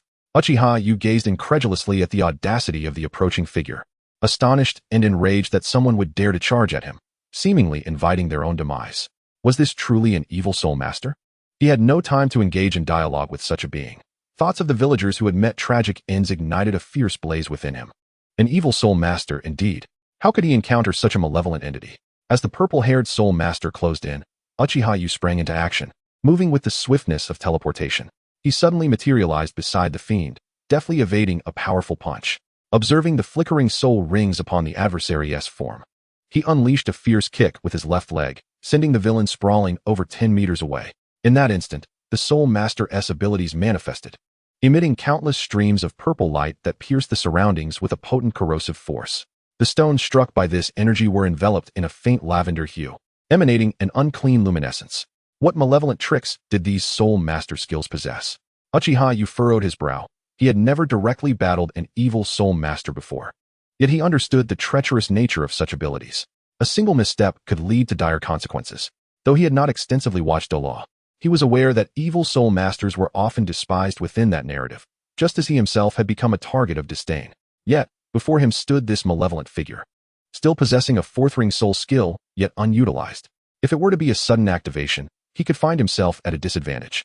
Alas, if only his dagger were still in hand, he could have easily impaled it upon a nearby tree, simplifying his task significantly. Should he resort to radiation? No, that would pollute his particles. He would employ his fourth soul ring instead. After all, there were no living beings in the vicinity, and he could incinerate the corpses to prevent them from being consumed. As he contemplated his next course of action, Uchiha Yu solidified his resolve. Indeed, radiation could annihilate, releasing high-energy particles, but the sheer magnitude of energy was often too much for a human to endure. Kill! Kill! He growled. As the purple-haired, evil soul master charged forward once more, the yellow soul ring pulsating around him. His entire being shimmered like silver, reflecting blinding light, resembling an armored titan. An intimidating sight indeed. Yet Uchiha Yu had no interest in rational discourse. Drawing in a deep breath, his gaze sharpened as he beheld the self-destructive approach of the evil soul master. Strangely, a sense of sympathy stirred within him. What must it feel like to endure such searing heat? In the next moment, Uchiha Yu leaped high into the air. Gray high-energy particles swirled beneath him, as if an invisible force was elevating him. While airborne, he pondered the potential risks. Would he harm himself or entertain other distracting thoughts? However, upon witnessing the palpable energy enveloping him, a sense of relief washed over him. Indeed, the radiation field served as a shield. It could absorb all forms of radiation, impact, and heat. For radiation is the very source of energy for all existence. The sun radiates. The air is filled with radiation. Everything lay within his dominion. At that moment, his fourth soul skill activated, and the black soul ring flashed ominously. A formidable force abruptly coalesced beneath his feet, as unseen high-energy particles and radiated energy, including all the soul power within Uchiha Yu's being, were absorbed by the soul technique emanating from the ground. An incredibly terrifying wave of soul power surged forth, controlled by the young man, who chose not to unleash it immediately, but rather to concentrate it within his foot. Moments later, Uchiha Yu, buoyed by this oppressive wave of soul energy, unleashed a swift kick that whipped through the air, flattening the surrounding flora as if a tsunami had struck. The sheer momentum produced an alarming roar that resonated through the space around him. In that instant, as the soul technique manifested, the surrounding atmosphere seemed to warp, the once radiant light abruptly dimming, creating a stark contrast between this forest, not far from the village, and the external world. The sensation that the heavens were collapsing left the purple-haired, evil soul master momentarily stunned. In the blink of an eye, the overwhelming force embedded in Uchiha Yu's kick, imbued with the weight of the heavens bowing in submission, thundered through the air, tearing through the atmosphere and striking the dazed evil soul master's face. The world seemed to freeze in that moment. Uchiha Yu felt a tremor within his heart. With this kick, he experienced a profound jolt. A sense of reluctance mingled with regret. It was as if a century had passed in an instant, each moment stretching into eternity. And this kick traversed the endless expanse of time, finally unleashing a blinding brilliance. Boom! A rising sun emerged slowly beneath his foot, radiating boundless warmth and unmatched intensity. The searing heat, exceeding 100,000 degrees, melted everything in its vicinity. Uchiha Yu heard no sound, his vision obscured by a blinding white light, leaving him uncertain whether he had even struck the wrathful evil soul master. All he sensed was the explosion. Boom! In the next moment, akin to an implosion, a piercing sound shattered the silence around him. The deafening roar disorienting Uchiha Yu as an intense shockwave erupted outward in a circular motion, obliterating all obstructing vegetation. In an instant, a massive cloud of dust ascended, forming a mushroom-shaped mass in the sky. The overwhelming heat incinerated everything in the vicinity, leaving no trace of life. Under the cataclysmic force of the nuclear explosion, all things were rendered equal. Amidst the lingering haze of radiation, a figure half-kneeling became faintly discernible. Chapter 71. What constitutes a nuclear kick? The nuclear dust was not easily dissipated. The fallout from the nuclear kick would linger at the site for an extended period, until time passed or the wind scattered it. However, the current situation was an exception. The mushroom clouds swirling high above seemed to sense a peculiar pull, rolling downward at an astonishing pace, gradually disappearing bit by bit. Moments later, the dust began to coalesce into a vortex, swirling and spinning, ultimately being absorbed by a figure at its center. Aside from the striking sight of the sunken, golden-red glass-like ground and the vast circular area of the shockwave, no smoke or dust emerged. At this moment, amidst the swirling, distorted heat, the silhouette of a kneeling figure gradually became discernible. It was a young boy. Uchiha Yu's complexion was ashen, gasping for breath, his eyes filled with lingering terror. Beads of sweat, akin to pearls, trickled down his forehead, only to evaporate before they could even touch the ground, leaving no sound in their wake. The ground around him was suffused with heat so intense that it could vaporize a person instantly.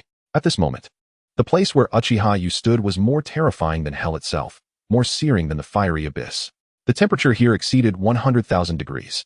With great effort, Uchiha Yu rose to his feet, swaying unsteadily. The sensation of his soul power being drained was quite unpleasant. Although his third soul skill continued to operate passively, drawing in all the surrounding energy and converting it into soul power to replenish himself, it proved futile. In the next instant, just as he had regained his footing, his knees buckled once more, and he collapsed onto the ground, supporting himself with one hand. At this moment, the land around him crystallized as if it had been scorched to glass. The once lush terrain was incinerated in an instant by the extreme heat of a nuclear explosion, creating a dazzling and magnificent spectacle. The scorching ground did not impart any heat to the boy. Even the garments he had recently acquired showed no signs of distortion. The radiation field, combined with the fully activated third soul skill, energy absorption aura, completely absorbed the various radiations, high temperatures, explosions, dust, shock waves, and billions of atmospheres of pressure emanating from the nuclear explosion's epicenter. Even when he touched the ground, he felt no pain or searing heat. Rather, a gentle coolness enveloped him. The energy absorption aura could convert energy into soul power, which in turn sustained the aura itself. If the surrounding energy were boundless, Uchiha Yu could maintain his third soul skill indefinitely without any depletion, possibly even accumulating excess soul power due to an abundance of energy. This was a soul ring from a soul beast that had once approached 20,000 years in age. Although it had been downgraded, it still retained formidable strength. Regardless of the nature of your soul power or skills, unless you could eliminate me on the spot, I could absorb your energy in return. Uchiha Yu's breath quickened. He had never anticipated that merely mixing two types of rays from the three he possessed, combined with his entire soul power, could yield such a terrifying impact. At that moment, he even felt the specter of death looming. The sheer atmospheric pressure, reaching billions, could crush him into something thinner than paper in an instant. After some time, as Uchiha Yu's internal soul power stabilized to half its capacity, he stood once more, casting his gaze upon the astonishing devastation surrounding him. Within a radius of at least 10 kilometers, every tree had been obliterated by the shockwave. The closer one got, the less intact the remnants appeared. Even within a 3-kilometer radius, there were no trees in sight. Instead, the landscape was adorned with vibrant, colorful crystals. The soil had been utterly scorched, emanating a brilliant reflection, with all trees vaporized, leaving no trace behind. The terror of a nuclear explosion was indeed profound, although this was not his full power. For when the three forms of energy converge, the shockwave would extend to at least 50 kilometers, rather than the mere dozen kilometers observed now. It is worth noting that, under normal nuclear yields, the range typically begins at 100 kilometers, with hydrogen bombs reaching several hundred kilometers. Despite employing two forms of radiative energy, in Uchiha Uran's perception, the most potent force stemmed from his own spiritual energy. If we were to liken radiative energy to the key to nuclear explosion damage expansion, where an increase in one type of energy amplifies the effect by 10-fold, a second by 100-fold, and a third by 10,000-fold, then his spiritual energy would be the foundational base. The more spiritual energy he utilized, the greater the destructive power would rise exponentially. This current scenario was indicative of that principle. It is essential to realize that he was merely at the soul ancestor level, his spiritual energy not yet profoundly robust. Given time, should he reach the ranks of soul saint or even soul Douluo, a single kick from him could genuinely reach the scale of a high-yield nuclear explosion. So it is thus, controlling the output of one's spiritual energy equates to mastering the magnitude of the nuclear kick's damage. With this knowledge, there was no need to fear inadvertently obliterating his comrades with a single strike. After all, without relying on soul techniques, he was uncertain whether he could contend with the golden generation of the Spirit Hall. Uchiha Uran nodded discreetly, marveling at the revelation. Only through utilization could one uncover such mysteries. Fortunately, he had conducted a test. Otherwise, in the event of an enemy ambush, a single kick could have annihilated the surrounding innocents. Now that he could regulate the yield, further practice was essential. Taking a deep breath, Uchiha Uran exerted his strength, stepping out from the glassy hell before him. The crystallized ground was exceedingly hard and radiated a faint energy. For an ordinary person to enter this area would likely result in their demise, not merely from the risk of being burned alive, but from the high concentration of radiation that could cause genetic collapse within 10 minutes. Unlike the wildlife that has adapted to the decades since Chernobyl, this was the still warm epicenter of a nuclear explosion. The nearby villages were sparsely distributed, and Uchiha Uran felt fortunate that his nuclear kick did not harm other settlements. However, he needed to act swiftly. The sound of the explosion was akin to the collapse of heaven and earth. If he did not quickly absorb the radiative energy, the inquisitive villagers might meet a grim fate. Uchiha Uran promptly closed his eyes, fully activating his radiation domain, exerting all his effort to expand its range and absorb the radiative energy within the limits of his capacity. In the distance, a senior soul master stationed in the town of Decisive was suddenly jolted by an ominous premonition. He hurriedly stepped outside, and before he could steady himself, a deafening explosion resounded. In an instant, a fierce gust of wind surged past, and although the distance from the epicenter had diminished the radiation energy, the unnatural phenomenon captured the attention of all, as a palpable pressure emanated from the eastern horizon. Moments later, under the horrified gaze of the guarding soul masters, a colossal mushroom cloud ascended towards the heavens, resembling divine wrath. Chapter 72. The Town of Decisive. Within the grand, reddish-brown structure adorned with a magnificent dome, the main entrance was abruptly flung open. A tall figure rushed out with urgency, his movements swift and his expression fraught with concern. Beads of sweat glistened on his balding head, his eyes flickering with bewilderment and dread.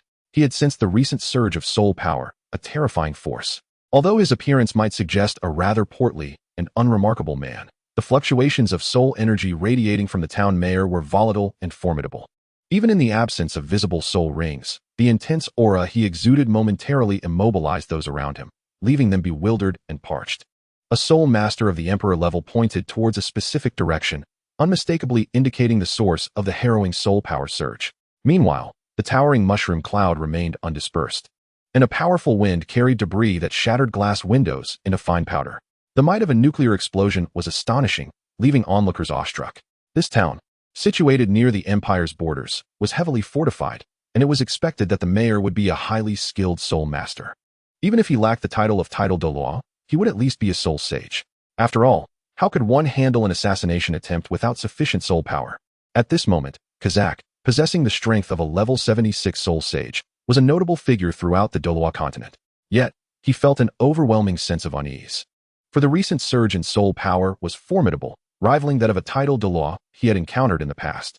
It was critical to remember that this was the empire's border, adjacent to the plains of the Tiando Empire. the sudden emergence of a tidal Douluo in this vicinity, accompanied by such immense fluctuations, suggested the possibility of two beings of equal strength clashing here. A shift in perspective raised a new question. Why would they engage in combat? Suddenly, Mayor Kazak lifted his head sharply, his face ashen and his eyes betraying profound fear. It dawned on him. If the Tiando Empire sought to instigate war, it was conceivable that a tidal Douluo from their side had stealthily infiltrated, intending to secure the border. At that moment, a Douluo from the Xinglua Empire had discovered their presence, resulting in a fierce confrontation. This explained the overwhelming soul power fluctuations and the explosive sounds. Did this mean that war was imminent between Tiando and Xinglua? And was he situated in the main conflict zone? As thoughts raced through his mind, two words became strikingly clear to the mayor: run. Taking a deep breath, Kazak wiped the sweat from his brow, his expression fierce and his pallid face gradually regained composure. Just moments ago, the thought of fleeing had crossed his mind and swiftly dissipated. Should he choose to escape, he would undoubtedly be branded as a traitorous pawn of the Empire, leading to a fate far from tranquil. He was relieved he had not succumbed to such a panicked reaction, for that would have indeed been the source of ridicule. In the next moment, as Kazak steadied himself, the decisive nature befitting a town mayor emerged. This was a stronghold of military might, tasked with safeguarding the borders, with scant villagers present, only those from nearby hamlets. At Kazak's command, the machinery of the stronghold sprang into action. Unease over the reconnaissance team prompted him to dispatch Rock, a formidable soul emperor, to accompany them. Simultaneously, he began issuing orderly commands to the mines surrounding him, initiating a well-coordinated response. Soon, during their journey, the group noticed that the mushroom-shaped clouds had vanished. Yet this did not capture their attention. Clouds dissipating was a common occurrence. However, the increasingly potent fluctuations of soul power in their vicinity stirred an unsettling feeling within them. Half an hour later, a figure suddenly halted, standing in place with a look of astonishment as he beheld the forest before him. Utterly ravaged as if by a tornado, great trees lay toppled and splintered, devoid of greenery, their leaves parched and evaporated, leaving behind brittle, crumbling gray branches. Following this, several figures flashed into view, and like the initial Soul Emperor, the subsequent Soul Masters were equally shaken, gasping in disbelief.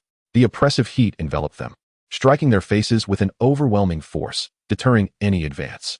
Before them, beneath their feet, lay a scene of utter devastation wrought by a terrifying shockwave. Remarkably, even from nearly 50 kilometers away, one could sense the intense atmospheric pressure, let alone in proximity to ground zero of a nuclear explosion. Although the closest remnants had transformed into crystalline vapor, erasing any trace of flora and fauna, the trees, subjected to the onslaught of shockwaves and extreme heat, left the uninformed Soul Masters in profound shock. Even Rock, a Soul Emperor, could not suppress a gulp. The sheer magnitude of this force was not the result of ordinary soul skills. No soul technique could annihilate everything within a 10-kilometer radius. The pallor of Rock's dark visage subtly deepened as he stood still, perceiving the escalating heat emanating from deeper within. With the signs of parched and cracked earth becoming increasingly pronounced, it was as if 1,000 frenzied bull-soul beasts were engaged in a desperate battle for a single female, leaving the land and trees in a pitiful state. The ground emitted a continuous sound of steam rising as the five ventured deeper, the surrounding heat intensifying until they activated their martial souls, harnessing soul power to counteract the searing temperatures capable of incinerating an ordinary person. Only Rock pressed on alone. Before long, Rock found himself 3 kilometers from the epicenter of the nuclear explosion, unable to advance any further. The surrounding temperature and the extent to which light was distorted were so profound that even with his spirit power fully activated for protection, Rock could still feel the scorching ground beneath his feet, almost rendering him unable to stand. Yet, in that moment, he was devoid of sensation, staring vacantly ahead. How beautiful! The enchanting golden-red glass-like surface before him shimmered like crystal, refracting an array of diverse, vibrant spectra: gold, crimson, purple, blue, green, orange, yellow, each hue shifting gracefully with the flickering light. Unbeknownst to him, he stepped forward, instinctively reaching out to touch these ethereal creations of the divine. However, the searing pain beneath his feet jolted him back to reality. His expression changed drastically as he stumbled backwards in terror, before resolutely turning to flee. He needed to relay this dreamlike spectacle to the town's mayor and disseminate the information. With the strength of a Soul Emperor, he was unable to penetrate even the mid-level areas. It was evident that this was beyond his capacity to confront. Reporting was imperative. This was the border, after all. In ordinary regions, he might have turned a blind eye, but this was the frontier. And if this were a signal of war with the Tiando Empire, his message would undoubtedly influence the outcome. What Locke did not realize was that had it not been for the instigator absorbing all the radiation, he might have perished before even reaching this place, his body collapsing and skin rotting away due to the radiation. Furthermore, he remained oblivious to the fact that, at this very moment, the master of the nuclear explosion was sprinting in an entirely different direction, towards Longxing City, the stronghold of the royal family of the Xinghua Empire. Chapter 73, Longxing City. Longxing City, situated in the northern expanse of the Xinghua Empire, lies less than 200 kilometers from the border with the two great empires. In contrast to the military stronghold of Tekraso Town, it resembles more of a frontier city, serving as a conduit for communication and trade between Xinghua and Tiando. Countless merchants and soul masters flock here for commerce, with foot traffic surpassing that of the capitals of both nations. Longxing City does not fall directly under the jurisdiction of the imperial family of the Xinghua Empire. Rather, it is part of the Duchy of Malzahar. Due to its trade significance, this modest city thrives with a continuous influx of merchants. The kingdoms and duchies, ostensibly subordinate to the two empires, have long since escaped imperial control, yet Longxing City stands as an exception. This border city has always been a focal point in the royal family's considerations. Regardless of the cost, the gates of the empire must remain firmly in their grasp. However, the Spirit Hall has been surreptitiously interfering. Behind the facade of prosperity in Longxing City lies a turbulent undercurrent of unrest. Other cities fare even worse, under the covert support of the Spirit Hall. While not openly challenging the empire, the subtle frictions and conflicts have begun to surface. Perhaps when these tensions eventually ignite to a degree capable of annihilating the empire, the Spirit Hall will gradually reveal itself, unveiling its true intentions. Soon, under a brief inquiry, a neatly groomed youth with shimmering silver hair entered Longxing City. Of course, the gate tax for outsiders was unavoidable, calculated per person, amounting to 1 gold soul coin each. The youth, however, found himself without any money, which was somewhat embarrassing to admit. Although he was a soul master, it was evident that even soul masters were required to pay for entry. What should he do? Yet, Uchiha Oran did not succumb to anxiety. In the forest prior, he had sensed that with the enhancement of his mental power, he could gradually perceive the ocular power of his radiative eyes. He was capable of wielding this power, such as delivering mental impacts through eye contact.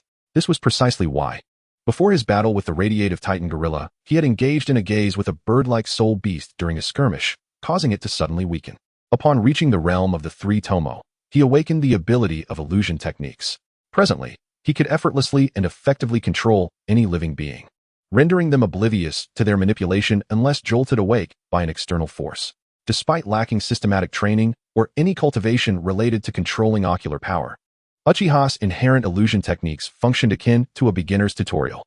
Remarkably, even as a novice, he could simultaneously control 2 ordinary guards, feigning the act of retrieving money while deftly slipping past them. After taking a few steps, he released the illusion only when the individuals behind him caught up, leaving the guards completely unaware that they had never handled any gold soul coins nor harbored any doubts. With such a bustling crowd, it was nearly impossible to discern when he had entered the city. Quite effective, these eyes of mine, Uchiha Uran mused, a smile gracing his lips. He had not manifested his martial soul. Instead, he allowed his thoughts to guide him, momentarily transforming his gaze into that of the radiative eyes. It was remarkable that this martial soul manifested without the accompanying soul rings, utterly defying conventional understanding of martial souls within the Douluo continent. Uchiha Oran understood that the Sharingan martial soul had been assimilated by the rules upon his ancestors crossing over, yet the assimilation was not entirely complete. The physical traversal had allowed the Sharingan to solidify into the laws of martial souls, which was a considerable acknowledgement of its power, thus leading to tragic events within the family. Though it bore the characteristics of a martial soul, it was not entirely one. It resembled a martial soul, yet exhibited 2 modes. One where soul rings were visible alongside the martial soul, and the other where the martial soul appeared alone while the soul rings remained concealed. As a variation of the Sharingan, the radiative eye evidently possessed all the attributes of its predecessor, while also incorporating elements that the Sharingan lacked, resembling an enhanced version. Aside from its initially uncontrollable radiative domain, Uchiha Uran surpassed ordinary members of the Uchiha clan in every aspect. In truth, he hoped the Sharingan could fully transform into the martial soul format of the Douluo continent, rather than existing in this peculiar and awkward state.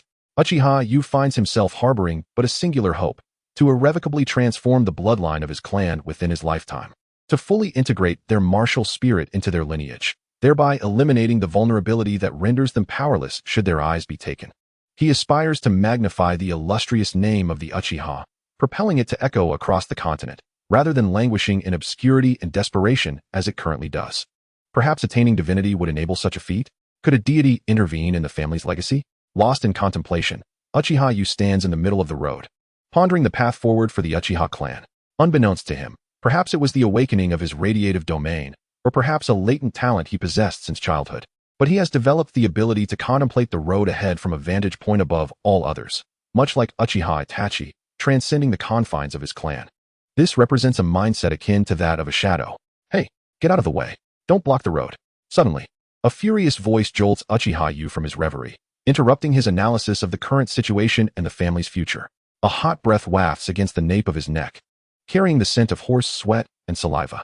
Hastily turning, Uchiha Yu finds himself face to face with a towering horse, burdened with a heavy load. While the irate coachman berates him, noticing Uchiha Yu's immobility, the coarse coachman furrows his dark brow, his whip twitching in anticipation, as if ready to strike at any moment. Abruptly, the curtain behind the coachman is drawn aside, and a portly, affable man resembling a steward emerges, placing a hand on the coachman's grip on the whip. With a smile gracing his face, he produces a pouch from his bosom, appearing modestly filled yet undeniably weighty. Dismounting, the man extends the pouch toward the slightly startled Uchiha Yu, his eyes narrowing in a smile that, while inscrutable in expression, exudes sincerity and contrition. As he places the pouch before Uchiha Yu, it seems as though the young man must accept it for the steward to depart. Taken aback, Uchiha Yu contemplates whether his use of the three-tomo jinjutsu to manipulate the city guards had been observed. However, as he notices the throng of people accumulating due to the blockage of the carriage, an unsettling sensation washes over him. He has hardly encountered anyone in the past 7 or 8 years, and the crowd renders him somewhat discomfited, profoundly so. With a subtle nod, Uchiha Yu accepts the pouch and steps aside, signaling that the path is now clear. The steward breathes a silent sigh of relief, offering a nod of apology before remounting the carriage and signaling for the procession to advance, leaving Uchiha Yu alone to ponder the pouch.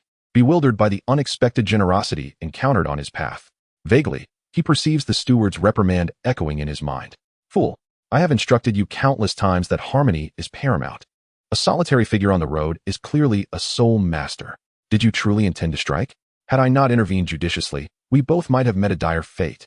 Fool, watch where you tread. In times of trouble, simply halt.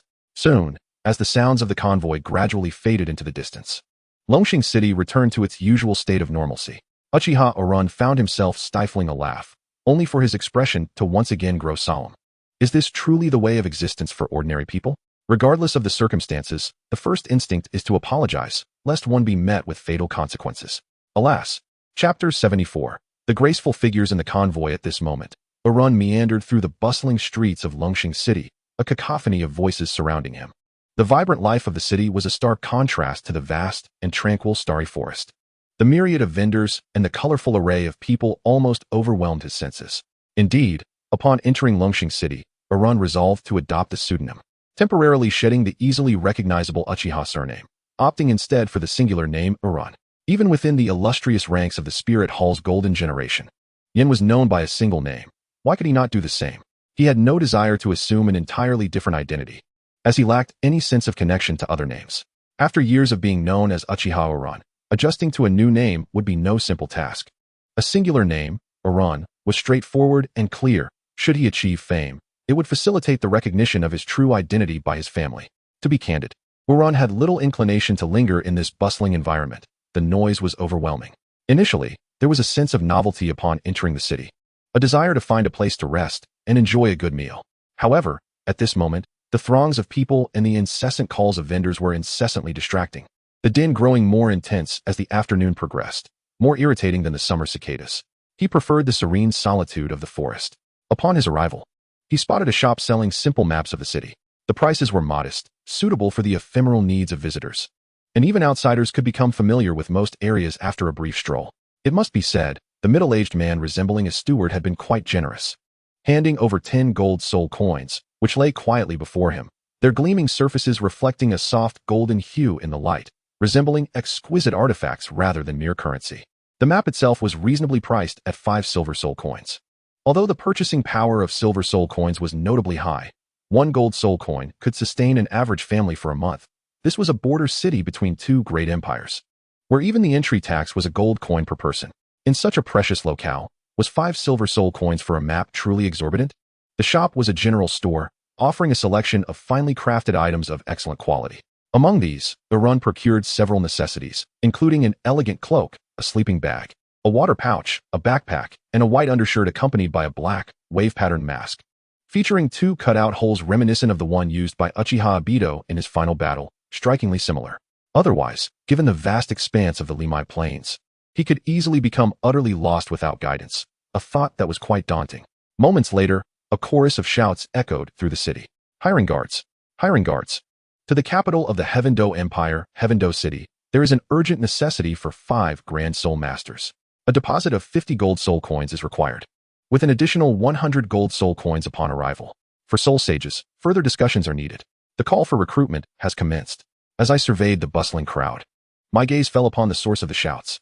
It was a somewhat lanky middle-aged man, his features sunken and skin a dull yellow, adorned in rather extravagant attire, yet devoid of any semblance of opulence. However, it is understandable. Who would expect a proprietor to personally conduct business in the field? Should I venture to Heaveno City? Surely, it must be around the time when Xiao Wu and Tang San are nearing Shrek Academy. Should I seize the opportunity for ascension, a chance to become a deity for free? Furrowing my brow, thoughts of my family's legacy flashed through my mind, causing my expression to darken once more. Never mind the prospect of becoming a deity. Without resolving my family issues, I cannot find peace. Moreover, deification renders one incapable of intervening in the mortal realm. Should I ascend, yet remain powerless to effect change for my family, I, as the third wielder of a mutated martial soul, burdened with familial expectations, would achieve nothing. The well-being of my family is paramount. I cannot go to Shrek, nor do I seek the bonds of friendship. Furthermore, under Tang San's leadership, Shrek stands as an adversary to the Spirit Hall, potentially obstructing my pursuits. I must head to the Royal Academy of Heaveno. With resolution set, I, Uchiha Yu, raised my eyelids, determined, and slowly made my way toward the still-calling merchant caravan, preparing to journey to Heaveno City. The allure of becoming a deity is immense, an endless life, immortality. For an ordinary person, if killing a loved one could lead to divinity, they might act without hesitation. Yet for me, the legacy of my family surpasses all. Should my family remain confined to their territory without a savior, they shall face annihilation once the Spirit Hall's dual deities take their positions. I must grow stronger, surpassing even the dual deities of the Spirit Hall, for in the eyes of the powerful, there is no place for the weak. A fire ignited within my gaze. As I stood nearby, preparing to inquire with the steward about the appropriate compensation for a soul sect expert, a graceful figure approached, her ruby lips parting to speak. "Excuse me, do you pass through Soto City?" Her voice was frigid, devoid of any emotion, her long black hair cascading over her shoulders, her face slightly bowed, pale skin exuding an air of distinction. The young woman's demeanor was strikingly aloof, a genuine coldness emanating from her, contrasting sharply with her curvaceous figure, long, proportionate limbs, hands naturally resting by her sides, radiating an aura of chilling silence that momentarily stunned the caravan steward. "Yes, we do pass through. Might you be interested in joining the escort?" The middle-aged steward, perceptive and self-aware, understood that such a refined girl could not possibly hail from an ordinary family. Her demeanor spoke of a rare upbringing. Having traversed many lands, he recognized the unmistakable haughtiness of this ice queen, aware that she might be unreasonable. Thus, he chose his words carefully, opting for participate instead of the more demeaning recruit. The meaning is quite evident. This young lady may have come for amusement. Indeed, I am a Grand Soul Master. The frigid girl slightly nodded, then unleashed her martial soul to substantiate her claims. Rather than embodying her martial soul, she merely summoned it. And in the next moment, 2 circles of yellow soul rings gradually floated upwards from beneath her feet, instantly igniting fervent discussions among the onlookers. Remarkably, she possessed the optimal soul ring configuration. Good heavens, this girl is so young. She is indeed a Grand Soul Master. How beautiful she is, and her talent is extraordinary. These are 2-century-old soul rings. Such conversations buzzed around, and the crowd erupted with excitement, their gazes fixated upon the icy maiden, filled with fervor, astonishment, envy, and above all, sheer admiration. Such an exquisite girl, blessed with such high talent. A Grand Soul Master at this age is truly unprecedented. Meanwhile, the girl, sensing the collective gaze of the crowd upon her, furrowed her brow slightly, then retracted her martial soul, seemingly indifferent, and followed the instructions of the caravan's steward to slowly approach one of the caravan's carriages. She ascended, entered, and effectively isolated herself from all scrutiny. At this moment, Urun found himself in a quandary, deliberating whether to step forward and reveal his soul rings. To be frank, he feared that the extraordinary and unconventional age of his soul rings would frighten everyone, and should any spies emerge to report to the spirit hall, it could lead to an awkward ambush. Unless he chose not to unveil his martial soul, he possessed a 3-tomo illusion technique. Contemplating this, Urun's eyes gleamed. Chapter 75, Future Plans. Longxing City is abundant in soul masters. It is noteworthy that this place serves as the stronghold of the Yu family, hosting a plethora of soul masters from subordinate ordinary families, not to mention those wandering the continent to hone their skills. Soon, this caravan filled with people was ready to embark, while Urun quietly stood aside. The caravan steward, enchanted by the 3-tomo illusion, lacked any capacity for resistance. Although utilizing illusions on ordinary individuals felt somewhat disgraceful, he could not reveal his true strength here. If he were to exhibit it, it would be within the confines of the academy in Tiando City, not in this chaotic place. The suggestion he offered to the steward was simple. He was a level 25 Grand Soul Master, with a martial soul that was his eyes, and nothing else. His aim was solely to reach Tiando City. Moments later, the caravan steward busily completed the necessary arrangements and hastily set off, with a total of 40 carriages, 30 of which were laden with goods. 5 were designated for the rest of the soul masters, while 2 served as the lead and rear, not responsible for transporting goods, but filled instead with miscellaneous items such as spare wheels, reins, and fodder for the horses. The last 3 were stocked with provisions for the journey.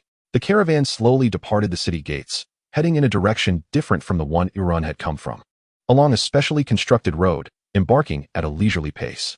Urun was quite surprised. He never anticipated that he would encounter a member of the Shrek's 7 monsters, Zhu Zhuqing.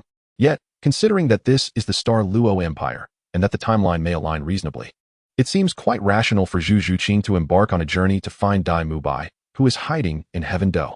After all, these are 2 distinct nations, and it is likely that the carriage journey will take over a month. Urun remembers vividly the circumstances under which he first encountered Xiao Wu. She was clearly at an age of youthful immaturity. Upon spotting Zhu Zhuqing, he was certain of the correct timeline. Tang San triumphed in the Soul Master competition at the age of 15. Now he is 12, and will likely ascend to godhood around the age of 23 or 24. This implies that there remains at least a decade for his own development. His cultivation speed surpasses that of Tang San by a considerable margin, especially prior to Tang San acquiring his external enhancements. Urun's pace of growth far exceeds that of everyone, including the golden generation. At present, he is 13, with only a couple of months until he turns 14.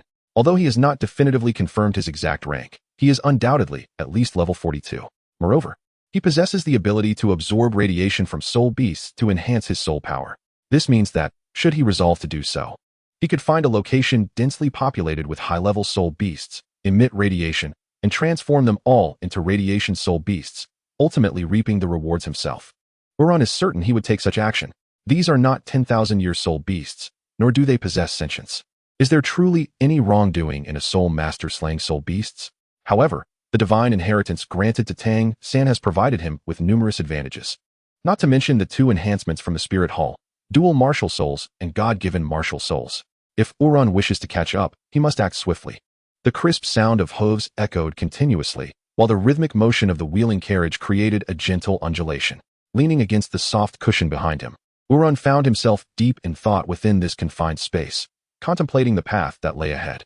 He indeed harbored many ideas. Firstly, the Sunset Forest is rich with celestial herbs.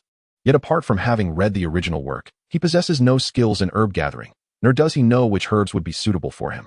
After planting that blood-red spirit herb in the arena of soul beast chaos, he had not dared to retrieve it. Alas, my herb. In the next moment, Urun found solace. It is of little consequence. The herb remains alive, and he can seek it out again in the future.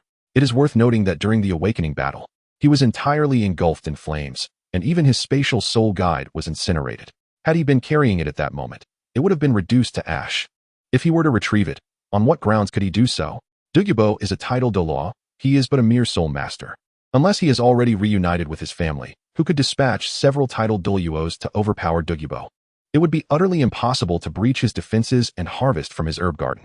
However, Urun clearly recalls that Tang San acquired the celestial herbs well before the finals of the Soul Master competition, and only after strengthening them collectively was he deemed qualified to confront the golden generation of the Spirit Hall. Forget it. Currently, I lack the confidence to make a breakthrough. Although the nuclear explosion kick, when utilizing all 3 forms of nuclear energy, could potentially inflict damage on the Douluo through extreme heat. The vast area it encompasses poses a significant risk. One misstep might set half of the sunset forest ablaze, rendering the endeavor counterproductive. I shall await a more opportune moment. Moreover, the high-ranking soul beasts in the sunset forest offer greater assistance than the celestial herbs. It is indeed the dense population of soul beasts that holds the most promise. After a moment of contemplation, Arun dismissed the notion of rushing towards the celestial herbs.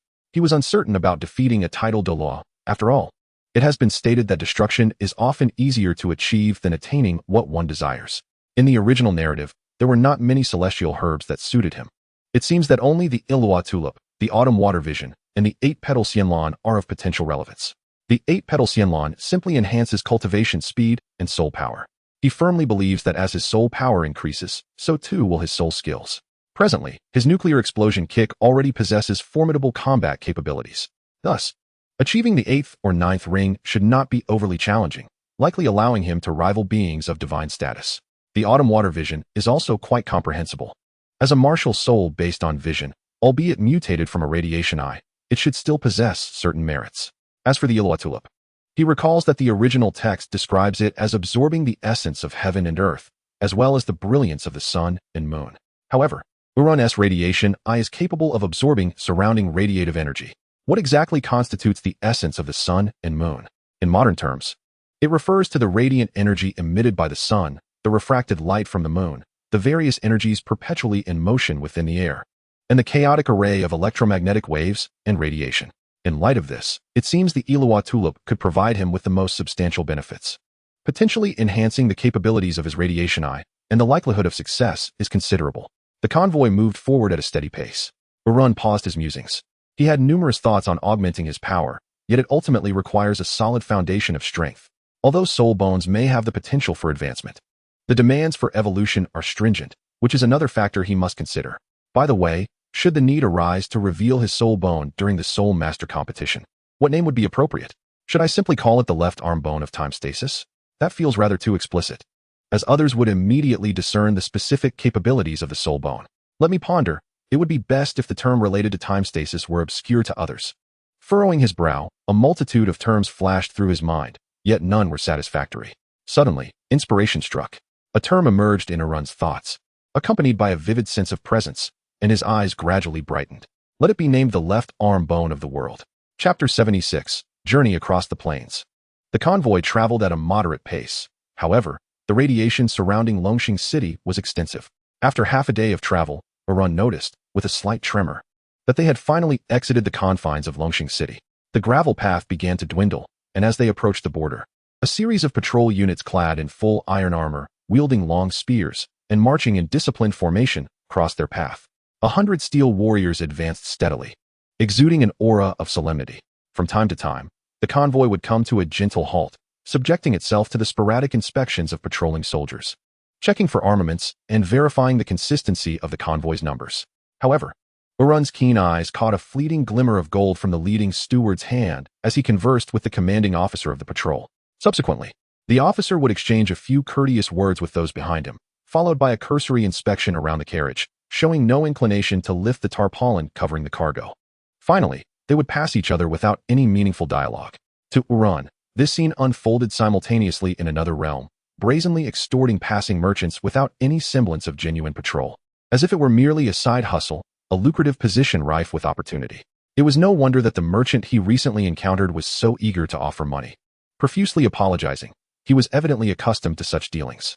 Urun observed these seemingly disciplined and menacing soldiers, yet beneath their facade lay a corruption deeply rooted in avarice. Even the soldiers patrolling the borders had succumbed to decay. It appeared that the internal military of the Xinhua Empire was in dire straits, and the nobility was no better off. Silently muttering a word of disrespect towards the Xinhua Empire, the youth lowered the carriage curtain, choosing to avert his gaze from these detestable soldiers, regretting his desire to witness the state of soldiers in this otherworldly realm. For they paled in comparison to the People's Liberation Army. Indeed, juxtaposing them would be an affront to the latter. As time trickled by, the sun gradually waned, casting a slanting golden hue upon the convoy, signaling the approach of evening. Halt, rest. In an instant, the steward, upon noticing the sun dipping low in the sky, promptly announced the organization of the coachmen, chefs, and 5 esteemed soul masters to disembark for a meal and respite. The convoy had come to a stop, resting in a level glade, where the cooks began to kindle the fire for their meal. Their culinary process was intriguing. They first set a pot of broth over the flames, drawing the base from the carriage and adding cured meats, red sausage, finely chopped and cleaned carrots, washed mushrooms, vibrant greens, and perilla, allowing it to simmer vigorously before reducing to a gentle boil. It was evident that such a hearty meat stew was beyond the means of the coachman. As anticipated, the convoy split into 2 dining areas, one comprised of 5 soul masters gathered together yet devoid of conversation, consisting of Zhu Zhuqing, Iran, a young man with blue hair in his late teens, a stout young man in his early 20s with black hair, and a similarly aged young man with purple hair. Associated with the stout companion, except for Iran, the others were all master soul masters of over 20 ranks. The other area was occupied by the ordinary coachman, sharing a simple meal of flatbreads and assorted fare, which paled in comparison to the rich stew and vegetables enjoyed by Iran's group. At this moment, Iran glanced between the 2 groups, his emotions becoming somewhat complex. Yet he understood that equality was a mere illusion. The chasm between soul masters and ordinary people was as vast as the heavens, with disparities in both status and capability far surpassing those of his previous life. It was essential to recognize that formidable soul masters possessed the power to move mountains and command seas, with Iran himself standing as a prominent example. He harbored no qualms about dining with commoners, for his previous life was rooted in a farming family. However, he now comprehended the immutable rules of Douluo. There was no need for him to alter his path for the sake of any revolution or the fate of the ordinary people. Strength and weakness are inherently predetermined. So what is there to discuss regarding change? It would be far better to live well for oneself. Esteemed soul masters, please enjoy your meal. Haha, please partake. Before long, once the tables and chairs were arranged, the dishes were served. The butler first attended to Yu and Zhu Zhuqing, offering them his company briefly before departing to mingle with the carriage drivers, showing no inclination to engage with the soul master circle. Hello, miss, I am Yifeng. May I inquire as to your destination? The silence was not prolonged. The azure-haired youth swiftly broke the ice. They were all escorting soul masters, each possessing golden soul coins. Yet the journey ahead would take at least a month. It was prudent to become acquainted. Among those present, Yifeng's gaze was immediately drawn to the aloof girl. How stunning she was, with a tall and voluptuous figure, exuding an ice-cold beauty. As for the others, men? What of them? Silence enveloped the table. Zhu Zhuqing did not utter a word, nor did her gaze stray towards Yifeng, as if she had not heard him at all. Her attention remained solely on the food before her, partaking quietly. Suddenly, the slender, purple-haired youth stifled a laugh, though it was unclear whether he was mocking someone's awkward attempt at conversation or harboring some other intention. The next moment, with a smile, the purple-haired youth declared, "Let us introduce ourselves, shall we? I shall begin. My name is Malong, and my martial soul is the ferocious wolf, a strong attack type. I am a level 23 battle spirit master. And you all?" Yu was momentarily taken aback by the purple-haired youth's eloquence, initially believing he had encountered a reasonable person. However, upon noticing the youth's furtive glances at Zhu Zhuqing, it became evident what was transpiring. Damn it, just a bunch of lecherous fools, enamored by Zhu Zhuqing's beauty, each trying to ingratiate themselves. What a pack of sycophants. Naturally, where one spoke, another provided support. A rotund youth with black hair, accompanying Malong, chimed in cheerfully, "I am Yuan Ho. My martial soul is the green bamboo flute, an auxiliary type, and I am a level 22 battle spirit master." Next, it was time for Yu, Zhu Zhuqing, and Yifeng to introduce themselves. "I am Yifeng. My martial soul is the dark sky raven, a control type, and I am a level 29 battle spirit master." Yifeng, who had earlier been mocked by Malong, now spoke with sincerity, seemingly oblivious to the laughter directed at him, exuding an air of candor. Yet you could discern that Yifeng was merely putting on a brave front, not wishing to appear flustered in front of the beautiful Zhu Zhuqing. Finally, it was Yu's turn. "I am Yu. My martial soul is the Eye of Energy, a strong attack type, and I am a level 25 battle spirit master." The youth spoke casually, unaware that there was anything amiss with his martial soul's classification as a strong attack type. After all, he was merely stating facts. And these individuals, merely battle spirit masters in their teens or early 20s, were at most on par with the original character, Su Yuntao, and he could not be bothered. As the moment arrived for Zhu Zhuqing to present herself, all eyes turned toward her. However, the distinction lies in the fervent glances shared among the three, while Uran's gaze resembled that of an audience observing a performance. Here it comes, the classic clash of flamboyance. Chapter 77, This World. Ha! Bang bang. With an exaggerated smile, Uran slumped inside the carriage, laughter resonating as he patted the nearby cushion, producing a faint sound. His mirth, carried by the wind, dispersed into the atmosphere. These fellows are utterly hilarious, haha. In the end, Zhu Zhuqing did not utter a single word nor introduce herself, while the trio, Malong, Yifeng, and Yuan Ho, attempted to extract words from her, only to suffer a humiliating defeat, a spectacle for the blind. Even Urun could discern that Zhu Zhuqing couldn't be bothered to glance at the four of them, including himself. Yet, Urun understood he was merely a transient figure, unworthy of showcasing his soul rings and skills in front of others, a thankless endeavor. After all, as long as he remained indifferent, being underestimated was quite natural. Suddenly, upon recalling the expressions of those soul masters, the smile that had waned on Urun's face re-emerged, laughter bubbling forth uncontrollably. How amusing. Once Zhu Zhuqing departed, the atmosphere turned frigid. Urun, a spectator, had finished his meal and stepped aside, observing the purple-haired and black-haired youths casting cold looks at the blue-haired one. Sparks flickered in their gazes as the blue-haired Yifeng sneered. He had long perceived Malong as a treacherous character, cunning yet short-sighted, his intellect indeed questionable. First, he mocked him, then proceeded to display his own wit, hoping to provoke a response from the enchanting beauty, only to be met with a slap in the face. For reasons unknown, this thought made Yifeng chuckle, inadvertently catching Malong's attention. Malong was momentarily taken aback, then his eyes flashed with menace. This fellow stood alone, his soul power inferior to theirs, and such blatant provocation could not go unchallenged. If he remained passive, onlookers might assume he was intimidated. Just as tensions were about to escalate, the caravan steward arrived, seemingly oblivious to the fiery gazes exchanged, and proceeded to speak about trivial matters, meals, a call for refreshments, and the location of the restroom situated to the south of the convoy, illuminated by the flickering flames, inviting all to express their needs. Yifeng merely offered an awkward smile to Urun before departing, leaving Urun, who appeared calm but was inwardly reveling in delight, standing there. This is precisely what makes it interesting. It was worth the leisurely wait. With a light chuckle, he drew the carriage curtain and surveyed his surroundings. They were still within the borders of the Star Luo Empire, with at least 3 days' journey remaining to reach the border, perhaps even longer, but unlikely to exceed 5 days. Beyond the border lay the vast plains of the limo, and although Urun was not well versed in maps, he could see Xiao Wu in the distance, suggesting that the forest was likely near Nodding City or Soto City, not too far away. The reasoning is quite straightforward. When Xiao Wu first appeared, she was oblivious to the fact that coins could be used to purchase food, clearly indicating her recent emergence from the forest. And the time was so brief that she had not yet felt hunger. This suggests that the Stardow Forest is astonishingly close to Nodding City. The Stardow Forest lies between the two great empires, sharing a significant overlap, and it is likely that she and Xiao Wu encountered each other within the territory of the Heaveno Empire. However, the place he has emerged from is the Star Luo Empire, which is a starkly opposite direction, a considerable divergence. Had he appeared near the Heaveno Empire, he might have caught a glimpse of Tang San by now, and he would not have needed to run for so long. The following day, after breakfast, Yu once again reclined in the carriage, focusing his mind to slowly cultivate. Although he was aware of his unfortunate ability to absorb soul power from soul beasts, he understood that his own training pace should not lag behind. Diligence can compensate for inadequacy, and he did not consider himself inept. He needed to solidify his foundation, for otherwise, he might not even qualify to enter the Sunset Forest in the future. It is crucial to remember that upon entering, he would have to confront high-level soul beasts that had not been mutated by radiation, beyond the control of the Radiant Eyes. Crossing the Imperial border was even more effortless than the young man had anticipated, involving only a brief inspection. After confirming that the personnel had neither increased nor decreased, they were allowed to pass without hindrance.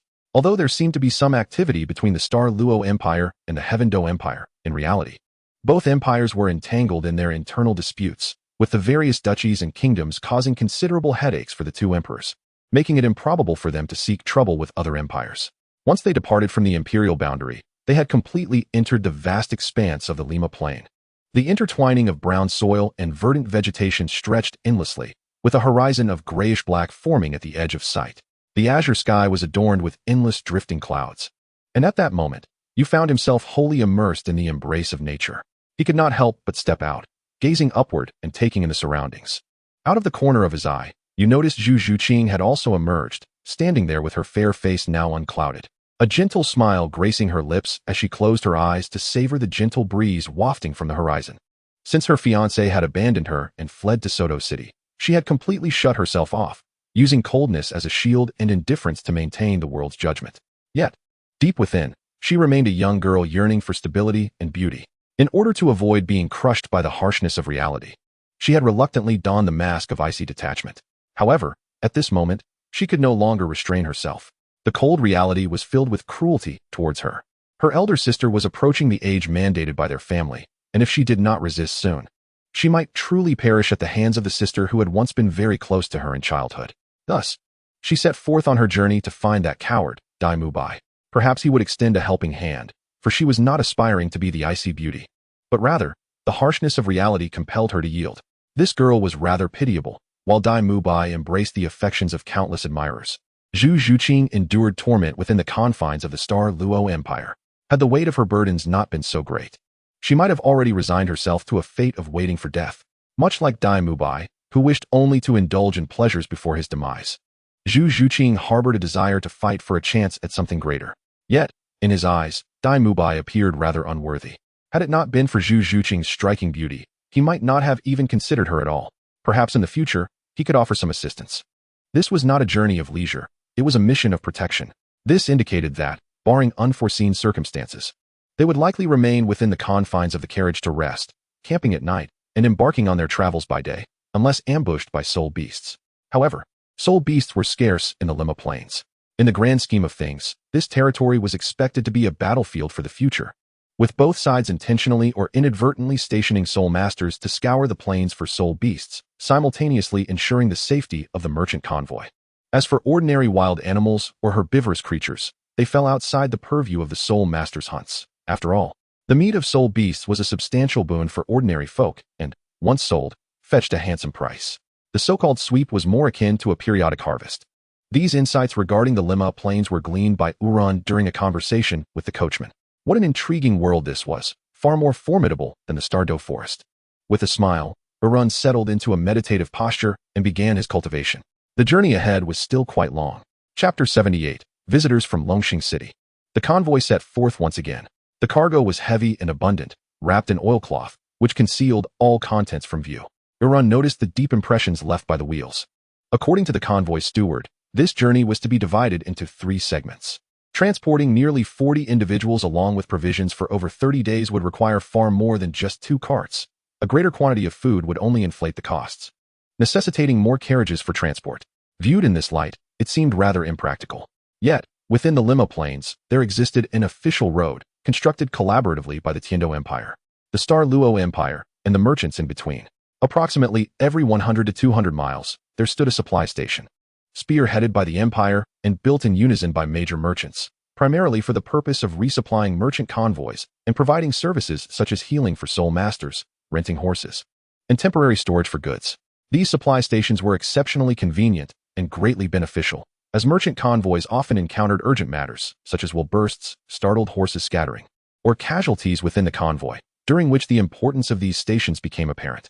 Most significantly, this was a tripartite establishment, although the 2 empires were at odds.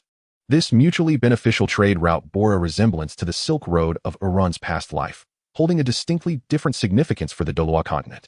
In the past, to transport the specialties of the Xinglua Empire to the Tiando Empire, it was essential to hire a considerable number of soul masters. 4 low-level soul beasts invariably lurked in the vicinity. A misstep could easily lead to casualties among the merchant convoy. Naturally, it was preferable to minimize compensation for such losses. However, the cost of hiring soul masters was exorbitant. While profits could be substantial, the expenses would nonetheless increase significantly.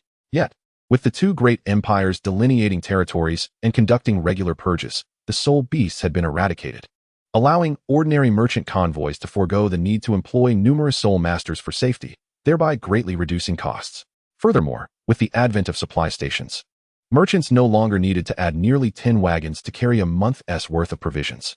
It is worth noting that if those 10 wagons were instead utilized for cargo, the potential revenue could increase by a third. However, upon hearing the convoy manager's words, you experienced a flicker of doubt. If the journey was so secure, why the urgency to hire 5 powerful soul masters, dispatching them at once? It felt as though any delay might result in the Xinglua Empire seizing their assets. Unbeknownst to him, his radiant martial spirit quietly activated, the elemental manifested, revealing a black and white vision laced with the ability to see through objects, exposing the entirety of the cargo within the wagons behind him. What lay concealed were arms, pieces of armor and weaponry, stacked densely beneath the surface cargo, leaving no room to spare. While the elemental eye could indeed penetrate materials, it lacked the capacity to see through clothing. Instead, it delved into the deeper layers of human energy forms. It revealed not a pristine white figure, but rather a mass of gray, containing various energies, including the flow of soul power. After all, it was the elemental eye, a legitimate ocular technique, not some unscrupulous X-ray vision. You squinted unconsciously and surveyed his surroundings. On the surface, the cargo consisted of luxury items, spices, furs, and exquisite handicrafts unique to the Xinglua Empire. However, the true intention of the transport was the high-quality armor smuggled from the Xinglua Empire. Yet, in the next moment, Yu's perspective shifted. Beneath the armor lay objects that emitted energy fluctuations, though their exact nature remained elusive. While the quantity of weapons was substantial, their value paled in comparison to the more deeply concealed soul-guiding devices. The layers upon layers of cargo seemed to suggest a degree of operation that was rather intricate. Ultimately, he decided it was not his concern. He merely hoped that this journey would proceed without any unusual incidents. Moments later, Yu relaxed, allowing the wagon to advance at a slow pace. As long as he could arrive safely in Tiando City, he cared little for the nature of the cargo, arms or otherwise. His focus remained solely on his own journey. He then closed his eyes and resumed his cultivation. Meanwhile, within Longxing City, the city lord reflected that the convoy had already been en route for a day and a night. At their current pace, they would likely reach the territory of the Tiando Empire in approximately 20 days. In a grand, square courtyard, amidst opulent chambers, a figure reclined slightly, letting out a barely audible sigh upon receiving news from a subordinate. The dignified man then dismissed his attendant, his piercing gaze narrowing, and his brows furrowing unconsciously. Lost in contemplation. How could a young lady from the Zhu family be here? Moments later, the silence within the room was broken once more. The man lifted the curtain, revealing a face framed by disheveled golden hair, exuding an imposing presence without uttering a word. Tall in stature, he emanated a palpable aura of soul power, thick with a menacing energy. At that moment, the middle-aged man's eyes glimmered with a blade-like coldness. Damnable thief, daring to extend their claws. As night fell, the convoy halted, shifting off the main road to make camp and prepare a meal, creating quite a lively scene. The soul masters, having been cooped up in their carriage all day, disembarked with great enthusiasm, filled with laughter and merriment. Among these novice soul masters, their innate talent was evident, with their cultivation speed astonishingly slow, prompting them to seek relaxation instead. At just over 20 years of age, their potential was clear, with their innate soul power likely no more than levels 1 or 2. Before long, 5 soul masters gathered to partake in the meal. It seemed that only during such communal dining could one catch a glimpse of Zhu Zhuqing's semblance of normalcy. Her previously ethereal, otherworldly demeanor had vanished.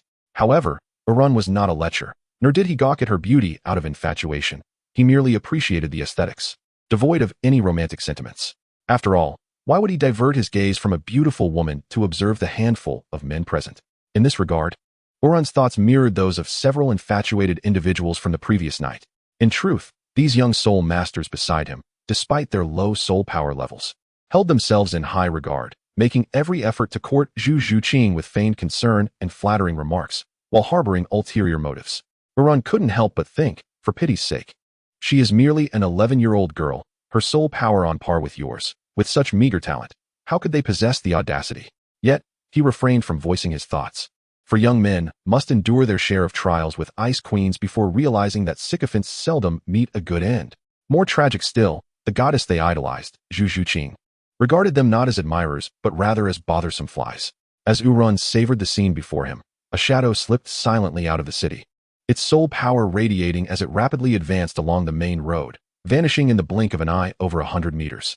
What appeared to be a well-concealed merchant convoy now faced an imminent crisis.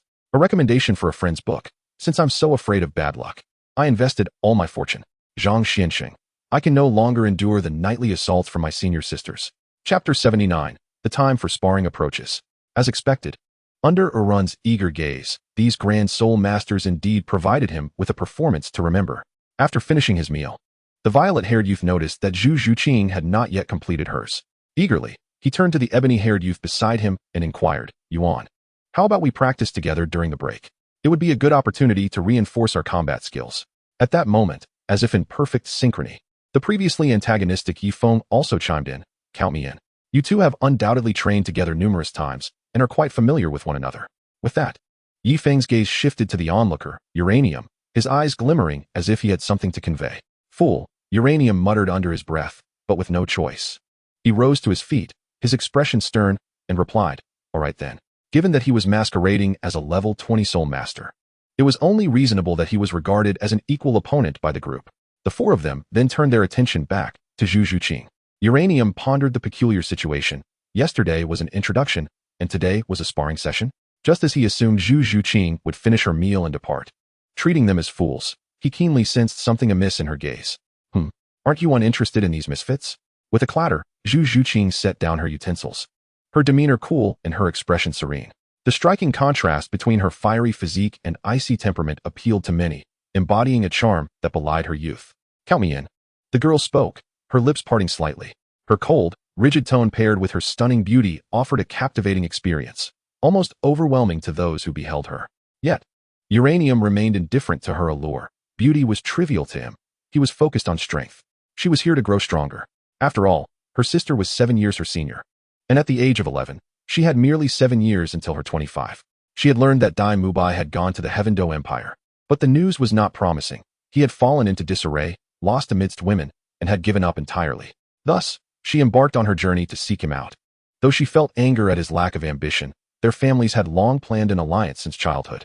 If he had surrendered, her own survival was in jeopardy. Despite her disdain for him, the girl harbored a desire to find him, to rouse him from his stupor, and together, grow stronger, all for the sake of survival. This was the brutal reality of royal choices. How should we engage? There are 5 of us, and we are not well acquainted. If we employ our soul skills, someone might get hurt, Yifeng observed, his expression brightening at Zhu Zhuqing's agreement, only to temper his excitement into a calm facade, though the fervor in his eyes intensified. I will conquer her with my combat prowess. He thought eagerly.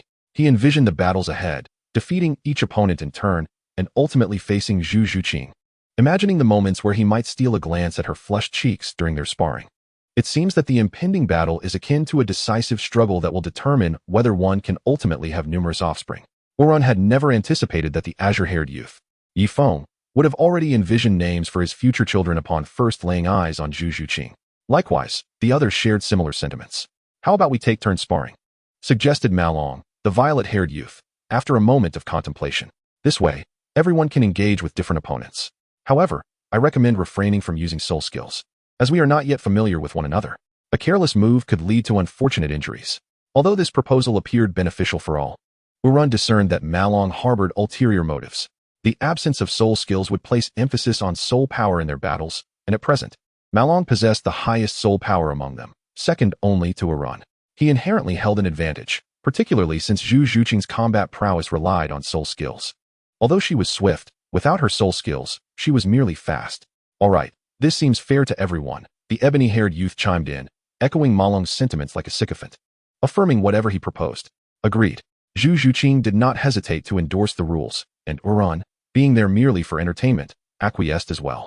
Despite Malong's cunning belief that his superior soul power would easily overcome the merely 11-year-old Zhu Zhuqing, Uran perceived the situation differently.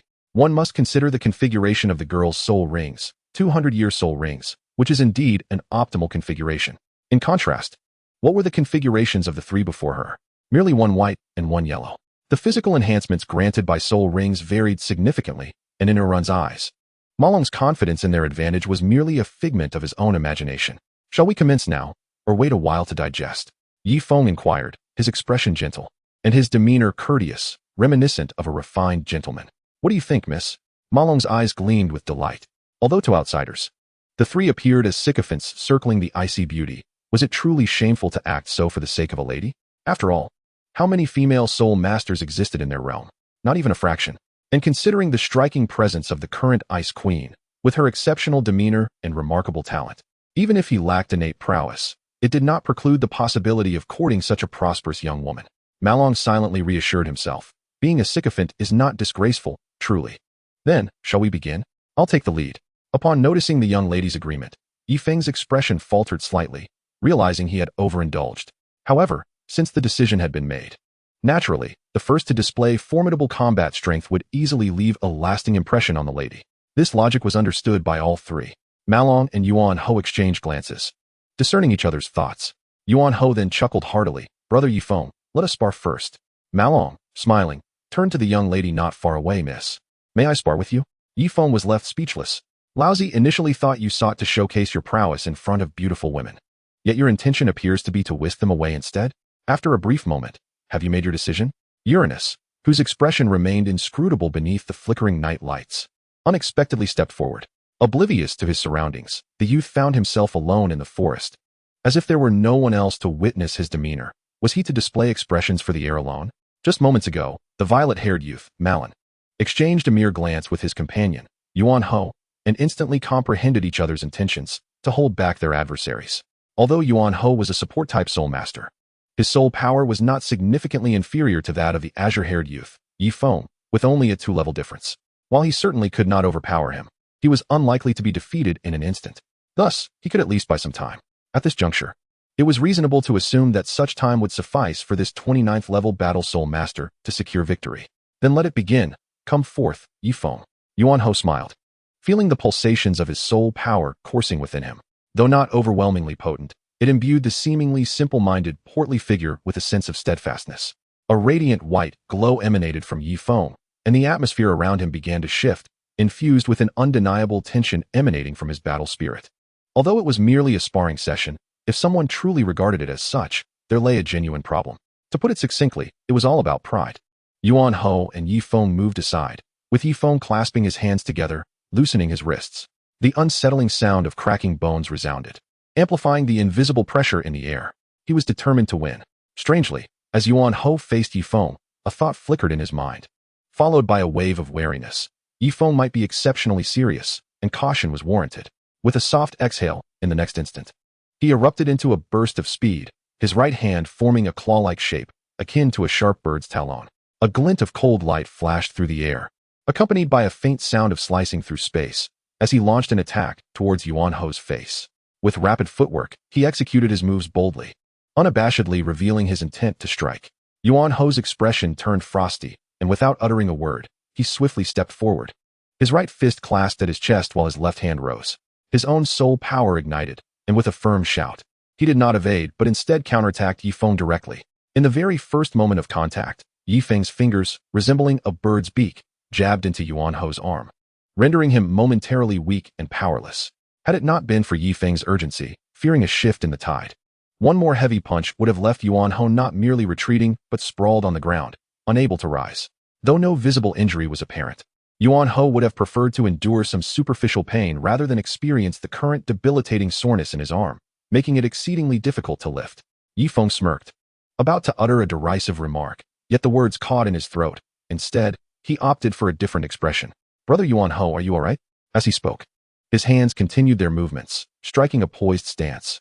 Although he was not in a state of martial spirit manifestation, it was evident that he was in a condition akin to possession, albeit solely powered by his soul energy. This implied that once he truly entered a possessed state, Yi Feng would exhibit even greater agility and unpredictability. Before him stood Malong, who was deemed invincible among peers, yet at this very moment, he was being suppressed and overwhelmed by Zhu Zhuqing. No, something felt amiss. Was he deliberately conceding to her? A thought flickered through Yuan Ho's mind. But upon witnessing Malong drenched in sweat and marked with numerous bloodstains, clarity began to dawn on him. He was not yielding. He was genuinely being overpowered. How could this be possible? Yet, at that moment, Yuan Ho had yet to discern how Malong was being bested, prompting Yi Feng to speak up. Are we fighting or not? Yi Feng, accustomed to his sharp tongue, nearly let slip a derogatory remark about his friend. However, recalling the need to maintain composure before the icy beauty, he swallowed his words with difficulty. Unfortunately, this was a flaw of his character. Sometimes, he felt an unbearable discomfort if he did not voice his thoughts. Meanwhile, the defeat of his friend Malong seemed merely a matter of time, and Yuan Ho found himself devoid of the will to fight.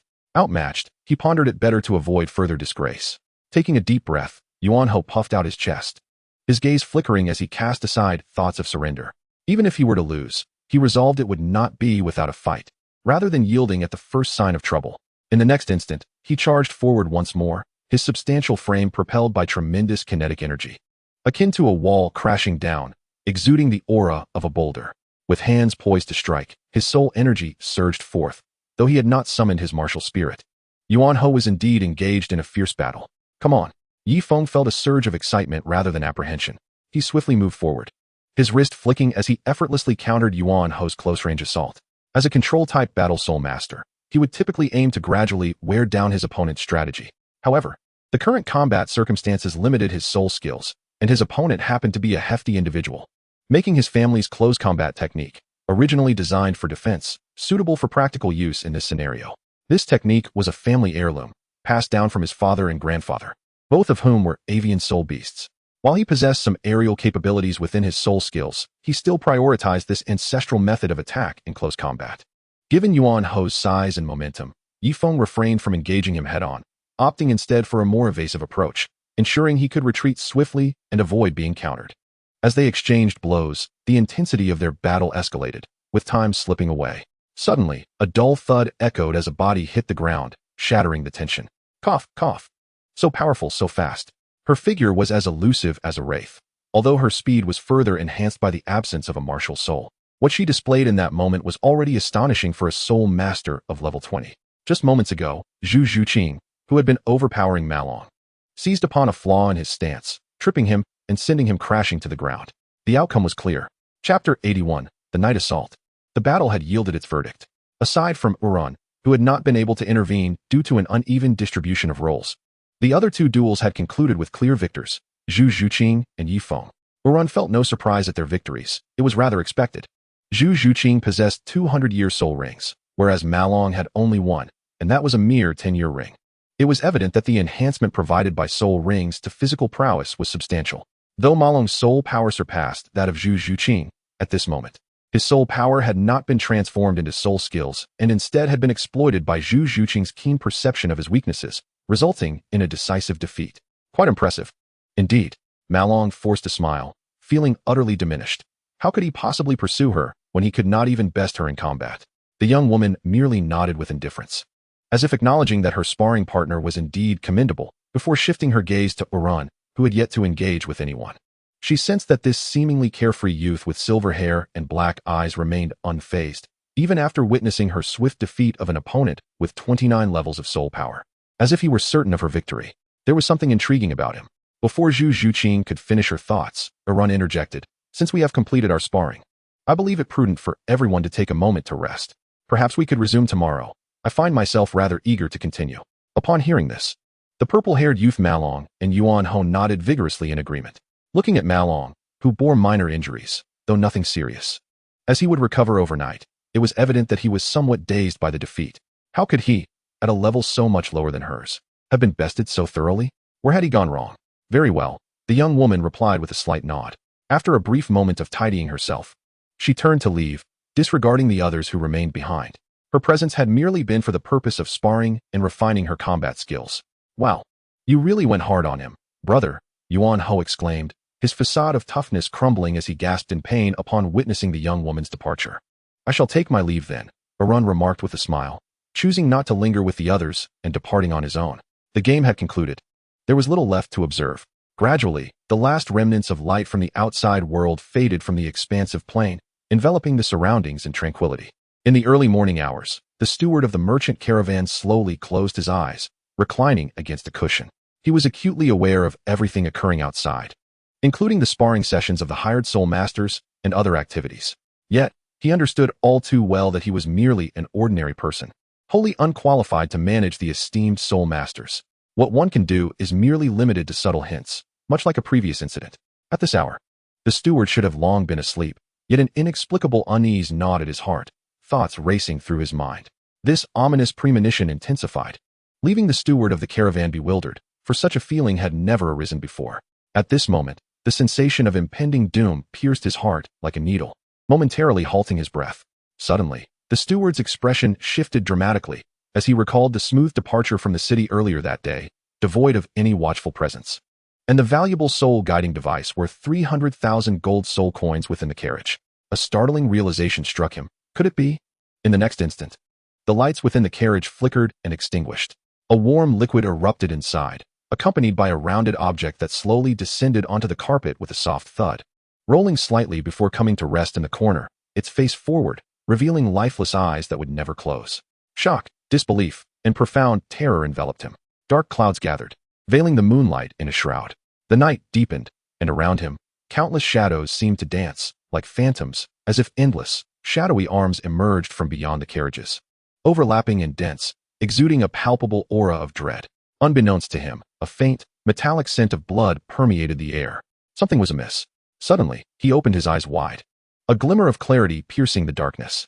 The scent of blood surged into his nostrils, reminiscent of past battles with soul beasts. An intensity of bloodshed that far exceeded ordinary wounds. Swiftly, he donned his garments, rising hastily, yet hesitating at the thought of recklessly emerging from the carriage. Quickly, he summoned his radiant eye spirit, activating his elemental vision to survey his surroundings, seeking to ascertain the situation. In an instant, he was taken aback. Apart from 2 red dots symbolizing life, there were no other signs. Every other carriage was filled with lifeless, monochromatic forms. Gasping in shock, an inexplicable anxiety surged within the youth. Trouble was brewing, monumental trouble. A faint sound echoed around him, carrying an unsettling tremor, like the footsteps of death. As a heavy sense of unease settled in his heart, cold sweat trickling down, his gaze fixated on the carriage's curtain, yearning to glimpse who lurked outside through his elemental vision. There, a black silhouette loomed. Suddenly, a gust of wind howled, the curtain billowing violently.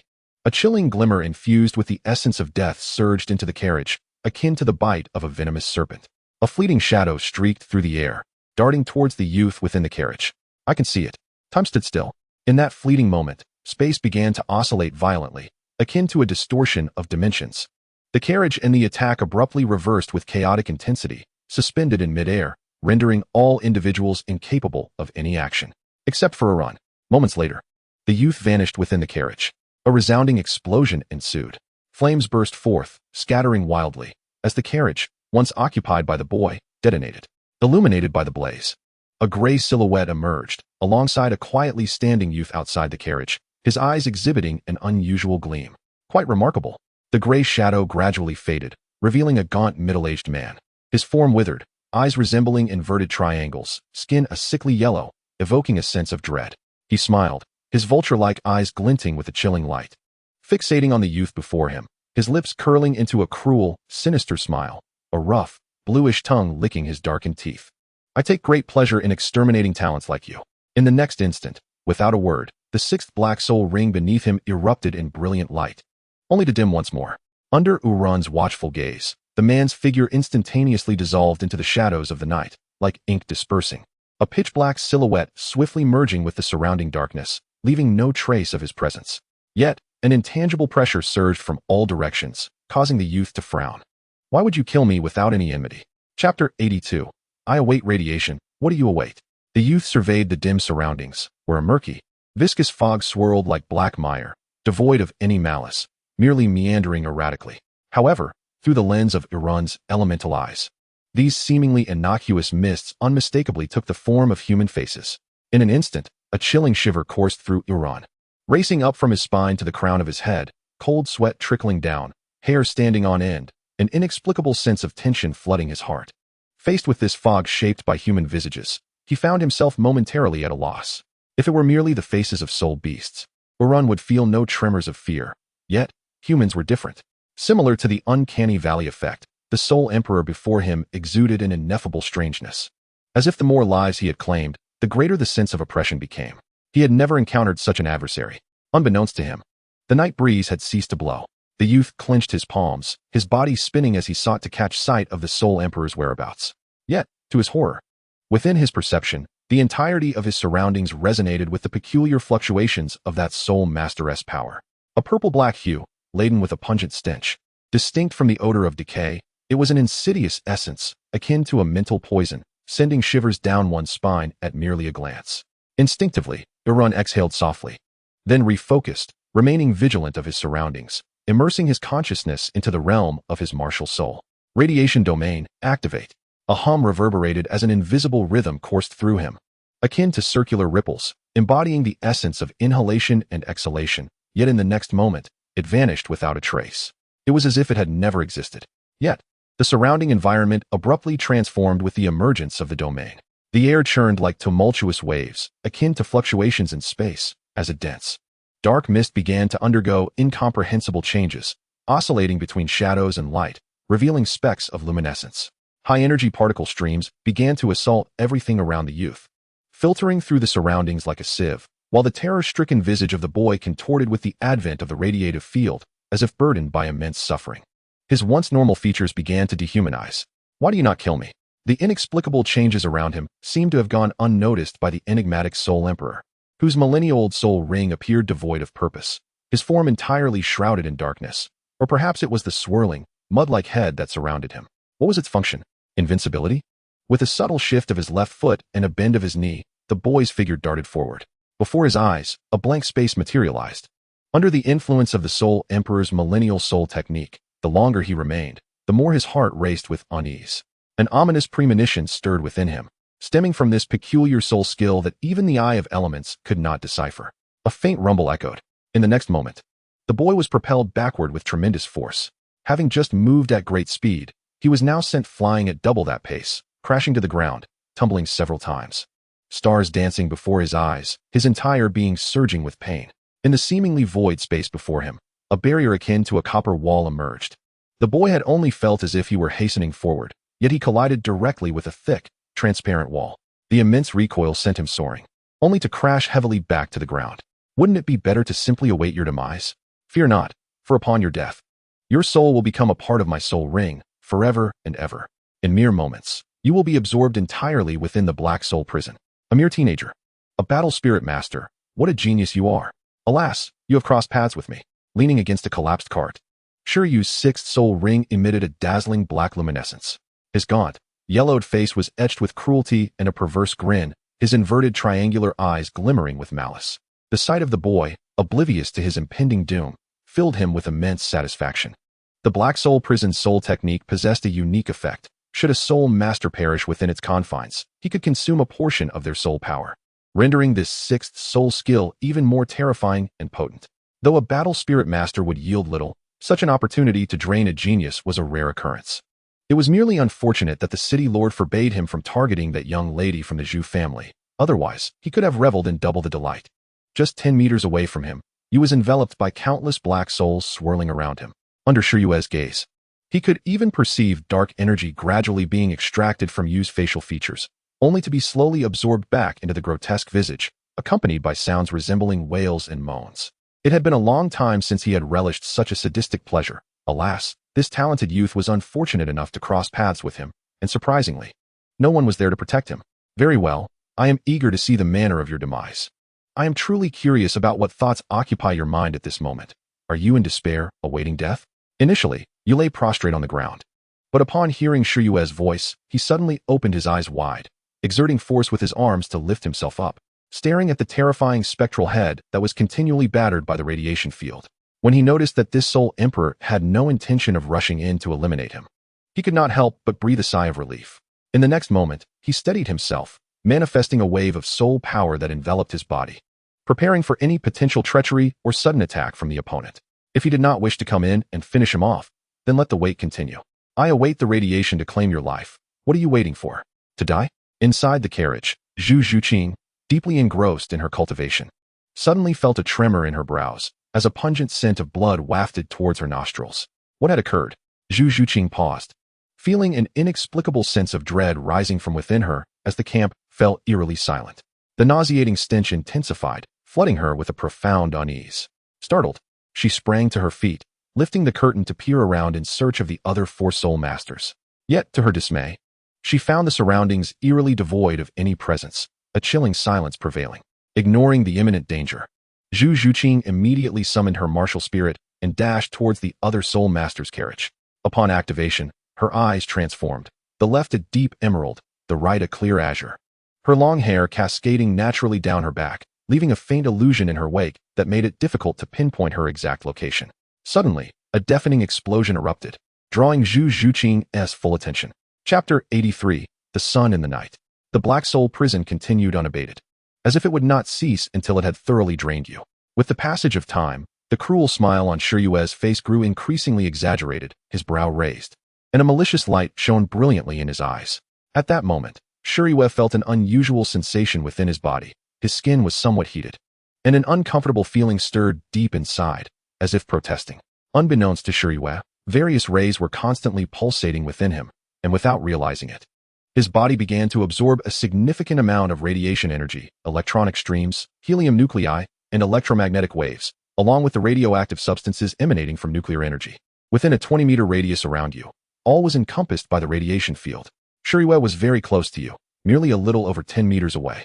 In other words, once Uranus activated the realm of radiation, the myriad energies of rays within that domain would indiscriminately consume everything, showing no preference whatsoever.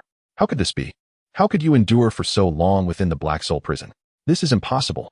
Under the pressure of his sixth soul skill, how could such a mere second-ring soul master withstand for such an extended duration?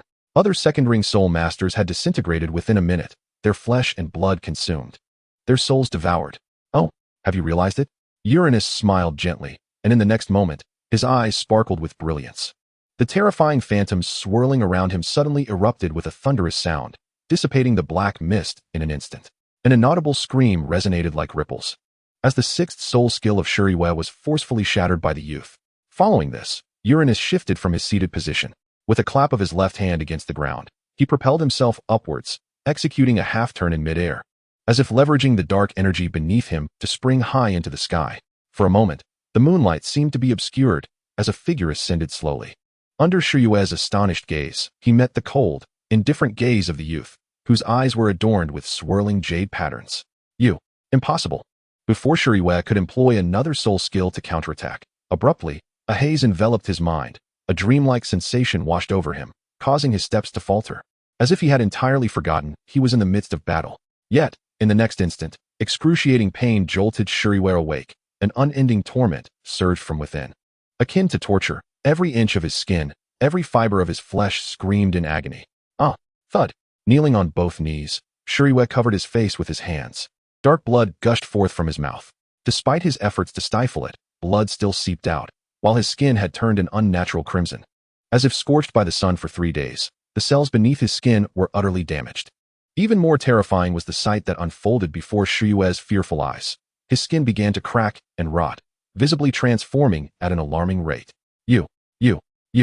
Shuriwe knelt on the ground, enduring the searing pain, extending a finger toward the descending malevolent youth, his eyes brimming with disbelief.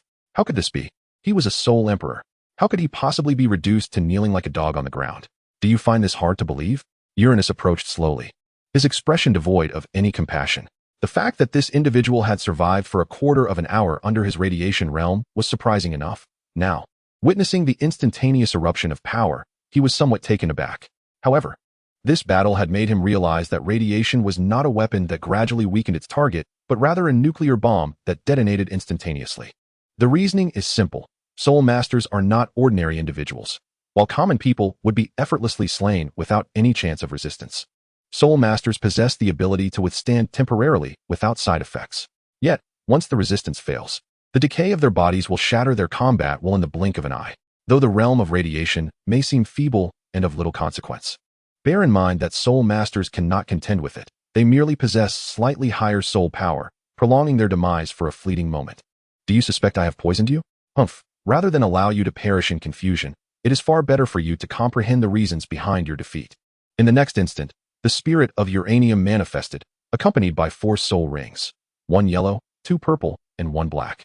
These 4 resplendent rings, radiating an extraordinary brilliance, ascended from beneath his feet, enveloping him with an enchanting interplay of light and shadow, utterly stunning the waning figure of Shuriwe. You are a soul zone. Gasp. The unimaginable second 1,000-year soul ring. The transcendent 40,000-year soul ring. This revelation shattered Shuriwe's stubbornness. He could scarcely fathom that his adversary was not merely a battle spirit master, but a soul zone of level 40, adorned with a 10,000-year soul ring. Spitting forth a mouthful of congealed blood, the light in Shuriwe's eyes gradually dimmed, as thoughts of regret consumed his mind. A soul zone in their teenage years. How could this be possible? Well, I have observed. Your Memorial Day will arrive next year. It is time for you to depart. In an instant, soul power converged beneath his right leg, and the surrounding space began to hum ominously, undulating like turbulent waters, thickening around him as if he were ensnared in a gravitational field. In a split-second boom, a searing white light exploded from his leg. A sudden surge of pressure flattened the ground beneath the kneeling Shuriwe, the verdant grass visibly withering and igniting at a rapid pace. Boom! A thunderous roar echoed across the sky. A brilliant white crescent moon ascended from the earth. illuminating the once silent night in an instant. The violent shockwave propelled nearby carriages away as if caught in a fierce gale, casting everything more than 10 meters from its path. A cloud of dust surged upwards, only to be entirely absorbed moments later. The crescent moon persisted for a brief span of seconds before vanishing without a trace, leaving only a massive crater and the silhouette within it. Countless lives extinguished, and a sadistic Shuriwa had been ground to dust, leaving no remnants behind. There was no brilliance akin to the sun, no billions of times the pressure, nor endless radioactive rays or terrifyingly high temperatures. What had just erupted beneath the youth was devoid of any so-called radioactive rays, merely a nuclear explosion induced by a catalyst, simply an explosion. Yet for Shuriwa, who was on the brink of death, this explosion represented the final straw that broke the camel's back. Though you have been ravaged by radiation to the brink of death, unrecognizable in form, to die beneath my feet can be deemed a merciful release. As the dissipating dust settled, the figure of uranium emerged, his orange-yellow and black radiating eyes glimmering faintly. Chapter 84. This place is unfit for extended stay. All had settled into silence. The terrifying aspect of radiation energy lies in its nature. Unless one has transcended humanity and is no longer bound by flesh and blood, all cells will disintegrate under the onslaught of various radiation energies. If every cell in a person's body falters, can they possibly survive? This is precisely why uranium remains unafraid of the Soul Emperor. Humans, when killed, face death. Fortunately, this old wretch's desire to torment him afforded uranium the opportunity to delay time, waiting for the radiation field to percolate. By the time he sensed something amiss, it was already too late. The ultimate outcome was that he was struck down by his own radiation. As for the other soul masters with lesser talents, they were likely dealt with much earlier, leaving only uranium, a young prodigy whose appearance belied his profound soul power of over 20 levels, perhaps even under the covert protection of someone who dared not intervene. However, upon realizing that so many had been killed without any interference, they prepared to act. The boy stood in silence, surveying the eerie stillness around him, his heart a tempest of emotions, unsure of what to articulate. Had he not been sufficiently strong, he too would have likely met a grim fate. Could an ordinary soul master contend with a soul emperor? A soft crunch of leaves underfoot broke the silence to his left. Before him stood a girl, her expression one of shock and disbelief, helplessly frozen in place. Having rushed over upon hearing the thunderous roar, she arrived only to witness a silver-haired boy, seemingly only slightly older than herself, adorned with 4 soul rings. The oppressive force of the black soul ring nearly rendered her breathless. In an instant, amidst the tremendous surge of soul power, the seemingly formidable Soul Emperor met his demise, exploding into dust. All of this unfolded before Zhu Zhuqing's eyes, surreal as if it were a dream. Yet, the roaring shockwaves forced her to continually shift her position to avoid being affected. After all, she was an exceptional talent among agility-type martial souls, naturally possessing an advantage against this ephemeral shockwave. Had a 6-ring Soul Emperor truly perished so easily? It was no wonder that the usually composed Zhu Zhuqing exhibited such astonishment. The shock imparted by uranium was profound, igniting her existing aspirations for survival and strength. At just over 11 years of age, nearing 12, she found herself in awe of the boy before her, who, at this very moment, had reached the rank of Soul Master. His 2nd soul ring was a millennium ring, while the 4th was a 10,000-year ring. This shattered the long-standing norms of the Douluo continent. And ultimately, with the strength of a 4-ring Soul Master, he had vanquished a 6-ring Soul Emperor. She remained oblivious to the fact that the true source of power stemmed from the surrounding radiation energies. And it was only thanks to uranium's awareness of another living presence nearby that he had contracted the radiation field to a radius of merely 10 meters. Otherwise, the unsuspecting Zhu Zhuqing would have been in grave danger upon approaching. "Are you uranium?" Zhu Zhuqing appeared somewhat uneasy, taking a few steps back, her words laced with confusion. Wasn't he claiming to be a master of battle spirits? Moreover, why wait for everyone around to perish before taking action? In that moment, Zhu Zhuqing's keen instincts sensed that something was amiss. Her martial spirit remained active. If the youth before her intended to strike, she would flee at the first opportunity. As for Yu, he pondered the reason behind his presence in human society, having naturally sealed off his radiation field. He was unaware that a Soul Emperor had stealthily infiltrated this merchant convoy, utilizing the cover of night and the power of martial spirits to commit slaughter. Both parties fell into silence. Zhu Zhuqing was at a loss for words. After all, she and Yu had only met a few times, sharing meals together. She was acutely aware of the stakes involved and dared not inquire too freely. Yu, on the other hand, sought to leave at once, but first needed to understand why a Soul Emperor had chosen to attack. Was it for the soul-guiding devices within the carriage? Suddenly, The youth seemed lost in thought, his gaze shifting to the carriage above. It was indeed a possibility. According to the original narrative, a quality soul-guiding device could fetch hundreds of thousands of gold soul coins.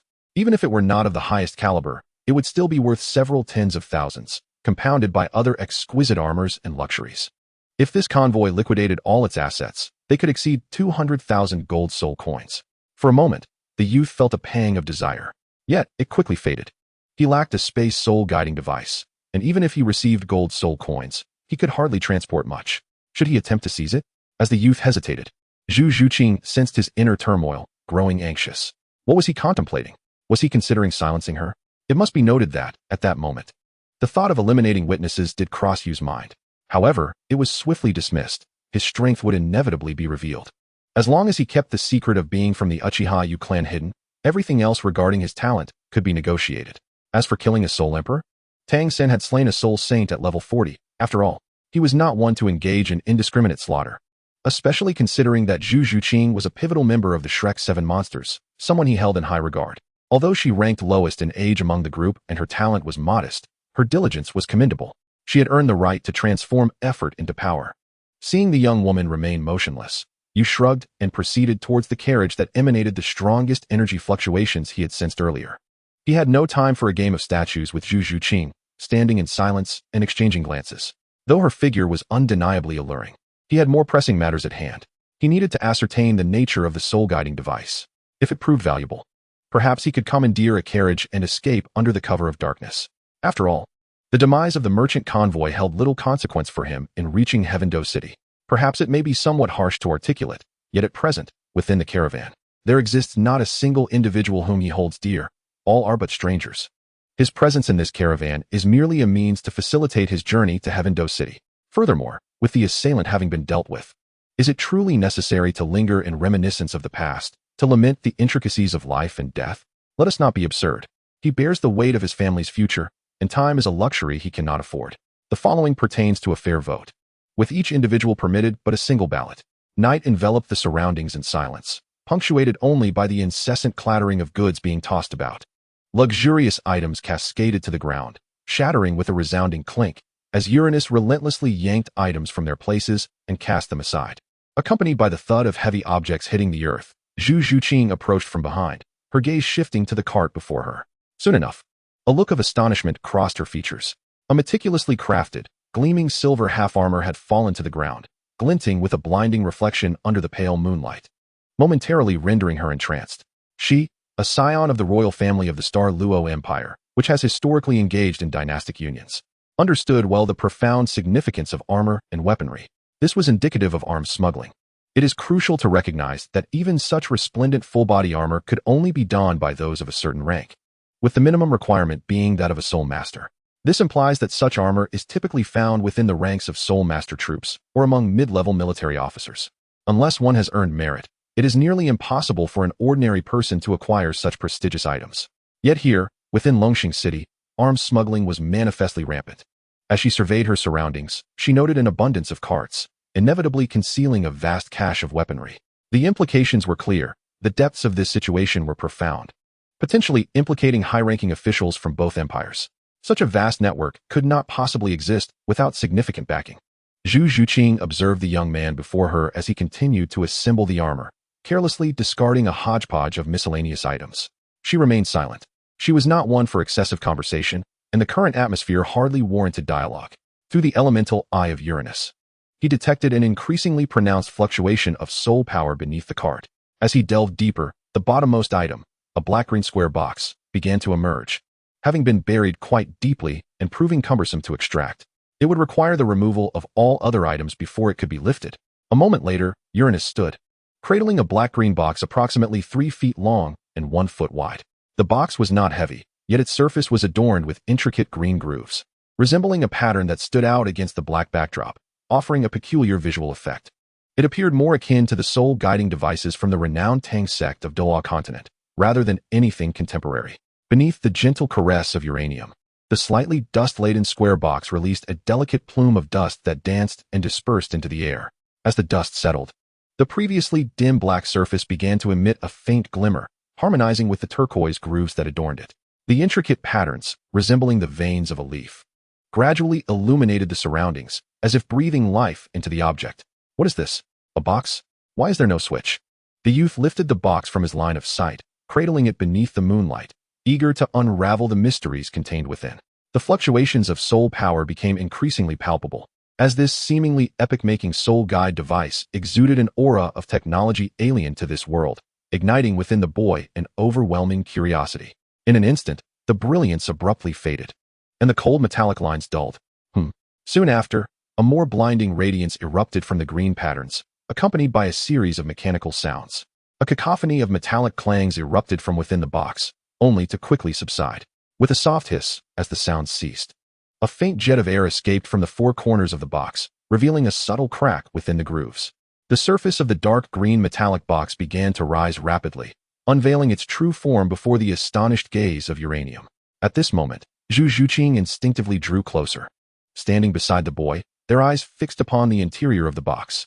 Nestled within a swath of dark crimson fabric lay a black belt, approximately 2 feet long and 10 centimeters wide, resting quietly in the hollowed space. Beneath the belt, there was a soul guide device with sharp edges, exuding a distinct metallic quality. Its exterior was a pale blue-green, featuring opposing slants on either side, with 3 red buttons atop, slightly smaller than a fingertip, positioned at the apex and sides. This was no ordinary item. An inexplicable thought flickered through Uranium's mind. Driven by curiosity, the youth felt a surge of tension, instinctively gripping the belt with one hand, while his right hand lifted to press upon its surface. A refreshing coolness enveloped him upon contact. The belt, undoubtedly conforming to conventional waist bindings, starkly contrasted with the leather belts of his past life. It resembled the waist ties of traditional Han attire, albeit slimmer, adorned with a subtle metallic sheen. The material appeared akin to black metal, yet it possessed a certain smoothness reminiscent of leather, its composition remaining elusive, while its appearance was strikingly captivating, more akin to a work of art than a soul guide device. With a gentle exertion, the boy lifted the belt from its designated hollow, finding it surprisingly lightweight and almost delicate. During this process, Uranium acutely sensed the fluctuations of soul power intensifying, as if the belt were awakening from a slumber, absorbing the surrounding soul energy. Although outwardly inconspicuous, within Uranium's elemental gaze, the phenomenon was vividly apparent. It seemed to be revitalizing, yearning for a replenishment of soul power, as if instinctively craving sustenance from the very essence of the world around it. Gently, Uran fastened his belt, then retrieved a polyhedral soul guide device. Distinctly angular and slightly larger than an outstretched palm, it resembled a rectangular prism, with triangular protrusions on either side, curving upward on one side and downward on the other, presenting a striking asymmetry that exuded an unusual beauty, radiating the unique allure of metal. Upon grasping this soul guide, a sudden flash of flowing green luminescence surged from left to right, gliding over the device in an instant. Subsequently, a myriad of colors began to emanate from the surroundings of the pale azure soul guide. In the blink of an eye, the belt in harmony with the device also began to emit a faint white glow, particularly at its center, where several grooves gradually appeared. Under Uran's gaze, the back of the soul guide revealed several protrusions that perfectly aligned with the grooves, imbued with a strong sense of technological advancement that momentarily captivated him. It was not that this was particularly strange. In the realm of Douluo, the unparalleled Tang sect, Uran had encountered far more bizarre phenomena. Even in the context of Douluo 3, where mech armors displayed a multitude of divine operations. However, that was fiction, and what he faced now was the tangible reality. What on earth was this object? Uran pondered, then held the belt in his left hand and the metallic soul guide in his right, slowly bringing them together. A soft click resonated as the grooves and protrusions interlocked, yet nothing further occurred. Chapter 86, The Rider of the Sky. Perhaps the belt is meant to be worn. At that moment, the previously unobtrusive Zhu Zhuqing spoke up. She too was observing whether any reaction would arise between the belt and the soul guide. But upon seeing no response, she ventured this hypothesis. Suddenly, her expression shifted, a flash of surprise crossing her face before she resumed her usual impassive demeanor. Regarding the young man before her. "Oh, is that so?" With that, the buckle clicked shut, fastening the belt around his waist, leaving an imprint. Uran steadied himself, repositioning to face the moonlight, and under Zhu Zhuqing's watchful gaze, he gradually placed the soul guide at his waist. Then, with a firm press of his fingers, he secured the grooves and protrusions together. The moonlight cascaded upon the youth's silver hair, igniting a luminous sheen that was breathtaking. His profile was flawless, his features striking, and his skin fair. Had he been a female, he would have undoubtedly been a beauty capable of inciting chaos. Perhaps this was what set him apart from other members of his clan, as the other Uchiha of his age typically bore a complexion closer to a wheat hue. In contrast, after mastering the domain of radiation, Arun had eliminated the dark pigments from his body, resulting in taut skin and an exquisite visage. Under the influence of the nuclear cells within him, he was gradually evolving towards a state of ultimate biological advancement. In the next moment, as the belt and soul guide connected, an inexplicable sensation surged within him, as if linking to some object or perhaps brushing against a nebulous consciousness. A soft hum resonated from the waist of the young man named Yu, prompting Zhu Zhuqing, with her keen intuition, to swiftly retreat. Her gaze fixed upon the boy who remained oblivious to the unfolding events. Unbeknownst to him, a vague phantom began to materialize around him, shimmering under the moonlight. Barely perceptible, had it not been for the extraordinary clarity of Zhu Zhuqing's vision, it might have gone unnoticed. Yu possessed a mutated Sharingan, unrivaled in sight. Yet he was unable to perceive this apparition, as it seemed to exist solely for the eyes of others. Under Zhu Zhuqing's watchful eyes, the phantom enveloping Yu gradually solidified and sharpened into a discernible form, revealing the elegant contours of armor. A large black shoulder piece emerged, adorned with green patterns that traced sinuous lines, radiating a soft luminescence. This shoulder armor connected seamlessly to the arm and chest plates, with a gap left in the middle. Resting upon his shoulder, its green spikes jutting upward like the edge of a blade. Following this, his arms extended in tandem with the shoulder armor, showcasing a harmonious blend of deep black and vibrant green. Thick metallic forearm guards took shape, enveloping his fingers entirely in black gauntlets. The armor below his waist began to emerge as well, mirroring the design of the arms, primarily black with accents of luminous green interspersed throughout, encompassing his limbs in a cohesive manner. After a brief moment, a shadow resembling a cloak swept by. In an instant, a leather-skirt armor appeared on either side of his legs, the interplay of black and expansive green patterns creating a striking contrast. The color gradually lightened towards the hem, culminating in a yellowish-green hue, while the inner side of the skirt armor displayed a deep crimson, indistinguishable from the fabric within the box. Finally, within Yu's extraordinary perception, the final helmet began to take shape. The fully enclosed helmet solidified, revealing a black and green exterior with a mirrored section designed for unobstructed vision. Sharp green protrusions rose on either side of his ears, and atop the helm were 3 steel ornaments, resembling a hairstyle, their edges sharply defined and exuding an imposing presence. At his waist, a white-blue soul guide device lay silently. In an instant, you felt a darkness envelop him, only to be followed by a sudden clarity. Beneath the visor, his newfound perspective expanded, devoid of any visual obstructions, as if the goggles were non-existent. He felt entirely encased in metallic sensations, a cool friction against the exposed skin. While the solidified soul guide armor had yet to register within his awareness, perhaps still lingering in its illusory state. What has happened to me? Can you see it? You queried, lacking a mirror, merely raising his hand to witness his fingers encased in black metal.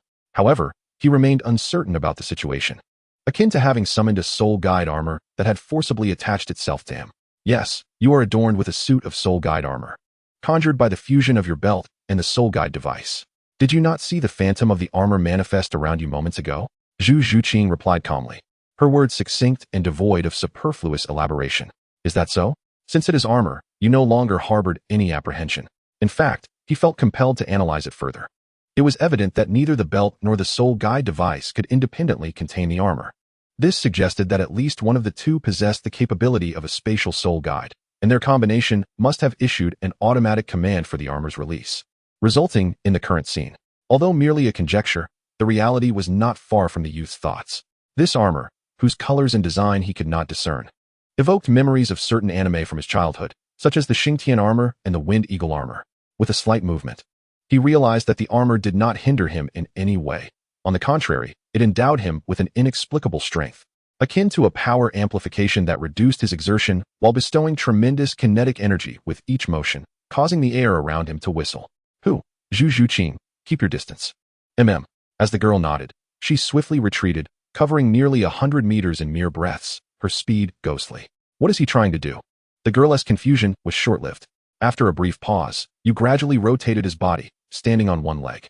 As he did so, the 4 soul rings beneath him began to shimmer, an overwhelming surge of soul power enveloping him.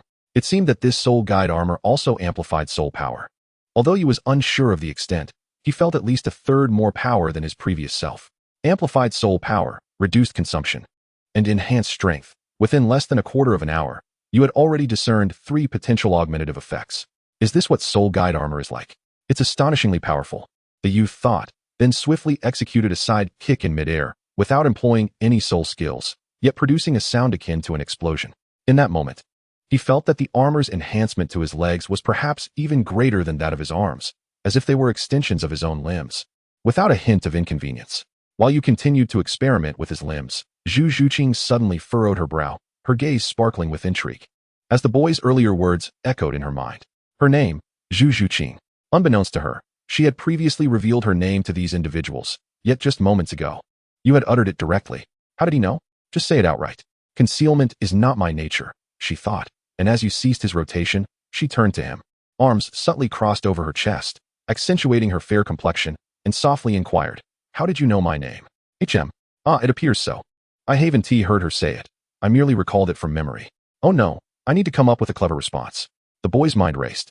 A torrent of thoughts surged forth, absurd, meticulous, humorous, and mundane, each vying for his attention. As soon as I laid eyes upon your visage, a profound sense of fortune enveloped me. Your name, akin to whimsical banter, echoed in my mind, reminiscent of starry observations and astrological calculations that only a fool would find credible. Yet, in the end, Urun merely turned his back to the young girl, without a glance, lightly uttering, "This is the Star Luo Empire." Who would not recognize the young lady of the Zhu family?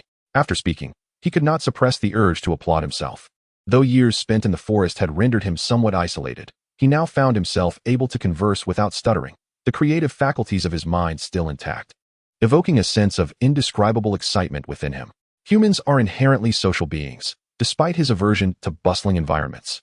He was on the verge of forgetting how to engage in conversation, fearing that any slip of the tongue might unveil his secrets and invite calamity. Upon hearing Urun's words, Zhu Zhuqing gently nodded in acknowledgement but then fell into a silence, standing like an iceberg, her demeanor serene, occasionally casting her gaze over the young man, yet remaining motionless. She harbored numerous questions, how to grow stronger, how old he was, and so forth, but, constrained by social propriety, she refrained from speaking, though she presented a facade of aloofness. Deep down, she yearned to learn the true methods of enhancement, especially how to absorb spirit rings beyond her level, a necessity for her growth. The young girl felt a surge of impulsiveness but understood that a stranger she had known only for a few days would not readily divulge such knowledge. It is worth noting that she had never been one to initiate conversation with strangers, and with the Zhu family having long regarded her as a ghost, the notion of having a close relationship with anyone seemed utterly implausible. Reflecting on this, her eyes dimmed. After a brief moment, the young man placed his right hand upon the spirit guide device at his waist, applying gentle pressure to detach it from his belt. In the next instant, the armor adorning him radiated a shimmering aura, akin to flowing water, transforming into rippling waves before dissipating. Moments later, as the armor separated from the device and belt, it was absorbed into the space of the spirit guide. To utilize it again, a reconnection would be necessary. With the armor's disappearance, the boy's resolute visage emerged, revealing a pale face devoid of excessive expression, mirroring Zhu Zhuqing's own cold demeanor. Should they stand side by side, one might easily mistake them for siblings. Their expressions strikingly similar, a curious coincidence. I am Urun, and I am set to depart for Heaveno City. Will you accompany me? With no superfluous words, the young man laid bare his intentions, directly confirming his plan to leave that very night. His forthrightness sparked a glimmer of interest in Zhu Zhuqing's eyes. Though her countenance remained unchanged, she was eager to depart immediately. Too many lives had been lost in this place, and being in the wilderness, there was no one to tend to the dead. Although the Douluo continent was devoid of ghosts, if such entities did exist, they would likely be mere manifestations of martial spirits, nothing to fear, merely a source of discomfort. She softly uttered, "All right." The two aloof individuals exchanged a brief comment each, after which silence enveloped them. Nevertheless, their roles were distinctly defined. Since they intended to leave, it was imperative to prepare the necessary carriage and provisions. It was not that soul masters lacked speed, but rather that the journey was long and they had no soul-guiding devices to carry supplies. Thus, it was more prudent to travel leisurely in a carriage. The young girl busied herself with gathering provisions within the carriage, ensuring there was enough for both of them. Meanwhile, Urun began scavenging for gold soul coins or any other useful items in the vicinity, leaving behind the armor, which he deemed unnecessary since he had no means to sell it anyway. The exquisite armor, a product of the Star Luo Empire, could potentially expose him as a spy should he cross paths with the Heaveno Empire, which would be utterly foolish. considering the danger of attempting to assassinate a soul master. Shortly thereafter, the two convened without any further conversation. Naturally, the girl entered the carriage while Urun took the reins, displaying gentlemanly decorum by allowing the lady to rest first. The young man was more than willing to do so, and upon noticing Urun's gaze fixed ahead, Zhu Zhuqing understood his intentions and stepped inside. After all, the Uchiha clan had been known for generations as gentlemen. With a soft command, the horses began to move, seemingly guided by an unseen hand, trotting along the road to the Heaveno Empire, a sight imbued with an air of sentience. However, the young man discerned that it was merely the old horse's familiarity with the path. This indicated that the trade route for arms had been established for quite some time, so much so that even the horses knew the way. Yet, he found himself in a somewhat precarious position, for he lacked the skill to control the horse. He was uncertain how to prompt it to run or how to bring it to a halt. A flick of his whip, intended to encourage speed, could lead to uncontrollable chaos, perhaps even a fate of being lost in the depths of the Lima Plain. As night fell, the rhythmic sound of hooves and wheels gradually receded into the distance, accompanied by faint clinking sounds and flickering lights, until they vanished from sight. Chapter 88. Arrival at Soto City. The sound of hooves echoed from the western gate of Soto City, where a carriage gradually came to a halt. A figure emerged from the carriage to converse briefly with the city guards, exchanging a few copper soul coins before proceeding to enter Soto City at a leisurely pace. This city lay within the borders of the Baloch Kingdom, serving as the political and economic heart of the realm. Centrally located on the Lima Plain, it was renowned as the most prosperous area of the kingdom, often referred to as the Granary of Baloch. Heavily guarded, Soto City was of utmost importance to the entire kingdom. Its status as a large city was underscored by the presence of a third-tier martial soul main hall, indicative of its significance within the realm. The city of Soto is more vibrant and bustling than Urun had imagined. Patrol soldiers are a common sight on the streets, where throngs of people weave in and out, and the array of delectable street food is overwhelming, accompanied by the continuous sounds of vendors calling out. The entire city seems to pulsate with an astonishing vitality, akin to a living organism. Upon arriving in Soto, Urun feels a hint of nervousness. It is only in this moment that he allows himself to relax, appearing as if he is frolicking through life. Yet, should anything threaten to breach his boundaries, be it his family or his secrets, he would make it abundantly clear what it feels like to perish in the depths of despair. Where are you headed? The boy inquires once more. Their conversation dances around the ordinary, almost like a riddle, yet an extraordinary understanding exists between them. Regardless of each other's expressions, they can sense one another's thoughts and articulate those sentiments effortlessly. Perhaps this is the essence of communication between two emotionally reserved individuals, relying solely on a psychic connection. Shrek Academy, he finally states. After a moment of silence, he adds, "You mentioned Shrek Academy, but how am I to know where it is?" With no alternative, he parks the carriage in a shaded area and disembarks to prepare a simple lunch. After consuming the same bland rations daily, he is utterly fatigued by it. Not to mention the displeasure it brings to Zhu Zhuqing, whose countenance grows increasingly sour at mealtime. "Let us eat something. What would you like?" He calls to the carriage after stepping out. To his surprise, Zhu Zhuqing, who had been cultivating inside, emerges. Witnessing her appearance, Urun realizes her intent to choose her own meal. She must have grown weary of the unpalatable provisions. Coming from a prestigious family, she is accustomed to the luxuries befitting a young lady, and after a month of coarse fare, she is understandably struggling to cope. After a brief moment, they continue on their way and pass by an inn. However, Zhu Zhuqing unexpectedly halts, her gaze fixed on the entrance, emanating an unsettling chill. Even Urun can sense the disquiet, as an eerie aura rises from her, reminiscent of a vengeful specter, poised to strike. The inn stands 3 stories tall. Though not particularly large, it is adorned in a striking rose-red hue, resembling a grand rose in its architectural style, captivating the eye with its beauty.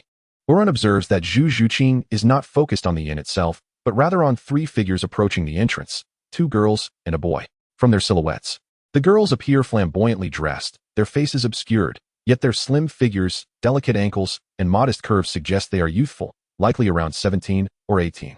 Remarkably, the 2 girls bear an uncanny resemblance to one another, almost indistinguishable, much like twins.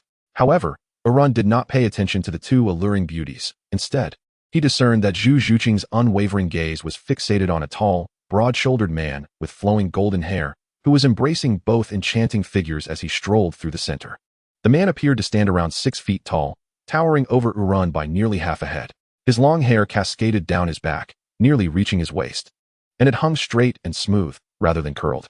With just a glance, Arun recognized who he was, Dai Mubai, the leader of the Shrek 7 monsters, the wicked-eyed white tiger. At that moment, Zhu Zhuqing had astonishingly spotted Dai Mubai, who was brazenly courting the two beauties. Dai Mubai was in peril. The youth wore a mischievous grin, yet his rigid expression rendered his smile somewhat eerie and stiff. Oblivious to his own demeanor, he followed her, eager to witness the unfolding spectacle, anticipating an amusing turn of events. Dai Mubai had already entered the establishment, disappearing from sight. Moments later, Zhu Zhuqing hastened inside, her originally icy and elegant visage contorting into one of fury, her brows furrowed and her eyes ablaze with indignation. Following her was a silver-haired youth, bearing a peculiar smile and hands clasped around his waist, who also entered the Rose Hotel. Suddenly, the sounds of a fierce battle erupted from the front desk, causing both to pause in shock. Arun's expression was one of astonishment, while Zhu Zhuqing's countenance darkened. Imagine, if you will, a man toiling day and night to earn a living, only to discover that his wife is idly spending her days. One day, he catches her in the act, entering a hotel with two men. Who could possibly endure such a betrayal? Alternatively, consider Zhu Zhuqing's perspective. After tirelessly refining her soul power for an entire month, she now finds another individual who should also be striving for improvement, brazenly escorting two stunning women into a hotel to engage in intimate activities. It is no wonder that Zhu Zhuqing was consumed by rage, her face shadowed with deepening ire. Chapter 89, Dai Mubai and Zhu Zhuqing. In the midst of battle were Tang San and Dai Mubai. Have I stumbled upon a significant moment? Arun observed the scene before him, momentarily taken aback by the coincidence. However, upon seeing the calm, yet unyielding, Zhu Zhuqing beside him, he sensed that an intriguing spectacle was about to unfold. Although the combatant's soul power did not seem particularly formidable, Arun recognized that battles among soul masters would still provide him invaluable insights, allowing him to witness Tang San's unique fighting style. Tang San and Dai Mubai remained focused, undistracted by the presence of outsiders. Their eyes sparkled with intensity, limbs moving in a harmonious blend of skill. They occasionally curled their toes inward, exerting force through their calves, striking unusual postures. At times, they twisted their bodies mid-air, executing a full rotation before landing gracefully on the ground, their moves grand and dynamic. With the footwork of a phantom, after 3 seemingly fragmented steps, Tang San found himself beside Dai Mubai, both palms thrusting outward toward Dai Mubai's shoulders. As the onlooker Xiao Wu observed Tang San relentlessly overpowering Dai Mubai, her eyes sparkled with delight. Yet, in a sudden moment, an unsettling sensation washed over her, as if she had sensed a ferocious presence reminiscent of a primordial beast lurking nearby. In the next instant, Xiao Wu's body quivered uncontrollably, her face pale with fear, her lips devoid of color. A silver figure stood not far from her, quietly watching the duel between Tang San and Dai Mubai, occasionally placing hands on hips or folding arms, as if thoroughly engrossed in the spectacle. It was him. Without hesitation, Xiao Wu cried out, "Third brother." This distraction granted Tang San an opportunity to escape. He vanished in a blur, retreating swiftly, and in mere breaths, he distanced himself from the battle with Dai Mubai. Such speed caused Dai Mubai, who had halted his combat stance, to narrow his eyes, realizing that the youth before him had yet to exert his full strength. Yet, he chuckled to himself, for was he not in a similar predicament? Suddenly, a chilling gaze appeared behind him, filled with intense fury and malice, as though he were confronting a ferocious soul beast. A sense of trepidation gripped Dai Mubai's heart, an unsettling feeling that was decidedly unwelcome. With long black hair cascading over her shoulders, and standing at a height comparable to Tang San, her complexion was remarkably fair and flawless. However, this young woman exuded a distinctly different aura that unsettled Dai Mubai. Her expression was cold, perhaps even repressed, her features slightly contorted, and her fiery eyes fixated on him, as if he had committed some unforgivable transgression against her. In stark contrast to her icy demeanor, her figure was extraordinarily alluring, curvaceous in a way that was enviable and rare among ordinary girls. Dai Mubai furrowed his brow slightly, pondering whether she might be a beauty he had once forsaken. He then sensed Zhu Zhuqing's aura anew, and his expression shifted. He could feel an inexplicable resonance with this girl. In the realm of martial souls, encountering a complementary spirit was exceedingly rare, yet if such a union were to occur, the potency of their respective souls would amplify exponentially. And who was he? He was the prince of the Star Luo Empire. If there existed a martial soul fusion technique, it could only be. As this realization dawned upon him, Dai Mubai's countenance changed dramatically. At such a young age, with such an attitude, and possessing this unique martial soul, this cannot be mere coincidence. Meanwhile, The observing twin sisters had witnessed Dai Mubai's triumph. Although Dai Mubai felt that the young adversary had retained considerable strength, the sisters perceived only the swift defeat he had inflicted upon the youth. Instantly, the elder sister approached with a cheerful demeanor, drawing nearer to Dai Mubai. While the younger sister followed closely, positioning herself on either side of him, her delicate hands reaching out, eager to entwine the arms of the esteemed and captivating Dai Mubai. However, in the next moment, a tremendous force emanated from Dai Mubai's arms, causing him to inadvertently push the two stunning beauties away, leaving him with a bitter expression as he felt the piercing gazes of those around him. He had not even realized that he had exerted too much strength, sending the two lovely maidens tumbling to the ground. Upon witnessing this scene, the young girl's expression darkened further. "You scoundrel," she breathed, inhaling a scent of roses that wafted through the air, a fragrant aroma imbued with a hint of seduction that permeated her senses. Yet, instead of bringing her any comfort or solace, it elicited a profound sense of revulsion. The thought that Dai Mubai might be a frequent visitor here ignited a fire within her chest, despite the establishment's elegant and inviting ambience. She felt a deep-seated disdain for his lack of ambition and his moral decline. They had an engagement, after all, as betrothed partners, although they had met only once. She had harbored dreams of her future husband, envisioning him as a gentle and handsome man, someone who would treat her with kindness and be utterly trustworthy. But what was before her now? All her fantasies lay shattered, for her fiancé, Dai Mubai, was nothing more than an incorrigible lecher. Yet, in reality, Dai Mubai gazed at the girl before him, a bitter taste in his mouth as his once jovial smile faded. Was there anything more humiliating than being caught in such a compromising position? Though they had only met during their childhood, their betrothal had bound them together. Yet the current circumstances made her wish she could obliterate her own existence. What should he do? Anxiety surged within Dai Mubai. Meanwhile, Tang Sen approached Xiao Wu, his demeanor wary, his eyes darting around their surroundings. Eventually, following Xiao Wu's gaze, he focused on the silver-haired youth who seemed to instill a sense of dread in her. After a long absence, Tang Sen felt an overwhelming pressure emanating from the boy, a sensation that would likely escape the notice of ordinary folk. However, having honed his skills in the Tang sect's secret arts, he recognized the formidable strength of the youth before him, far surpassing that of the blonde man he had just faced. Dai Xiao? Is it him? Brother, be cautious. He is extremely dangerous. We must leave at once. Unconsciously, Xiao Wu's tone grew serious, starkly contrasting with her usual lively demeanor. At this moment, she trembled involuntarily, as if confronted by a formidable adversary. A far cry from the confidence of the big sister of Notting City Academy. The boy's expression was grave as he slowly placed his right hand behind his back, concealing his intentions. Although Tang San was unaware of what had transpired between Xiao Wu and this youth, which had instilled such fear in her, it was evident that she perceived him as a threat.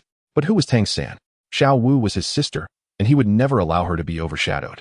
Even if a confrontation ensued, he was determined to leave a lasting impression on his opponent. With a slight nod, the boy gestured for Xiao Wu to proceed ahead. Unbeknownst to him, Yu's attention was fully captured not by Tang San, but by the girl in the pink attire with braids, the very same Xiao Wu. Memories of a time spent in the forest resurfaced in his mind. Years ago, in the depths of the woods, he had endured hardship, clad in animal skins beneath the relentless sun, merely striving to survive. Suddenly, a deafening sound reverberated, as if something had crashed nearby. As he approached to investigate, he spotted a basket hanging from a distant tree. Driven by curiosity, he retrieved it, only to discover several sets of clean clothes and food inside. At the very bottom, pressed beneath the garments, lay a pink rabbit-shaped paper cutout, still faintly fragrant. Upon seeing this, he was initially struck with astonishment, followed by a prolonged silence. The boy's nose tinged with a hint of sorrow. She pitied him. Xiao Wu, clutching the paper cutout. He was consumed by a singular thought. He must repay the kindness that Xiao Wu had shown him. Had it not been for her benevolence urging him onward, he, as a member of the Uchiha clan, might have succumbed to madness long ago. Such individuals, with their volatile natures, are more susceptible to awakening destructive powers. Xiao Wu, suddenly, the silver-haired youth, who had maintained his silence, spoke up, calling out to the two individuals poised to leave. Tang San's expression shifted, pondering whether this person knew Xiao Wu. In the next moment, a soft voice reached them. Xiao Wu, I have completely mastered that power. With the sound of approaching footsteps, you strode confidently towards Xiao Wu, a sense of grandeur swelling within him, his gaze radiating unparalleled confidence, yet more importantly, a profound gratitude. He stood fearless, though typically reserved. He recognized that if he did not express his feelings, others would never come to understand him. Although he harbored no romantic sentiments towards Xiao Wu, her past kindness had continually influenced him, revealing the beauty that exists in the world. Tang San furrowed his brow as he observed the young man striding forward, aware of his acquaintance with Xiao Wu. However, given Xiao Wu's recent demeanor, he hesitated, unsure whether to intervene. In that instant, a delicate hand grasped Tang San's, signaling him to step back. Xiao Wu emerged, her previous startled demeanor now replaced by a calm, yet unmistakably different presence. Their eyes met. The girl was stunning. Her silky black hair intricately braided into a neat scorpion braid, cascading gracefully past her calves. She wore a snug pink top that accentuated her developing figure, her naturally arched brows framing a pair of large, glistening eyes set against a softly rounded, rosy face, exuding both beauty and a charming vivacity. This was her, you thought. Taking a deep breath. Then, he stepped back, gathering his strength, and bowed deeply before Xiao Wu. I am profoundly grateful for what you have done. Witnessing this moment, Dai Mubai, Zhu Zhuqing, and Tang San shifted their gazes, collectively bewildered by the unfolding scene.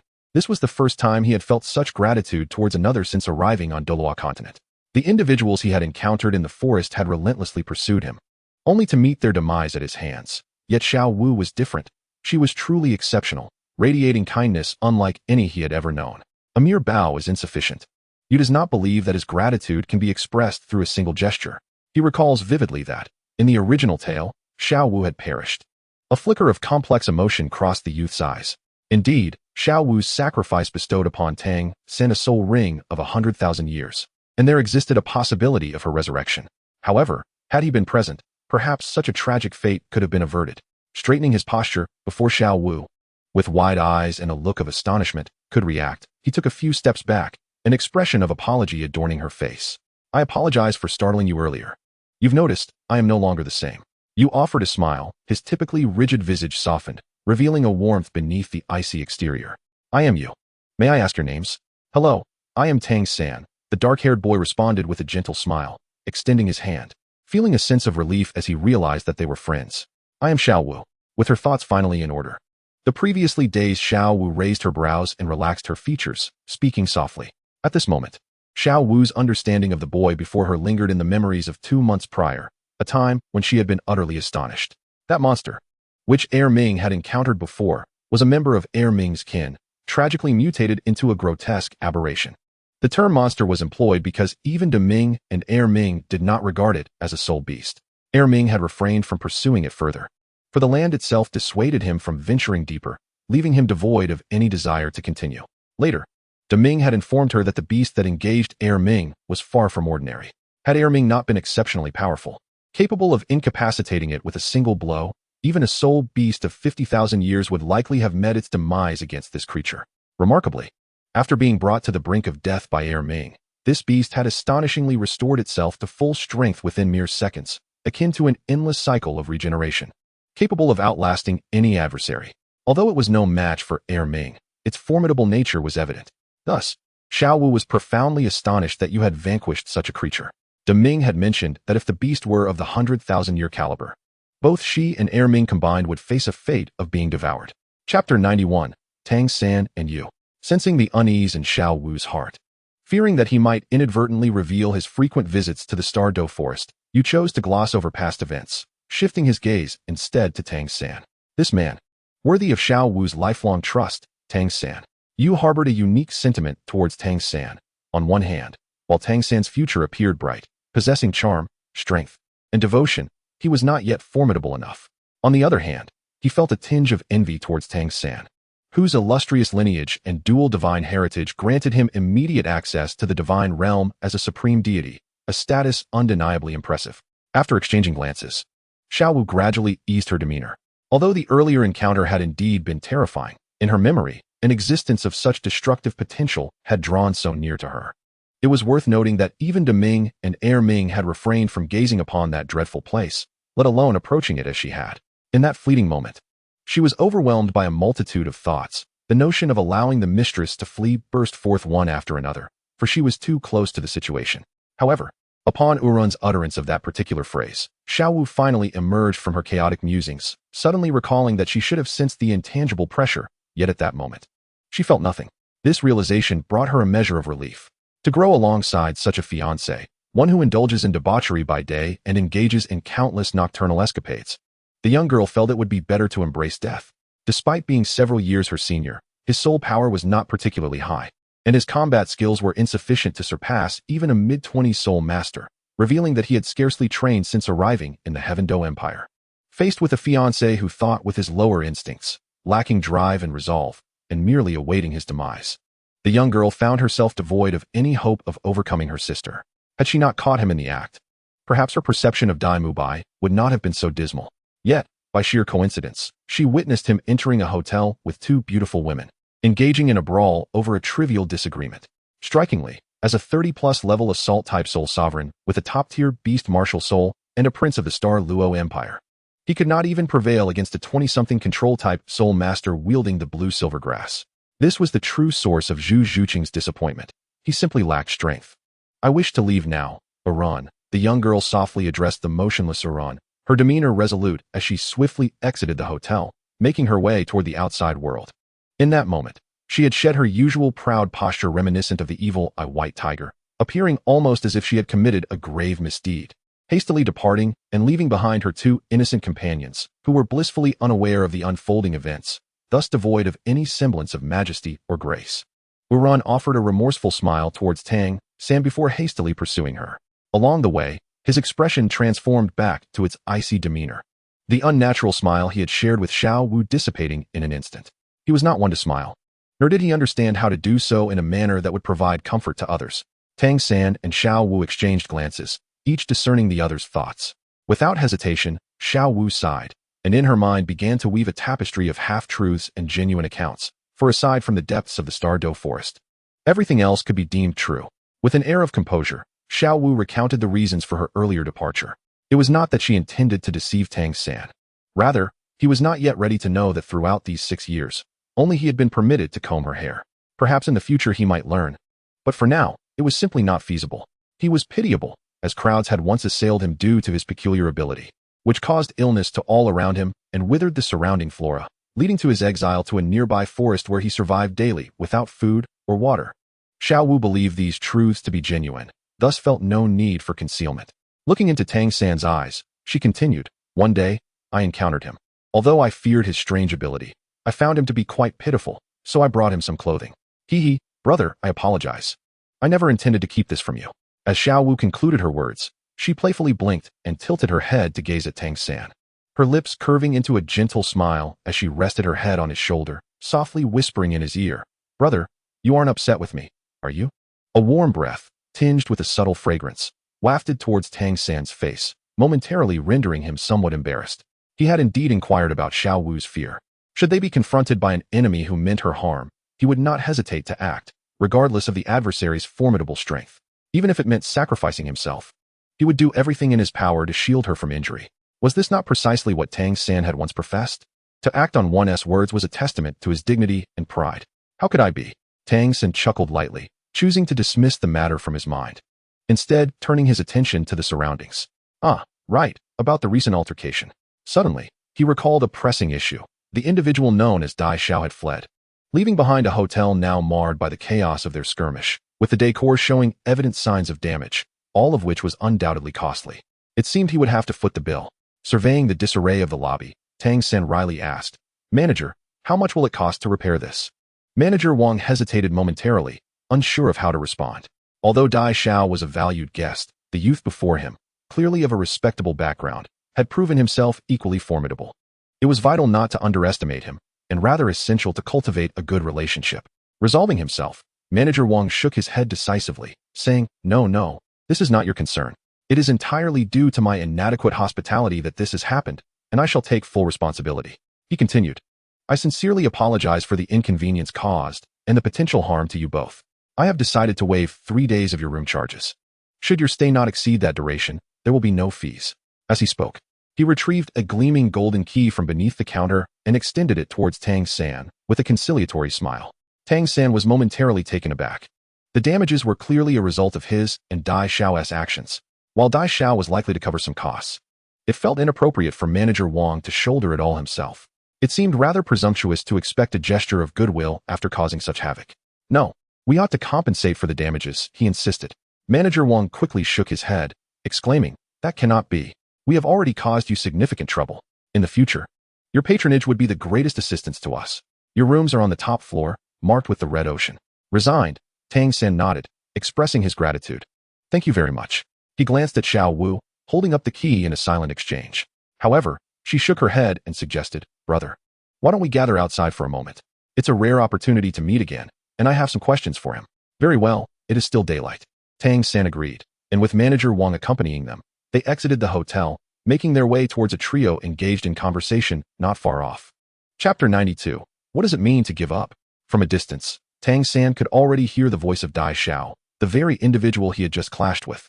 Zhu Qing, if I were to express my desire for redemption, would you grant me an opportunity? In the past, I had no choices. But now I yearn to become stronger. Dai Mu Bai's expression was a complex tapestry of emotions as he uttered his plea, a stark contrast to his formidable exterior. The imposing aura he typically exuded had quietly diminished, revealing a vulnerability as he spoke cautiously. If it were anyone else, he would have disregarded them entirely, perhaps even resorting to violence. Yet, she was his fiancée, and their fates were intrinsically intertwined, each thriving or suffering together. It was a bond he had long since abandoned hope for, having arrived in the Heaveno Empire with the intention of resigning himself to fate. However, now that his fiancée had sought him out, determined to find him, could he continue his descent into despair, dragging Zhu Zhuqing down into the abyss alongside him? Deep down, Dai Mu Bai understood that any struggle might be futile. After all, his elder brother was exceedingly powerful.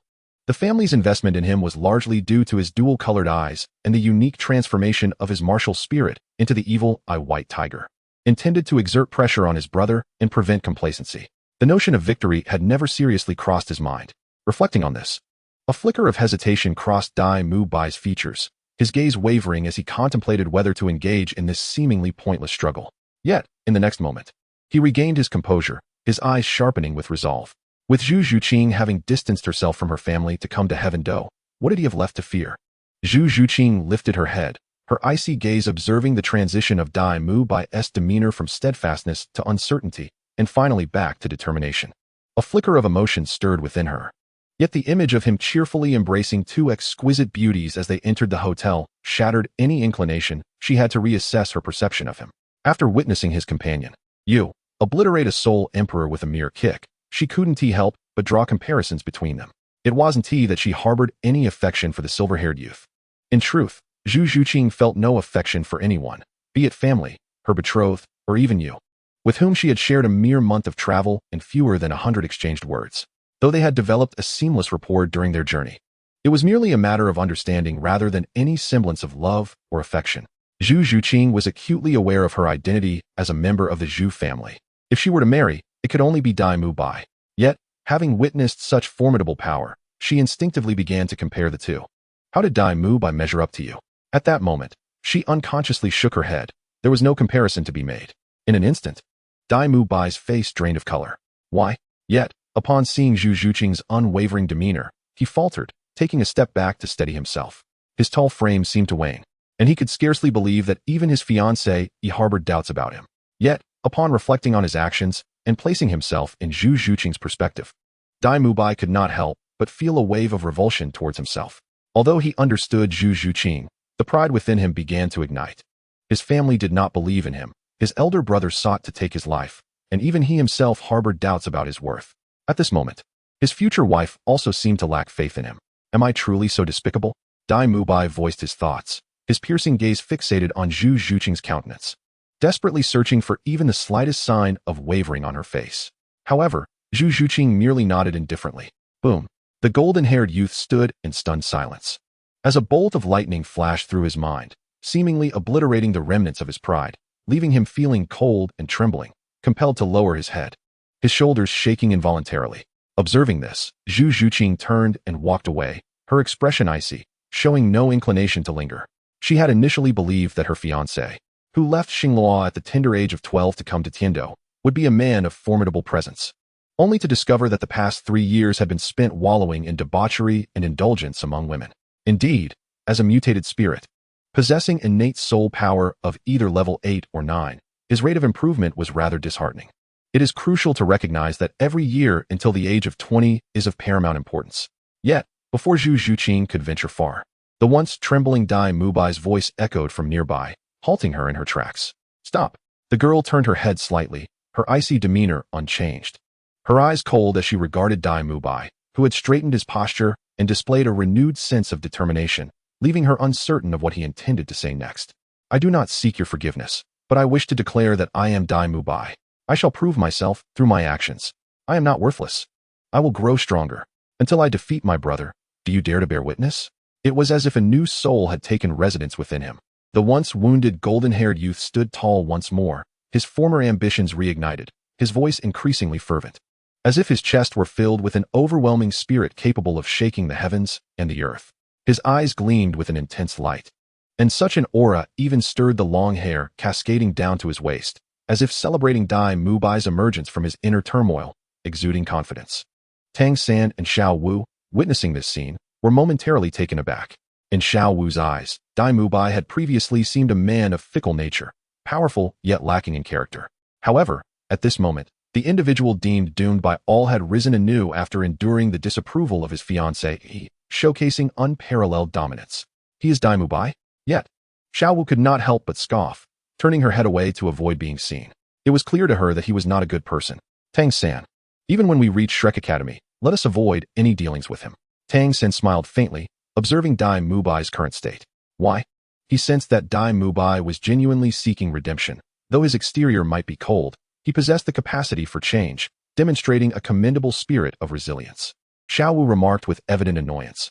This person was clearly indulging himself in the company of others just moments ago, and now, after being chastised by his fiancée, he presents himself in such a disheveled manner. If he had harbored such aspirations earlier, would he find himself in this predicament now? Tang San furrowed his brow and replied, Xiao Wu, I find your understanding to be rather profound. Furthermore, from a man's perspective, he is an exceedingly proud individual. Yet, he is now willing to relinquish his dignity to seek forgiveness. Even when faced with universal disdain, he manages to rise again with renewed tenacity. I must admit, I hold a modicum of admiration for such spirit. Chapter 93, Uranium and Dai Mubai. Silence, a prolonged silence. Zhu Zhuqing gazed at Dai Mubai as though she were witnessing him for the first time. Her initially indifferent demeanor subtly wavered before returning to tranquility. Observing her remarkable fiancé, she felt an involuntary inclination to nod in agreement. However, she restrained herself. Indeed, upon first encountering Dai Mubai, her heart brimmed with an overwhelming urge for vengeance. It was unfathomable that the fiancé she had so obsessively envisioned in her mind could manifest in such a despicable form. Yet, witnessing the scene before her, Zhu Zhuqing could not deny that Dai Mubai, as the prince of the Star Luo Empire, possessed his own extraordinary qualities. At least, the current version of him was marginally more palatable than the one who had earlier reveled in the company of others. However, possessing such charisma begs the question, where lies your strength? What will you use to substantiate your claims? In contemplation, the young woman turned her gaze toward Uranium, who stood expressionless nearby. In that moment, as if intuitively grasping her thoughts, the young man furrowed his brow slightly. Do I need to engage in a duel? Yet this too is your tragedy. Dai Mubai, let us engage in a spar. The youth stepped forward, positioning himself between Zhu Zhuqing and Dai Mubai, inadvertently causing Dai Mubai's imposing aura to dissipate. At that moment, he seemed to become her shield, warding off all threats on her behalf. What? Dai Mubai observed the silver-haired youth, whose expression mirrored that of Zhu Zhuqing's icy demeanor, stepping forward in provocation. His brow furrowed. Although he did not believe Zhu Zhuqing would seek companionship with another man, seeing their striking resemblance stirred discomfort within him. Are you certain? I am a rank 37 assault spirit master, while you are likely still in your 20s, correct? Dai Mubai merely cast a glance at the previously inconspicuous silver-haired youth, speaking in a nonchalant tone. I am stronger than you. Uranium did not dispute this, simply stating this one line before gesturing toward the hotel they had just exited. Let us proceed. Witnessing the audacity of the silver-haired youth, who exhibited an air of superiority without regard for others, the usually proud Dai Mubai felt a surge of indignation. When had he ever been subjected to such disdain?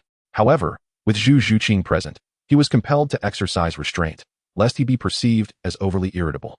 Uranium understood well that Dai Mubai only cared for Zhu Zhuqing. To him, anyone lacking sufficient strength was less significant than a mere rotten fish.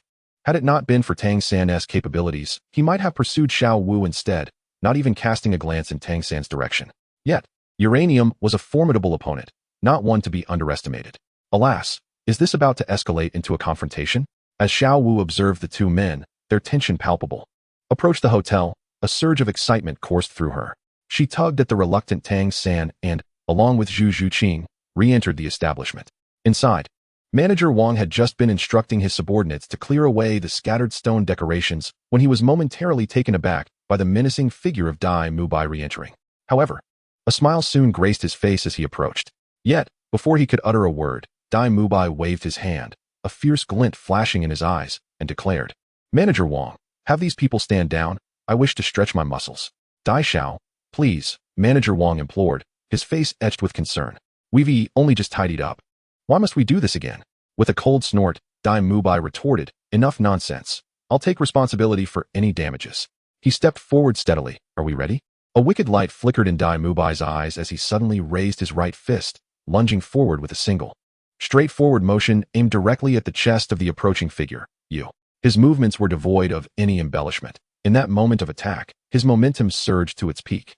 And before Zhu Zhuqing, he was determined to fight with all his might, regardless of any injuries that might ensue, for he would cover the cost of any healing. However, despite Dai Mubai's swiftness, could he truly outpace a soul master of Yu's caliber? Both charged forward, fists poised to strike, but Yu's speed far surpassed Dai Mubai's expectations. In the blink of an eye, a shadow flickered before him, and a powerful punch landed squarely in his abdomen. Caught off guard, the force of the blow dissipated much of his earlier momentum, leaving his own punch swinging through empty air.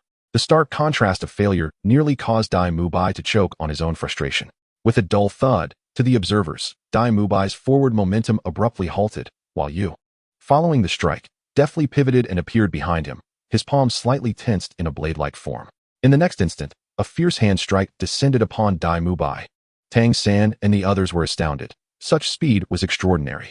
If he himself had not activated his purple extreme magic eyes, he might have found himself in the same predicament as Dai Mubai, swift, yet only able to perceive a fleeting shadow before being attacked. Unless it was a wide-area attack, overcoming such a nimble offensive required seizing the perfect moment for a decisive strike. Yet unbeknownst to Tang San, under the enhancement of the three-hooked Jade Sharingan, Yu, who was not typically classified as an agile attacker, was now exhibiting speed that surpassed even the most agile combatants. Coupled with the explosive power of an offensive type and the illusory control of a manipulative type.